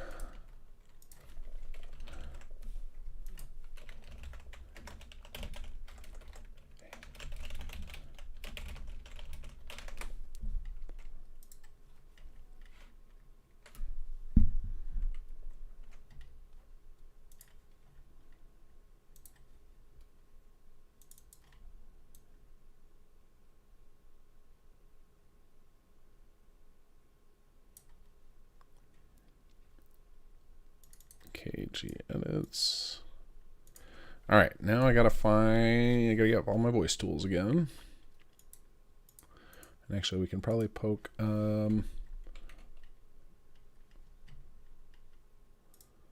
Let's see here.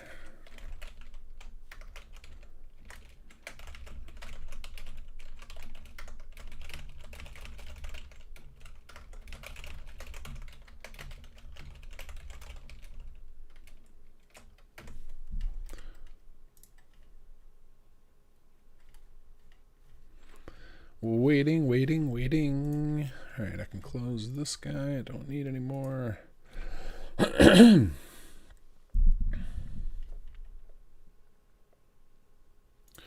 need. I guess I don't need the snipping tool anymore. Nero, how goes it? Are you regretting your life's decisions? Oh, can't hear you.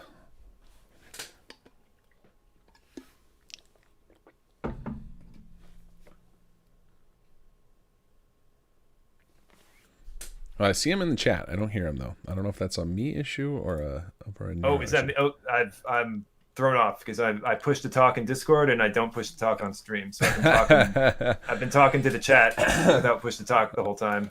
Yeah, that's how it should be. So how's it going? Are you making good progress? Yeah, making really good progress. Like surprising yourself? Like are you getting more done than you expected? I wouldn't say it's that I'm getting more done. It's that it's more detailed than I thought I would be able to get in. Oh, that's good. That's a good problem. That's good. It's a good. Yeah. It's a good kind of surprise. Yeah, for sure. Are you? Yeah, I guess yours is then one of the easiest because it's literally just like one file, right? I think. Should I pair off? Do you have any thoughts about vanilla world model and vanilla first person I should use? I assume you don't want to have to deal with that of making those. No, those actually are not that big of a deal. I consider that part of the process. Oh, okay. So I should set up records for them then. Yeah, just a first file person names, match, right? Yeah. What was the other one? The world model, like if it's laying on the counter.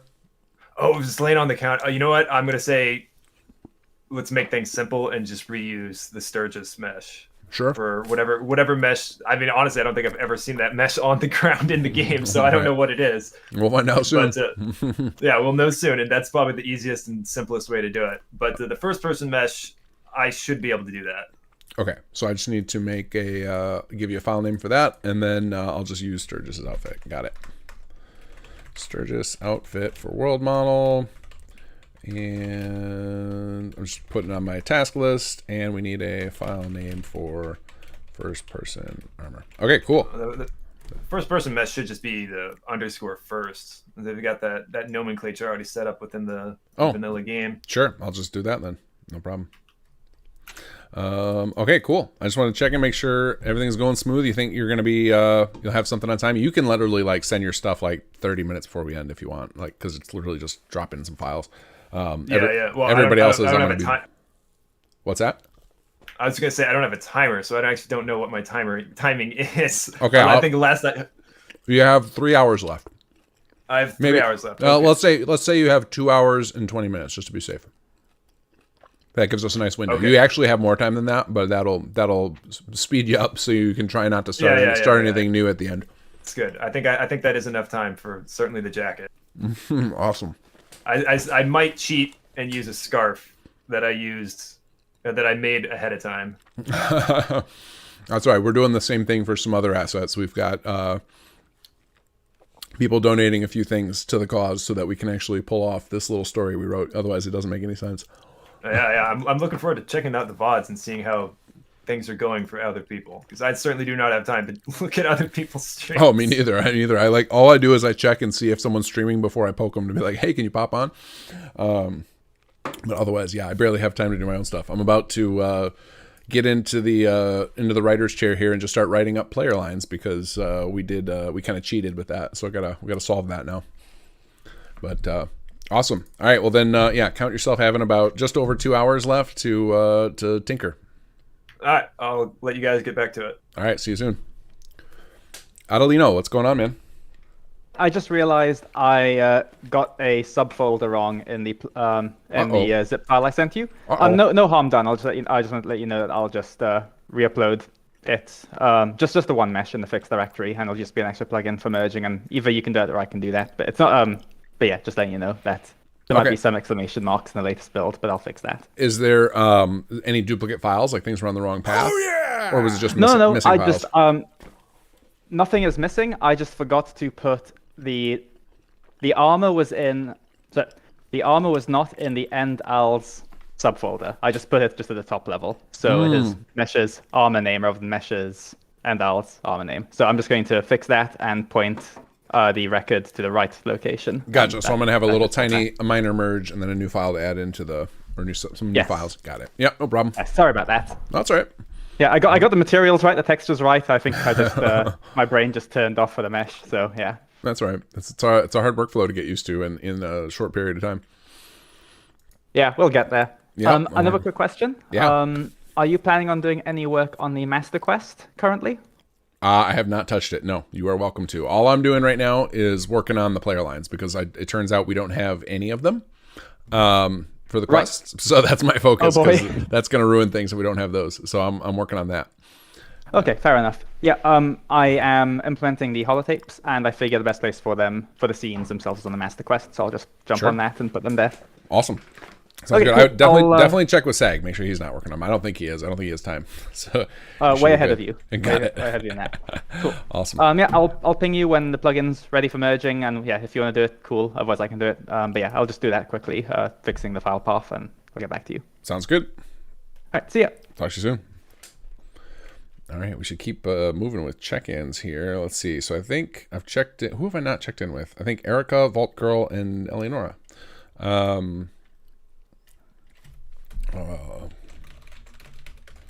Let's see.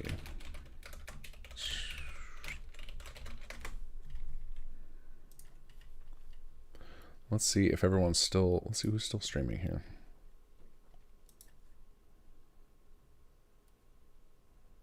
Okay, Cobus isn't too as well. All right, let's check in with everybody one last time before I get into the tank here.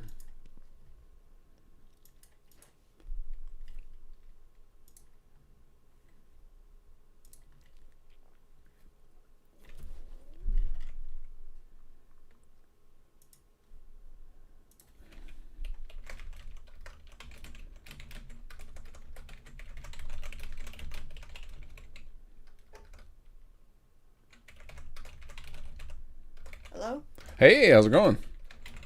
It's going good. I had to do the tedious work of just making the second icon with just frame by frame. Oh, I'm so sorry to hear that. And it's like right after I sent you that message saying, sorry about that, Ruined messaged me. He's like, I'm around now. Oh. So if you need any more, Ruined World can fill that in. But I'm going to tell him to talk to you anyway, because I'm sure you'd just like to have that knowledge for future reference. So you never have to do that again, right? Yeah. Let's see. I'm almost done with it. I just need to align each and every frame here. I don't know if it like it works like it is. Like I don't know if you can if you watch the stream, if you can see.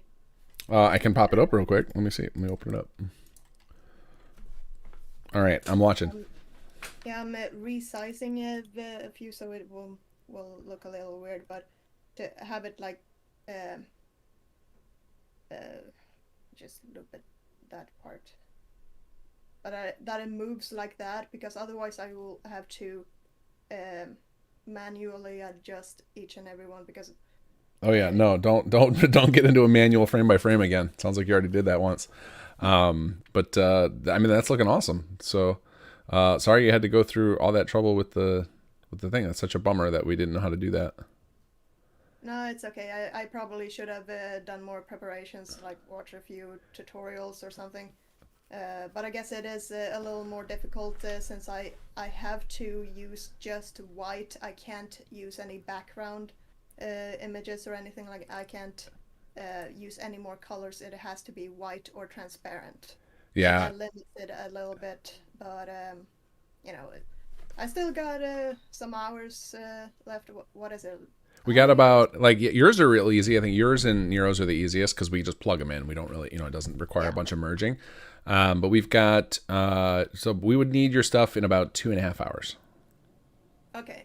So you got time. Because, it's only 11 p.m. here, so oh yeah, I still got some time to put into this. So well, hopefully the next one doesn't have all this frame by frame stuff, right? So, yeah, and if it does, replan right now. Come up with something else.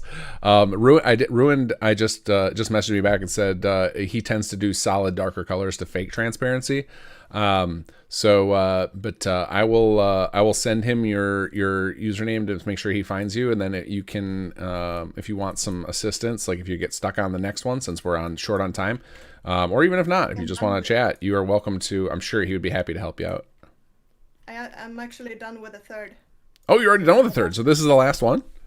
Yeah, so while I was waiting for a response, I would just... Oh, I'm so glad you did that. I'm so glad you did that. Okay, so I'll connect the two of you so that way, maybe he can help you get through this last part a little easier.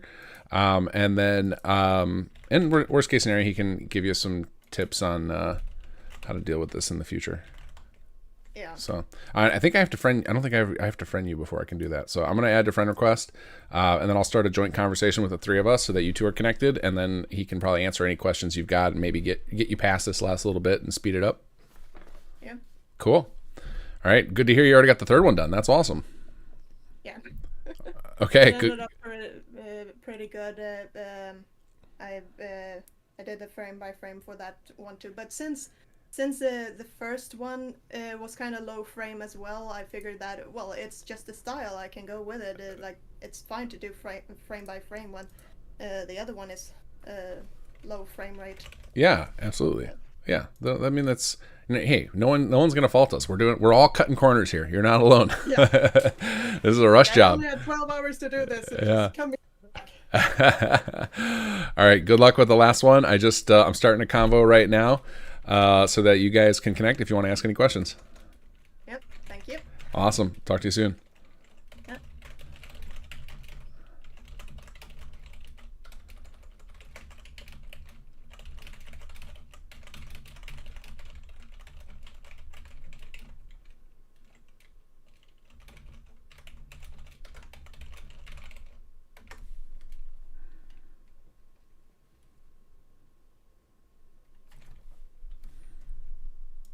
All right. Okay. So now we got to see, is Vault Girl still going? Let's see.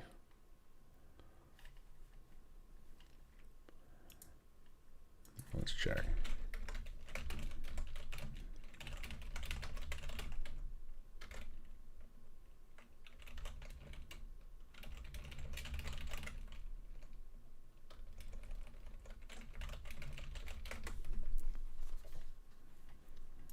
Okay, and then I gotta get back on our scenes here. Okay, and I gotta start searching by intention of these. Oh, I got a message from SAG. Let's see what's up.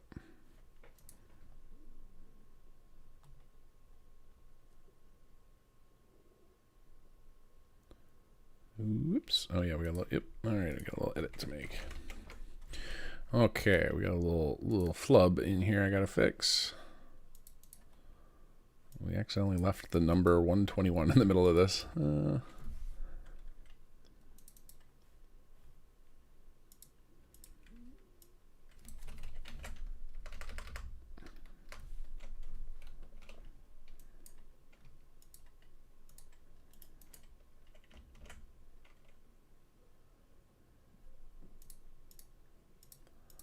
Okay.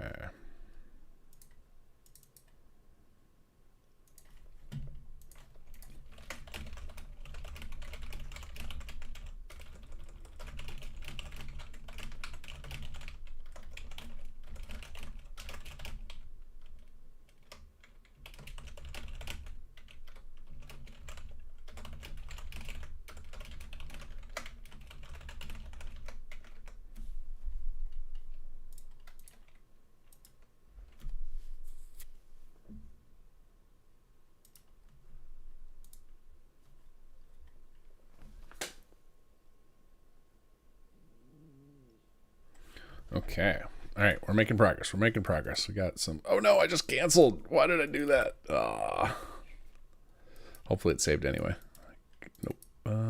Let's see. It did. It did. Okay, cool. All right. All right. Let's get these sorted. Let's see, how many are there? Oh, good. There's only one. Some of this is like we skipped a lot on the player dog. It's like, let's do bare minimum so so the play, we're not making the player auto speak because that never feels good. But so this is not going to be bad at all. Okay, let's see here. My fancy little tool over here. And I know I missed a couple of donations. Let me double back here. James Roden, thank you for the $20 donation. I might have called yours out now. H-Reef, H-R-I-E-F, $29 donation. Thank you both. How do you say that? Is that not meant to be spoken? That sometimes when you guys, some of the names people post up, I think they sign up for Patreon explicitly to mess with me, and I appreciate that. I appreciate the extra effort if that is the case. My ability to pronounce foreign names with lots of consonants is lacking. It's almost as lacking as my ability to do math on camera. Let's see here. We'll figure it out. Just stay here. This seems appropriate. Okay, that seems like an appropriate line. Let's go ahead and pull this. Oop. This voice file reference tool is amazing. It's got a few flaws. Certain hotkeys don't work in it for some reason. Extract to you. Extract to you. There we go. And now we need this one. Oh, this should be an easy one.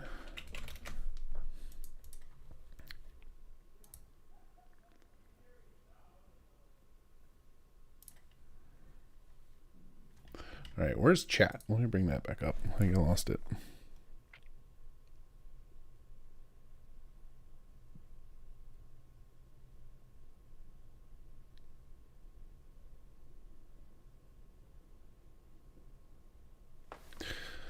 All right, here we go. Oh, cool. There's already plenty of options for them saying and, so that makes this easy.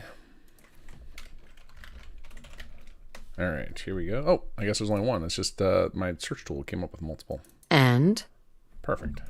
That works for me. Can you guys hear that when I do that? When I double click these lines in here? I assume you can. I think everything that comes through my headphones goes over my stream. For better or for worse. That is how we got it rigged up. All right, voice female. Extract. Okay, that was a nice and easy one. And then we need are you high? Do we have anything like that? Let's see. Let's see how OpenAI interprets this. Search by intention. You can hear them all. Awesome. That's great.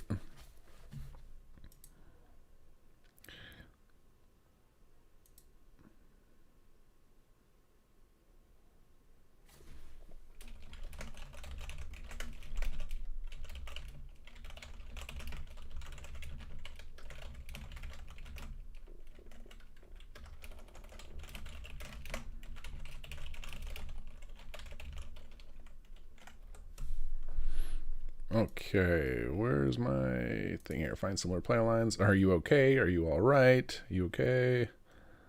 Okay, so we don't have anything close to are you high. So let's look at...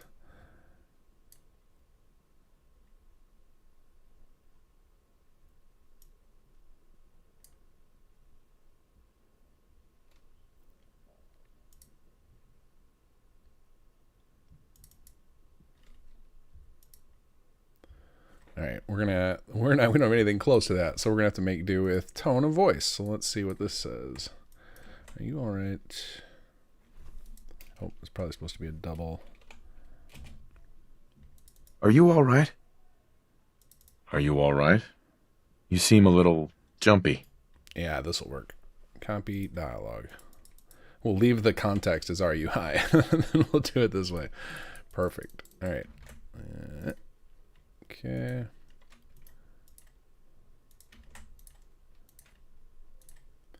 And female. There we go. All right. Another one down. One more to go. Are you feeling okay? Sure. There we go.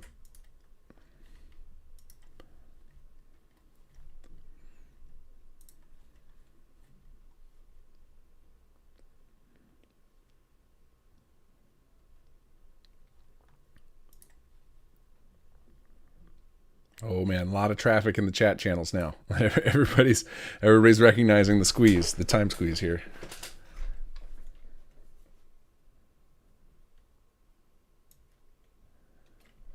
We'll do this one.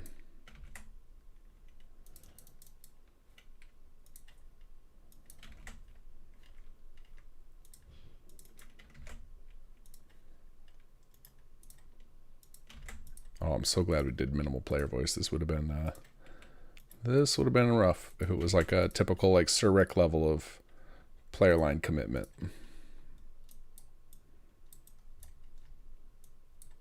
Okay. That was it. One set for the whole quest. Nice and easy. All right, save this. Okay. And where is my thing? Okay, I am all caught up. Okay, let's merge this guy in.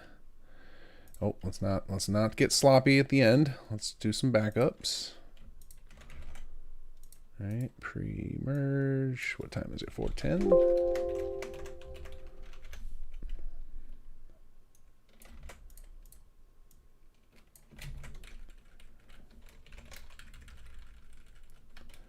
There we go. And let's get this all merged in. Check out, check in.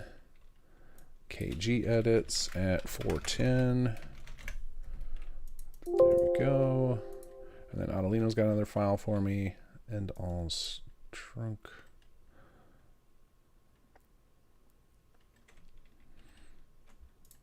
There we go.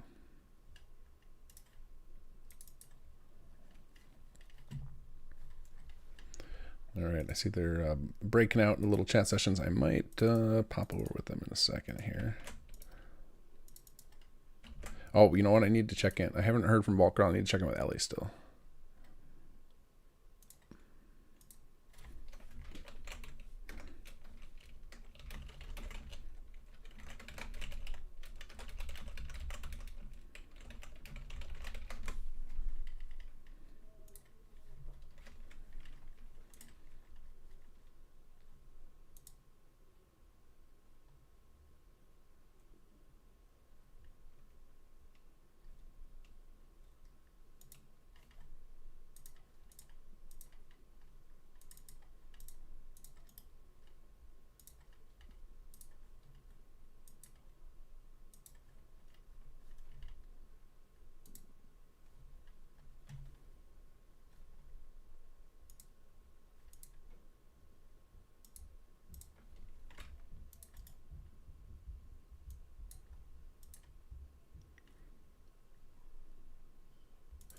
Mesh direct fix. Here we go. All right, and then I'm gonna do a little cheat I like to do sometimes with this to speed up this process.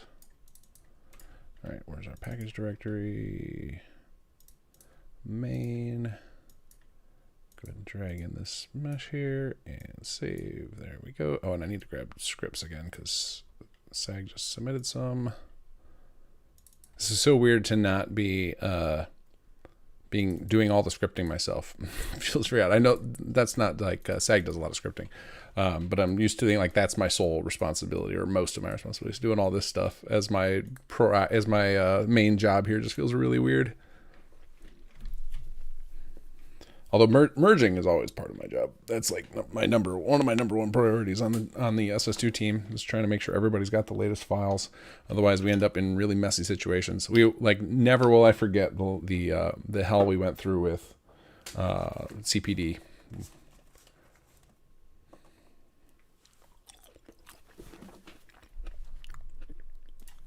I have no idea how my body's going to react to eating this much of the same food in one day. I've eaten like 3 Cliff Bars and a pint and a half of blueberries. That's pretty much it. Let's see, mesh directory fix. All right. Elianora's nav meshing. Okay, cool.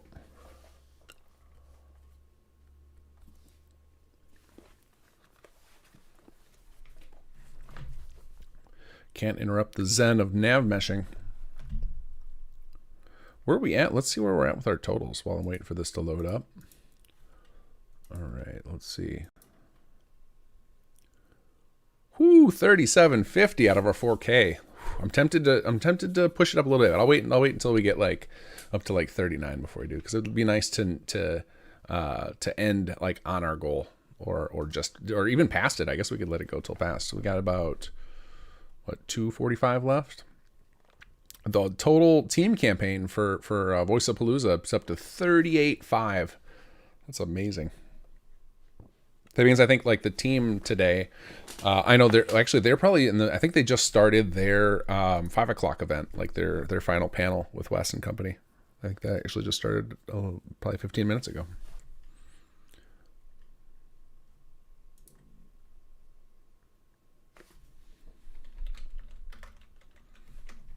I'm going to help out with a conversation here.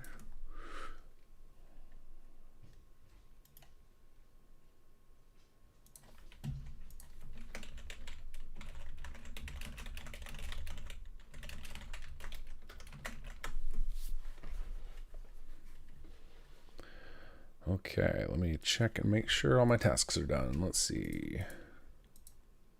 Oh yeah, I got to do the Niero, the files we just talked about. Faces, this one's okay. These two I can mark off. This one I can mark off.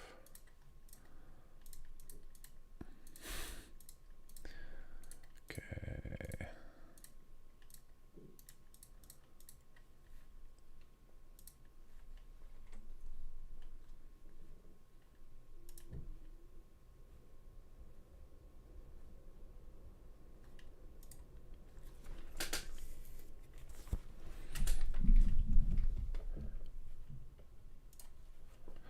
I've never tabbed so many times so quickly. You guys can't see it because I got the 3 monitors set up. I'm just like bouncing all over trying to get all this stuff going.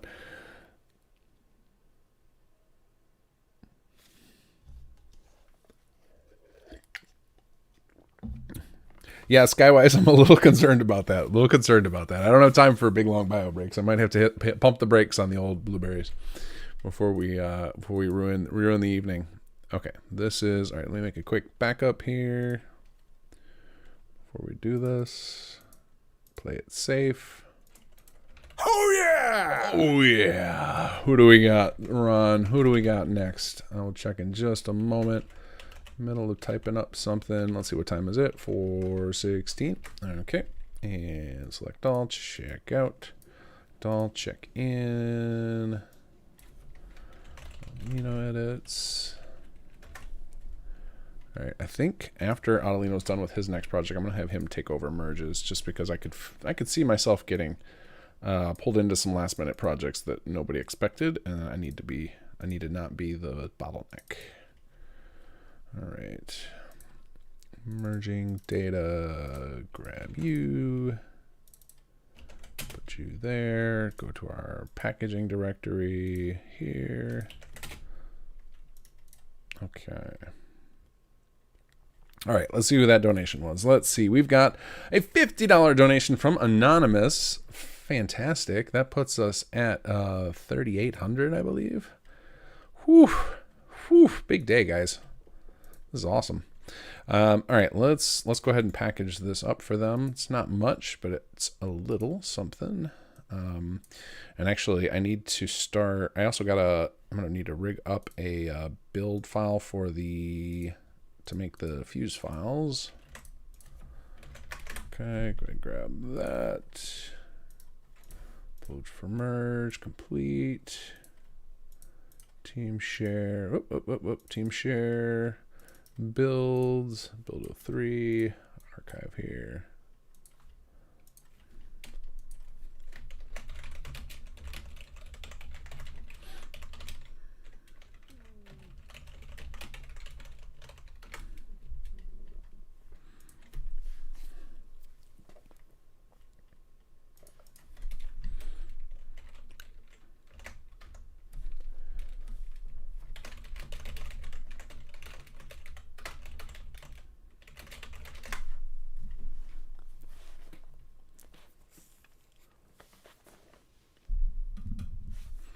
Hey, do you want to? Hey, can you take a grab that build I just posted and do the merge just so we can just make sure that our systems are set up the same way? You know what I mean? I could see it being like you did it one way and I did it another because we both use different documentation.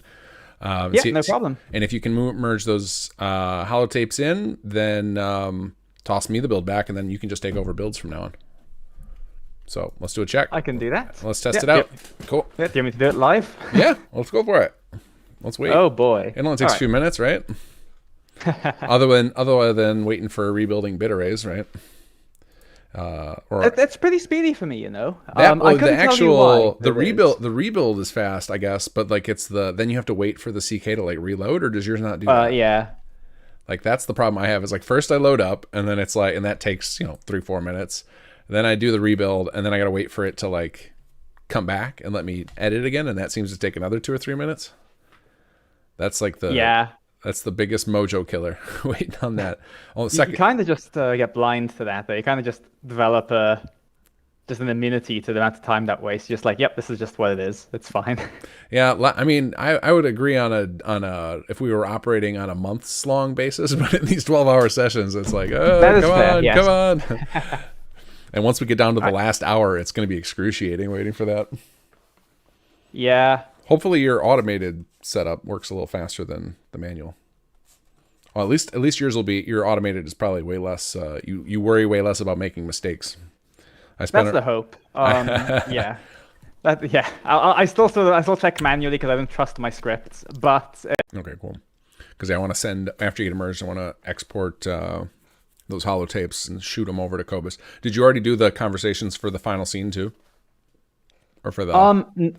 Whatever was going to happen. Myself and Saj were looking at it. Okay. But it turns out that unoctium is actually going to cover that in the companion quest rather than rather than my quest. So it turned out that I just had to do holotapes and that was it. Oh wow! So we're running down to the last little bits now. It seems like it. And it seemed like there's so few player dialogue lines that I haven't had to do much there. I had to pull 12 lines so far. So that's awesome. Yeah, that ended up being really easy. No, it's really funny. I'm genuinely going this a little blind because I was expecting to do some writing, but I just logged on after work and Unoctium just ran away with it. So I was like, hey, okay, sure. Yeah, he went hard. Yeah, which is awesome because I wasn't available much over the weekend, and I'm glad somebody took the reins, right? Like, yeah, definitely. We needed that for sure because it's hard to co-write. Like definitely, like the way we tend to do it with SS2 is often like one person does the majority of the writing, and then we have other people help with editing, and then usually if we can find some stuff to filter off, it'll be like, okay, write some holotapes, or okay, write some notes, or can you do a dialogue pool for this character for generics, and like otherwise it's all one person. Do you do all the writing for America Rising, or do you split that with I used to split it with my partner. Mm-hmm. It sort of started with me doing all of it, then she became editor. Yeah. And then we did a lot of co-writing, and then America Rising 2 just kept going on and on and on, and she started getting a lot of work to do, so it dropped back down to her being editor and me being writer. Okay. Yeah, it kind of scope spiraled, as I'm sure you're familiar. No, scope doesn't spiral in a mod project where you have no checks and balances. Are you aiming for a pre-Starfield launch, or are you gonna go after, or Absolutely. no comment? You're still gonna go for it? That's awesome. Absolutely. Oh, yes. that's I awesome. promised the community late last year. That failed. And then I promised them early this year. Kind of missed that, but it's absolutely before Starfield. That's amazing. Speaking of which, I should not merge this into my America Rising plugin. That would be. I have almost done that several times with merging. Like I almost included all of the SS2 scripts in the last build. Like, oh no, that would have been bad. All right, so I didn't complain the merges. So I'm just reloading now. I'll just make sure all my stuff's in there. Okay. Yeah. I keep giving things the America Rising prefix. I'm like, wait, no, I'm not working on America Rising. I'm working on this. How's that? So if you're thinking pre-Starfield, you must be pretty deep into even the testing phase. How have initial reactions been so far? Oh, I wish I was. I wish I was. You're gonna test it live. I'm in a perpetual polish. Yeah. But yeah. Oh, hi, Ellie. Hey. I just saw your message. Sorry, you had to wait like 10 minutes. No, it's okay. We're just checking in with everybody, seeing how everything's going, and if we're on track, because we're down to the last. I mean, for you, down to the last. What did we say? Hour and a half, and then I got to get it merged in. Yep, that works for me. I'm putting in lighting now. I did the nav mesh for the interiors. Yeah, I'm gonna do some quick lighting tricks here to make it look a bit more impressive. You can check in on the stream if you want to see, and then I will set clutter until you need it from me, I guess. Yeah, sounds good. Yeah, I say go. Yeah, take it right up to the last minute, because I don't think I have much to do in there. And then you said it's already connected to the world, so we should be good there. I think we can. I think we have a few, like we got to plant like one holotape for the quest in there, but the alias is already set up, so it should be good. Yeah. Awesome. Okay. Yeah, I'm just adding clutter in, and everything's looking good. I'm actually pretty impressed how far it's come in just like 9 hours or so. 8 hours. Yeah. You were worried about when I said a player home. You're like, maybe a player apartment. Come on. Yeah. Over. Yeah. You can never doubt Elianora. I can copy a lot of stuff from other cells and then just not add all the static clutter. So it's pretty good. That's awesome. And your charity numbers are looking pretty good too. Like I think they're gonna. It looks like the Voice of Palooza might hit 40K tonight, which is wild. Oh, that is amazing. Chat has 0 chill tonight, which I love. That's what you want in a charity drive. Absolutely. Just to quickly jump in, sorry. Looks like the merge worked. So that's on the team share. I've moved the previous build into the archive. So I see absolutely sanity check. 2 eyes are better than one, but it seems to be behaving, seems to be good. So yeah. Okay, I'll take a look, and then we got a good process here. Awesome, Elianora, good luck on the cluttering. Thank you. We are waiting with bated breath to see it all come together here. Yes, the chat is super excited. It's gonna be so great. I can't wait. I'm excited. Someone was asking, is it going to be on Xbox as well? I mean, I'm gonna try and put it there. Nice. Nobody's doing any F4C programming. We don't have time for that. So the only thing that would block it would be if I could see us having texture issues, right? Like, because like the process for converting is always a pain in the butt with the CK. So it might be like maybe it goes on Xbox tomorrow when I have time to deal with it, but we'll 100%. Eventually it'll get there. We might just have to work out some quirks. Yep, there might be some optimization required, but other than that, we're definitely gonna push it there as well. Yeah, absolutely. Awesome. Perfect. We'll talk to you soon. Okay, well, yep. Laters. See ya. All right, let's check your build, make sure we're good. Yeah, the only thing I failed at is I don't have 7-zip, so it's just a regular zip. Oh, that's so okay. I apologize for that.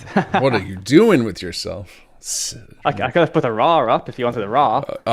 And all those pop-up ads. Get out of here. No, raw's fine. Would you believe I own a copy of WinRAR? You're one of the 6 people who paid for it. I bought it. Those guys deserve it. I could never get myself into the shareware model of distributing my software because I know how poorly that goes. And the people are they must have made pennies from it, but gotta respect it. Yeah, it's a good piece of software. Other than I just can't handle the ads. 7-zip is my jam after I found out how good it is at compressing and the fact that they somehow release this without any ads. Fair enough. I don't think I've ever tried 7-zip. Yeah, I've always just been in WinRAR and that's it. It's 7z.org, I believe, is their website. All right. I'm going to pop this over, and I got to put it in my merge folder so the CK doesn't yell at me again. Chat seems shocked that yes, I indeed own WinRAR.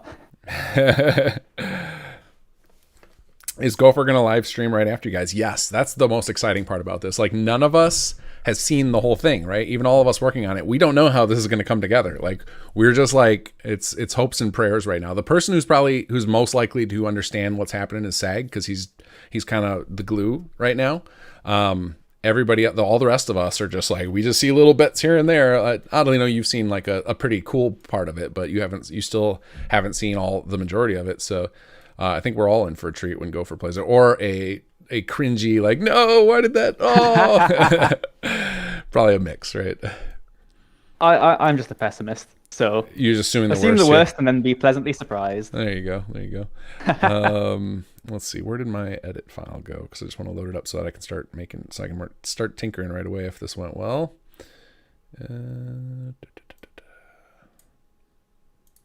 Holy cow, that's a lot of plugins you've got there, kinggath. Yeah, I'm a backup junkie, so I keep a lot of copies of everything. I actually wrote myself a bat file recently to auto move all the ones that I don't need anymore out of there, and I just haven't run it in a while. Where is this darn file? Let's see, CF data. Did I accidentally delete it?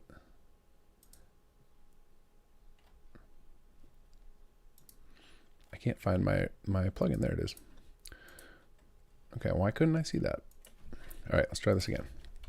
MFC 2023. There's edit right at the top. Nope, here it is, KG edits. All right, here we go. So if this works, then there should be a couple of holotape scenes on the master quest. Yep, and two new stages also. Okay, great. Just a flag that the players listened to said scenes. Yeah. Uncle Brat, will this mod require a new start? It better not. I could see it being something like, sometimes when you plant new characters in the world, if your last save when you loaded the mod was in that cell, it might take you might have to fast travel away and come back or something, but it should be fine. As far as I know, we're just planning the main character is going to get planted in Diamond City, and then and it should just kick off from talking to him. Pretty sure that's how this is going to work. That's what I can infer. I might have to do a playthrough since I'm about to get literally I'm caught up with all my tasks somehow. So until SAG gets the next bit merged in, and then I can start doing stuff. So I might do a playthrough as a help to try and fix, because then I can just work on some bug fixes. Here we go. Yeah, is it like watching now? So you've seen how long this is taking. Is this about how long it takes you to load the CK, or do I have a incredibly slow setup here? No, mine's a little quicker. Mine used to take about this amount of time on my old PC, but I recently upgraded to an i7 3700K, which really helped. But I also run a really, really lean Fallout 4 install. I only have America Rising 2 dev files and then base Fallout 4, so not many loose files in general and so on. So yeah, got it. That helps. That helps speed it up. Yeah. Yeah.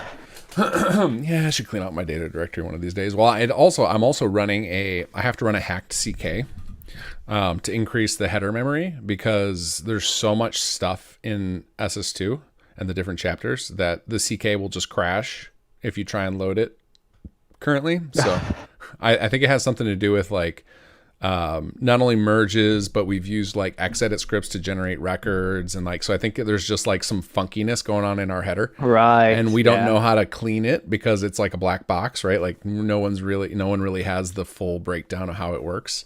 Even the Xedit team, who would have the most information on it, there's a lot of unidentified things in there when you open up. So it's just I'll just keep hacking this CK until it breaks. I mean, I credit to you. I would have lost my sanity a long time ago. Oh, waiting for this long?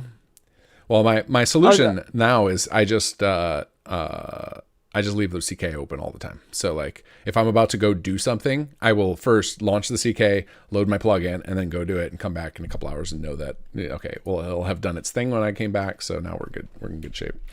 All right, let's check. I'm just working on a big project like that. America Rising 2 is plenty big enough for me. All right, looks like the holotape stuff's in there, so I can export these for Cobus. Okay, it looks good. So I think, yeah, let's let you do the merges. And then I'm gonna enact. Actually, speaking of that, so here I'm gonna send you what Unoctium just sent me as a test. Can you don't do this as a permanent merge because he's not set up for VC, but could you do a merge of this, like planning to roll back, send it to Unoctium and ask him to open it and make sure all his work is as it should be to make sure that his merge worked correctly as well. And if so, then he can keep going until, he can go for probably another maybe an hour. And then we'll need him to lock it up so that we can get the file names on time. But just want to do a test to make sure, since he's the only one without VC set up for quests, I want to make sure that there's no problems, right? Yep, makes sense. Yeah. So I think he sent me that same file you're going to send me. Oh, perfect. Yeah, so it's the End Alz trunk companion. Yes. Yeah, do a test merge of it, make sure it works. And then that will make me feel a lot better so that if we're going to let him go right to the end, we can, we're not, left holding a broken companion at the end. Yeah, sounds good. Okay. I'm on the case. Just a quick question. Yeah. If I, because I'll be packaging BA2s and so on. Yeah. Am I good to just grab the source assets from the team share? Are they still all on there? Sorry, is what I meant to say. Nobody's been really posting them. So like I can, like whatever I had in the latest build, that's all I've got for assets. Right. And then let's see. I'm trying to think if there's anything else I need to send you. I think it's all like basically just extract whatever's in the BA2s that I packaged. That should be everything everyone's turned in so far. Cool. Yep. Okay. Sounds good. All right. I'll take Unoctium's file. I'll do a trial merge and I'll just let you know how that goes. Okay, great. All right. Talk soon. Talk in a bit. All right. Now we got to tackle. We got to get the voice team file names, or we're screwed. Let's see. Where is my window here? Here, this one will work. How's it going? What'd y'all talk about? Oh, we're just I passed off merge duties to Otellino. He's now in charge of that. So my plan right now is I just finished up player voices for Track Robot, did a couple merges. There is a new build. We just had a couple of things. I'm about to send the holotape file names to Cobus. And otherwise I'm idling. I'm ready for a project. Otherwise I'm going to do a playtest. Playtest all the way up until Trunk leaves for the settlers. I'm working on inputting that dialogue now. I'm a little confused about some lines that I kind of have to check with the other guys with. Okay. Where like it's sort of like you know how the player lines were before, where it's like player says they're looking for a robot. Yeah. He sort of has it written: a stress out Trunk is pressured and says the colonel admits it. And then it says Trunk is frustrated and turns to the player and remarks that the scavenger has killed hundreds. I don't know what the line is for that. What did Cobus record for that? It's like just a sentence, right, and not an actual line. So I have to kind of double check that. But this whole little sequence should be fairly straightforward. It's talk to the colonel. When that breaks, Trunk appears in front of him. That triggers another scene. There's a little more exchange, and then there's like a question to you. You choose to let him go. You choose to fight him, and then there's like the aftermath of that. And then, like I said, after you pick up Neeher's gun and whatnot, and start to walk away, Trunk is going to ask you about your son. Or Okay. no, I think there's like a what's your story? It's not like ask you about your son. He's like, what's your story? Okay. And at that point, you tell him about your son, and then that triggers him talking about his dad. There's another little bit where he talks about he has some new information about this thing, and I figured after that was over, that's when we can trigger the vertibird stuff bits and essentially you'll have the marker to go to the lab as that event takes place, and so it's not like dependent upon that event to trigger anything else. It's sort of like after you finish that conversation, it triggers that event, and we realize that Unoctium has all of the end bit dialogue stuff already in his stuff, and he's just conditional of when you get into the lab. So we're definitely going to need to clean up some bits. There's a couple of things. I think, like I said, make sure that all the tracking stuff works.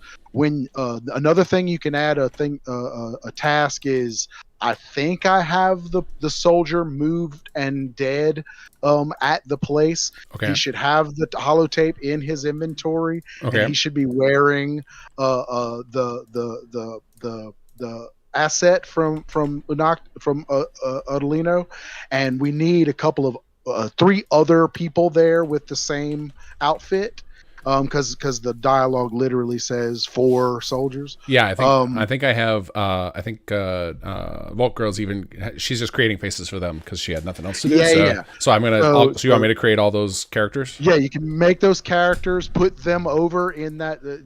You can move them to that location, or you'll see that there's at the last sensor tower. You'll see I have a little X marker, and that's Trunk's sandbox marker, and that's also the marker where I moved the soldier to. So like you can duplicate those and move them out, but make sure we have bodies there with the power armor bit. Yeah. And then just make sure that bit works, and if that works to there, then I can merge this stuff in, and we'll have the dialogue finalized, I think, once I get through this. Okay, cool. It sounds like it sounds like the NPCs and the what do you call it?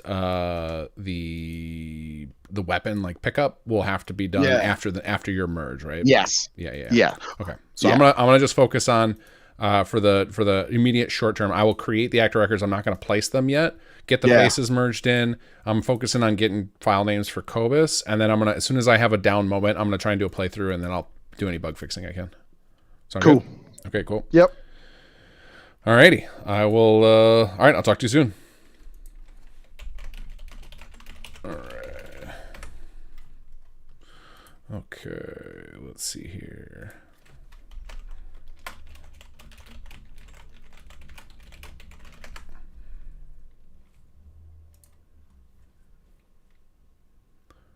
Okay.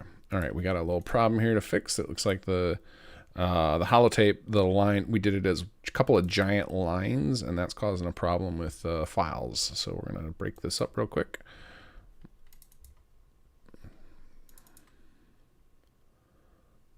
So we're just going to split this guy. Grab this.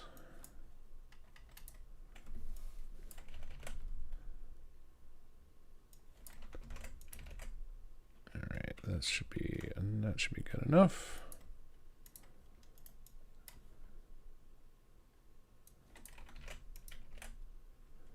All right, we're just going to do these in little chunks here. Basically, when the audio files get too long, I think they start to get pretty bloated. So we're going to go ahead and break this into a few lines.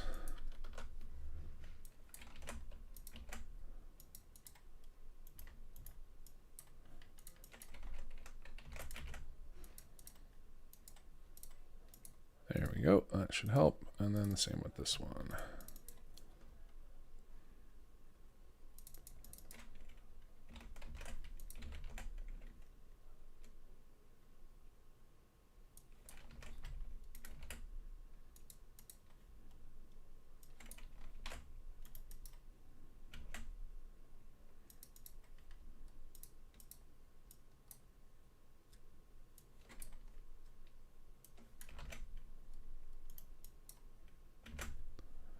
And that's close enough. A little bit long, but we'll make do. All right. All right, Otellino, if you're Otellino, if you're watching, I'm about to send you another plugin that needs to get merged right away so that we can get corrected file names to Gopher. Actually, I can do. Actually, it doesn't need. Never mind. I can actually export my edits and I can figure out the file names because they should stay the same. So you're good. You're good. All right, let's save here. And let's export this. Export quest dialog. Okay. Yeah, overwrite that. And find our file. It is here. Convert, downloads, pop this guy open. Let's take a peek. Perfect. Okay, this should be a lot better for Cobus. Hello. Hey, how's it going? I would like to say it's going good, but I just clicked on one of the presets I saved, and yeah, the stuff of Bethesda Nightmares came out of it. So oh, fun! It's only one of them though. The rest of them are fine. Okay, so which one should I not merge in? Well, I'm gonna try him again now. I just won't upload him if Got it. So he keeps doing it. So the ones that are up there now, I'm free to use, right? Yeah. They're all good. I've tested all those. Okay, awesome. So I've got of the settlers right now. I can do Adele, random, Alex Turner, and random. I can do those 4. Yeah, they're fine. Okay. I've also got another 8, though now possibly 7 settlers coming towards you. Oh my God, so many. So you went overboard. Yeah, I just done a load of them. It was fun. So okay, yeah, that's fine. We got options now. Okay, yeah, cool. You got options. Yeah, all right. Well, I'm glad you're having fun with it and that you went ahead with it because I know like we thought we were gonna have a lot more oddball tasks, but ended up most of them are really tiny. So like I was worried there was gonna be a lot of random stuff to do, and not too bad. Hey, it's always better to over prepare than under prepare, right? Yeah, I'd take four extra settlers over 4 under. So yeah, you can take your pick. I just done equal amounts of male and female, so okay, you can have fun with it. I might just set them all up and then let the CK decide, or let the randomization decide, and then each player will get a slightly different pool. Yeah, there we go. That works. Okay, good luck on the last few. I will be making, I assume you'll have yours done shortly, so I probably won't, the final call won't matter to you, but I will be making like final calls for everybody to turn stuff in about just over an hour, because then it's going to be a mad scramble to get everything merged in. You guys are going to do awesome. I know you are. Thank you. Appreciate that. Alrighty. Mine will be uploaded in the next probably 10-15 minutes, so. Awesome. Okay. Well, thanks for checking in. Good luck on the last few. Yeah, and good luck with all the merge and everything. I know this mod's going to be awesome. I can't wait to play it. Oh, I can't wait to watch Gopher suffer through it. That's what I can't wait for. It's going to be awesome. All right. Talk to you soon. See you, dude. Bye. Okay. It is time now for me to call in some cavalry to cover for me again, because I need to stretch the legs or something. This is got pain coming in now. It's time to so let's see if Cynical and Sarik are still hanging out. They did a great job of just bouncing off each other while you guys ask some questions. Cynical, Sarik, you guys around? Can I poke you guys for another break? I need like 15 minutes. That would be perfect. I don't think more than that will be necessary. I'm just gonna call him. We're just gonna cold call him.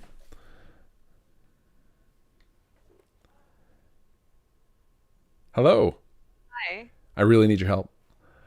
My back is hurting. Yeah. I need a walk. I need to take the dog outside or something. Fair enough.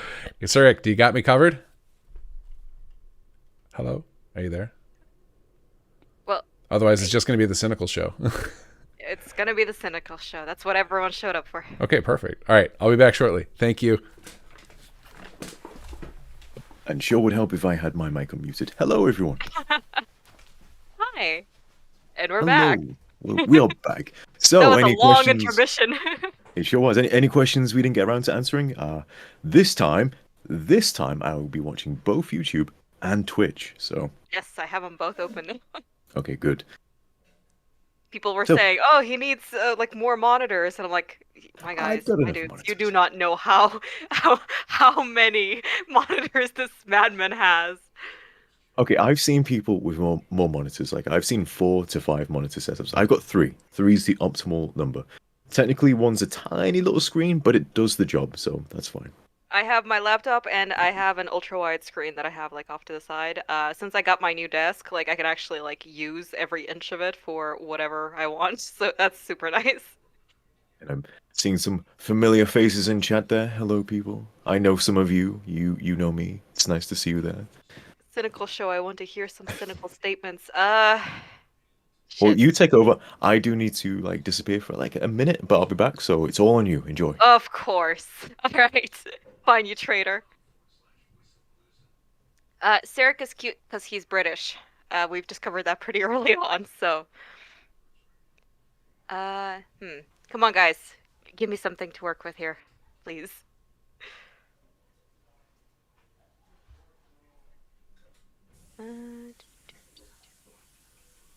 Ultra wide is the way to go.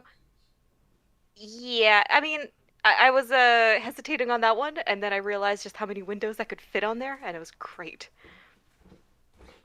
Is the origin story of your handle safe for work? Yes. I don't know how it wouldn't be. I don't want to know where you could have read like some not safe for work context there. But I think I just made it up at random at some point. I don't even remember what I was signing up for. I had a different username for like most of the time that I was a teenager, and I discovered that it was already taken, and I was like, "What? How can this be?" And once I picked this one, I just liked it so much better that that's like I changed all my other handles to it. So now I'm really curious how it could be not safe for work. Please tell me. NVIDIA. I'm very loyal to NVIDIA. After C3, do you see any designs or art that didn't make the cut? There actually isn't that much that didn't make the cut in terms of like designs. I have plenty of like iterative stuff, like sketches or whatever else that didn't like become implemented, but the actual thing became implemented. But yeah, I'm totally game to show off anything. In fact, like right now, if you go to my page on our like Wikipedia, you can see most of the design work that I've done. There's plenty of art that I still have hopes of implementing at one point or another. Let's see. What age did I learn English? We moved when I was 9, so started learning from there, under fire for like 5 years of, I think kids call it immersion, and some very, very, very worthless English as a second language classes in elementary school. That looking back on it, like it was definitely worthless. Like I learned more English just talking to people than I did from being taught it. So, but I speak it better than my first language now. I mean, I still don't have an accent in my first language or anything, but it's a little bit rustier, obviously. Cynical bounce could be a very unpleasant bed experience, maybe. I sincerely hope not. If you have those, get out of the bedroom relationship, whatever it might be. I am Canadian, so not an American accent technically.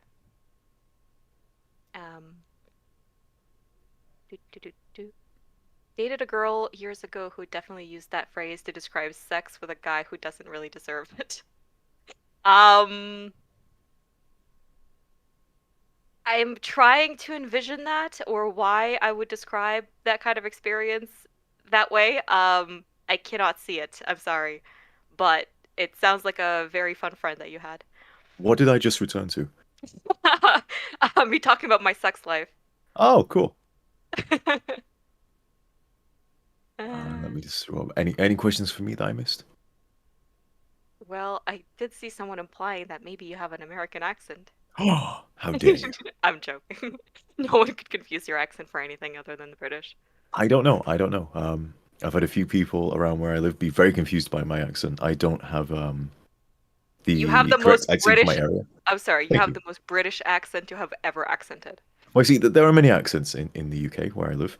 And the area I live, I don't actually have the common accent of the area, so people often get confused. But instead of just assuming I'm from somewhere else in the UK, which I'm not, I'm actually native to where I currently live, they think I'm from some weird place. So I've had people say, "Are you from Australia? Are you from India?" No, what? I don't look Indian. I know you can't see me right now, but it's such a strange thing for someone to have said it. Only one person has said that, but I don't strange. see how anyone could confuse you for Indian. I think it's just because I don't have the accent that's local to the area, and it confuses people. I don't know. You don't even look remotely Nope. I don't. I was baffled. I did not understand it. I can only assume they thought the accent sounded Indian, or they had a completely incorrect idea of what an Indian accent sounds like. I don't know. It was strange. Most people just assume I'm Canadian until they see my last name, and then like, oh shit, that's not something I can pronounce. No, Vulture, I can admit on stream, I'm not Indian. I'm sorry. I think he just crushed his dreams, hopes, and plans for the future. Sound northern to me, another British person. Thank you. See, I do have some northernness to it, but where I'm living, so I live in between Manchester and Liverpool. So those accents are very, if anyone knows UK accents, they're very, you know them when you hear them. But I don't have either of those accents, and where I live should have that. And they So don't. sorry to interrupt, but I just realized I completely missed it. But someone made a joke about like oot and a boot, and I have literally no idea where that stereotype comes from. I've never heard anybody speak that way. I'm fairly sure it's a certain area in Canada that does have that, but sort of an exaggerated version of that I accent. think it's like Nova Scotia or something. Like Maybe. I know it's like maybe the island territories or something. That's the only time that I've ever heard like that kind of accent, just like seeing stories from like or like interviews from the region. I've never heard it here. But then again, most of the population here is like immigrants or second generation immigrants. So and does it mean I don't feel pain? We've been over this. I don't feel pain. When you move to like when the moment you get permanent residence, your ability to feel pain just vanishes. No one can explain it. They don't do it on purpose, for all I know. So where has Gaff gone? Has he just gone for a break, or? He said he really needs a walk. I think that's code for bathroom, but. Okay. Apparently, I don't sound northern. Thank you. Well, that's the thing. People who live in my area get confused and think I'm from down south. If I go down south, they think I'm from up north. So I don't fit in anywhere. It's great. Well, you fit in here. You have a place on this team. I fit Nobody in on the judges internet. you here. The internet is my home, and I've embraced it. It's a nice place most Don't of break the my time. heart like that. Like, what are we, chopped liver? I'm sorry. But does anyone have any questions about SS2 or the crazy mod stream thing that we're doing, which I have been watching? I've been jumping around everyone's streams, and it is crazy to see everyone doing the work at the same time. Oh yeah, absolutely. This I'm is still stuff like we've, watching Nero's stream on and off, and just like makes me really want to get back to like modeling stuff because. Well, this is but at the stuff same like- time, like it also reminds me how much of a pain in the ass it is. Well, it's stuff we don't get to see always. Like we sometimes see the results or we see little snippets of it, but usually we don't get to see the workflow that a lot of people have. Partly because it's no offense to anyone doing the work. Some of the workflow is boring, and I say that as a writer. It would be boring to watch me work. I wouldn't have. Anytime I even do any writing for SS2, I very rarely put it in onto our main chat in for some settlements to development because out of context, with no voice, with no scenes, it's boring. It doesn't mean anything. Yeah, I mean, like, I think we had that discussion at some point when we were just talking about like dev streams for morale or whatever. And for me, it's easy. I can just stream artwork, and everyone seems riveted for whatever reason. The level builder guys don't have a problem. But then you and Kobus were like, well, I'd just be streaming like Twine or like going over scripts. No one wants to see that. No one wants to see that. No one. Very important question from Business Vulture. Who does all those very cool level designs and dungeons for SS2? Cynical. Do you know who that is? I'm not sure. I think that's me. Is that you? I think that might be you. Could be. It's just another hat that I wear most of the time, yeah. I completely forget about it, but it's on my resume somewhere. It's definitely not Business Vulture. It definitely isn't. But if it was, he does amazing work. So, any level that you see that's custom built and an interior, chances are Business Vulture did that, and he's made some wonderful areas for some of our But I quests. love seeing every single thing that he's ever cranked out. It's just And so good. Okay, here's the thing: you guys haven't seen some of his best work yet, because Yeah. the development cycle of SS2 has been so long that Business Vultures made stuff almost literally 5 years ago. That is some of my favorite levels. That you've not got to see yet. Hopefully you get to see them in Chapter 3, if not at release, maybe a bit later. But there are some fun levels coming. Yeah, honestly, like he manages to understand the intent, keep it looking like it fits into vanilla, and yet still makes it very unique and like well designed. Like I don't know how else to describe it. Like it's well designed. Whether So, it's like a really interesting like layout or decorations or little secrets you can find or whatever else, like it looks like it fits into the game, but it definitely feels unique every single time. So So, if you're listening, Bethesda, that guy over there is pretty good at level design, I'm just saying. Very new, next important question. How did you become British? Practice. kind of how like I became Canadian by giving up my sense of pain. You do some eldritch deal or another to speed it along, and then you just put in the elbow grease, I guess. There you go. Yep, we've had a confirmation. Gaff just needed to move. It's been 10 hours, and that's fair. I was making a joke. Nope, it's been confirmed. Gaff he needed Guys, to get no, some blood obviously, flowing. I get it. Like staring at a screen for so long, obviously, he's gonna need to get a move on. See, is there any feature or thing you would have loved to be in SS2 that you can share because it will definitely not be added to the mod? Oof. Ooh, That's difficult because a lot of the stuff that gets cut, it could maybe still make its way in at some Yeah, point. because like I can think off the top of my head stuff that like we desperately want in there that we're cutting for the moment, but we definitely have full intent to like follow through on it. I can say, okay, I think maybe we can comment on stuff that we know is cut, like from maybe previous versions of rewrites and stuff. So, Sure, yeah. So at one point, I without giving away too much stuff that's going to happen in Chapter 3, Jake did have a father who actually was going to appear in the game. Now, anyone who knows the lore knows Jake's father isn't around anymore. But at one point, you would have met his dad, who was called Jack, I believe. I think we had like a personal quest planned, or almost even half written, where we would either meet him or like follow his trail or whatever else. And then I don't remember why. Like I actually don't quite remember like why we scrapped the father plotline.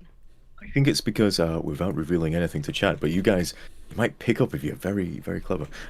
It's because we had to change one of those major plot elements regarding a certain item, which will appear in Chapter 3, but didn't make sense for Jake's father to be the one who sort of introduced the item anymore. Oh, right on. There you go. See, if you guys got that coded talk, well done, good job.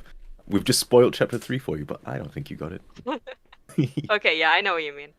Yeah, you know what I mean. I don't know if I cut anything from like the Nightingales. I would have liked. No, I think like there were stuff that we shifted around, like lines that I got attached to, but then you told me I needed to cut for whatever reason, and then I had to, kill your darlings and all that. Some stuff with Cassandra, I suppose. But otherwise, like I don't think there was much of anything. I think a lot of what gets sort of cut in quotations as well, a lot of the time is stuff you don't need. It's fat exactly. that you might like it. It's a fun moment, but it doesn't serve the overall story, so it's got to go. Or just a concept or a character, and maybe they would have been fun, but they just don't work. So you just like Jack, he just had to go. He no longer fit the role that was needed for him. But doesn't mean it can't be reworked into something. And so anyone who's spoken to Jake and asked about his history, you learn a bit about it. And it, Jack still serves a purpose, but it's different now. I remember, like narrative-wise, I also remember, he wasn't he wasn't giving Jake enough motivation. Like his presence and his backstory wasn't giving him the proper like drive for why he would go to these lengths. So it was constantly like we were hitting a roadblock. It's like, well, why would Jake care about this? Well, why would Jake do this? Why would Jake blah, blah, blah? And like reworking it into being about his family, like completely solved all of those problems, so we didn't have to like, make those mental gymnastics of why Jake is here, why he's doing what he's doing. There you go. Another question here for the both of us. What is our favorite non-SS2 related Fallout 4 mod? Okay, I'm gonna say it's not a story mod or anything else. It's the one that I cannot play without, even if I'm doing a vanilla playthrough, and it's the more where that came from, which is a mod that just adds more music to the radio.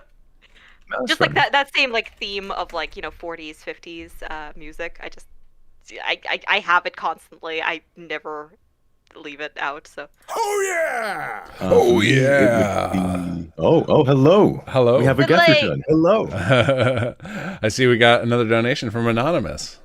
Oh, fantastic! Did you guys get the rest of the donations? Well, I don't know if this Sonic Phil must have got. Oh, I was gone 20 minutes. I'm sorry, guys. I said 15. Sonic Phil, thank you for that donation. Let's take this home. Cola is very appreciative that you guys stepped in because Cola got to go out and take care of some business. So, no problem at all. Well, Sirik, it's your turn to answer. Your favorite mod? My favorite mod that is not SS2 related would be Horizon, because I'm a masochist and I like to play with.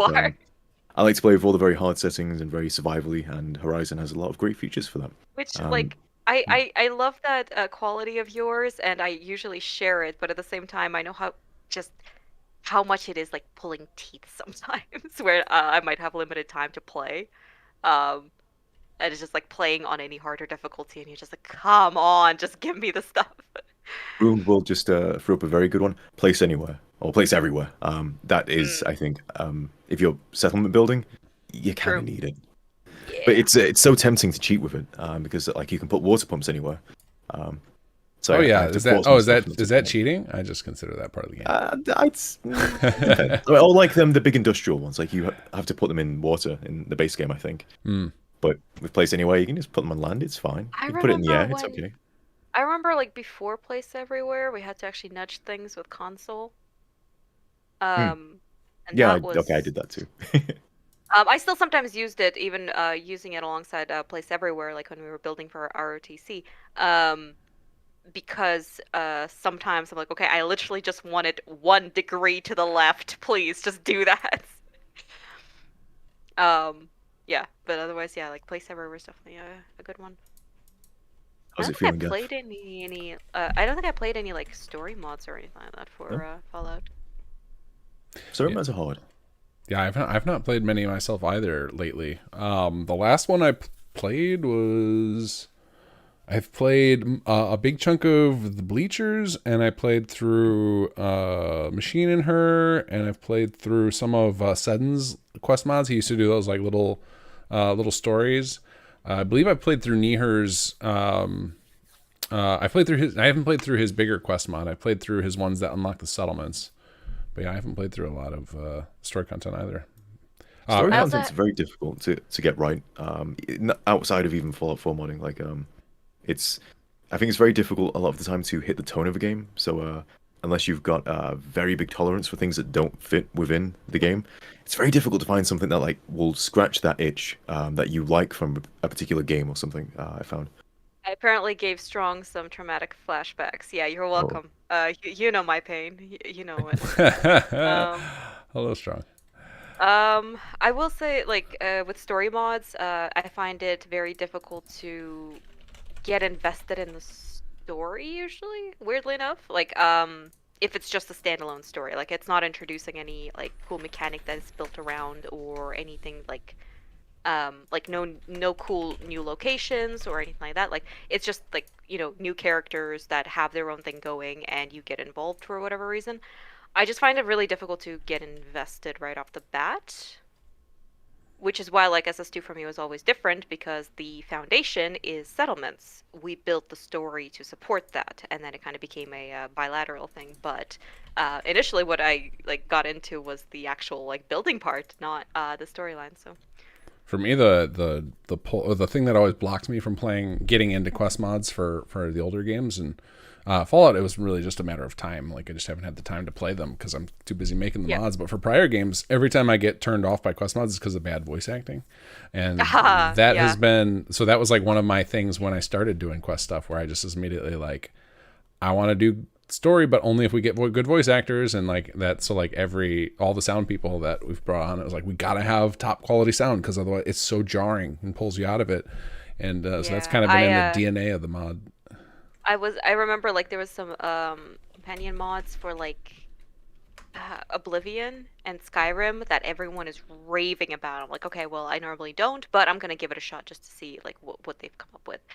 And I hear them, and it's like someone was just doing it with a basic like headphone microphone or something, or maybe even just their computer microphone. And the lines are super, super boring, and they're delivered really flat. There's like zero actual acting talent or even an attempt to act.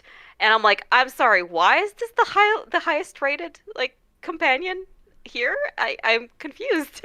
That's the thing about, does it voice get acting. better? Do you get attached? So like, oh no, people just have very low standards apparently. Well, it's difficult to do well as well. Like we've experienced that. It's hard to do well, and it's hard to find people who have the talent to do it, you know, to put in the hours for people and to do it for free. So it's like it's a tall order. Yeah, like, exactly. like mad props to people who try it and failed, or tried it and barely and you know, and then had that situation where it was like, it's not quite there. Or like another one that sometimes happens, which I always feel bad for, is like the performance is totally fine, but they didn't have an audio engineer.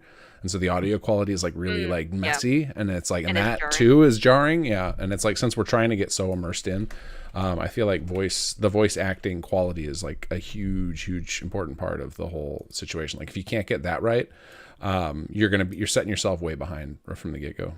Yeah. Someone's asking favorite companion mod. Fallout 4 or any game? I think in I'm guessing general. Fallout 4. Probably in general, I don't know.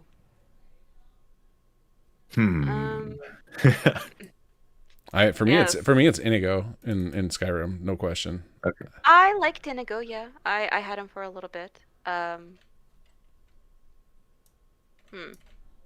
did like the amount of detail that they put into like the peripheral mechanics and like quality of life stuff. It definitely felt better than like the vanilla companions. Wait, sorry. In that vein, interesting NPCs. Can't play Skyrim without that mod, and it has like several companions that I adore to pieces.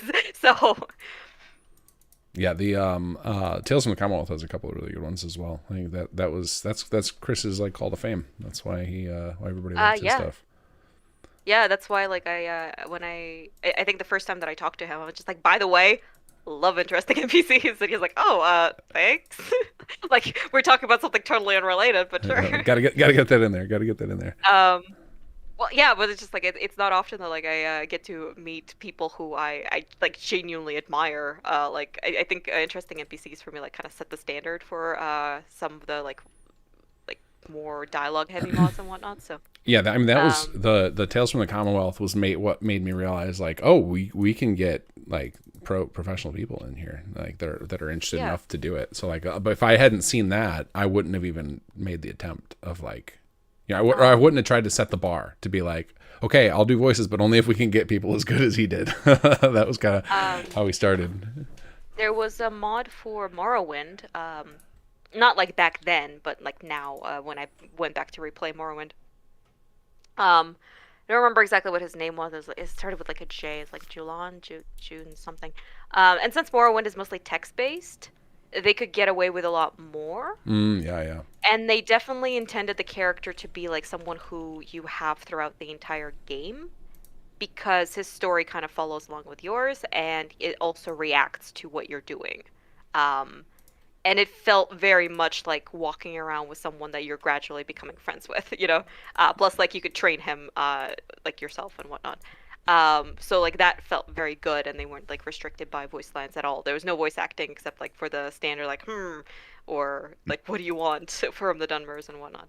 I don't think I tried any companion mods whatsoever for Fallout games, though. The ones that I did, I was just like, please stop. I don't want to. I don't want this.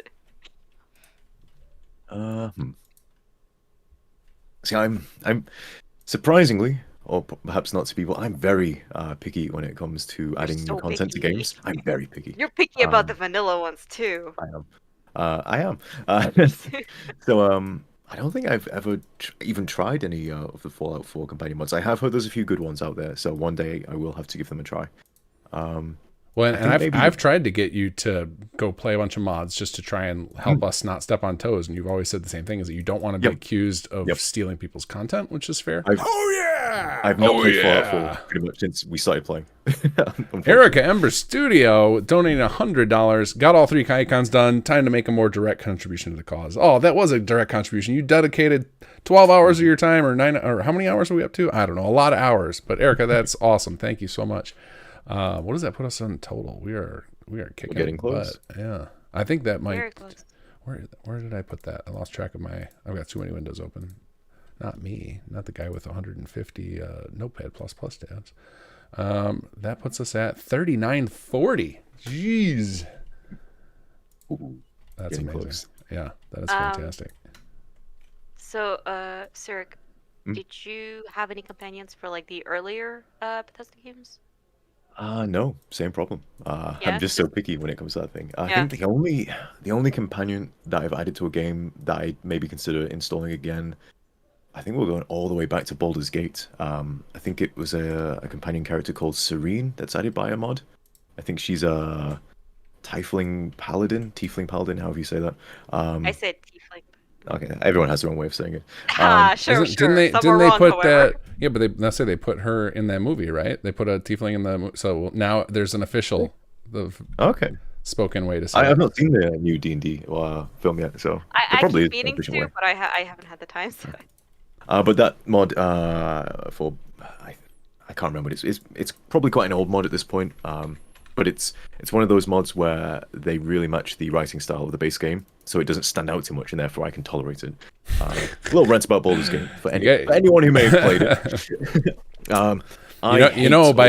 By being so elitist against other mods, you're opening yourselves up to mass criticism on your characters. That's okay. Just an FYI.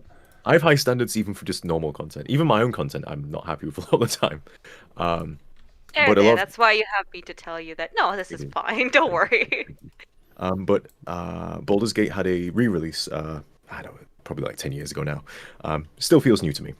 And they added new characters into it, but these characters were written by new people who just came in and added them. And I hate the characters so much because they just don't mix with the base game writing style. Like, they're not necessarily bad. They are.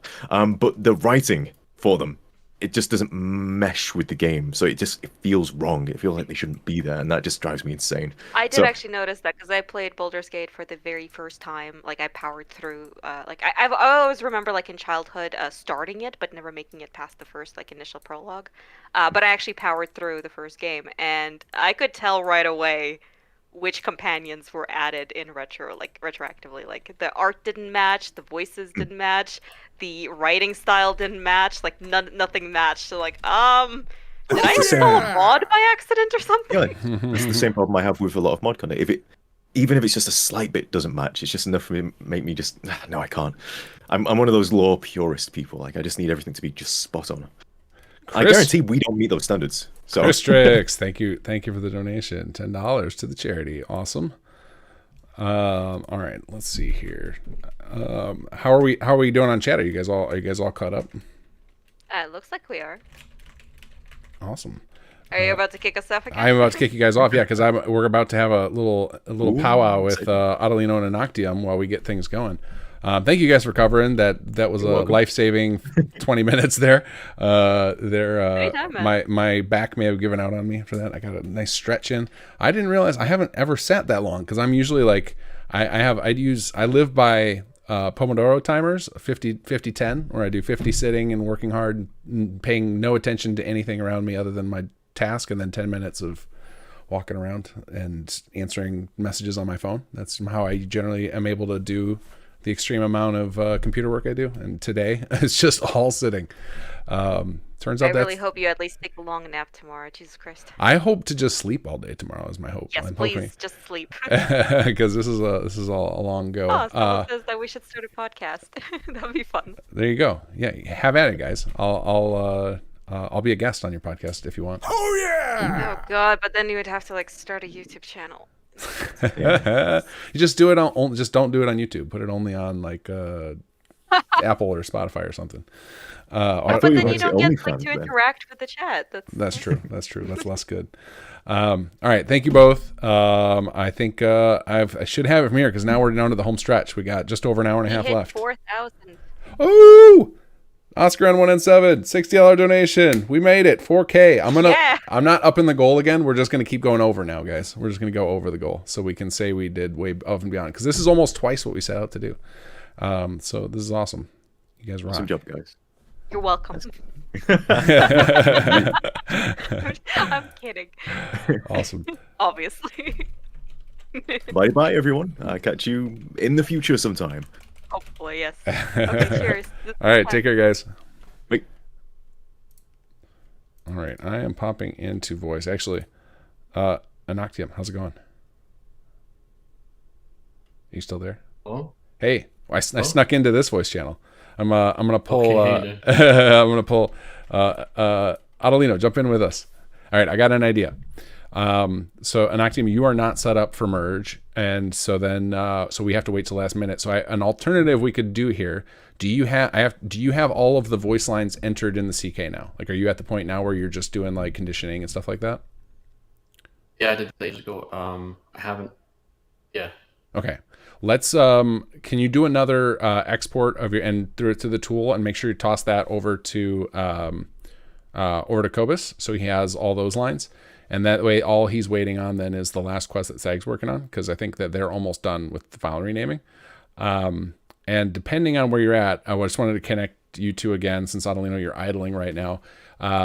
Is that if you guys want to discuss this, is just tossing the idea out there of maybe you merge in what Unoctium's got, and then you two just kind of work in pair as a pair, and then you can kind of be his hands on, since you obviously can do merge changes.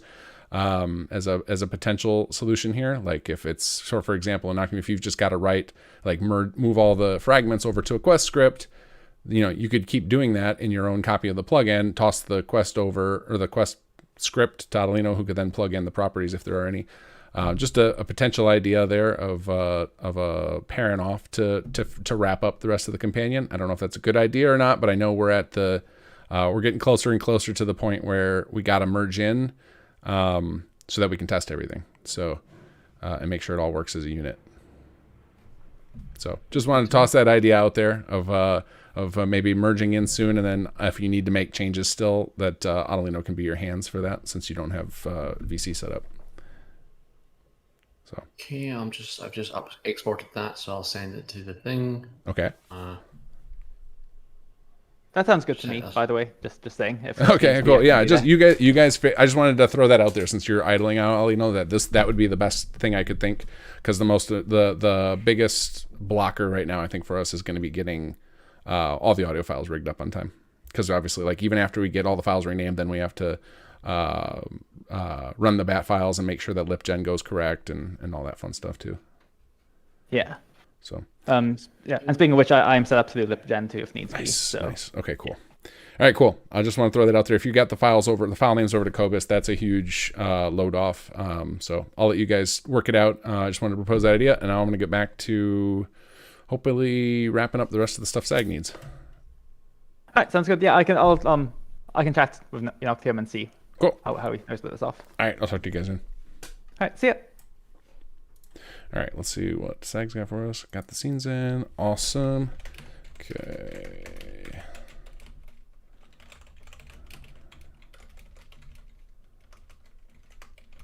All right, cool. SAG thinks he's got the last of the scenes in, so we're about to have the rest of the file names for Cobus.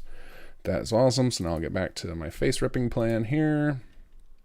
And then once SAG's got that in, I can go set up those characters.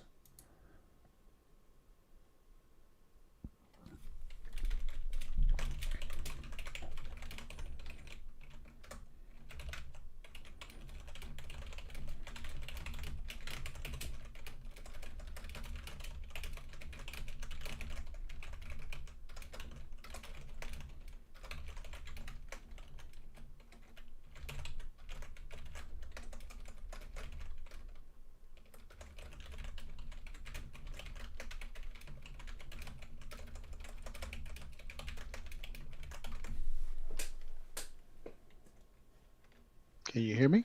I can. Hey, how's it going? Good. So I just uploaded the ESP for. All I did was set up the scene so that we can get all the dialogue in and file names so that you can sort of make the final bits. I think everything is in and accounted for. Once you merge that in, then I can go back in and set up, my script changes and stuff like that. Okay. But I think it's okay. I think nice. we're good to go. Nice. Otellino's taken over on merges. We did a couple of tests and it's good. So I can finish up on these, on getting these faces imported for the NPCs. Okay. So after he sends us this merge, I will have your latest quest. Is it safe for me to go? Should I leave you to mess with it since you're going to be setting up packages and markers and stuff, or am I free to drop these people in? I don't want to ruin edits to your cell. Well, the people are at the people you're dropping in are at the place where we find Trunk. What I'm gonna be what I need to set up is where the settlers are. You know what I'm saying?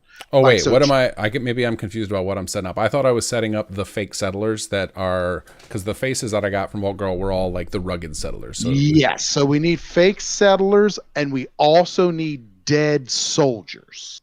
But the dead soldiers don't need faces. Just generic dead people. The dead soldiers just are wearing power armor. There's 4 dead soldiers at where we find Trunk. Got it. One of them is the soldier that we have a voice type that lives on the holotape, but it doesn't matter about their faces. The settlers are different. They're just settlers wearing the Nero's gear. Both the settlers also need to be set up. But the thing I was saying about the track, Trunk quest or whatever, was that once you test it, you'll see. But I need to make sure. But that's something I need to make sure there's the soldiers are there and the records are correct. But I think once he gets this merged in, and I go in and set up that all the questy bits. After I'm finished, then I sort of like you and I can sort of like go through it like we tend to do after merges and whatnot. Yeah. And just sort of like look at this and know that, okay, well, this part here we need to fix, this part here we need to fix.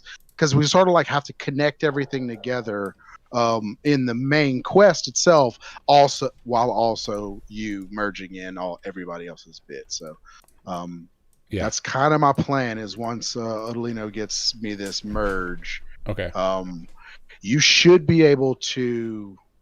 That's the other thing though is that there's no there's even less player lines in this one. Perfect. So it's just like easy. So maybe you want to do that before I jump in too, because I'm going to be tinkering with that quest. Okay. So you need to do your bits on that quest first, before it comes back to me. Okay. So it's essentially just four lines, like a positive, negative, sarcastic, and questioning that give that gist of what the one line that's in there. And the only other difference is the choice one you'll see is there's 2 positives and 2 negatives. So there's 2 ways for you to let them live, and there's 2 ways for you to attack. And essentially all we need is just a line that I have the 1 positive, 1 negative, and I need something that fits on the other one. But you'll see it once it goes in. But got it. So I'll finish up the player lines as soon as he posts the new merge. Yeah. And then let me know, and then once you post that merge, then I can go in and fix the rest of the bits. Okay, cool. Okay. Is there in the interim? Do you want to go do a playthrough while I'm dicking around with all these faces and with what you got, and check if everything works still? Because it'll probably be 20 minutes before Otellino gets a merge and I get a chance to make those edits. Yeah, that's what I was doing from before. Before we did the last marriage, I was testing. So cool. I don't know if you've made any adjustments since. No, I have not. All I've been doing is tinkering with faces, and I did I've done 0 script edits or anything. I'm doing like player lines and like just real generic stuff. Nothing complex. Yeah, I'll do that. I'll do once when he uploads the new merge. I'll do a test. Awesome. Okay. All right. All right. yeah, the nervous. I don't know. Well, it's just That's like it's all in now. Yeah. It's a matter of putting it all together. Yeah, it's time to glue it. And getting it all to work and cohese. So. Well, I gave Elianora's got about a half hour left, and then she's got to turn in. So then we'll have the final cell. And she said it's already connected. It's got nav mesh. It's like it's in the world. So literally, we just have to blop the holotape in there. And actually, now I just realized in the scene that I'm setting up now, he wrote in a line after you finish everything.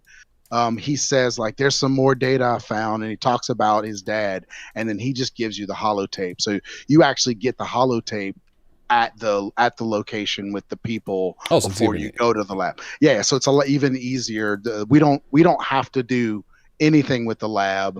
I think Unoctium already has lines that are conditioned for when you get in the lab. So I think all you have to do is merge in Ellie's lab, and then we may not even need that last little quest I had set up for anything, because everything that all the stuff that I thought was going to be quest, he has in the companion quest. It's really just conditional lines for once you get to Ellie, and then he asks like, you can turn him down as a follower or take you or take him with you, and if you turn him down, he goes to Diamond City, and if you take him with you, of course he goes with you. So I think I think he has all of that set up, and the Ellie stuff, there was no actual like quote unquote quest. It's really just after all we need is a quest marker, so we can use that quest for the marker and whatnot. Right. So when the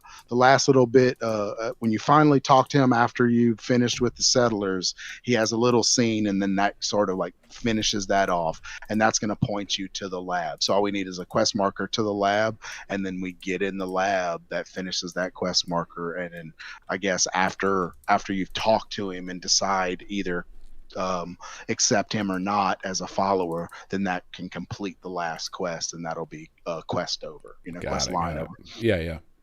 Cool. Okay, cool. I'm gonna just keep adding to these faces, and then I'll do my next project will be those player lines, right? Cool. Got it. Okay.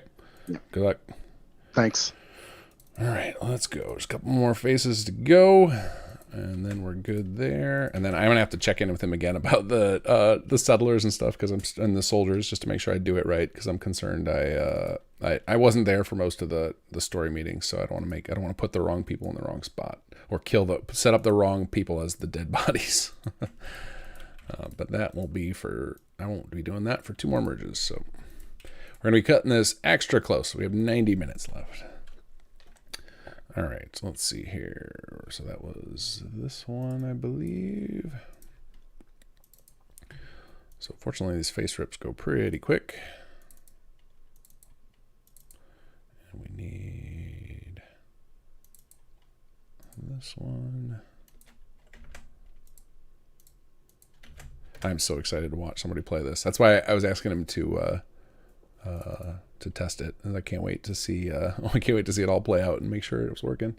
Hopefully, we get a chance to play it once before Gopher does, so we know it works. Because that would be a bummer to have it derail midway through the reveal playthrough. Let's see. Because the nice thing is, since all of us are ending, right now, the audience is spread across a bunch of us, but once we end, then everybody's going to kind of converge on Gopher, so that we can have one spot for everybody to watch the whole thing. Okay, one left. Downloads, face saves. That one.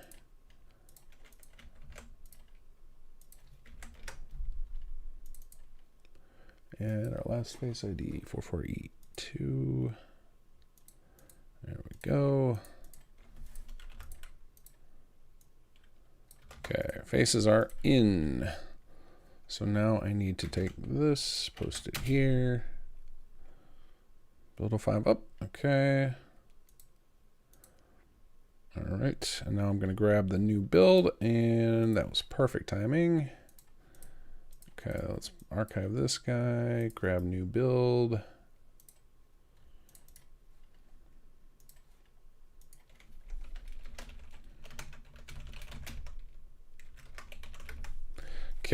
gonna grab this one.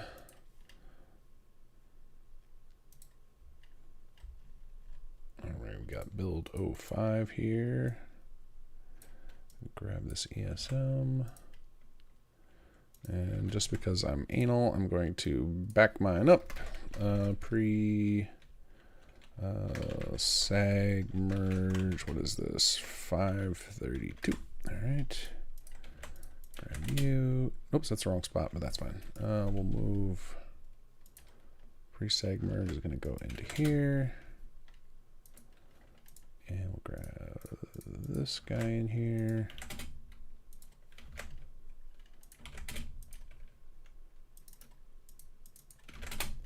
All right, let's pop open the CK again. Wait our 8 minutes before we can do anything. And then we'll get these player lines sorted. All right, let's see.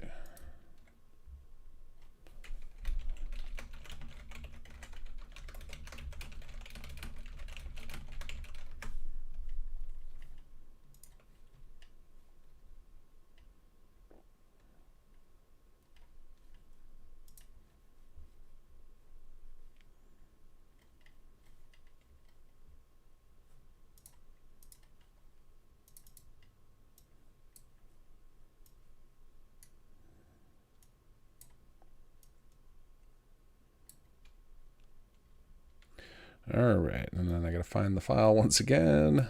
Let's see. MFC, so MFC 2023, there it is. KG edits. Okay, checking in with people. Yeah, that's, wait, hold on, did I screw up there? 533. Is that the version from build 5? Let's see. Hold on a second. Cancel. We need to close this out. Something went wrong. Something went wrong. All right. 7-zip. Extract here. Build 05. Grab you. Put you in merging data. And then in data. All right. Let's try that again.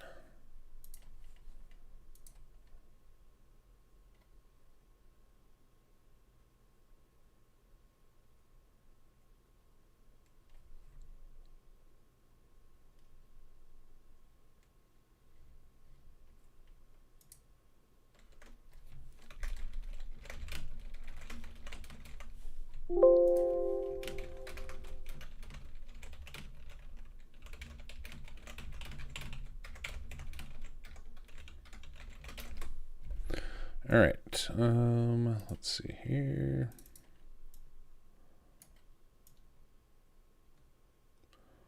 Okay. All right, we got a little problem with some of the earlier lines, so I got to do some fixes, but we'll start with this thing that SAG needs.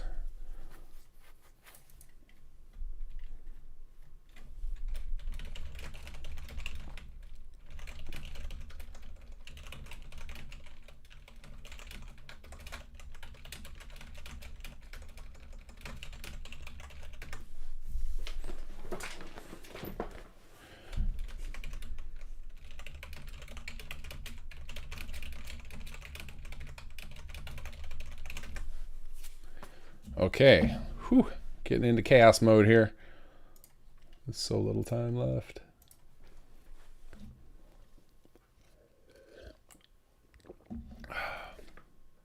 When will you be able to download this? I actually probably, my hope is to get it packaged up immediately. I think the biggest holdup will be the making mod pages. But I can check with, once everybody turns their stuff in, then there's enough people who've released mods that they can start working on mod pages. It doesn't have to go out under my name for any reason. So, or maybe I can make them part owner. Maybe I should do that while I'm waiting for this thing to load.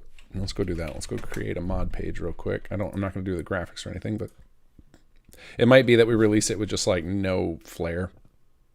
So let's go mod details. Let's see here. I guess we'll put it under quests and adventures, mod name, modding for charity,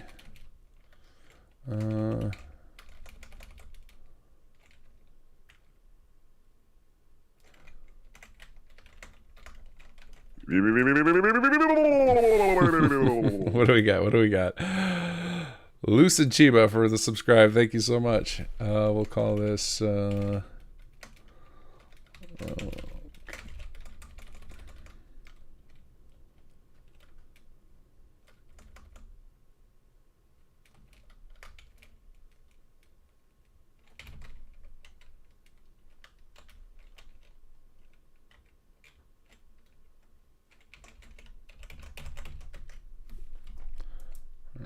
English current version 1.0.0 team name.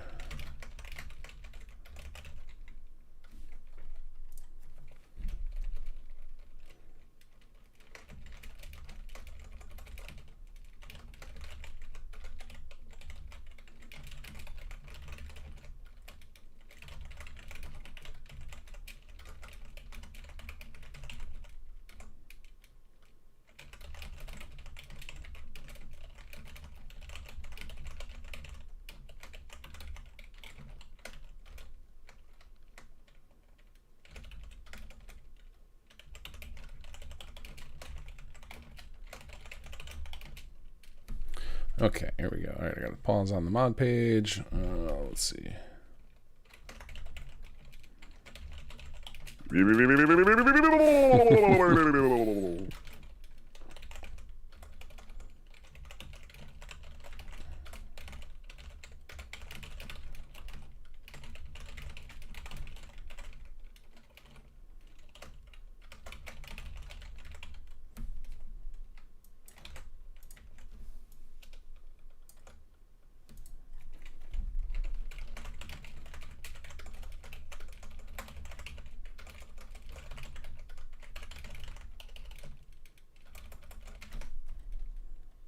Alright, trying to get this set up because I can do a... Oh, what did I do wrong here?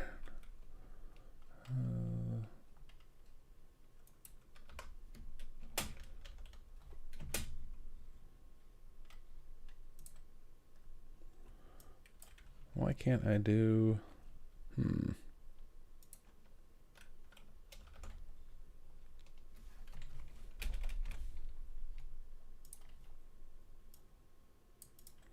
What is wrong with my thing? Why won't it accept this name? Oops, I left the thing in there. All right, let's try and add this posture back in. You guys can't see what I'm trying to make a mod page off screen so that I can give permission to other people. So save. There we go. So that way I can pass out. Nope. All right, let's see my mods.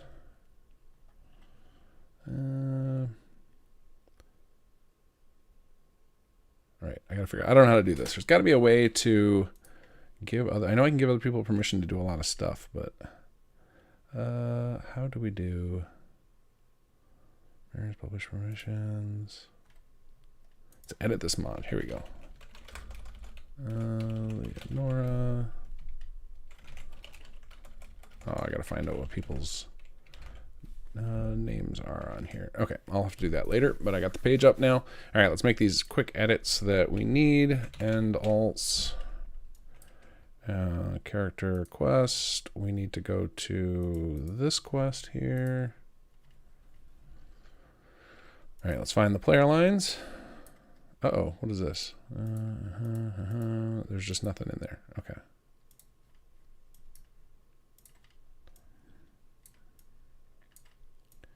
Okay, all right. I need some better clarification on this. Let me pop in.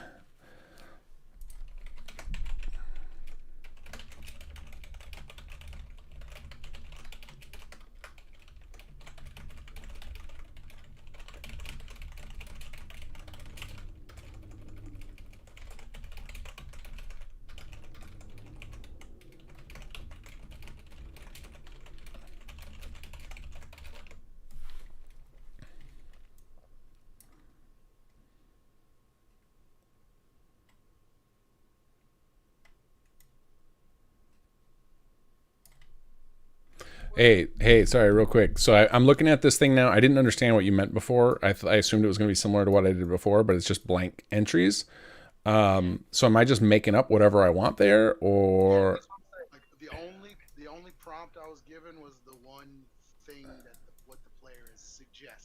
Got it. The idea is all 4 of those lines go to the next line, to the next phase. Right. So just sort of like, give a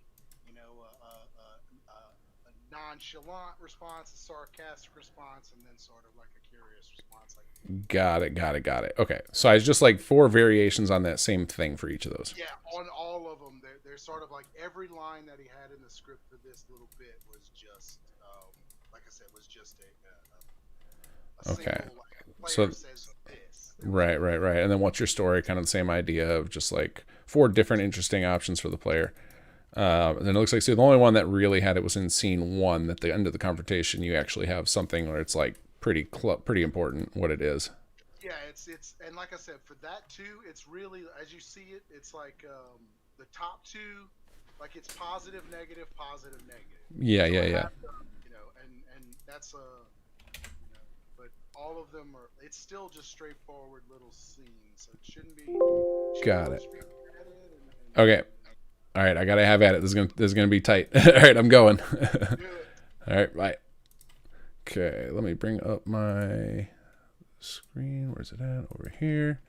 Okay, we need a sure thing. I think this is actually let's start with these searches in voice file reference tool. Sure thing, perfect. Grab this.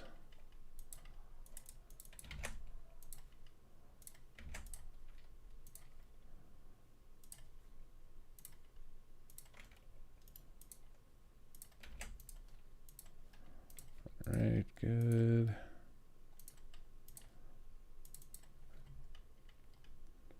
No thanks. This feels like it'll be available.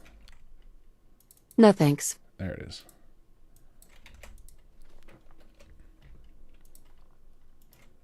No, thanks. No thanks. No thanks. No thanks. This one sounds suspicious. Here we go. Extract you. How about player voicemails? No thanks. Yeah, there we go. Perfect. Extract. Gotcha. Okay, so now I need to come back up here. No thanks. Okay. And let's see here. And then these are leading. Okay, so he's got 2 to positive and 2 to negative. So now I just need to go search for that. We'll just get a similar one for that.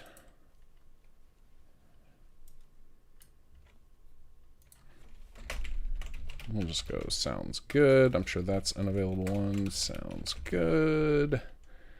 And let's find an example. Sounds good. Sounds good. There we go. All right, we need to do copy. Oops. Copy dialogue.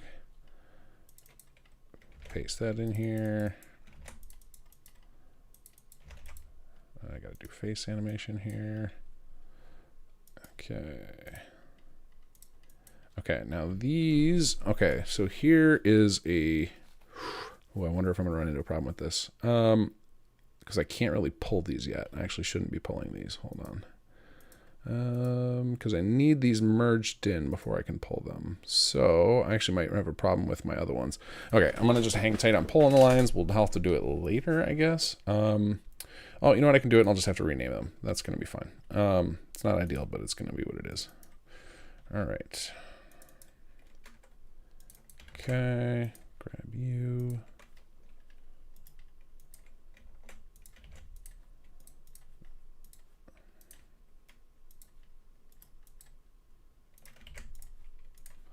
Okay. Now we need another negative one.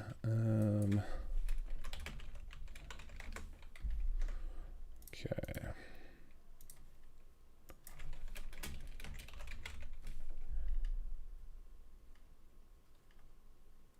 How about a not interested? That feels like a thing we have a lot of. Yeah, not interested.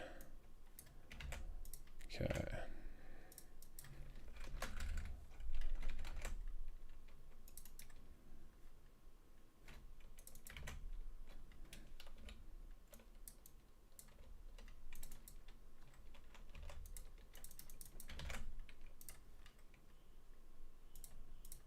Not interested. Perfect. Not interested. There we go. Okay. Done. Oop, nope, nope. I don't want an animation. Okay, okay. All right, first one's down. Save in case we have a crash. All right, let's see. All right, now I'm looking for a robot. Let's see here. Having the faintest idea why you might be out here, might follow me the wrong road. I can show you the way back if you'd like, or if you want, I can offer you a bite to eat and perhaps a bed to rest at before you get on your way. Looking for a robot. Okay, well, let's just try searching for that.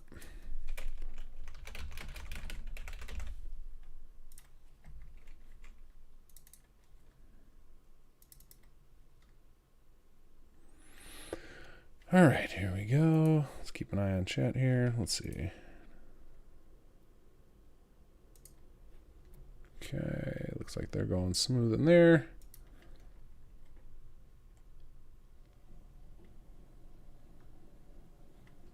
Oh, we actually need to find this line too.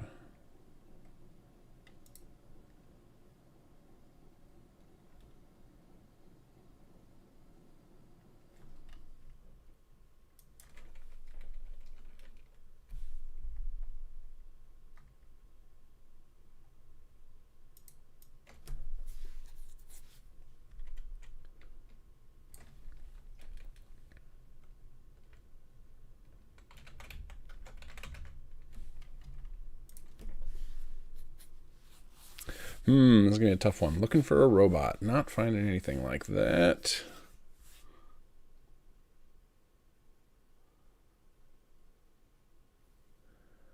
All right, let's see here.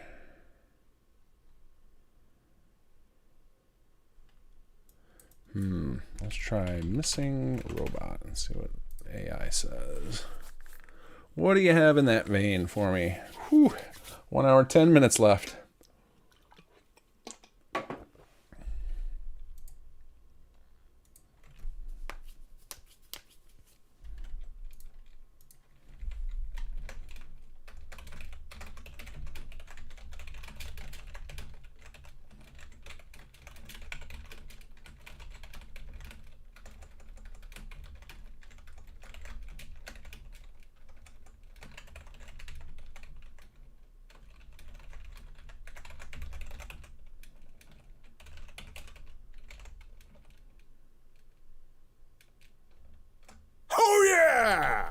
Oh yeah, we got another donation in there. Anonymous with a $5 donation. Thank you so much. Oh, I also see I missed a couple of follows and subscribes.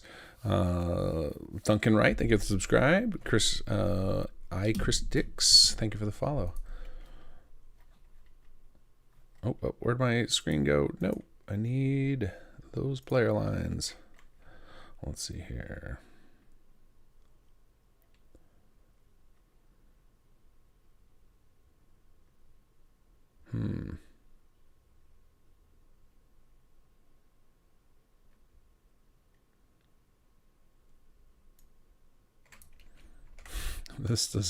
This one's pretty loose, but let's see here. Boo-hoo, what'll I do without my robotic best friend? Wow, that's a very angry one. All right, I think if I edit this, I can make it work. All right.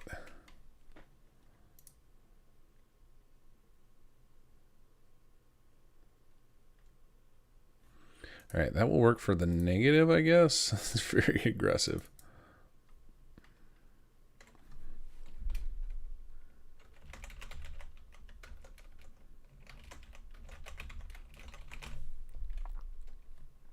This one's a stretch, but we're gonna make it. We're gonna have to go with it. We'll just try and trim out the boo-hoo part.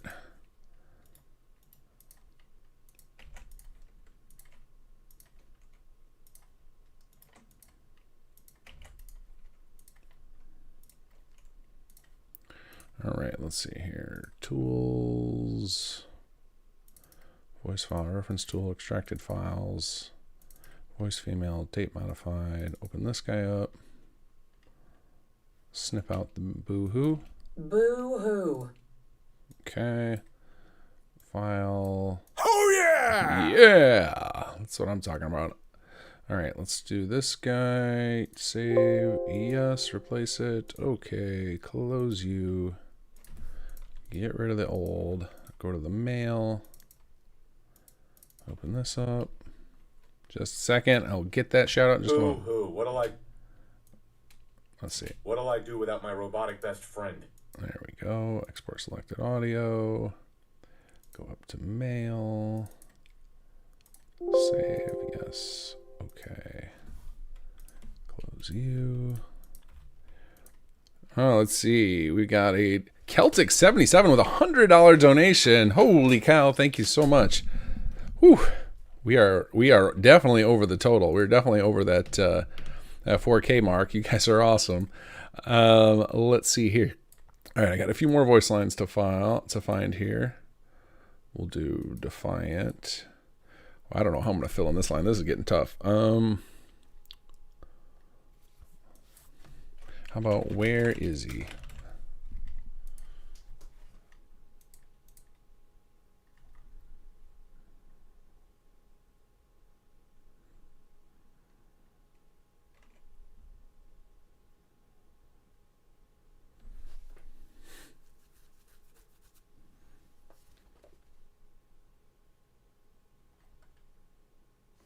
Okay, I think this is what I'm going to have to do this.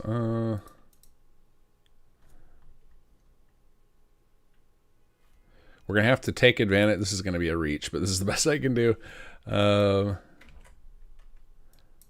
going to have to take advantage of the fact that there's the topic displays. And then for people who are doing extended dialogue, it's not going to be great, but this is a tough one. Okay, so let's do this. All right, grab this guy, grab the file name.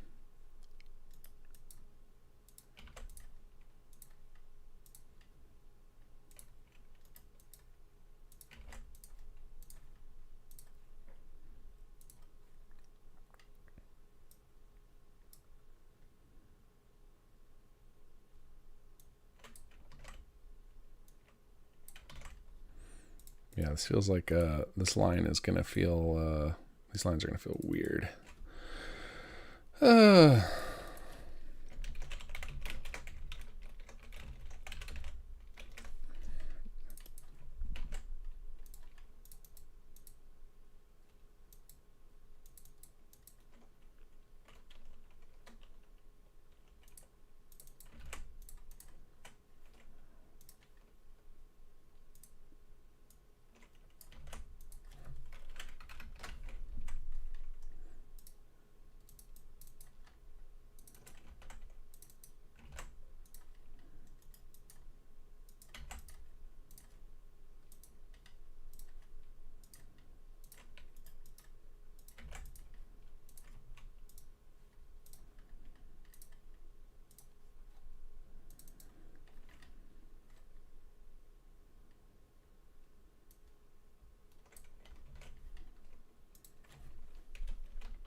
Okay, all right. Whew. All right, I already did those. I just got this one left.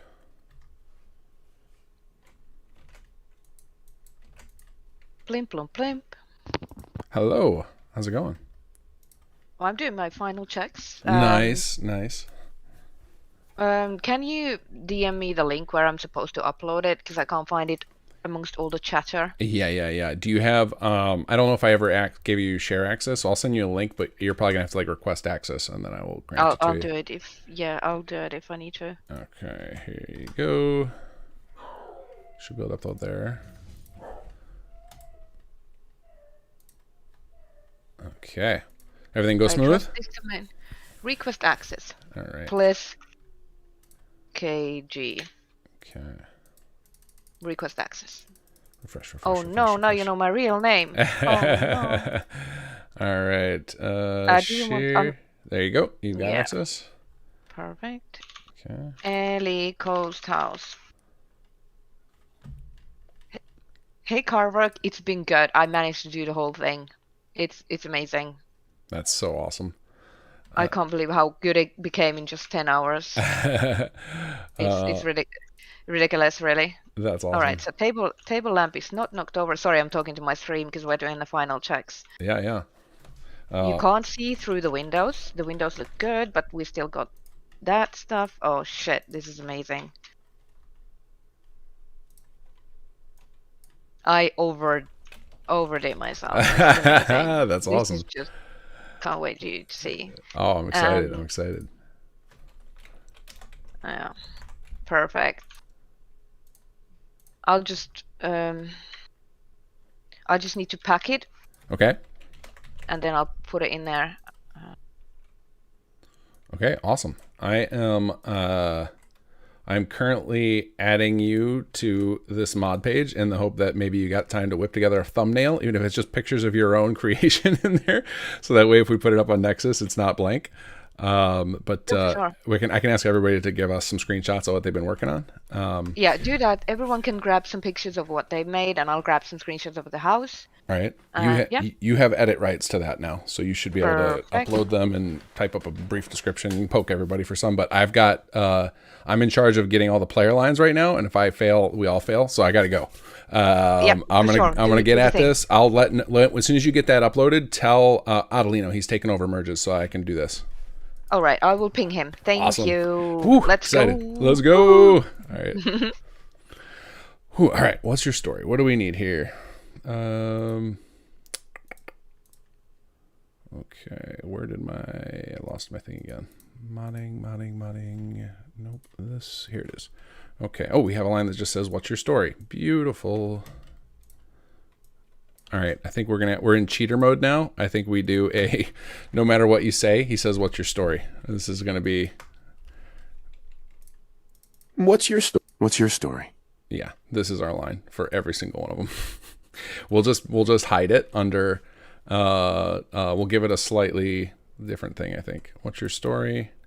Here's our jam. Extract voice file. Extract.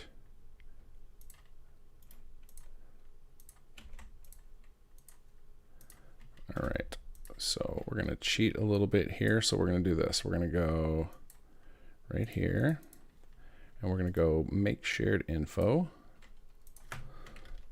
What's your story? Okay, and then we go here, and we use it again. What's your story? And we just change the prompt. So it's be, tell me about yourself. I know that Gopher is going to play with dialogue extended or something, so I better do this properly. I can't cheat. All right. Who are you? That's what we'll do for this one.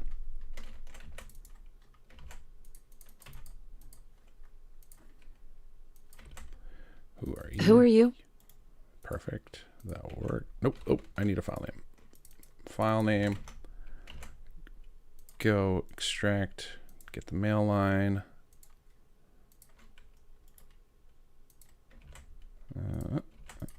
Extract. Go, who are you? All right. Tell me about yourself. Perfect. About you. Friendly, sure. Tell me about yourself. Yeah, nice and friendly.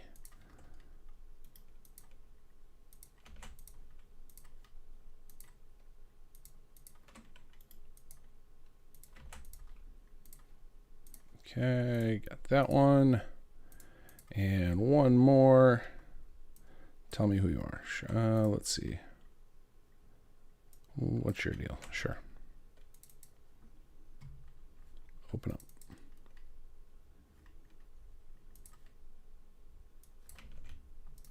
What's your deal? Perfect. That sounds nice and friendly. What's your deal? Sure. Question. Give me that file name. Go. We don't have time to mess around. Voicemail, what's your deal? Rename, go. All right, that's this scene done. This one I need to grab. All right, save. Meet Settler's Quest. How's everybody doing over here? Okay, there we go. Wait, what's he saying?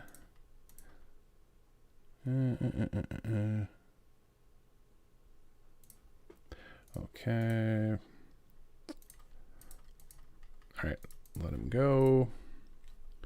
Let's see if that's an actual line. Let him go. Let him go. He's not a synth. Sure, that'll have to work. All right, grab that, and we can trim that. God, hit the wrong button. Let him go. Nope, I want to extract. He's not a synth. I don't care if he's not a synth. I just want to extract. Give me your files. We are out of time. Okay, there we go. Pop back in here.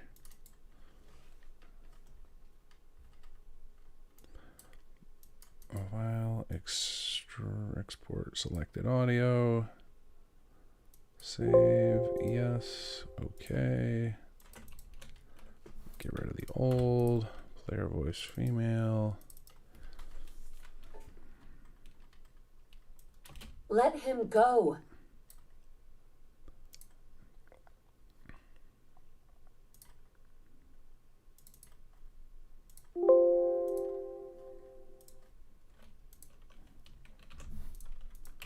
Okay, there's that one. All right, next. Kill him. Oh, please be another line called kill him. Kill him. Oh, another one I gotta edit. All right. He's a synth. He's a synth. Kill him. Okay, well, at least that's a strong delivery. All right. Extract. Kill him. He's a synth. Kill him. Okay, let's go here.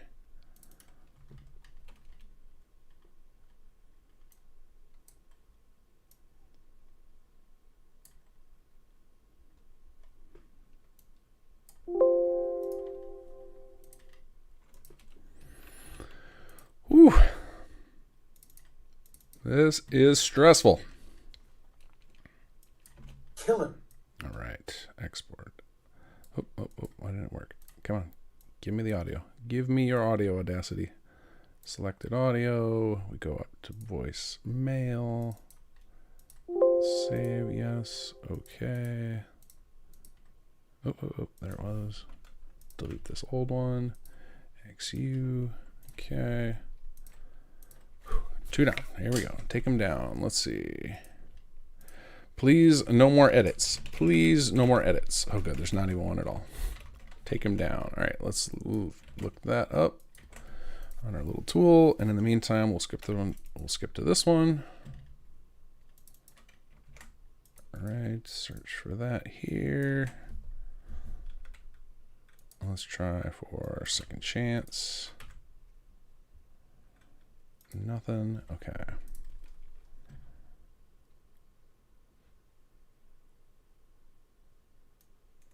All right, we're gonna have to go with take them out. That's the best I got. But that's not for this one. That is for this one.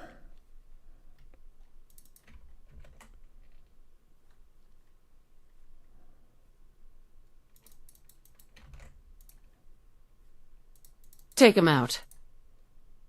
That will work for me.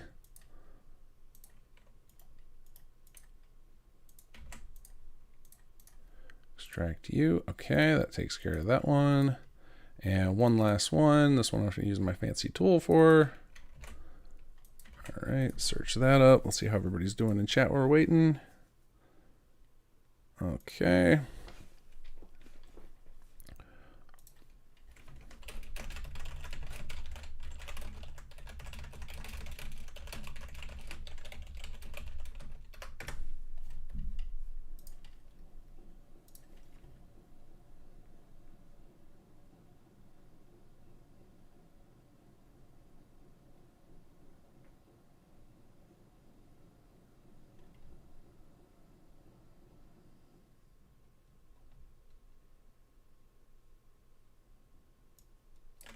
Okay, this is the best I got. Yeah, please, he deserves to live. All right. Please, he deserves to live. That works. Okay, export.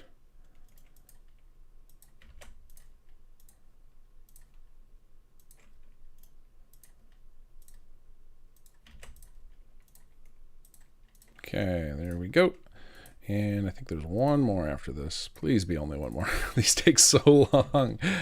Let's see. Colonel After, good. Nothing. Nothing. Yeah, one more. All right. Looking for my kid. All right.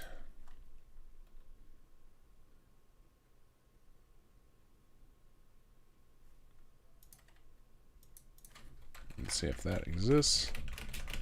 My kid for my... Okay.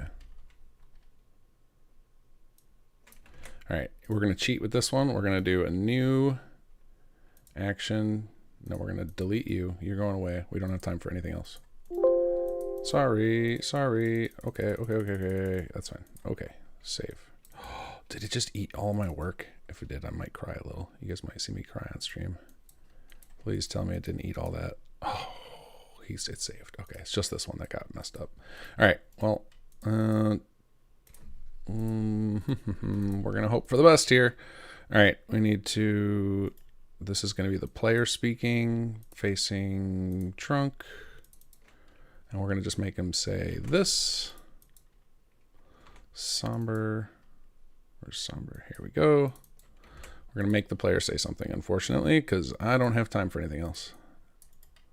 Literally need this in right now. I just wanted to find my son and keep him safe. Okay, extract. Rename. Voicemail. Extract. Extract. Okay, and then we need to condition this. Player.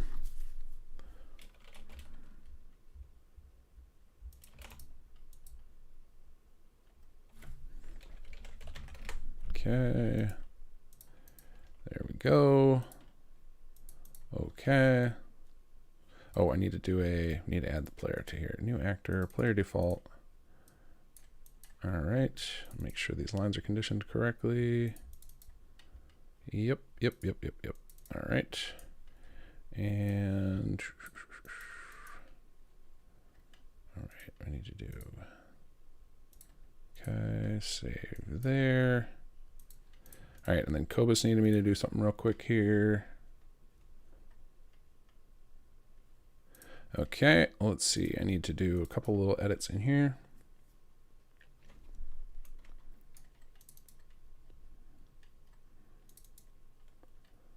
Okay, we're going to go edit this one.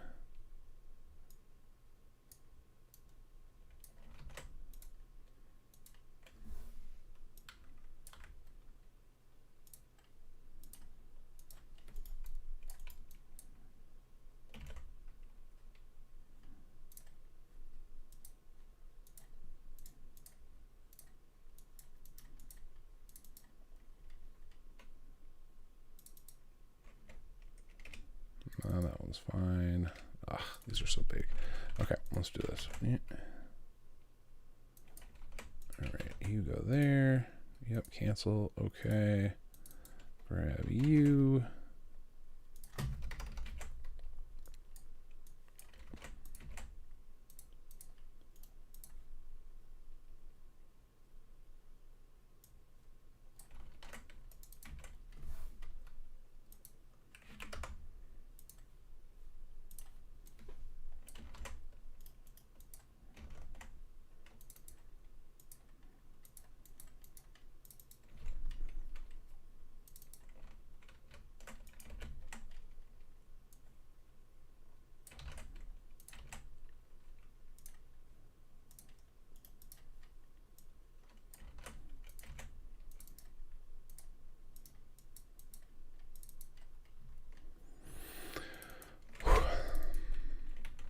That was fine. Oh, Come on. Come on. We can do this. We can do this. All right, let's keep going. Maybe this one's too long. Yep. All right.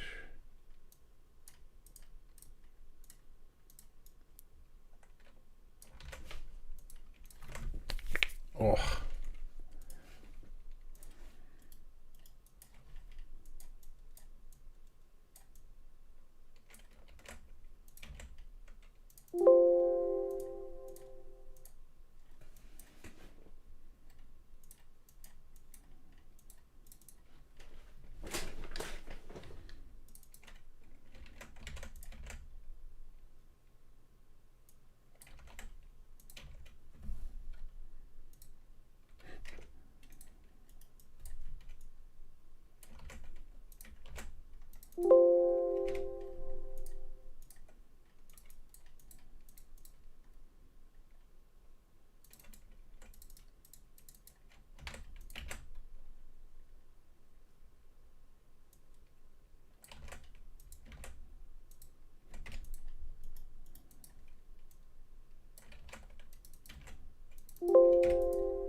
And these aren't bad, so we do save, export this for Cobus, and we are ready for another merge. All right, export dialog for trunk.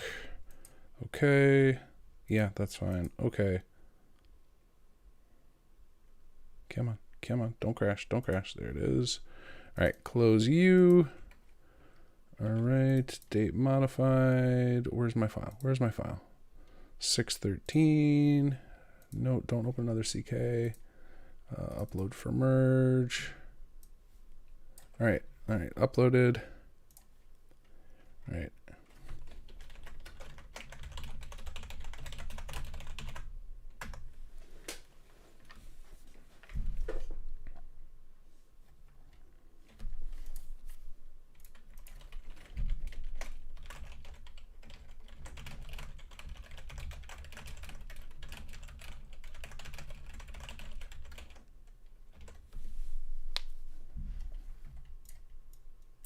Okay, so I think I am done with what I can for now. Now I just gotta wait for Otellino to get the merges in. Whew. Oh, I gotta do the files for Cobus. That's right. All right, let's convert this over. All right, where's my thing? Date modified. Whew, we are in panic mode now, guys. All right, convert file. Downloads. Find Cobus in my chat. Downloads up here. Yep. There you go.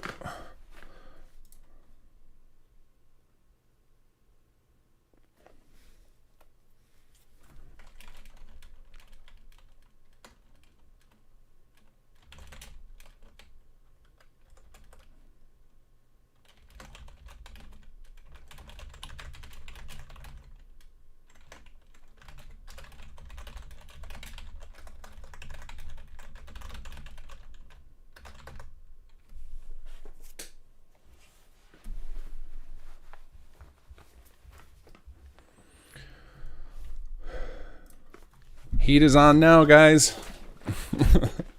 Yeah. This is okay. this is So the do you want me chaos to part. prioritize your changes? Yeah, get those in because Sag needs to do some more stuff with that quest, and I don't have player file names. I'm gonna have to go rename a bunch of audio files after you get me that merge. All right. Bear with. No problem. Woo. I handed off the mod page to Elianora to tackle. If you guys want to get some screenshots, let me poke. Let's see. Did Neeher upload yet? Let's see. At Neeher. Need your stuff. ASAP. Niero and Neeher. Need some screenshots for mod page after you turn in. Okay. So, KJ, KG, when Yeah. I get this merged, am I okay to grab the master and black book and everything and start triggering them together so that they play out in one stream? Yeah, I'm done. Like the only thing that still I didn't do is plant those settlers I did the faces for. All I did was worried about the player lines. Okay. So if we need people, like just got to start dropping bodies and stuff, like whatever we have. I created a bunch of people named Soldier, but I wasn't clear what to do with them yet. So I figure you can just put them wherever you need. I have the scene in place. I just tested all the way through when you finish the bot, finish searching the body. I have the holotape. Yeah. Since we moved the holotape over, I got to make sure to relink all of that and get them all, make sure that it's working correctly. Okay. And then so after that was done, it was sort of like that's where that quest triggers. Okay. So I was able to play all the way up to that point. Now it's getting those scenes to play out, fight or not, and then that's sort of like a little blank spot for popping in Neeher's bits. Okay. But it's sort of like essentially I haven't decorated or chosen a spot for where that's going to be yet. Got it. But everything else is sort of like just triggered along by the master quest because Thomas's stuff is already in with the vertebrate quest. I just need to sort of like figure out where just how to trigger that at the specific points, and I'm sure once once we get all of Ellie's stuff and Neeher stuff and Niero stuff in, we're gonna have to come back through and relink. Sure. Right. Well, I think he's gonna merge in just mine right now, so you can keep working. I'll fix all the player voice files, and then I can go and then after that, I should be able to go start plopping people wherever you need them. Can't edit mod page. Sort of like I'm just gonna pick a spot where they suggested and just find a spot and do a base, like go there, do this, trigger these, fire these off, so that we can get them all firing, and then we can do a rudimentary decoration. Right. Just throw a few things on the ground. I mean, literally, like we got, because of all the thing, like we just got to toss stuff down. Like no time to mess around with that. So, sorry to interrupt. Just a quick question. So no scripts with that plugin. It's just a plugin. Nope, just plugin. Yep, there's a plugin. All right, should be up in just a sec. Okay. Who do I send my player dialogue to? The export. I know. I've just cut a bunch of things from my companion thing. Oh, for the player lines. Yeah. You can just toss. You can zip them up, toss them to me. I'll add them in with all the rest of mine, and then I'll upload them all at once. No problem. All right. I gotta figure, why can't Ellie edit this mod page? To edit this mod. Okay. And Saj, I did the set stage to 100, so 100 should be the end of the intro thing. The end of like after you finish talking to him. Yeah, when he's ready to ask you to do you a favor. Gotcha. Yeah, so that the master will just look for that, and then once that's set, then that'll trigger his like, hey bro. Okay, and I've done 200 to signify the end of your quest. Okay. So you can use that if you want. Okay. Build 6 uploaded. Go. Are you you mean 200? I need to set your quest to 200? No, it just if you want to use it for anything, I've just sort of conditioned, Right. Well, I mean, how do you know when my quest is over? Sorry. Yeah. Right. Yeah. How do you know when the quest is? So my point is, should I be setting your conditional end quest? You know what I'm saying? I don't think I've conditioned anything to that, so I think you're good. I just put it there as a sort of thing. I think I'm just going to play through the quest, and once the idea is once the vertebrate's done, once you get in Ellie's thing, whatever his last little conversation is, that should his like the first thing I guess either regardless the decision of being a follower or not, that should end our final quest. You know what I'm saying? Regardless of whichever choice you make, that should end our quest icon final quest. That's what I mean by final quest. You know, like the one that's in your thing to go to there. Yeah, like whatever's in your quest log. Or we can do it when you get in. But the idea was like, I guess, like when you get in there, it's still going to trigger one final conversation of his, right? I mean, I also, sorry about that. When he becomes a companion, can I just give you a function? I haven't done a spare script because me and Otellino were having troubles with fragments, so I just gave him some. I haven't put the fire function in it. There's anywhere you can add that? Or is that? Robert King, I have to add that. I'm sorry, what do you need added? What do you need to happen? Two function, like a property for the script and a function. I don't know what you're after. I think we're at the point now where we just need to, like, you should tell me what you want to happen and we'll make it happen. What are you trying to make happen? When he's ready to follow, just call on my script if oh yeah. Okay, so that we would just put that in the final quest, yeah, right? Because that's when he follows. Is at the end. Exactly. So should I share it with you? Sag's taking the lead on that. Send it over to him. Yeah, it should already be in your quest. Like you have the scene set up to decide whether or not he's your follower or not. I didn't do anything with that. That's like, so my questing ends when you get to Ellie's, and like all of that stuff is in yours. So I don't know if you want to trigger on our side. Oh, I see. I gotcha. Yeah. Going to take over. Like Master Quest is sort of like so I think the issue is the unoctium's fragments all got lost basically in the merge. Yeah. So we basically just need to know. So you need to trigger some stuff still in Unoctium. Is that the idea? Mm-hmm. Okay. So so we need something to happen like when you arrive on the house right now. Like, so I guess for now, Sag, just worry about the stuff you need to do. After I get these player lines sorted, I'll try and figure out because like you got too much to do to worry about this. Let me try and work with them to figure this out. Yeah, sounds good. Yeah. So next on my list, should I merge in Elianora's house or shall I merge in Unoctium's quest? Go ahead and do Elianora's house because we can get the last quest objective in there then. Cool, on it. All right. And I will have these player lines sorted shortly. Unoctium, can you just type up like if you have your script fragments, like just like copy paste each chunk and where you need it to occur, and then we can try and figure something out. Just so we have we're on the same page. Here's the thing: I don't know how Sag has done his quest, so right. But I guess like just to find the most appropriate thing and just literally put 2 lines in, if that's possible.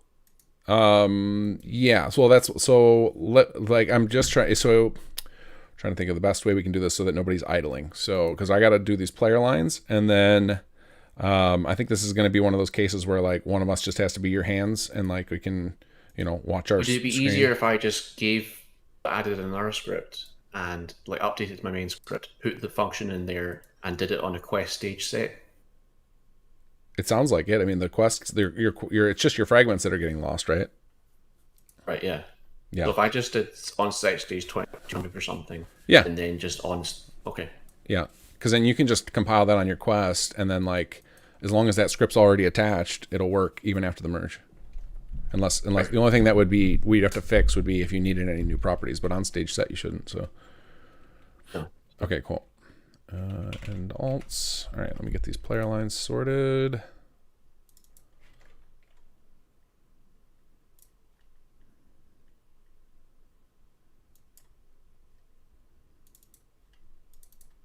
We're all having fun, right? Oh, this is the exciting part. This is like we can do this. We can do this. I should have taken tomorrow off. Yeah. Yeah, for us here, it's a holiday, so this was a perfect day for this. Can sleep in all morning tomorrow. You're the smart one there. Tomorrow's a regular old Monday for me. Less good. Okay, we got a problem here. I think one of my edits where it warned me, I think got lost. let's see here.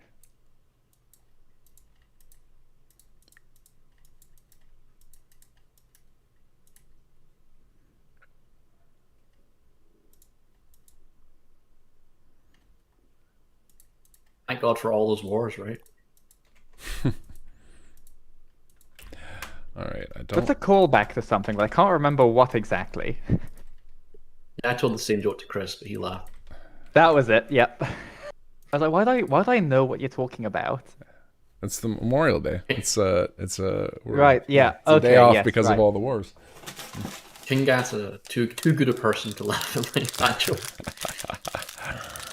I like dark humor. I just don't say it aloud. I don't make the jokes myself. I'm happy to laugh at them. One last snack bar to get me through the last 30 minutes. Okay, I don't have time to be just sitting here waiting for these. All right, let's see how bad the file name changed. This one, I just wanted to. It stayed the same. Hooray! All right. All right, we need to do some sorting here.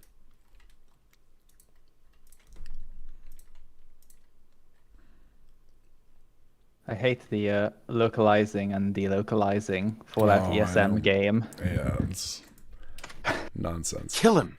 All right, that one. Oh, looks like a lot of my file names stayed the same. That's lucky. What'll I do? Nice.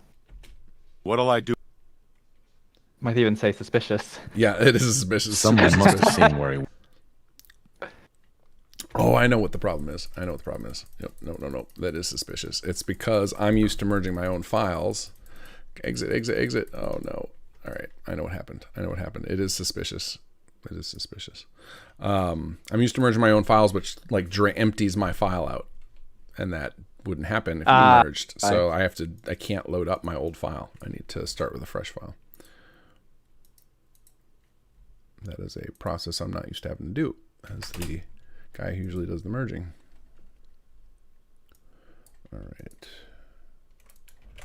Data. All right, so I just need to. No, come on, CK. Come on. I gotta crash you out.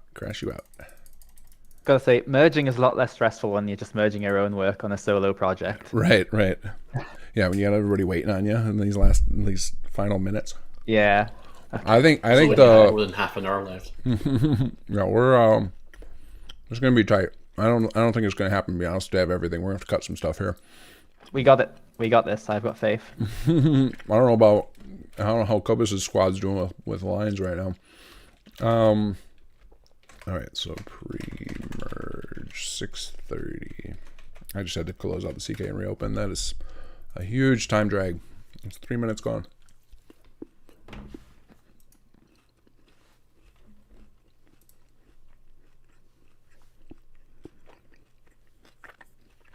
Almost just copied my entire source folder. Is it? Yeah, maybe don't do that. I'm on it. Okay, so we had this problem a lot when Neeher sends me animations and I generate the anim text data after merge. It doesn't work. Hopefully you won't have that problem, Elino. I should say I've never merged up with anim text data, so I'm happy to have a crash course, or if you want to take over for that bit, you're welcome to. No, you got to send after you do the merge with Neeher stuff. Send him the ESM and have him generate it, and then just send him. All right. That's the safest way to do it. Sounds good to me.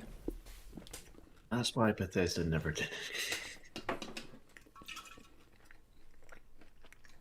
When it comes to like custom weapons and custom armors, I just stick to retexture land. I like retexture land. That's my safe place. Fair enough. Were we talking about the animations? Yeah, the animations you have to generate the anim text data for, and for some reason, after doing Bethesda's merge process, I'm never able to generate the anim text data correctly. It'll be all wonky and like you get the sprint bug. So, but Neeher always can do it. I always ship it back to him, and he's able to do it. I don't know if you'll have, but if you've never generated that data, I'll know that it's better just to have Neeher do it. Sounds good. Oh god, the nav mesh info nonsense. Okay, hang on. Where is this awful thing?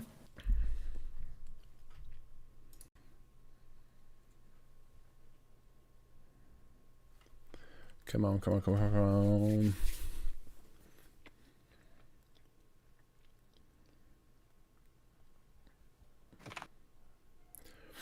If I can get the CK loaded, I might actually do a just do a full robo voice generation of everything. That way, if Cobus misses anything, at least they have something there. So you back in the queue, Tom? Yep, I'm acutely aware of the queue. Right, just need to set the stage of that quest at 200, if that's simpler. That should be. You just want that. You just want us to set the stage 200 on the companion quest when it's time. That's cool. Okay. Okay, I'm having to do some shenanigans to check out the nav mission info map, so a small delay, but I'm getting there. Got it. Got it.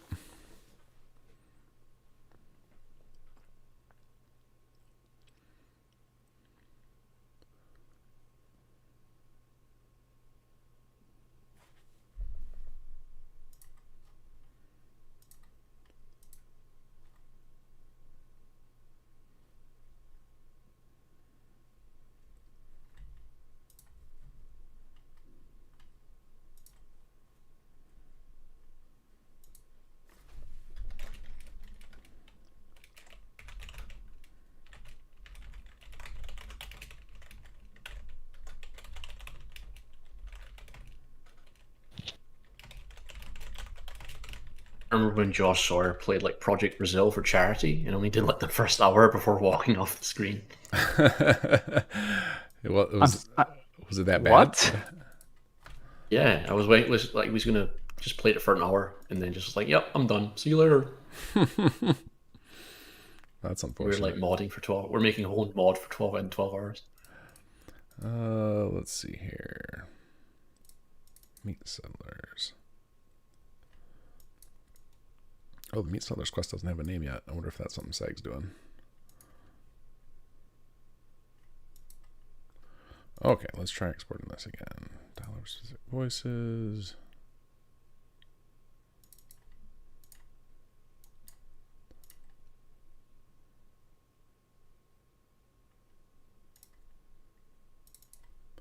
Make sure Cobus has these. I honestly don't know if he does.